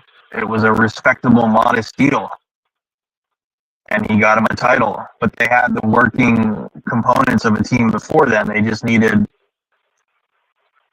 the cortex. They just needed,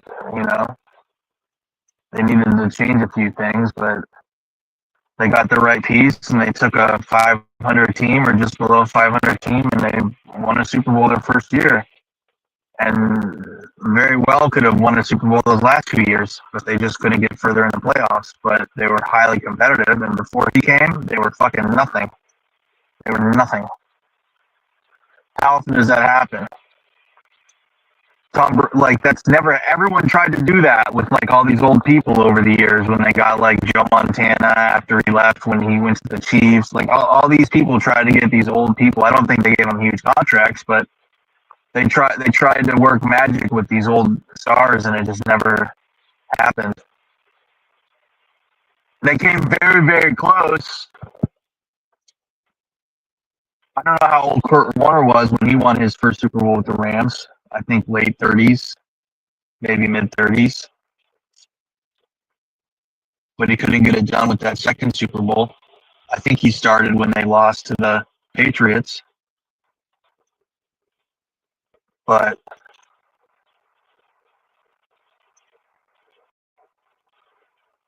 these guys just want to win now. They want to roll the dice. I don't know.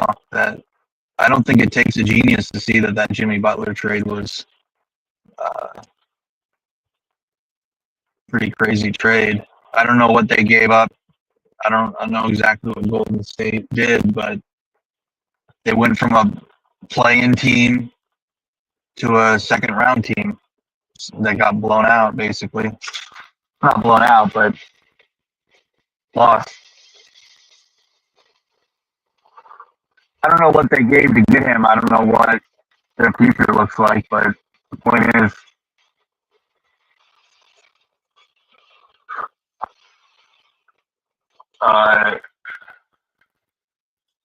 they're paying LeBron James, Nikola Jokic money, aren't they, basically? We need Michael on the panel, baby. We need you on the panel, Michael. And Jimmy Butler's overrated as fuck. I don't want to ever hear Butler's a superstar again. He's overrated. He's overrated, bro. He's a fucking role player. Well, the argument you guys are always going to make is, although he beat the Celtics, he could never win a finals. And then you're going to bring up the MVP and the scoring champion, all that type of shit. He's overrated.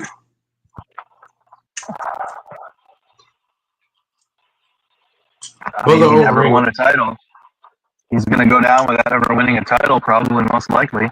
No, he's going to go down as one of the most overrated superstars, not just because of not winning a title or MVP, but because in big moments, he disappears. Who does Chris Paul play for now?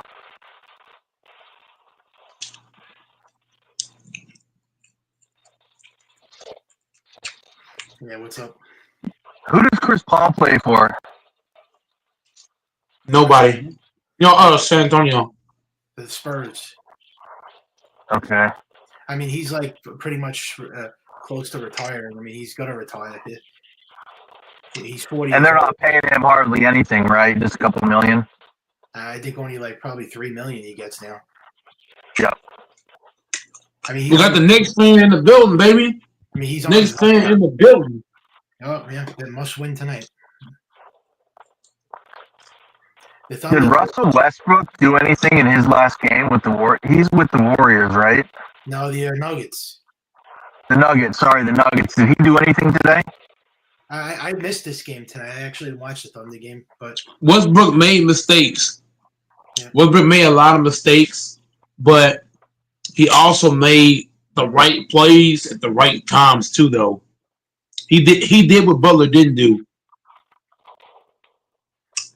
I think the Nuggets are going to win the series.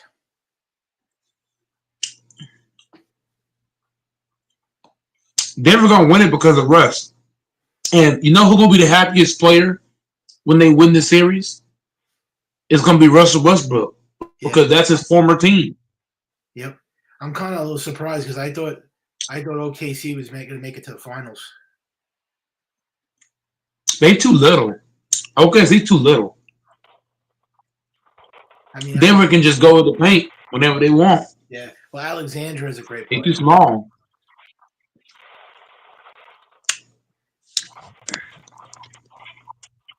I mean, am I wrong, Michael? The Yeah, OKC yeah, too small. they don't have they don't have the size. Joker just like whenever he wants, he can just put his head down, and go to the goal. Whoa, you think OKC is going to lose 7 at home? Yeah, I think Yes, yes. Wow. Even if OKC win the series, you're gonna be gassed as fuck, and you're going against a T-Wolves team that's getting a whole lot of rest. I mean, they don't have the size, but Alexandria and Jalen Williams, those two guys could score.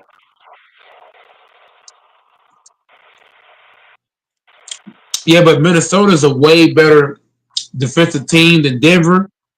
So even if you beat Denver, you're gonna run into a juggernaut in Minnesota. In the Minnesota T-Wolves. Yeah, I think because they can. I think the Timberwolves are gonna make it to the finals actually now. Yeah, because they can put Daniels on SGA. Yeah, you can put the. Oh yeah, I agree with you. No, I just said you knocked out OKC, so I think Minnesota's making it to the. I think they're gonna make it to the finals. No, OKC fucked up. OKC should have closed it out the game. Are you letting it go 7 games? Even if you win, you're gonna face a well-rested, well-oiled machine in the Minnesota Timberwolves. Yep. And the Minnesota T-Wolves, they have the defenders to guard SGA. They got one guy for SGA. They got one guy for Williams. They got guys for Holmgren and Hartenstein. Yep, Hartenstein's good. He was with the Knicks. So I believe Minnesota goes to the finals. Yep. They're the only team, like defensive wise, you know what I mean? They got defenders everywhere. Yep. Agreed. They could beat Denver and they can beat OKC. Mm-hmm.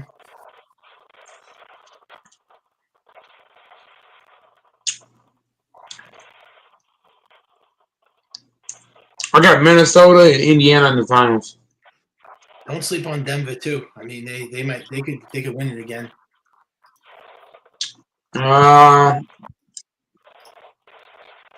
Win what? Game 7? I mean, I'm talking about like in general, like the Nuggets could win the NBA. Oh no, Minnesota has their number. Minnesota has Denver's number. Oh yeah, they're going to play Minnesota, so they're going to be in trouble now. So. Michael, you're forgetting one team that could win it, man. Who? Starts with a C and ends with an S. The Knicks, I don't know anymore. Celtics? Starts with a C and ends with an S. That's not how you spell Knicks. Oh yeah, the Celtics. Celtics? Yeah, the Celtics, but I don't think the Celtics are I'm gonna be watching. I have not watched a full playoff game in a minute. Yeah. Hey, I don't even. I don't think it was since the Magic. I'm gonna watch this full. Even if the Celtics, I'm gonna watch. Go ahead. I'm gonna watch this full fucking game tonight. Whatever happens in the next series, if we win, I don't care. I just want us to win today. I don't think you're gonna. I got minutes. You don't think we're gonna win today? No. Yeah, I don't think they're gonna beat Indiana. I said if they do win, I don't think they beat the Pacers. Yeah. Well, what does your gut say about today? What do you think's gonna happen today? I say we're gonna win. I ain't worried about. I ain't worried about Indiana. Everyone suddenly got a hard on for Indiana. Yeah, I don't know why you're saying that too. I don't get it. Why? Because they beat Cleveland. I mean, Cleveland was a fucking joke to begin with. I don't think their record. I don't think they were good as their record showed. So. And they, the Pacers suddenly they're like the Wolves last year. They win a series and everyone's like, it's a wrap. They're gonna win. They're so deep. They're so competitive. They're so well coached. No one can touch them.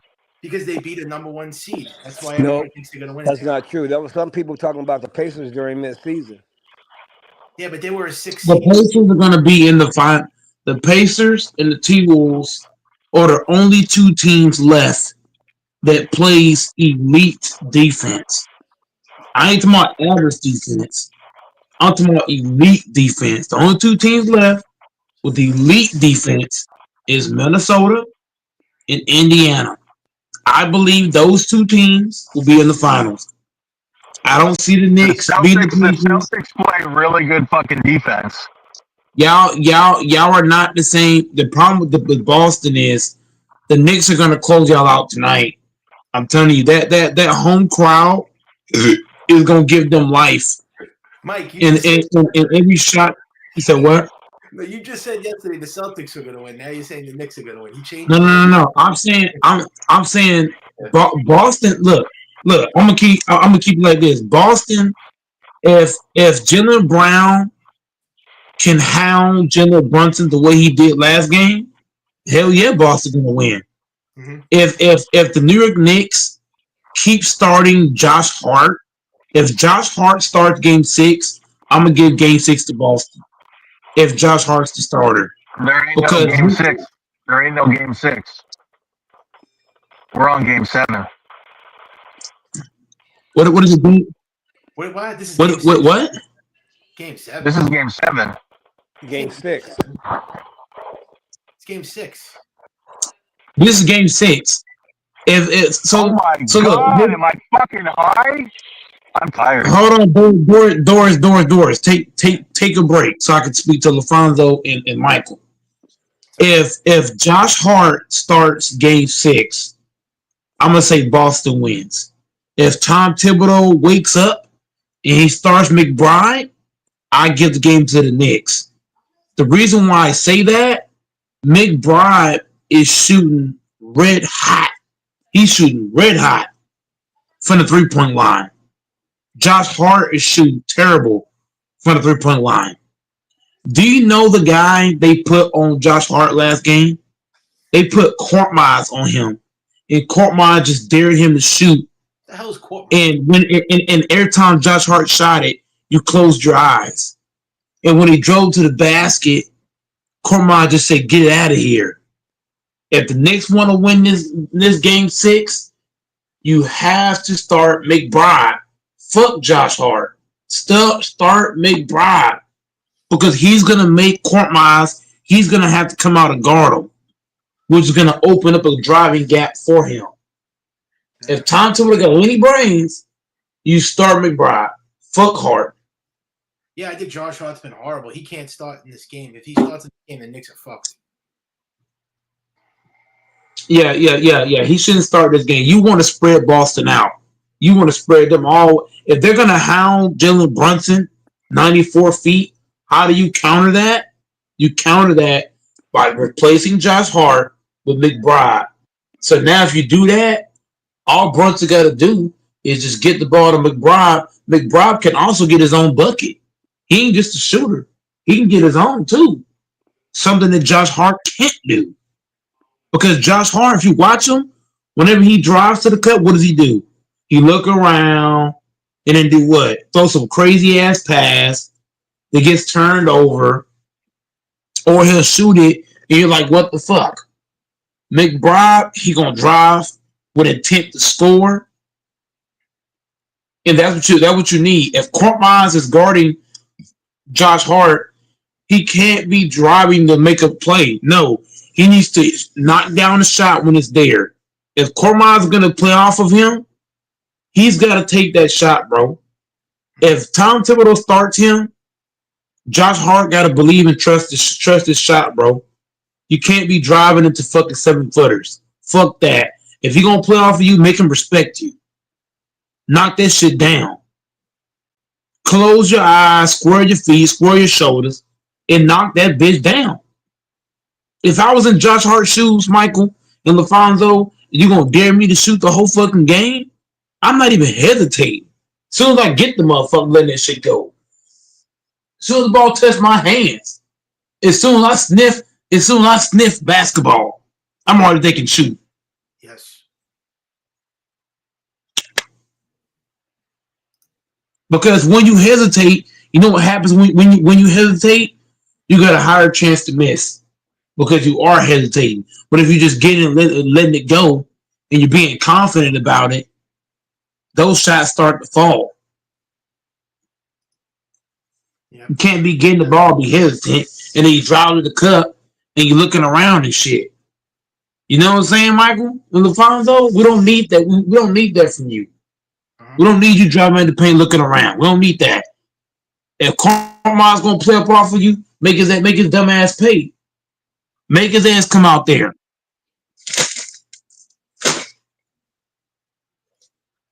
And if he's not gonna do that, you need to take him off the floor. If Hart's not gonna do that, the Knicks gonna lose this game. I hate to say it. If Hart starts, I got a hardcore feeling y'all lose game 6. If Hart's the one starting in front of McBride. McBride is shooting. I don't know what's going through Tom Thibodeau's head, but McBride, the way he's shooting the ball, you would think, okay, put him in the starting rotation. But this ball nigga just, what is this infatuation with starting Hart in front of him? I'm confused. Tom Thibodeau's just a bad coach, man. He's not good. And that's the downfall of the Knicks. The Knicks can lose this series because of that.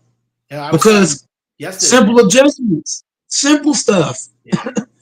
We got a bad coach. The guy looks, and Thibodeau is he's not a defensive coach. That's for sure.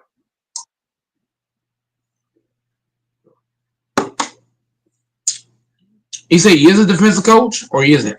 No, he isn't. I said he's not a defensive coach. That's because he's putting Towns in a bad situation. Towns is not a center. You need to put what's his name in the game? What's his name? Mitchell. They need to start Mitchell at the 5. Yeah, Mitchie. Yeah, Mitchie. Start him at the 5. Yeah. Towns needs to go to the 4. Yeah. McBride needs to play the 2. Brunson at the 1. The 3, Mikal Bridges. Yeah. If I'm him, you bring OG off the bench. You bring OG off the bench. Yeah, their best because you know what I'm saying. Yeah, I think their best defensive player right now is Mitchell. Mitchell Robinson. He's been their best player right now. I mean, yeah, but who's their best wing defender? I know that OG's playing great D as well, but I feel like Mikal's their best wing. That's why I say I'm leaving Mikal out there. I'm bringing OG off the bench. Mikal Bridges is besides Mitchell Robinson, Mikal Bridges has been playing excellent defense. So yeah. That game, and that's why I say you have to start Robinson because Michael, when y'all put Towns at the 5 and he's picking up all these fouls, he's not able to get no rhythm because he's averaging 4-5 fouls in very little time, so he's not able to get no flow. Yeah, sure. Take him off the 5. You need him to score. But he can't score if he's not getting no rhythm because he's on the bench. You can't keep playing him at the 5. Slide him to the 4 to ease up the fouls on him. If Mitchell get 5 fouls, so be it. I would have him get 5 fouls than Karl-Anthony Towns. Towns is too valuable offensively. You can't afford to have him in foul trouble. Yeah, but and the same thing with Jalen Brunson. I'm also well, you know, I'm gonna let you get your take first, and I'm gonna give another take. I do think they. Okay, yeah, I do think we're gonna win this game tonight. But this game, I as much as I would like it to be, I don't think the Knicks are gonna win in a blowout. I think it's gonna come down to the last, like the nitty gritty. It's gonna be like one of those like, you know, it's gonna be basically like if you watch the Knicks Pistons series when it went down to the last like minute, 59 seconds, whatever it was. Yeah, that's what's gonna happen tonight. I think the Knicks are gonna win in a thriller. It's gonna be like it's gonna be a nail biter. I wish they could win this game by like 15-20, but they're not. It's gonna be a close game, and it's gonna be like Knicks are gonna be on top by 1 or 2 probably. Yeah, that's the way it's gonna end. Because I don't. It's cardiac Knicks. That's why everybody calls this team cardiac Knicks, because they give you a heart attack every single time they play. Just like the Lakers. Yeah. They be giving me, bro. Well, every game I'm like, what the fuck? Yeah. Just remember, cardiac Knicks. So you got it coming down to the wire then. they couldn't even close out the Pistons. That could have won 7 games, and the Knicks could have lost. And they won that game by 1 point. 1 point they won by. They should have blown them out by 20 points in that game 6. That was a joke. I mean, a win's a win, but that's the Pistons. This is the Celtics now. Yeah, they're gonna win, but they're gonna win by like 1 or 2 points. It's not gonna be like a blowout unless it goes off. Unless he totally goes off and Towns, and then we're talking a different complexion. But if it's gonna be one of those like, back and forth games, it's gonna be a nail biter again. That's what I think. Y'all gotta blow Boston out. Y'all let Boston hang around. They can beat y'all. Yeah, Nobody's blowing us out. They make them hang around. They've been making them hang around. Nobody's blowing us out, baby. All I know is they can't go down 20 again. I'm getting sick of this bullshit every single game. They cannot go down 20 points again. This is ridiculous. That's 6 games in a row. You can't go down 20. It's unheard of. What is the cause of that, you think? The calls of what? No. What is the cause of y'all going down by 20? What's the chances? I mean, I don't think they're going to go down 20, but I'm just saying, man, it happened every single game. The Celtics are that fucking good. We just shoot ourselves in the foot. No. Because the Knicks. No, Michael. What I'm saying to you, Michael, is you said that y'all are always going down by 20. I said, what do you think the cause is for y'all going down by 20? Slow starts, missed shots, what? I mean, the Celtics shoot threes. I mean, they live and die by the 3. So that means one thing: y'all are not guarding the 3-point line. Yeah, that's why. That's why they're getting killed. Yeah. They fell down by 20 twice. I think the Knicks fall out of defensive rhythm. Yeah. They almost felt and they went down 20 in game. We've had them down by 20. We've had them down by 20 in every game except for one, which was down by 15. Game 4. Right. Game 4. That's right. Yeah, I was just gonna say. You know how to not go down by 20 and you know how to blow Boston out in game 6? You start your hottest shooter off the bench. You start McBride. I'm telling you, if the Knicks started McBride, I promise y'all would blow them niggas out, bro. McBride is way better than Josh Hart. This shit ain't even close. It's not close. Well, tell Tom. McBride deserves way more. He deserves way more playing time. I don't care if Josh Hart's a veteran. That's the problem with these coaches. They do too much ass kissing. Instead of you playing a nigga that's fucking cooking, you ass kissing another player. I agree. If I was a coach to the Knicks, I would say Josh Hart. I know you've been on the team for a long time, but McBride's playing better than you. Yeah, but McBride can't really shoot. He's not a good shooter at all. He's shooting better than Josh Hart. When you watch McBride play, McBride, every time I see him open, is he hesitating? I said, but you said he's a better shooter than Josh Hart. But he's a better shooter because he's not. When you hesitate, you got to think, Michael. If you're open, right, and you're constantly hesitant to shoot. If I throw you the ball, right, if I'm Jalen Brunson, right, and I'm throwing you the ball, and you're waiting, you wide open. You had all this time to shoot. By the time you think you shoot, at that point, the defender already had a chance to get a hand on you because you wait all that time. McBride, he letting that shit go. Miss or make. He letting that motherfucker fly. He ain't waiting for nobody. He catching that motherfucker. And his first instinct, I'm trying to knock this bitch down. I ain't waiting for shit. When you watch Josh Hart, every time you get the ball, he want to wait and shit. Fuck that shit. Let that motherfucker fly, nigga. Be confident. You an NBA player. The fuck? He playing like he a high schooler or some shit. He playing like a high school kid, middle school kid. Let that motherfucker fly. Yep. That's the problem I have with Josh Hart is that he's too hesitant, and that's a problem. When you watch McBride, he can miss 5 shots in a row, but guess what? He's not hesitant. Whenever he get the ball, he gonna either shoot or drive, vice versa. Josh Hart get it. You like fuck. Boston need They have to to let switch the them up. experience show in this game. Yeah, but Boston's not playing. Boston's not playing hesitant players either. Everybody they play for Boston. If they get wide open, they ain't even thinking about it.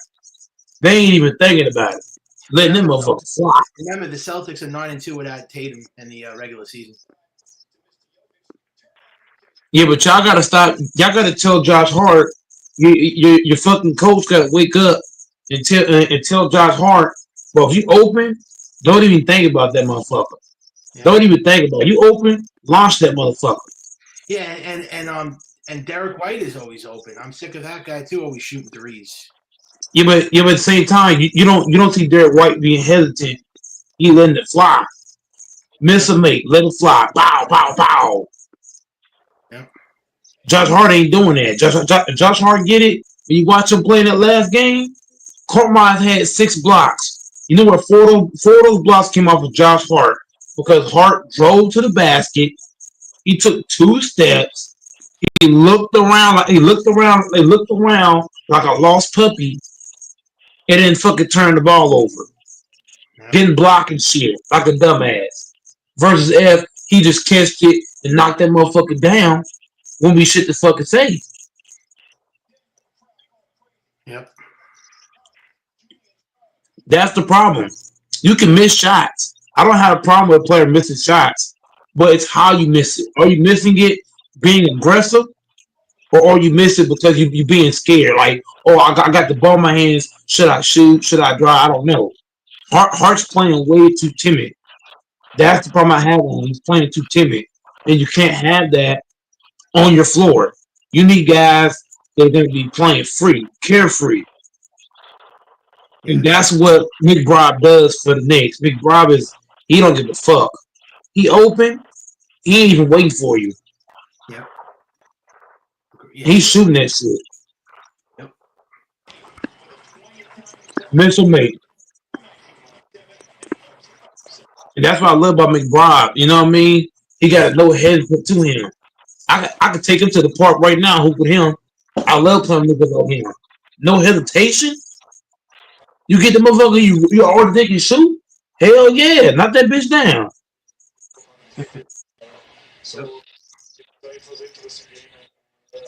It's a confidence thing. Josh Hart got a confidence. He got confidence issues.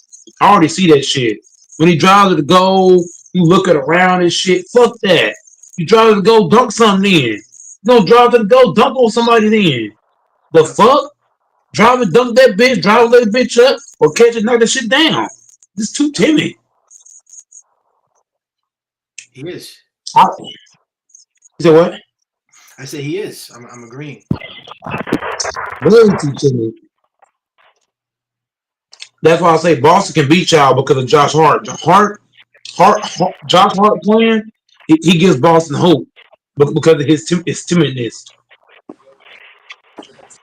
You're not going to beat Boston with timid players. How you beat Boston? You need players playing confident to beat Boston. Yeah, also, you're not going to beat them with timid players. They're not playing great offensively either. The Knicks, not only defensively but offensively too. They're horrible right now. Yeah, but the same thing happened with Karl-Anthony Towns. I saw Towns 3 straight possessions.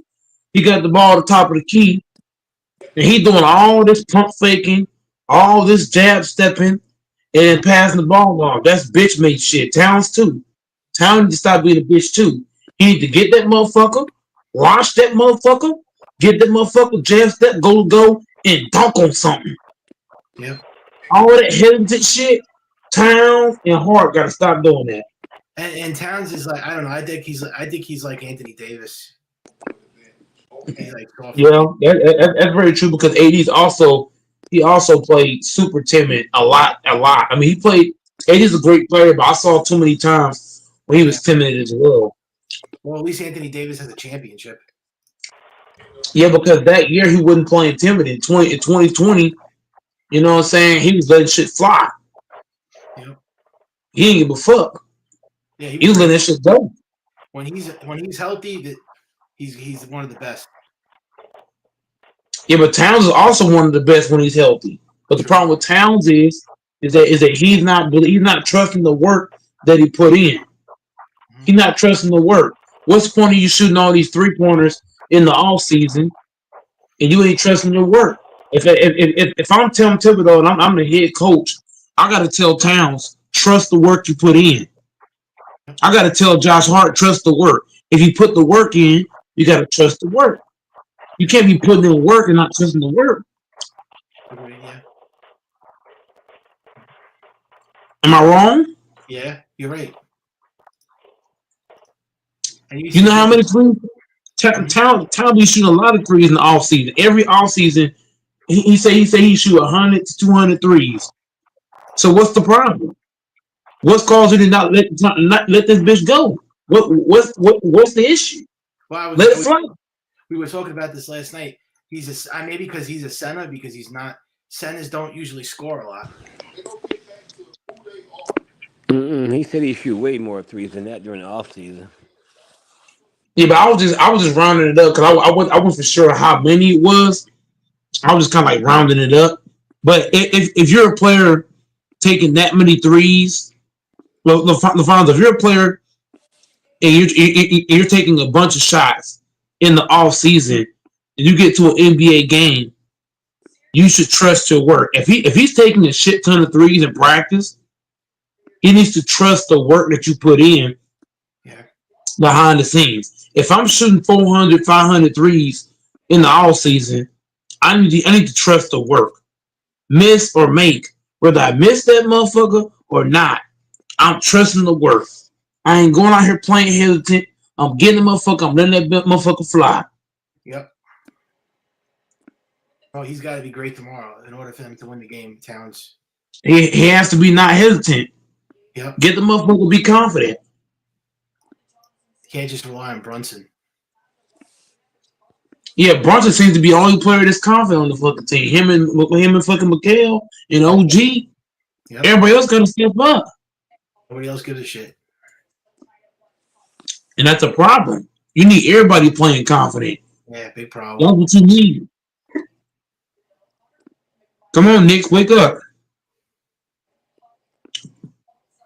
And last year with the Timberwolves, he was horrible, Towns. Yep, he fell asleep when it mattered. He fell asleep. Yeah. It was the Eastern Conference Finals, right, against the Mavericks. He fucking shit the bed. Yep, he fell asleep. Yep. He was playing timid, playing scared and shit, and the Mavs walked over his ass. Yep. They had a chance to go to the finals and they choked. Mm-hmm. Yep. Yep, same thing with Ant-Man. Ant-Man had a fucking oxygen tank, all kind of shit. Ant-Man, yeah. 22 years old with an oxygen tank. That's nasty work. Crazy. How about Anthony Edwards? Yeah, right? Ant-Man, yeah. Yeah. Yep. Mm-hmm. But I want to see the Knicks win because I fucking hate the Celtics. I'm the biggest Celtics hater on YouTube. Yeah, I don't like any Boston team, period. So, yeah. Thank God. Woo. I hate Boston. I hate Boston. Me too. You hear that, Doris? Sorry. I fucking hate that team. But I mean, yeah, New Yorkers don't like Boston. Whenever y'all lost Game 5, I wanted to take my TV and throw it out the window. Yeah. But then I forgot when you're staying with your grandparents, you can't just throw your TV out the window. She would have whipped my ass. Yeah. But I wanted to throw it out the window. That's how mad I was. I was like, fuck. Yeah, man. I mean, the game was already over. I mean, before it started. I mean, no, they had a chance in the second period. Not the second. I'm sorry, the second half. It was tied into the second half, and then I don't know what happened. They just completely fucking collapsed in the second half. They collapsed real bad. That shit pissed me off. Yeah, and they were up by 9 in the third period, and then I don't know what happened. Like they played down. They just played like they just played like they didn't care anymore. They just gave up. Yep, and Tom Thibodeau y'all's coach sounds dumb. When they asked him about the X's and the O's, about the loss, and what can he do for the team to do better, when you hear Tom Thibodeau talk, you can tell he don't know. You can tell he don't know basketball. No, he That doesn't. shit's crazy. I You never can listened just to tell. his press conferences. They're terrible. But their interviews, his interviews are fucking terrible. I can't watch.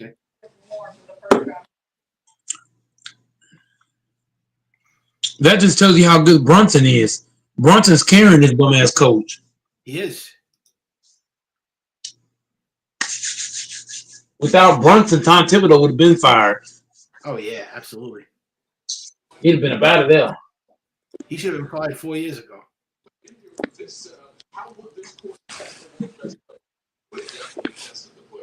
I don't know how Tom Thibodeau keep getting jobs. So this nigga been ass.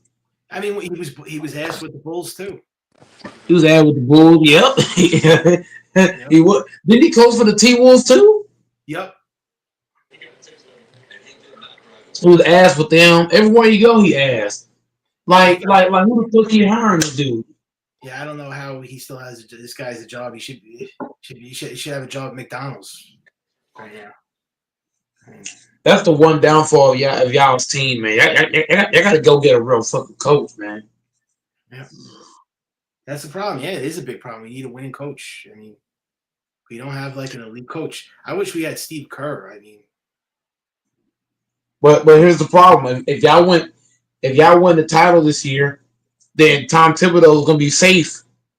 yeah, of course they'll be safe if they make it to the Eastern Conference Finals. Then you know he's not going to get. He'll be safe. Oh yeah. Yeah. His job will be safe. If they win Game 6, oh yeah, his job is staying put. Oh, yeah. He might get an extension.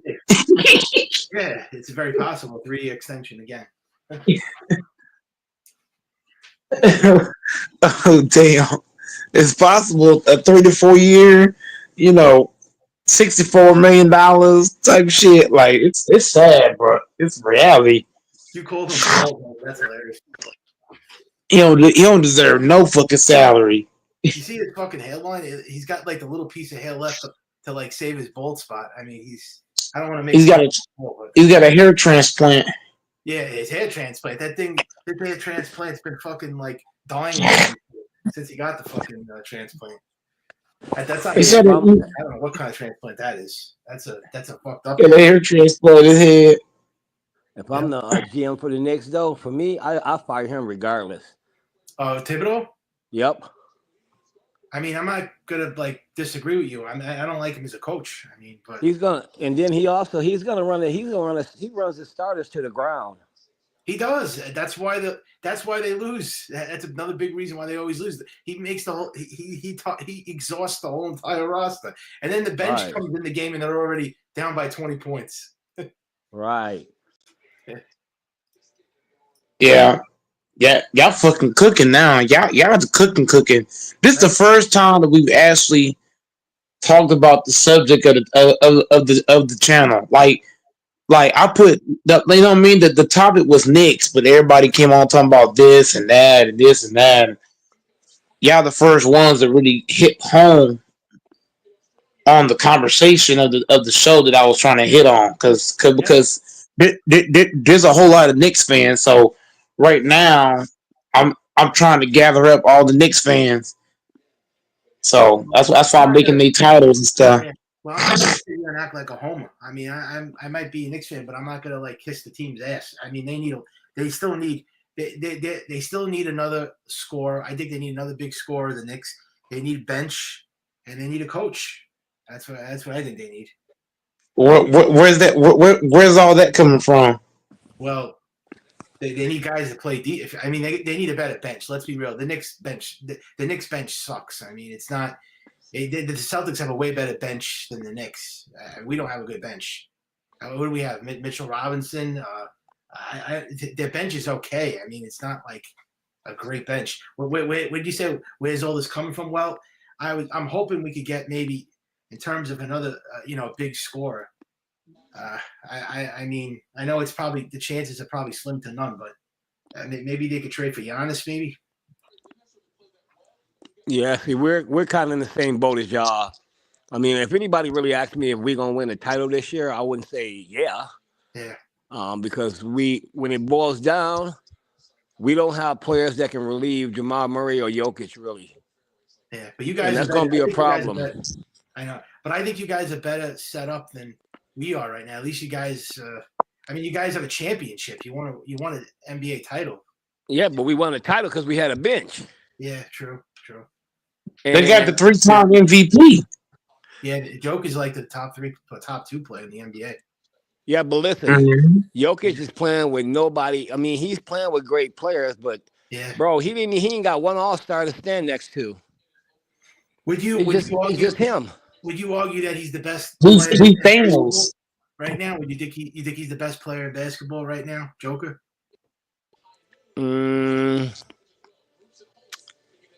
Or he's top Top, two? I would say top 2. Who's number one? Yeah, he's number 1, man. Come on, man. Come on, I would Lafonso. say I top know. 2. Oh I my would God. give it to old boy from OKC. Alexander. Okay, what? He's got a loaded. Never mind. No, I'm just going by. See, you're going by all kinds of other stuff. I'm looking at his play. Yeah. He's been great, man. He's been great. Jokic just had an up and down year, though. Yeah. Like, Jokic has not had a solid year like old boy from OKC. You watch Jokic stuff, he's been a little bit different this year. Even in 2 of the playoff games, he struggled. Yeah. Which ain't even like him. I was gonna say Joker too, or like Alexander, but I'm gonna go with Joker. I don't know. Where do you rank Anthony Edwards? Anthony Edwards, as far as 4? playoffs or regular season, or I mean, like overall, like top 3, top 4, top 5. I would put him in top 5. Yeah. Yeah. But Mike's got to go back and watch Jokic's year. Jokic had this is not a great year for Jokic. I think if Jokic would have been Jokic, he would have won that MVP again.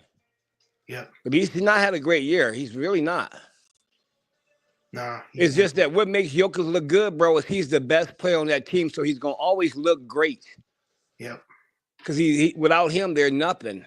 Yep. So that can be a deception. Don't let your eyes fool you. Yep.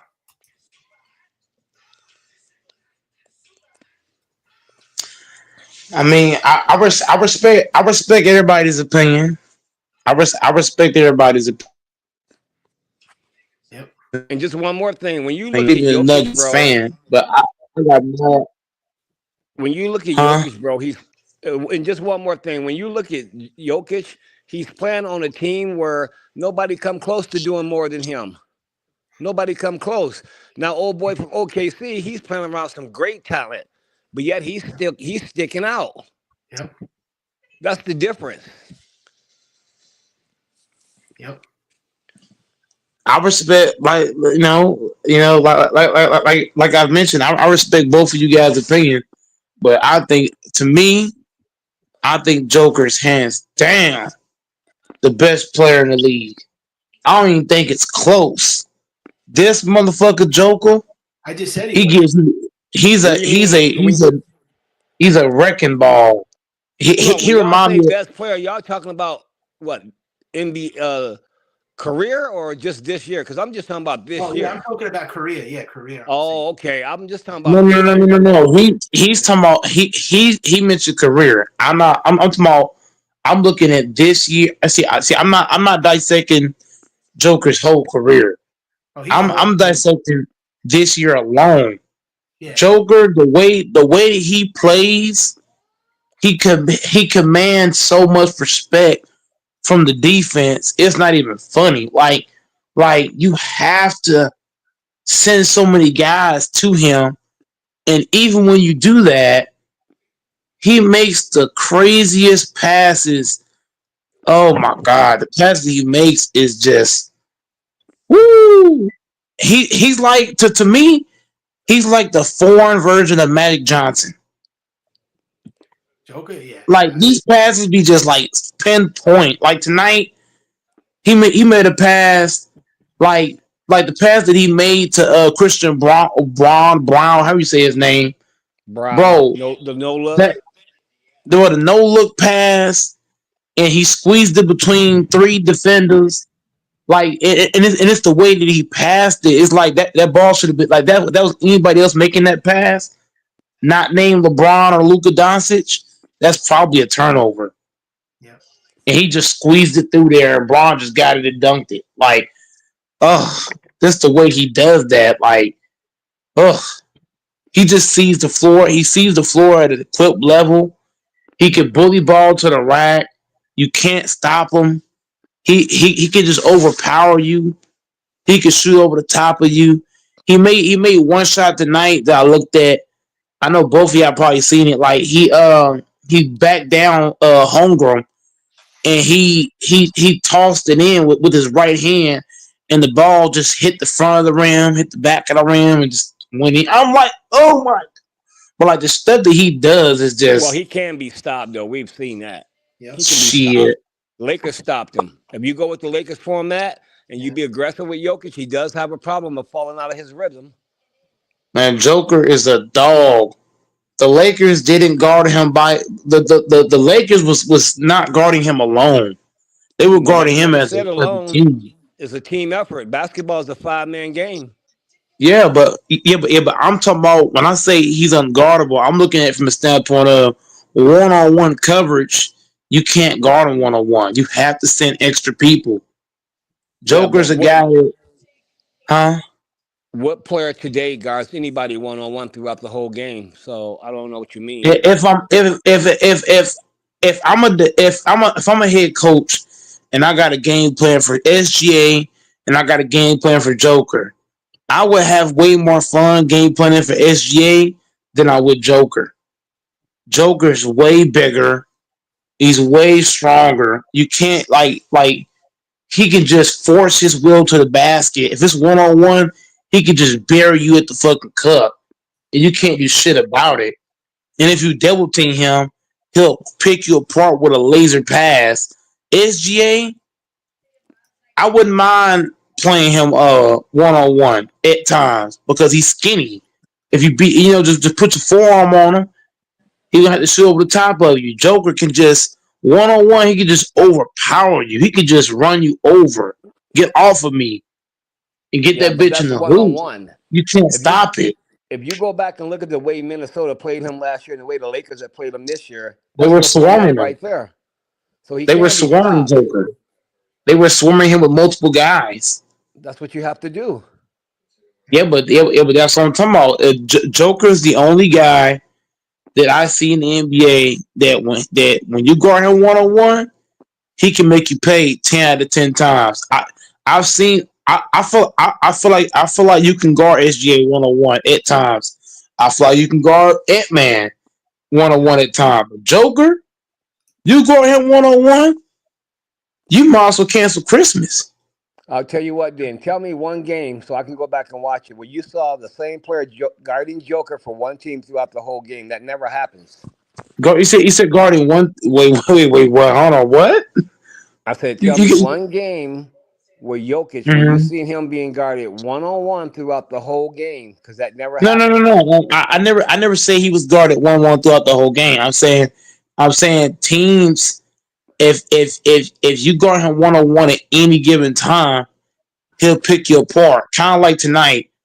There was times in the game where OKC, they tried to get away with one-on-one coverage on Joker. Now they didn't try it the whole game. They just tried it in certain parts of the game. And every time they did it, Joker just said, "Watch this. I'm going to work." But then when I watch SGA, a guy that everybody says is the MVP, I've seen there was times where Denver got away with guarding him one-on-one at times. I didn't say the whole game. It was at times. Joker, you can't do that. Joker, you have to send bodies to him. Because if you don't, he will cook your ass. He'll hit you with a floater. He'll hit you with a three-point shot. He'll knock down the mid-range. He'll back you down. How you want to do it? No, that's your opinion. I respect it. I just know for me as a Nugget fan, I watched a lot of games where I've seen Jokic struggle with players. That's all I'm saying. I just call it hey, like it is. I mean, I would love for him to be able. I would love to be able to say different. That's my team, but I gotta speak the truth. I feel you. I feel you. I just got mad. Joker got my respect. You know what it is, LaFonso? The reason why I respect Joker more than SGA and all the other guys, because he plays like Goat Mike. He remind me of myself.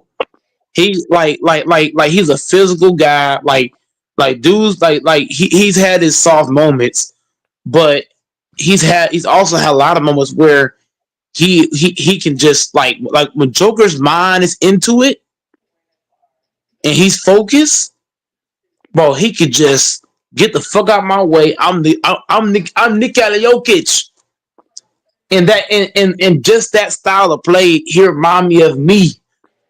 Get off of me. Get out my paint. This is my paint. Like I focus shit like that because what did I tell you? What did I tell you, LaFonso? Who did I grow up watching as a big man? I grew up watching niggas like Shaq, who lived in the paint. Back it down. Get off of me. I'm dunking this shit home. I'm laying this bitch up. Like I'm just saying, like for me, I got mad respect for big man. That's probably why I say Joker over all the other guys. I don't respect. Now there's only one guard that I respect, and that's fucking Kobe. Kobe's the only guard I respect. I don't No, that's respect cool. the fucking I respect Nickman, your the decision. Jordans. You know what I'm saying? I don't respect the Allen Iverson. I just don't, bro. Allen Kobe's Iverson. the only guard I Iverson's a respect. goat. Allen Iverson's a goat. I respect you on that, but the only guard that I respect is Kobe. To me, he's the best guard I ever watched. He's the best guard I ever like. He's the best guard I ever laid eyes on. I can't argue that. Talk about moves. Like what? When I was in the gym hooping yesterday, every shot I took, I was like Kobe. Every fucking time, Kobe. Oh my goodness, no, Kobe Bryant was a fucking dog, man. Woo. Watching him and Shaq growing up, but that was some crazy shit. One of my favorite things about Kobe. See, I didn't mean to do this, but one of my favorite things from Kobe is when he threw it behind the back pass to Shaq. Shaq got the motherfucker and slammed that shit home. Wait. Oh, I miss Kobe so bad, bro. I miss Kobe. I mean, Kobe was a legend. And My favorite is Michael Jordan. I don't fucking like Jordan. And you know what I'm saying? My name's Michael Myers, and I don't like Michael Jordan. So that just tell you a lot. I don't get the hate with Michael. What is the hate? 90% of everybody loves Jordan. I fucking hate Michael Jordan because niggas say he better than Kobe. When Kobe played I feel like Kobe Bryant played in a more talented era. Jordan played in a watered down, short ass white boy era. Huh? Are you kidding? Huh? Oh my god. Huh? So wait, you think LeBron James is better than Michael Jordan? Yeah, hell yes, because the same reason why I said Kobe better than Jordan. I give it. I also say LeBron better than Jordan because I believe LeBron and Kobe, they played in more talented eras. MJ played in a watered down era. He played in an era where everybody feared him. Everybody feared a 6'6" guard. Are we serious? All these niggas is afraid of Jordan? And they supposed to be tough boys? Come on, man. Jordan played in a weak ass era. That's why I put Kobe and LeBron in front of him. The hell? I don't know if it was a weak era. You had a lot of I can name you 10 guys I'm putting in front of Jordan. Kobe. In no order. Kobe, LeBron, Tim Duncan, oh my god, David Robinson. I'm gonna say Hakeem. But you can give me fucking. I ain't gonna lie to you. Give me Larry Bird. Give me Larry Bird in front of Jordan too. I just don't like Jordan. Let's just put it like that. I just whenever it comes to Michael Jordan, I don't got him nowhere near the list. I think LeBron, Kobe, Tim Duncan, Robinson, Larry Bird, all them guys better than Jordan. Magic, I'm not even joking. Kareem, See, I got to this is keep it why being. this is why I Can I don't give have you a my goal. top Because you five? know why? I don't have a goal because it would take my talent. It would take my eyes away from the other player like Kobe or LeBron or Jordan's talent. Because if I got a goat, I'm gonna always be working to put my goat over them, and I'll miss their talent and not see how great they are, and I'll miss that Michael whole Jordan wasn't thing. great. Michael Jordan wasn't, he wasn't great at shit, but playing in that watered down ass era. Oh God. He's not better than LeBron or Kobe. That's a fact. That's a household fact. I'll argue with that all day, but okay. We saw what Iverson did to fuck. We saw what Iverson did to fucking Jordan. Made a nigga touch the fucking flow. But he beat Allen Iverson. Jordan beat everybody. Michael Jordan played in the weak ass 90s. The hell? He beat Shaq. The 90s was the weakest. That was the weakest era of basketball. The 90s was so fucking trash. Man, that shit was garbage. But look at all the great players Jordan beat. All right, he beat Magic. He beat Shaq. He beat Karl Malone. He beat Charles Barkley. I mean, how could you say that he was in a trash era? Charles Barkley don't play no lick of defense. Keep going. He beat Elijah Wan. You know who Elijah Wan is, right? He beat Hakeem, who played by his damn self. Hakeem had a bunch of role players on his team. He didn't have a Scottie Pippen like Jordan had. He didn't have a Dennis Rodman either. He beat Larry Bird. And he also didn't have Phil. He also didn't have Phil Jackson as the head coach. The hell, well, Phil Jackson came later. He was on the Bulls. Phil Jackson was the coach. bro! Michael Jordan had the best team in the entire 90s. In that entire era, his team was the best. Nobody came close. Oh, yeah, I mean, no other team to compete with them niggas. This man playing against Karl Malone and fucking Barkley. Like what? You know who LeBron and Kobe Bryant played against? LeBron had to go against Tim Duncan, who's the best power forward to play the game. He had to go against a fucking Warriors team. They had Steph Curry, a 2-time MVP, Kevin Durant, who was an MVP, a multi-time scoring champion, Klay Thompson, Draymond Green. Like, are we serious? Fucking Kobe had to go against this team and that team and this team and that team. Bro, MJ played in the weakest era in the 90s. The 90s era, you put LeBron, I actually believe you put LeBron or Kobe in the 90s. They're doing the same shit Jordan did. 3 for 3. I don't know. I disagree, but shit. You can literally swap out. If you swap out Jordan for LeBron, they still win 6.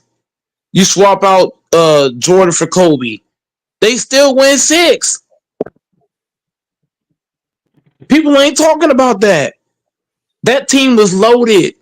Scottie Pippen.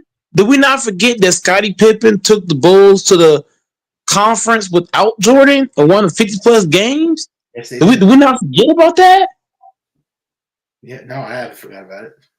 If you swap out Jordan, you put a Kobe or LeBron, vice versa, on those Bulls teams in the 90s, they still winning 6. Yep. Okay. So then, listen, I didn't want to say nothing, but listen. LeBron James played in a fucking a weak ass East. A weak ass East. How? Weak. How? That nigga went to the what? That nigga went to the finals 8 years in a row because it was. How was the East weak? The Hawks won 60+ games. The Indiana Pacers had Paul George and George Hill. They were balling with David West and Roy Hibbert. You just naming names. Go look at records when LeBron played in the East. Most teams were barely at 500. And Michael Jordan played against the God, that sounds crazy. That's crazy. Oh my Lord! What? Yep, you heard me loud and clear. Go look at the records. Go look at the teams when LeBron played. Go look at the East team's records when he was playing. LeBron James never had LeBron James never had a Scottie Pippen on his team. That ain't He Michael never had Jordan's a Dennis fault. Rodman.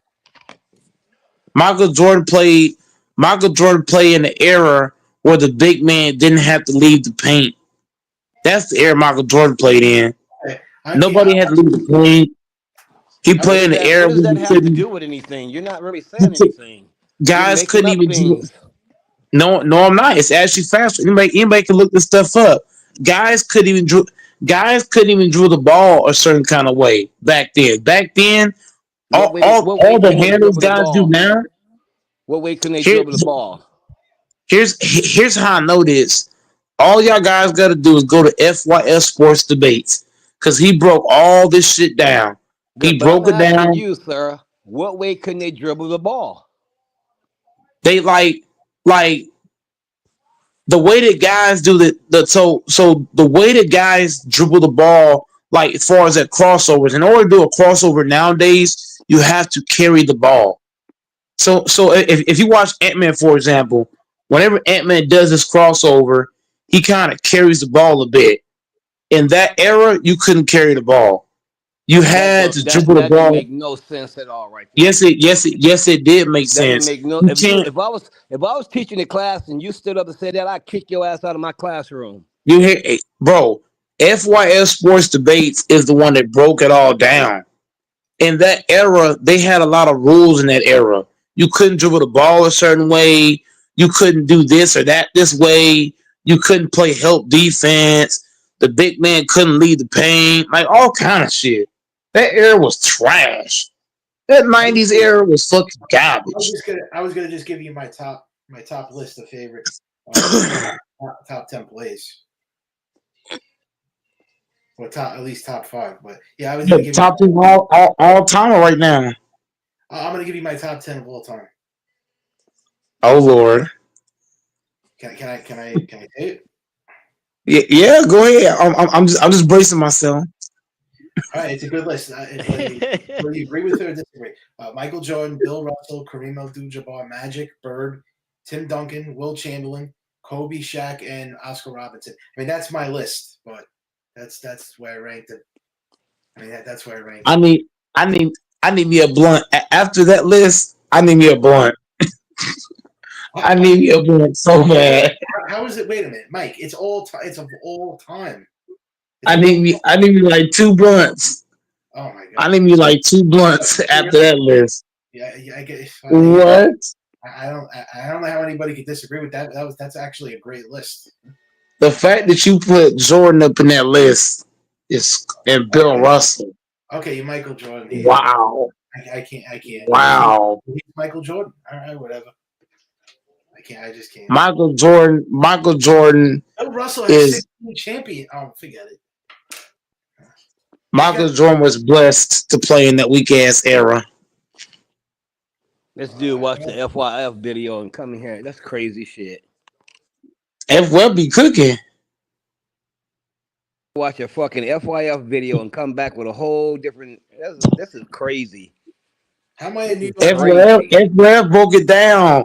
MJ played in an era where all the rules were trash. It's something. Every time I leave LeBron off the list, everybody gets butthurt because I mean, this is of all time. I'm sorry. LeBron's way better than Jordan. LeBron got look. LeBron James way better than Jordan. First of all, What does Jordan do better than LeBron? Michael Jordan is in the finals. He never lost the finals. Michael Jordan. Who did he? Bro, LeBron had better competition in the finals. That's Than Jordan. That's facts. Okay, the Spurs, bro. That's not true. Michael Jordan used to play he used to play against them tough ass New York Knicks. Yeah. The Utah Jazz, they wasn't no pushover. Yeah, neither one of those teams. Neither one of those teams is better than that Spurs team with Tim Duncan. How could neither one have weak competition? Look at all the teams he beat. The tough Knick teams of Patrick. He beat Malone and Stockton. Man, Michael Jordan ain't do. He beat Charles Barkley. He beat Stockton and Malone. Charles Barkley plays no defense. Charles beating Barkley and the Phoenix Suns. That ain't, man. Oh my God. What about Stockton and Malone? You don't think that? Lord of mercy. Karl Malone and John Stockton. You guys are real homies. I mean, it has to be it's a generation. LeBron could have beat those same teams. LeBron would have beat them same teams. You put LeBron in the fucking 90s on the Bulls with Pippen, fucking Rodman, he's beating all them teams too. Okay. I'll give you the Knicks. He'll beat Patrick Ewing, but he ain't beating Karl Malone. He ain't beating freaking. Man, he packing Malone up.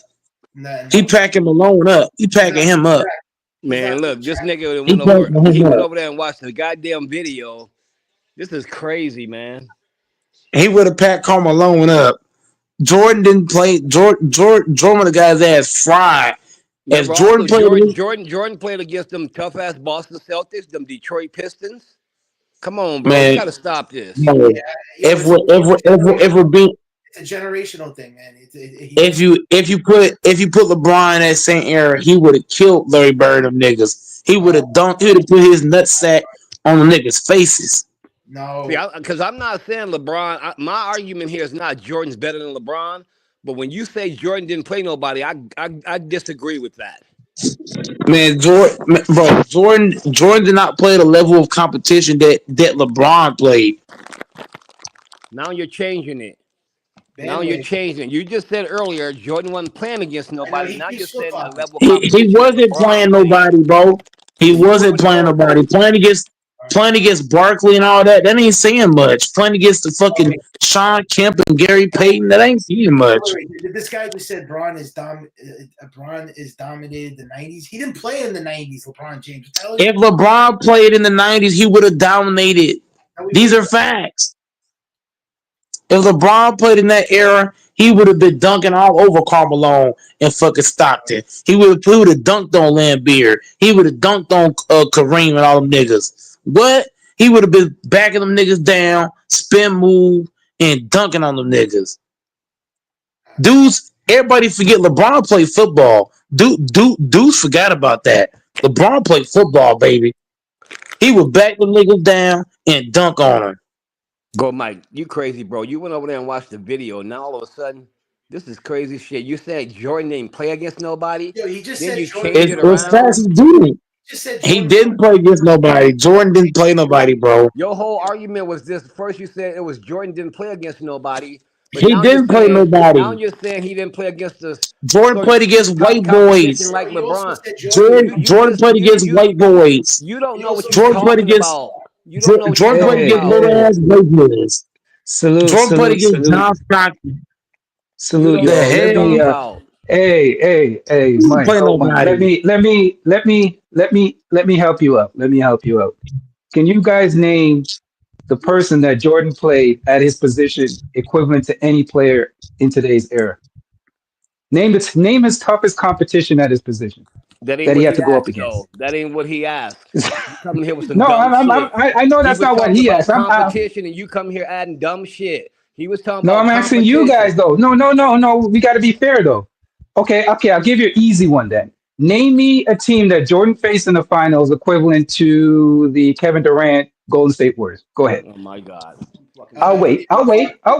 They're not going to answer that. They're not going to answer that. Comparing position to position. We can keep going. No, we can keep going. We can definitely keep going. But I'm talking Mike is actually right. That era was an expansion league era. First of all, you got to remember it was a watered down era. Dennis Rodman himself admitted it. You can go. There's a YouTube video where Dennis Rodman admitted that it was easy for the Bulls to win because all we're facing is expansion teams, and it's just easy for us. We're just walking through teams. He said it himself. Jordan's own teammates said it was a watered down era and it was easy to win. You can go look it up. That's a fact. Shit, bro. Yeah, that's crazy. No, this is not crazy. You don't have to listen to me. Again, don't listen to me. Go and listen to Dennis Rodman, his own teammate. His own teammate said it, not me. I'm just reporting the news. I'm just giving you the information. You can go look it up yourself. Even Scotty said it himself. Even Scotty said it. Yeah, this is bullshit. Even Scotty put listen. You can say all the bullshit you want. I'm not even a Jordan fan to put him over LeBron, but I know Jordan played against some good competition. Even Larry Bird said it too.